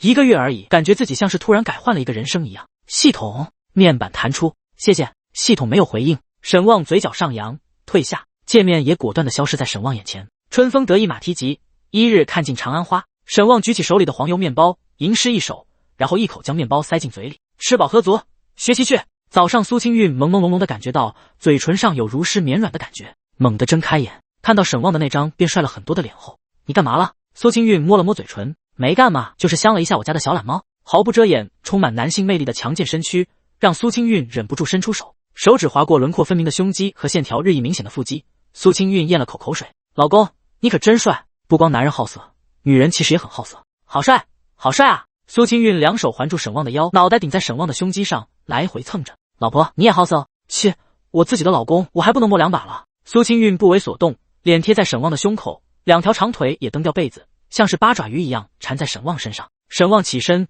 苏清韵就牢牢地挂在他身上，拍了一下苏清韵的小屁股，发出清脆的响声，赶紧起床了，都快9点了，今天还得去爬长城。不嘛，老公抱我去洗漱，你确定不下来？不下来，那我可不客气了。沈旺手指勾住某个三角布片，往旁边一扯，露出要害啊！不要，我下来。苏清韵瞬间打了个激灵，赶忙放开手脚。色狼！苏清韵脸色通红的把要害遮挡，凶猛地看着沈望。昨天晚上你不是挺喜欢这个姿势吗？我不是，我没有，别乱说。苏清韵否认三连，抽过被子盖在身上，遮挡沈望带有侵略性的视线。昨天发生什么了？我喝多了，不记得了。苏清韵头摆得跟拨浪鼓似的，就那一杯低度数果酒，蚂蚱都灌不醉，还喝多了。你是不愿面对昨天疯狂的自己吧？第63章救人。苏清韵洗完澡，两人去吃早餐。不得不说贵有贵的道理，这自助早餐的菜品丰富程度非常高，基本算是想吃啥都有。就算一般去吃自助，也没有品类这么全的。但是同样也出现个问题，他们时间有点来不及了，选择了最简单粗暴也最昂贵的出行方式，打车。即便这样，到达慕田峪长城的时候也到了中午。好晒，好晒。苏清韵下车后用手遮挡阳光，看向前面朱红的园区入口。沈望从背包里拿出早就准备的遮阳伞，撑开挡在苏清韵的头顶。走吧，去吃东西。吃，感觉每天都在不停的吃。苏清韵有些无奈，我最近肯定胖了，吃这么多，消耗大才吃得多。沈望搂着苏清韵的肩膀，两人进入景区。景区里人很多，各种旅游团大巴停靠在停车位置上，穿得花花绿绿的大爷大妈比较多，年轻人稍微少点，外国游客也出乎预料的多。中午这么炎热的天气，还有不少人在外面逛荡。两人边走边看，随便选了一家面馆，解决了午饭问题。好多外国人啊！两人吃面的时候就看到了不少的外国游客。沈望原本还想看看自己英语水平，但是听了一圈没有说英文的，那些语言更是天书一样，听得脑壳子疼。是啊，据说慕田峪每年有40%的都是外国游客。沈望嗦着面条说道：“这么多？但我今天看着好像也不止40%。”沈望抬头看看四周，周围好像都是外国游客。快吃，吃饱了，我们去坐摆渡车上山，不然来不及了。沈望正在查看从大门口拍来的游览图。我们从入口坐缆车上去，先去西线，再折回去，去东线坐滑道下山。滑道？沈望，滑道就是坐着滑道车从山顶一路滑下来，就跟激流勇进差不多。哇，好呀，好呀，坐滑道听起来就好玩。苏清韵听后面带欢喜之色。沈望哭笑不得，你还真的是一点也没了解，完全听我安排是吧？你说你都计划好了，我不就带个人过来跟着你玩不就行了？苏清韵笑了笑，当然行，只要路上你不歇菜，我们时间还充足。吃过饭，两人溜达着去坐摆渡车。山路蜿蜒，苏清韵感觉拐弯的时候，感觉都要翻车掉入悬崖了，手一直紧紧地抓着沈望的胳膊。这司机真厉害，这样的路都能开这么快。苏清韵有些心有余悸地说道：“无他，为手熟耳。”沈望摇头晃脑地说道：“你就不害怕？怕？切，你也怕？我怕再坐一会，你就把我肉给掐掉了。”沈望把冰袖撸下来，给苏清韵展示了一下，冰袖下的胳膊上一排红色的指甲印，明晃晃的。这是我掐的吗？难不成还是我自残啊？哼，疼你就不会说啊？苏清韵伸手给沈望揉了揉被掐红的地方，看你吓得脸都白了，我哪好打断你啊？反正也不是很疼。沈望撸起冰袖，拉着苏清韵去排队。坐着摇摇晃晃的缆车，山间的风不小，吹得呼呼作响，缆车也摇摇晃晃。沈望看了看自己的胳膊上抓得死死的手，叹口气。对面坐着一个头发金黄的白人小女孩，扎着两个麻花辫，碧蓝的眼睛盯着沈望看，像是洋娃娃一样可爱。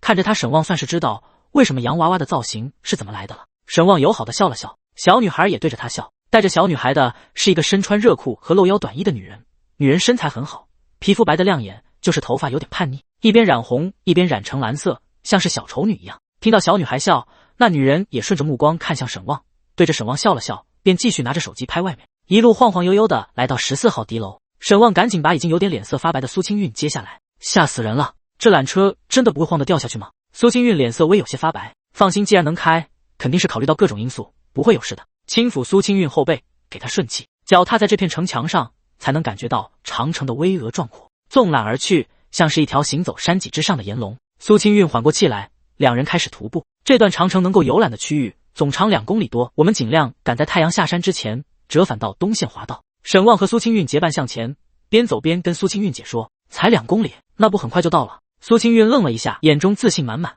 沈望似笑非笑：“行啊，那看你表现了。”苏清韵挥了挥手：“佛罗米。”哈哈，身处大自然之中，所有人的心情都会显著放松，天地广阔，心情更会舒畅。行走在石砖路上，苏清韵面带微笑，还不停地催促沈望加快脚步。但是没走出去几个敌楼，苏清韵看着前面望不到头的台阶，不是说就2公里吗？我怎么感觉我都要走断气了？苏清韵上气不接下气的扶着程朵往上爬楼梯，是2公里多点，但是这一路上上下下，可不是你走平路2公里的强度。沈望乐呵的看着苏清韵拄着腿爬，老公，喝水。沈望从背包里给苏清韵取出水来，好汉坡，不到长城非好汉，就是这里是吧？苏清韵喝完水，指了指台阶中段的石碑，算是吧。好汉坡，有很多。沈旺叉腰笑道。虽然背着两人大部分的口粮和水，但是沈旺感觉自己还没怎么疲惫。或许这就是高体质的厉害之处。苏清韵仰头正喝着水，突然之间表情惊慌：“小心，老公，你快！”苏清韵慌张地冲上前，手指着前方。沈旺猛地回头，却看到上面一道娇小的身影，似乎失去了平衡，没站稳台阶，向后倒去。女孩慌张地转身，向着下方踉跄的疾行。原本想要站住，结果还崴了一下脚，身体不受控制地向下冲，就像是在山坡上失去平衡的人，只能保持向下俯冲，但是冲的速度越快，越是危险。沈旺脑袋也嗡一声，一瞬间什么意识也没兴起来，只有一个念头：接住他，不然这又长又陡峭的楼梯不死也惨。苏清韵急地移动身体，预判落点，手也离开了扶着的程朵。阵阵惊呼声从上方传来，女人崩溃的尖叫声吸引了所有人的目光。啊！一阵阵的惊呼声也都传来，救人！救！下一瞬间，所有人都看到了一道手脚并用、飞速奔行的身影。只有几秒钟，沈旺冲过了20几个台阶，借着冲势，一把拦住了小女孩的腰，护住小女孩摔在了台阶上。因为台阶过于陡峭，接住之后，沈旺的身体还在向下滑动。他立刻伸出一只手，死死地扣住台阶，手指传来的钻心的疼，但是也不顾上，好歹死命地扣住了台阶，止住了冲势。老公！苏清韵慌张地冲来，周围的人也都矮着身子过来扶住两人。沈旺这才松了口气，看了看怀里哭得哇哇大叫的小女孩，似乎只有膝盖磕破了点皮，再没什么其他的事，才松了口气。Don't be afraid， 别害怕，没事了。沈旺也不知道他能不能听懂，随便说了一句。苏清韵最先过来，慌张地看着沈旺，老公，你怎么样？你的手流了好多血。没事，指甲掰了。沈旺摇摇头，怎么呢？没事。怎么能没事？苏清韵急的眼泪瞬间就涌了出来，慌张地取出纸巾给沈旺擦拭手上的血渍。第64章，大哥。跟小女孩一起的白人女子慌忙地赶上来，抱住小女孩便是一顿叽里呱啦的感谢，一直在对着沈旺点头感谢，另一手还在安抚自己的孩子。沈旺看了看伤口，因为用力抠台阶，指甲掀开了半截，确实很疼，但是比起一条鲜活的生命来说，算不得什么，便摆手示意自己没事。苏清韵在那急得满头大汗，手指的血感觉像是怎么也止不住一样。姑娘，我来看看吧。这个时候，一个国字脸的大哥喘着气凑上来，我是医生，我或许能帮到你。大哥声音雄浑有力，体格子也看起来健壮无比。谢谢，辛苦您看看。苏清韵已经慌乱了，赶紧让开位置。那大哥坐在台阶上，拿起沈旺的手看了看，粗壮的手指掐住沈旺的手指，没什么大事，按压一会应该就止血了，就是回去得注意伤口别感染了。大哥顺便摸了摸沈旺的手臂关节，确认没有骨折或者什么暗伤，才问道：其他地方有疼的吗？还有后腰，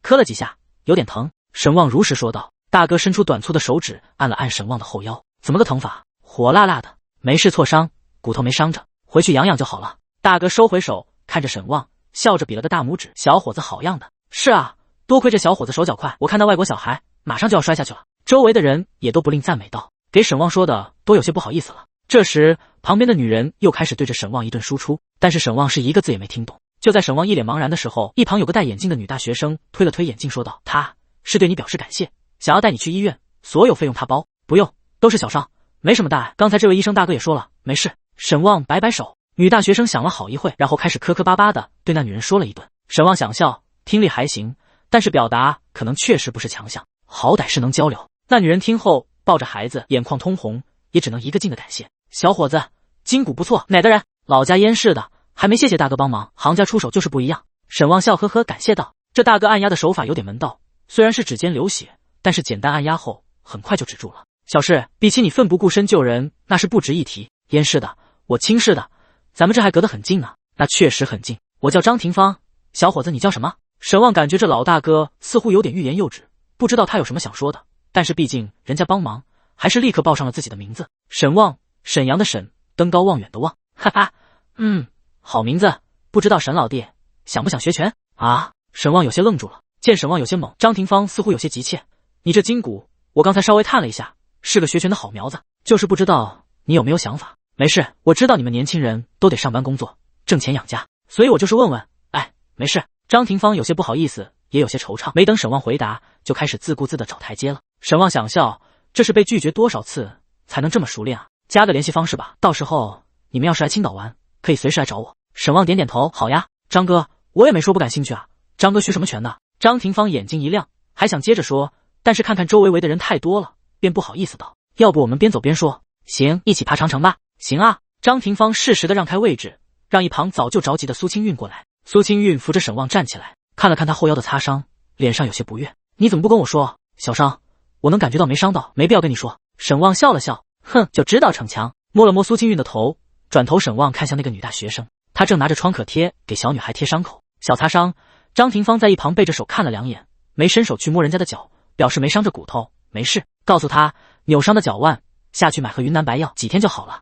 张廷芳跟女大学生说，这可难为女大学生了，生僻词太多了，而且云南白药怎么翻译？妈的，真拿我当盘菜了是吧？最后翻开手机找了半天的图片，磕磕巴巴的单词蹦，可算解释明白了。那母女不断的感激的点头，但是很快又有新的问题出现，带着扭伤脚的小女孩，只凭借她一个瘦弱的女人，再走那么远回去，怕是有点难。这边沈旺已经被好心人包扎了手指，正好我们也回去，我背着她吧。沈旺就手指有点疼，背个体重这么轻的孩子倒是不妨事。本着好事做到底的想法，沈旺也就主动提出了。听了沈旺的想法后，那个母亲连忙摇头，说是太麻烦了，他们慢慢走就行。你俩慢慢走，能走到天黑也回不去。女大学生有点崩溃，她感觉自己好像用尽了毕生所学一般，最后直接指了指沈旺，示意让小女孩上去。苏清韵则是有些担心的看着沈旺，你的腰没事吗？张哥都说没事了，肯定没事，放心，擦伤没事。张廷芳看了看沈旺，眼里都是满意的神色。小女孩的母亲已经不知道怎么表达自己的感谢了，在一旁一个劲的抹眼泪。女大学生看了看前面的路程，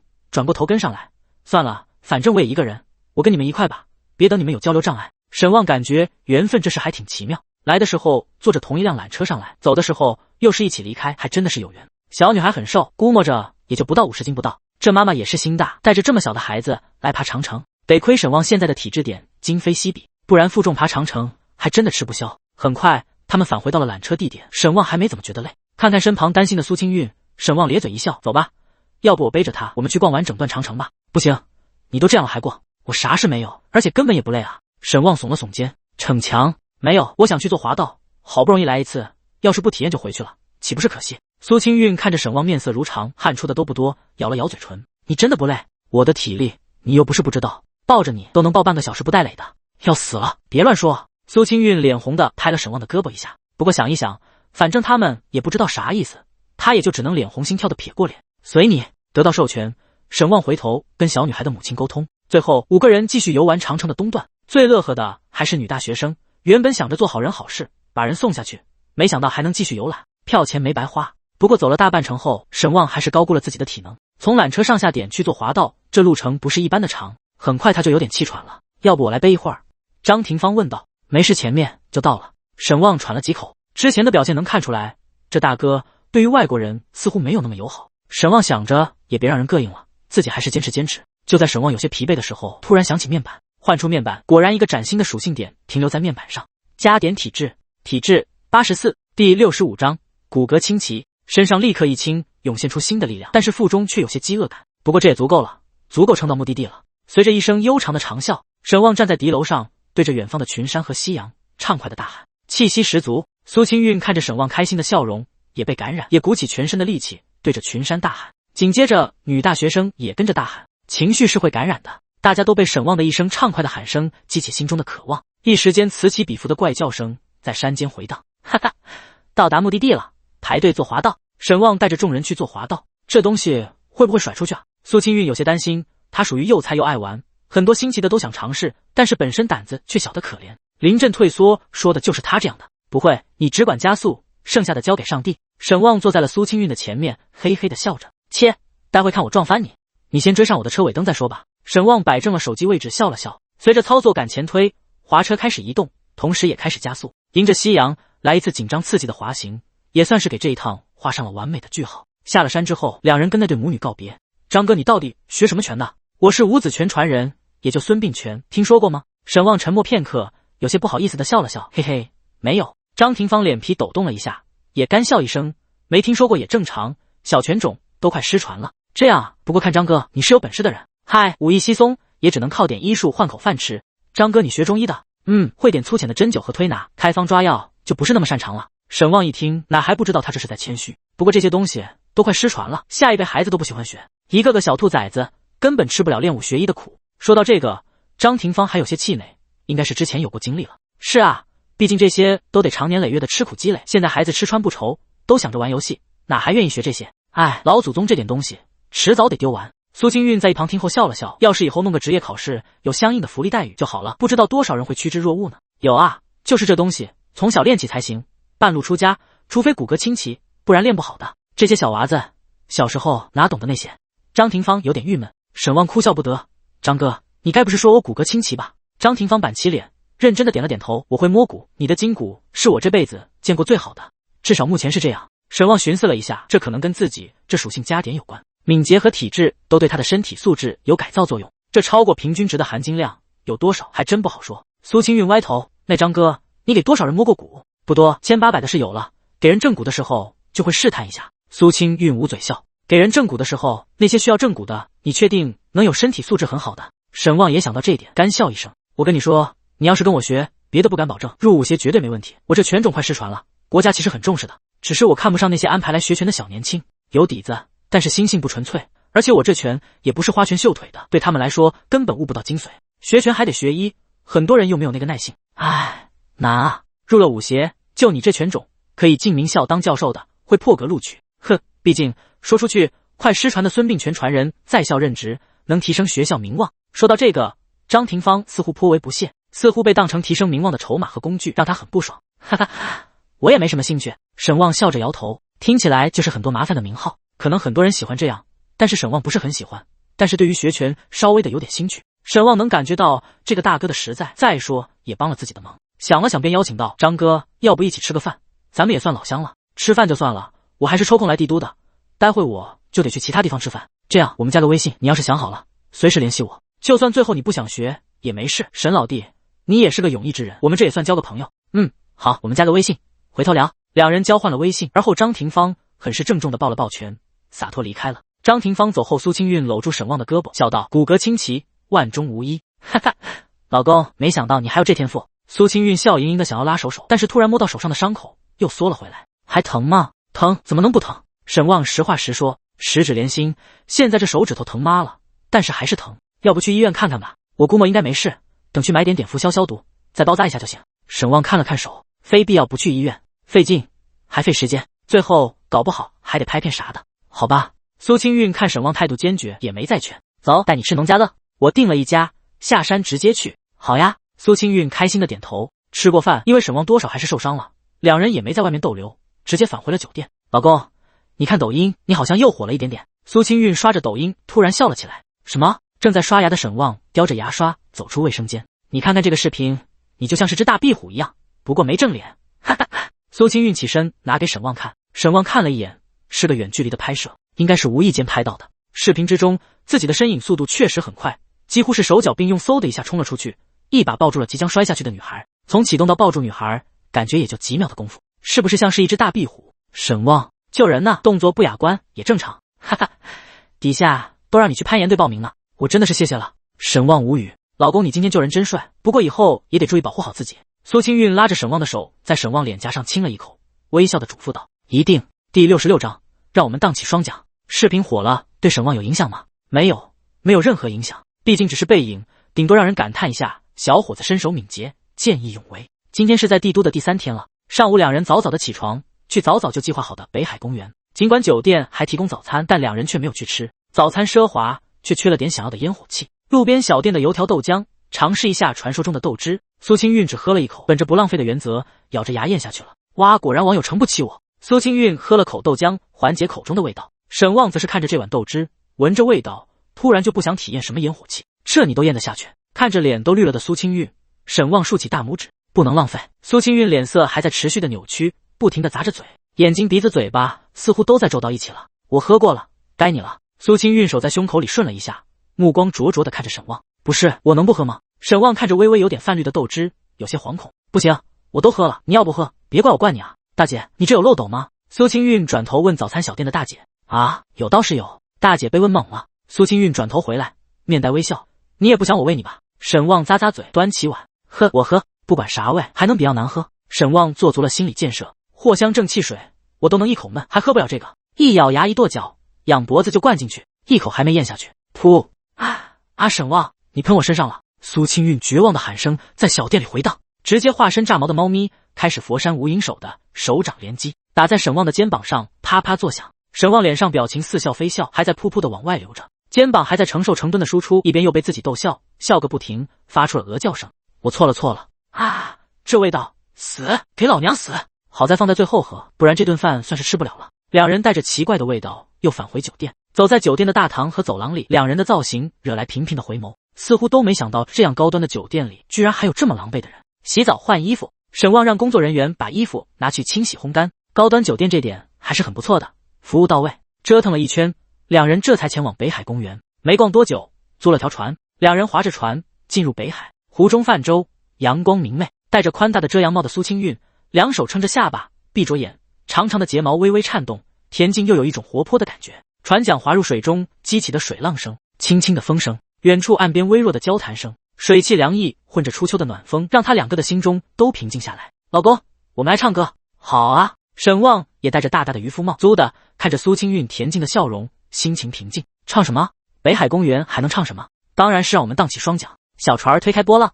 苏清韵的嗓音轻灵活泼，正适合这种旋律悠扬舒畅的歌曲。虽然没有经常练习唱歌，但是天生一副好嗓音。沈旺立刻也跟上节奏，虽然没有苏清韵那么好听的嗓音，但是他提前学过，学习 buff 无所不能，随便找个课都能学得通透。加上这首歌演唱技巧也不难，所以他清冽的嗓音一开口，就把稍微有些走调的苏清韵拉了回来。海面倒影着美丽的白塔，苏清韵睁开眼，浅笑嫣然，身体跟着节奏微微晃动，眼神和沈旺交汇，浓浓的幸福和爱意，即便是不懂人心的木头也能感受到。小船轻轻飘荡在水中，迎面吹来了凉爽的风。哈哈，老公，你唱得好听。两人就会这两句，中间还有点忘词，但是不耽误他们开心。哪里，跟老婆这天生的百灵鸟一样的嗓音一比，我这技巧显得太过刻意了，比不了。沈旺立马又一个马屁拍回去，吹得我差点就信了。苏清韵笑着白了沈旺一眼，老公，这样的生活真的好舒服啊，可是眨眼就要回去上班了。你老公现在能养得起你了，这班不想上，咱就不上了。沈旺淡笑道。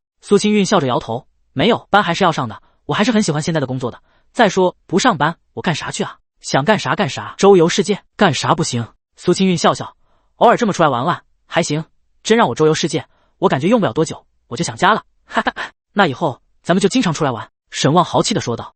好呀，经常出来玩。苏清韵双手高举，大声地喊道。欢快的声音被天空和湖水聆听，被船儿和爱人铭记。初秋的太阳还是很毒，就算两人全副武装也会感觉到晒得慌，所以划船划够了就返回岸边。随后逛白塔，出来的时候苏清韵和沈旺一人嗦着一根莲花雪糕，这味也没啥特别的，贵倒是挺贵的。苏清韵咂着嘴，眉眼弯弯地笑着。吐槽归吐槽，这样的天气吃根雪糕就已经是非常令人开心的事情了。果然人堕落还是很快的。嗦着雪糕，苏清韵感叹一声，什么堕落？这样的景区雪糕放以前我是绝对不会买的，但是跟着奢侈这么几天，买的时候我居然还觉得不贵。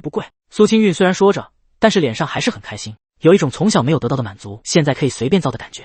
小的时候特别喜欢吃火腿肠，那个时候最奢侈的愿望就是有超市里的那种一箱火腿肠，可以随便吃个够。长大挣钱了，也不是没有能力去买，但是却没有了小时候那么渴望了。现在吃火腿肠顶多也就吃个2根就腻了。苏清韵拉着沈旺的手，笑着说道，我以前最大的愿望就是把干脆面里的魔法卡集齐。沈旺跟着笑了起来，也有些怀念小时候，可现在没有那个想法了，甚至干脆面都懒得吃。苏清韵笑着转身走在沈旺前面，倒着走，一步一步顾盼生辉，举起雪糕来，那就致敬逝去的青春，珍惜眼前。沈旺拿着雪糕跟苏清韵碰了碰，像是干杯一样，你随意，我干了，都在糕里了。说完一口咬下整个雪糕，嘶哈嘶哈呼呼呼，刚豪气完了就被冻得嘴皮子发麻，有毒。苏清韵捂嘴笑弯了腰。第67章回家。帝都南通往骑士的 G1077 号列车开始检票了。两人拖着行李踏上了回家的高铁，2个小时就到了，怎么感觉从骑士回家却要3个小时呢？落座后，苏清韵看着车票，奇怪地问道，因为省内高铁限速，跑得慢。为什么限速呢？我也不知道，反正肯定是有原因的。沈旺也被问到了。高铁的环境很整洁，大部分情况下也很安静，只要解决了行李存放问题后，坐高铁其实是很舒服的。平稳地运行了没一会，苏清韵就将脑袋靠在沈旺的肩膀睡了过去。沈旺将扶手抬起，揽住了苏清韵，让她尽量舒服一点。闲来无事，便打开了手机查看消息。华为产品具体如何，沈旺不好说，但是这信号是真不错。工作群除了严小妍和庄鹏2个话痨之外，都很安静。李涵哥似乎早就回去了，安排任务从来没有艾特过沈旺。这边工作室的总群有点热闹，每天大家都在晒成绩，然后一顿商业互吹。这几天工作室也没进太多新人，只有1个新员工入职，不过他不是接大纲，而是自己原创。按照规则，新人起始底薪2500，收益4-6分，工作室收4，版权归工作室。毕竟沈旺对自己的大纲有信心，但是对原创的水平还是得保持谨慎态度。若是真火了，上面还有2级合同，可以让步给作者更多利益，真是大神。19底薪过万都行，但是版权没商量。旺旺，宇哥，新人新书大纲发我看看。宇宙第一 ，OK， 宇宙第一文档。林明宇这个优点真不错，可能是重度手机控、电脑控，基本只要跟他说话，他不是秒回，也不会等太久。沈旺打开文档看了起来，审核员工大纲，这算办公还是创作？系统很快就给了答案。逻辑思维提升 2H， 专注力 2H。沈旺有些开心。办公 buff 可以反复触发，创作 buff 是需要冷却的。如果审稿是办公的话，那之后自己或许能多参与工作室内的围读，给出更好的指点意见。快速的浏览大纲后，沈旺编辑了一条小作文发给了林明宇，其中有些改进意见、剧情发展建议。林明宇看过之后也表示了肯定。宇宙第一，旺哥厉害，这些地方你这么一改，剧情流畅性就更好了。我发给他看看。沈旺闭目养神。总体来说，体验感有区别。创作辅助还是更牛一些，办公辅助似乎局限性很大。创作辅助开启的时候，脑中有无数的灵感迸发。办公辅助这个更偏向于在自身实力的基础上进行修正和强化，有总比没有好。之前加上的那位张廷芳大哥，似乎加上之后就再没了动静。其他没有什么重要的信息，沈旺也跟着闭眼睡觉，因为一只手揽着苏清韵，也不好打游戏。车上虽然有信号，但是信号不是那么连续，也搞不好坑队友。2个小时的车程真的很快，下午6点的时候到达骑士，坐上车回到小窝就已经7点了。开门的瞬间，一种家的感觉扑面而来。放下行李箱，苏清韵直接走到卧室，对着前方的床铺就扑通的躺下去。哇，回来了，可嗨嗨！苏清韵还没发出一声感叹，就被一阵淡淡的沉味打断。才10来天，感觉家里到处都是灰一样。苏清韵扇了扇鼻尖的空气，心理作用吧。沈旺放下行李箱，看了看冰箱，饿了吗？吃点啥？啥也不想吃，煮泡面。苏清韵犹豫了一下，躺在床上，手抬起来，伸出一根手指，回家就吃泡面，就吃泡面，其他的不想吃。苏清韵起身就去厨房找泡面了，然后又去冰箱翻，找到2个鸡蛋和放了好久的小白菜。沈旺看着苏清韵用水浸湿抹布，开始擦灶台。沈旺笑着去打开窗户，从衣柜里取出换洗的被套和床单。老公，枕套也要换一下哟，爱你。住了几天酒店，有人给整理床铺，吃着现成的，居然还有点小懒，嘿嘿。手上攥着筷子，苏清韵靠在卧室的门框上，嘿嘿的笑着，用筷子指点江山。老公，你有没有这种感觉？有点吧，自己煮饭我都有种陌生感。苏清韵举着筷子折回厨房，不一会就传来洗菜切菜的声音。沈旺刚换完被套床单，就闻到了泡面的香味。苏清韵很快就端着2个特别大的面碗走出来，放在了客厅的茶几上。客厅只有几平米，一张单人沙发，一个茶几，还有一个冰箱，就占据了绝大多数的地方。2人基本就是茶几当餐桌，茶几推到最里面，并排坐一边，抽出沙发底下的马扎，拍了拍灰。苏清韵娇声喊道：老公来吃饭。沈旺将最后的一个枕套套上，看着清新很多的床铺，松了口气，立刻急着脱鞋去了客厅。好香！苏清韵趴在比他脸还大的面碗上，闻着泡面的香气，拧开了咸萝卜干罐头，摆放在2个面碗中间。沈旺感觉这一幕很温馨，笑了起来。出去大鱼大肉，回来泡面咸菜。以往2人不愿意做饭，就会这样吃，该省省，该花花。苏清韵拍了拍旁边的马扎，笑得比花还明艳。沈旺看着面，想起来什么，拉开行李箱，从行李箱里掏出了一根火腿肠和一个卤蛋。要哪个？沈旺将2个配菜拍在茶几上，一人一半。好。沈旺用牙齿在火腿肠没有封口的一侧咬开口子，然后轻松一撕，直接扒开外衣，让红润的火腿肠完全暴露出来。随手一掰，给苏清韵碗里丢一截，自己留一截，丢碗里。苏清韵把卤蛋撕开包装，一口咬住半截，贝齿轻轻的下压，但是又没完全咬断。苏清韵笑得大眼睛都眯了起来，叼着卤蛋就把脸凑了过来。沈旺看着少女巧笑嫣然的模样，有些心跳加速，张嘴咬住另一半，顺便贴了贴绵绵软软的唇。好吃吗？老婆亲嘴喂的能不好吃？虽然有些旖旎的气氛，但是2人也是饿了，还是将目光从对方身上拔出来，看向泡面。筷子挑起弯曲的面丝，浓稠的面汤顺着面色向下滑去，而后融入碗中，红色的油星也顺势扩散。趁热的一大口面，然后再咬上一口在面汤中煮出来的水煮蛋，就是无限的满足。呼，好爽，好吃！苏清韵仰头喷出热气，缓解口中的滚烫，嗦着面条，偶尔加一块咸萝卜。比起在外的这几天是简单了点，但是2人却有一种新回到家里的感觉。金窝银窝都不如自己的狗窝啊！苏清韵看着小小的公寓房，感叹一声，住了4年的地方，即便不是自己的，也有感情了。是啊。对了，老婆，等有时间我们去看看房吧。沈旺想起来什么便说道：啊，看房吗？我有在看了。看房当然是到处去看看人家的实际小区规划和建设呀，在网上看很多东西看不到的。沈旺笑了笑，好呀，好呀。苏清韵眼中闪过精彩的光芒，其实也不用买个很大的，感觉80至120平之间就可以。位置其实郊区也好，清静，当然也别离公司太远。之前我看到一个每平7000多的楼盘，点进去一看，都快出奇事了。说起房子，苏清韵似乎压抑了很久，如数家珍一般。沈旺都在微笑的听着，看得出来他想了看了很久。第68章工作。苏清韵累得趴在床上。苏清韵叹口气，以后我们总不至于要去酒店里吧？沈旺也有些愁，隔音太差的房间实在是有点扰民。他也能理解邻居该不会以为我是……哎呀，好烦！苏清韵脑袋烦躁地蹭了蹭沈旺的胸口，小嘴一张，一口咬住沈旺的胸肌。啊，哎，疼！你好烦，咬我干嘛？沈旺龇牙咧嘴。不然呢？我还能咬谁？苏清韵伸手一指沈旺要害，别，你还是咬我吧。沈旺服了，要不先换个地方住？沈旺觉得这样不是个事。换地方吗？苏清韵咬了咬嘴唇，就算我们要买房子，也搞不好还要装修改造之类的，这都不是一时半会能弄完的，不如先换个地方住。沈旺将自己的想法说出来。苏清韵趴在沈旺的胸口，听着沈旺强有力的心跳，思索考量着。行，那我们换个地方。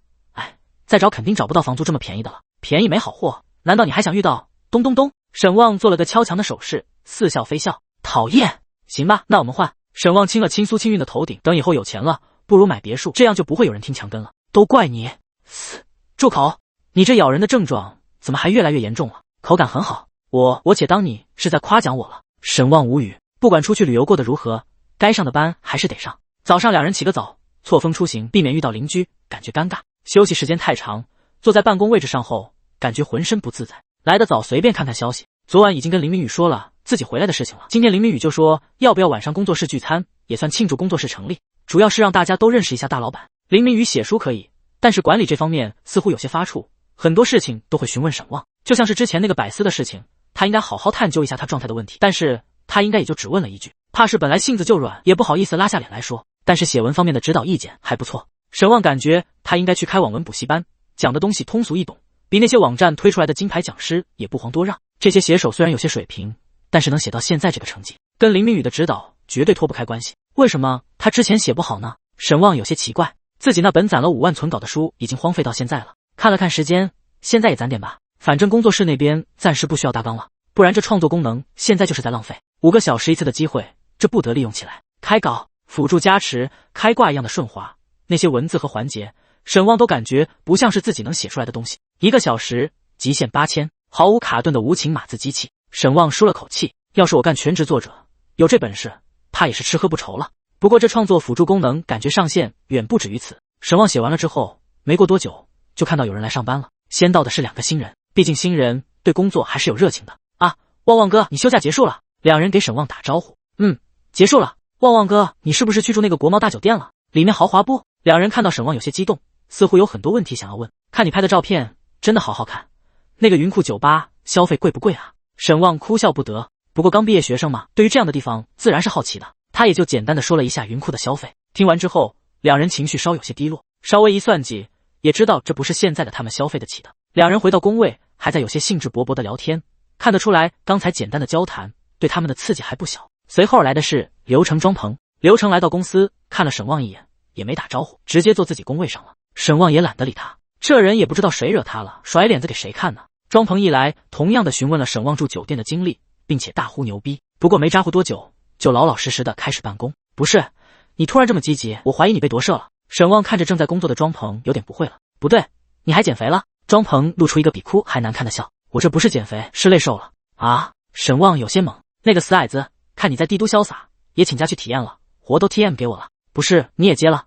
他说回来给我 cos 雷姆看，我 TM 色迷心窍。庄鹏眼泪都要流下来了。沈旺拍了拍庄鹏的肩膀，理解，赶紧干活吧。旺哥，帮我干点呗。你色欲熏心，别扒拉我，又不是我要看雷姆。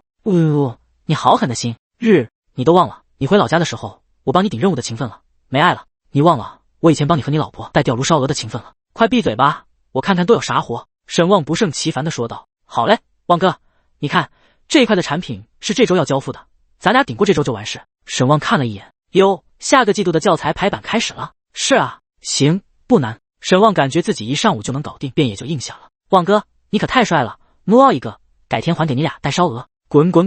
沈旺还没等开始排版教材，身后一阵香风传来。旺，来会议室。李涵哥喊了一声，就快步地走向了多媒体会议室。沈旺想起来之前说过，培训回来，自媒体策划开始启动。完了兄弟，帮不上你了。沈旺拍了拍庄鹏的肩膀，给了他一个自求多福的眼神。庄鹏目送沈旺离开，眼中满是绝望。不能摸鱼的上班，跟让他去死没有什么区别。第69章，远望工作室第一次聚餐。跟着李涵哥进入多媒体会议室，李涵哥边给电脑连接数据线边问：出去玩的开心吗？还行，挺好的。李涵哥笑了笑，那回来可是要开始工作了，做好准备了吗？涵哥放心，我随时可以。上面的指令下来了，单独成立一个自媒体小组，隶属于宣传部门。你暂代组长位置，但你的基础架构还在产品，但是按照之前说的，你来全权代理这个项目，每月补薪5000，有没有问题？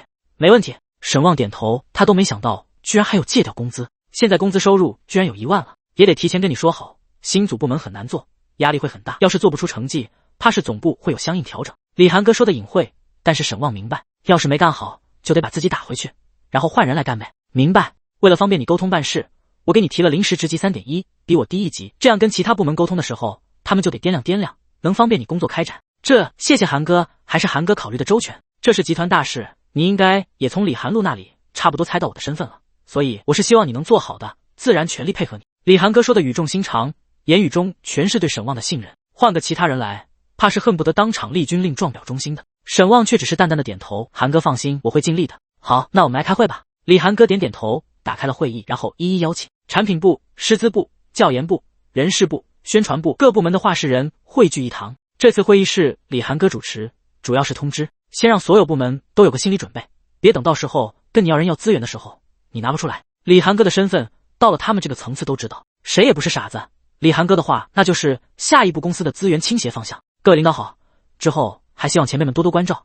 详细策划书我今天下午就发到群里，大家可以先看一下。目前最要紧的是选人，我需要素质过硬的老师加入进来，同时还需要招人，校招一些新的面孔，具体的招人需求我也会给。有劳各位前辈，看完策划书后可以先进行内部初筛。沈旺接过麦后想了想，先把紧要的事情说一说，随后又安排了一些时间节点。虽然被突然拉过来开会，但是策划书已经有了，沈旺也就只需要按照策划书来安排就行。各位领导们，大家还有什么想问的吗？我想问一下，选主讲是需要功底过硬还是表现力强的？最好都有，表现力为主，我需要情绪感染能力更强的。好，教研方面需要什么样的老师？最好是负责兴趣引入部分的老师，当然还是功底为主。校招要求，这个我之后会有需求表。沈旺面对这样的场面稍微有点紧张，但是好在培训营里也是当了10几天的组长，总是面对组员们的询问和期待的目光，也稍微熟悉了点。一场会议问问答答就是1个小时，最后一群人都挠着头散会了。听了，听懂了，但是刚才讲了啥，好像脑子里又记不大清了。李涵哥看了一眼沈旺，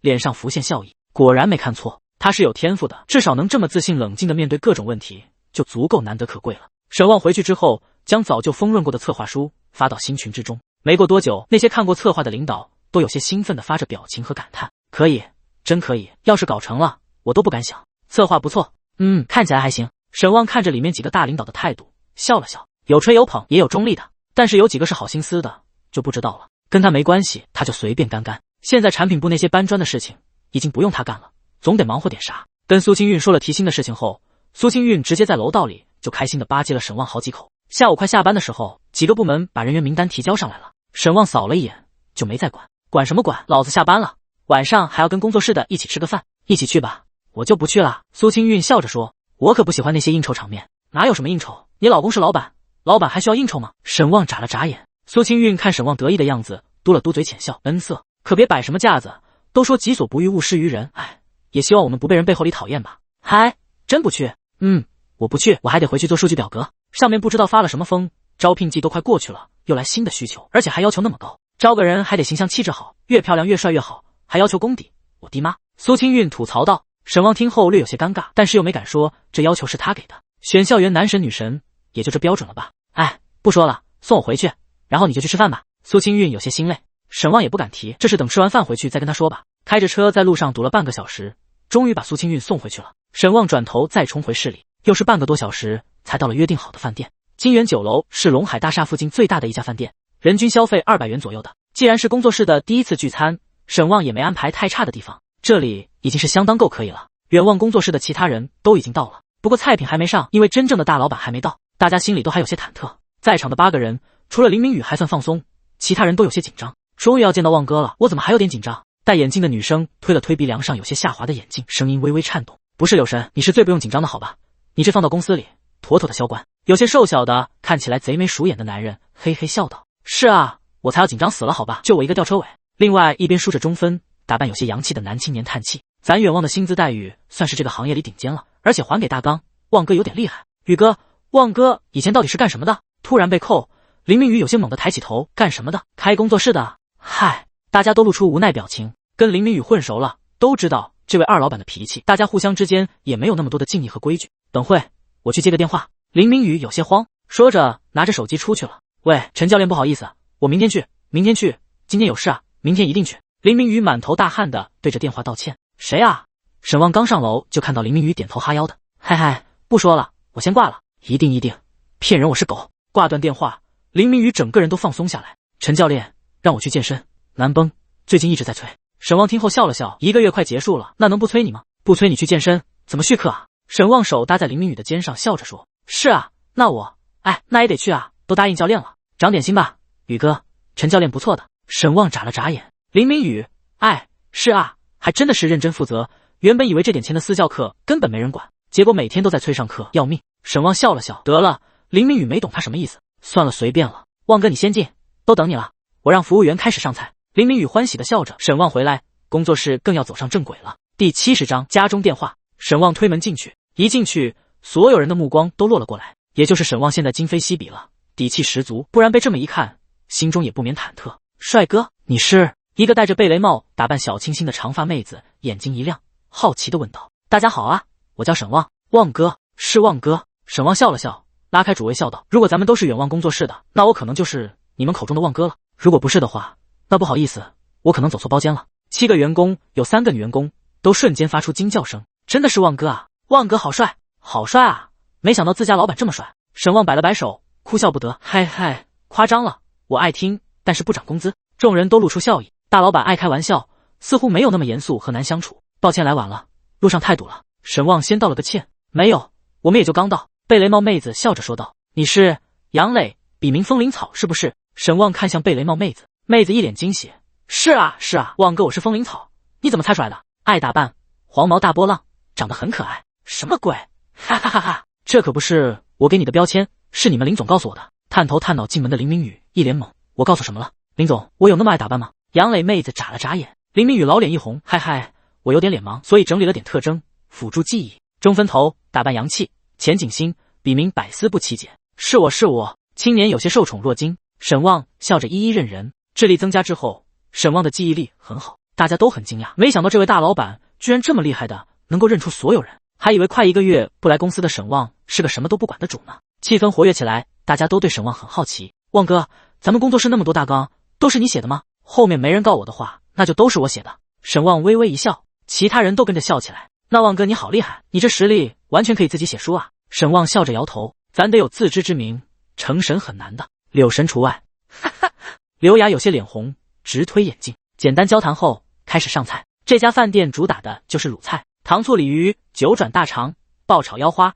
宫保鸡丁、四喜丸子，都是又硬又经典的菜，也适合宴请。后面还有葱烧海参和油焖大虾，一道道菜上的大家眼花缭乱，都使劲吃。酒可以不喝，但是菜一定要吃饱。看着众人都不动筷子，沈旺无奈的拿起筷子招呼一声，夹起菜后，众人才开始动筷子。沈旺感叹一声，没成想屠龙者终有一日成为了恶龙，自己也居然还有一天成了这酒桌上的正主。不得不说，感觉不错。难怪那么多人喜欢权力，人们讨厌阶级，那是因为站在高处的不是自己。不过这一顿饭也算吃的是宾主尽欢了，想喝酒的喝酒，不想喝的就不喝。林明宇很开心，频频的接下大家的敬酒。沈旺只是少喝了点，没有林明宇那么放得开，可见他确实是开心。郁郁半生，如今看见了希望，怎么能不开心？现在他工作稳定，收入可观，跟家里说话都硬气了，不是之前每次家人问及工作都支支吾吾避而不谈的马漏了。祝我们远望越做越大，各位早日成神。林明宇站起身，脸色通红，说话还有点大舌头。沈旺哭笑不得，实在人啊。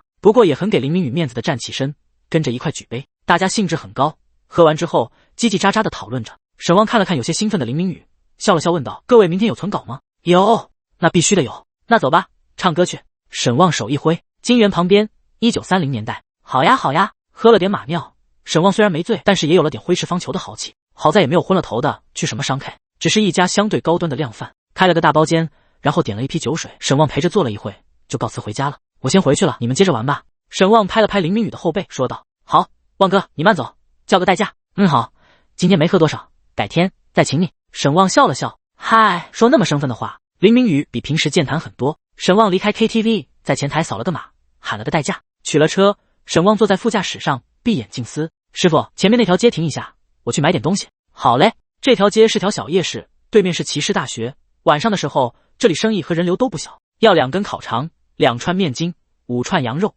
，1个烤饼。好香！老板，来个大份的小土豆。点完了东西，沈旺一手插兜，看着整条街上络绎不绝的大学生和民工打扮的人，心中平静。之前2人要是加班很晚，会骑着小电驴来这吃点夜宵，因为这里便宜，好吃的也多。现在倒是吃到更好更新鲜的食物了，但是还是很想这一口。就在等待的时候，手机突然响起，沈旺还以为是苏清韵询问自己什么时候回来，结果拿起来是老爹的。接起来第一句话就是你怎么买了那么多东西？沈旺清了清嗓子，爸，不多，你们分一分，给我大姑二姑，还有3个姨，1人1箱，茶叶也是，剩下的自己留着。沈国志那边声音闷闷的，花不少钱吧？还好，也就几千块钱，最近赚了点钱，不用担心。赚钱？你干什么了？听到这里，沈国志的语气更严肃了。我可跟你说，股票这东西，你不许碰，那不是你能玩的赚的东西。沈旺有些牙疼，我这还没说啥呢。不过他能理解，当初穷极了，沈国志也听人忽悠进过股市，结果导致工作10几年积攒的那点家底缩水一半。从那之后，沈国志再也不碰股市，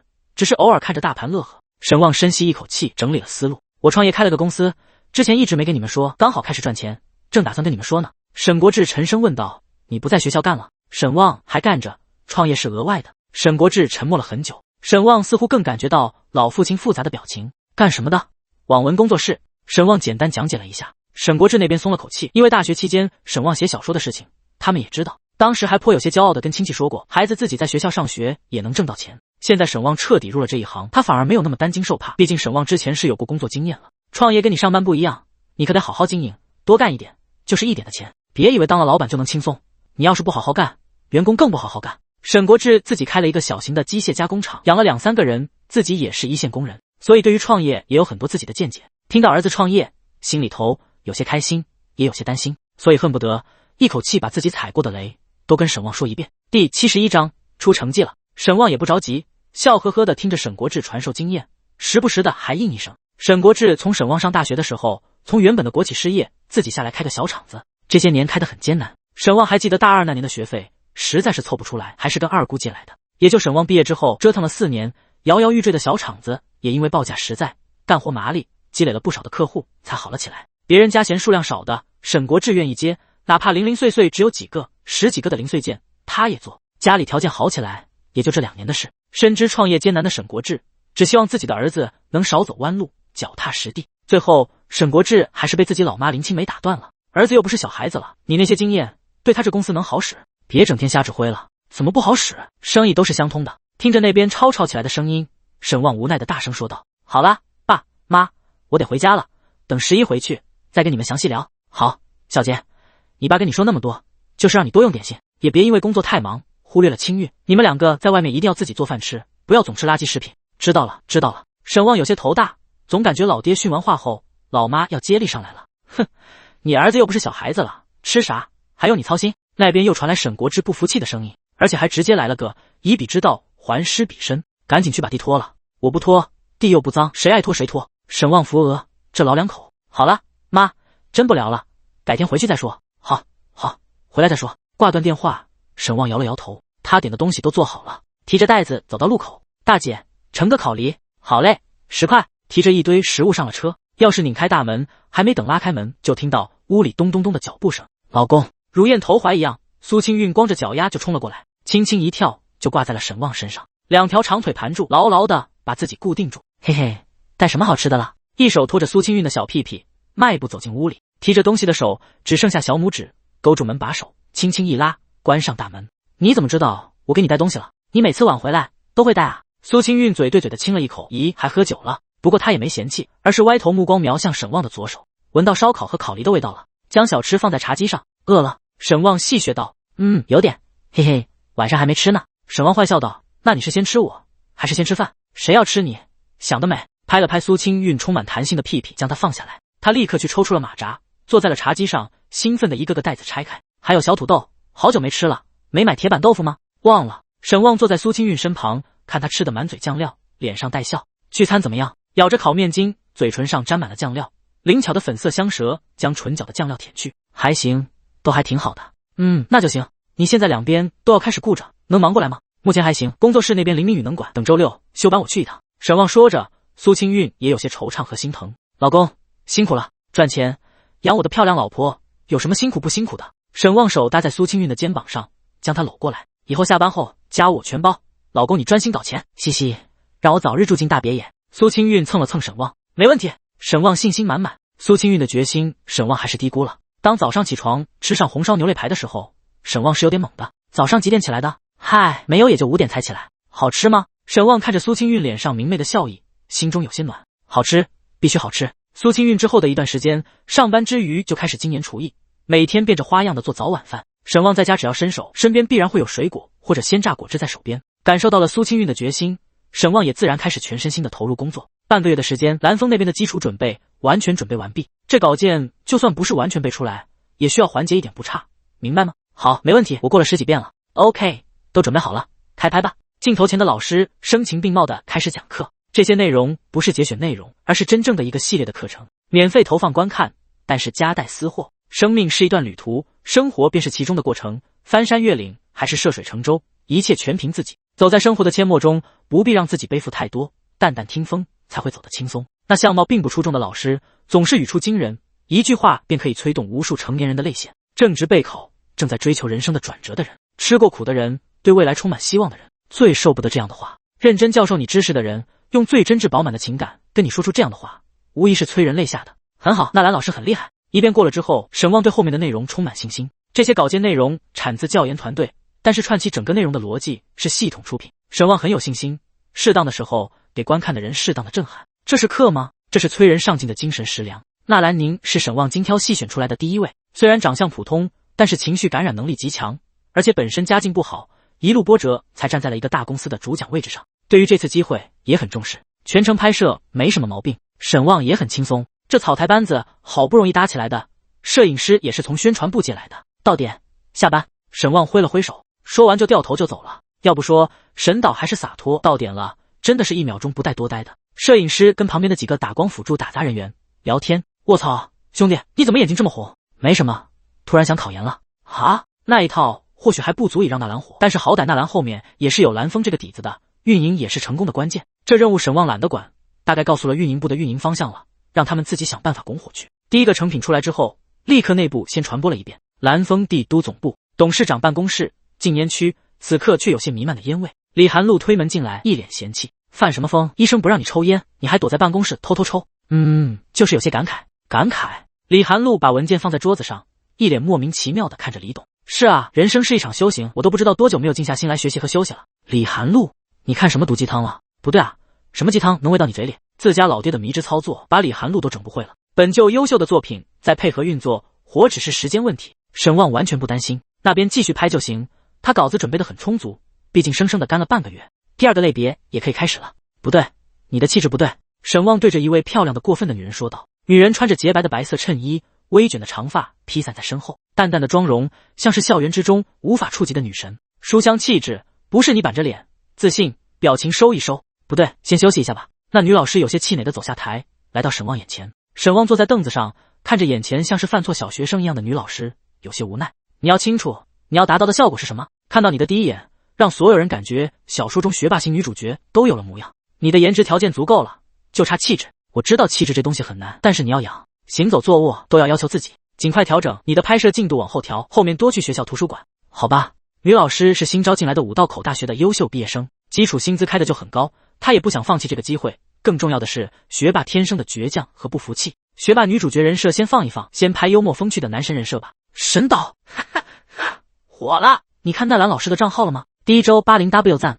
，9W 评论，93W 转发，牛逼，牛逼大发了！第一次见讲课的视频有这么火的。摄影师兴奋的声音打断了沈望的思考。沈望嘴角一挑，向后一靠，翘起二郎腿，打开抖音。是吗？我看看。不用搜，开屏第一条，沈望就看到了纳兰宁的授课视频。一条视频炸出万千对人生和未来充满美好期望的人群，有学生，有白领，有工人，大量的长评都在讲述自己的人生经历。沈望看到这就知道这个账号成了，只需要维持本身的教学风格就可以。这一个系列的课免费送，必须免费送，格局必须打开。格局打开，蓝峰的口碑就先立于不败之地。只要教研不作死，课程质量不下滑，就没问题。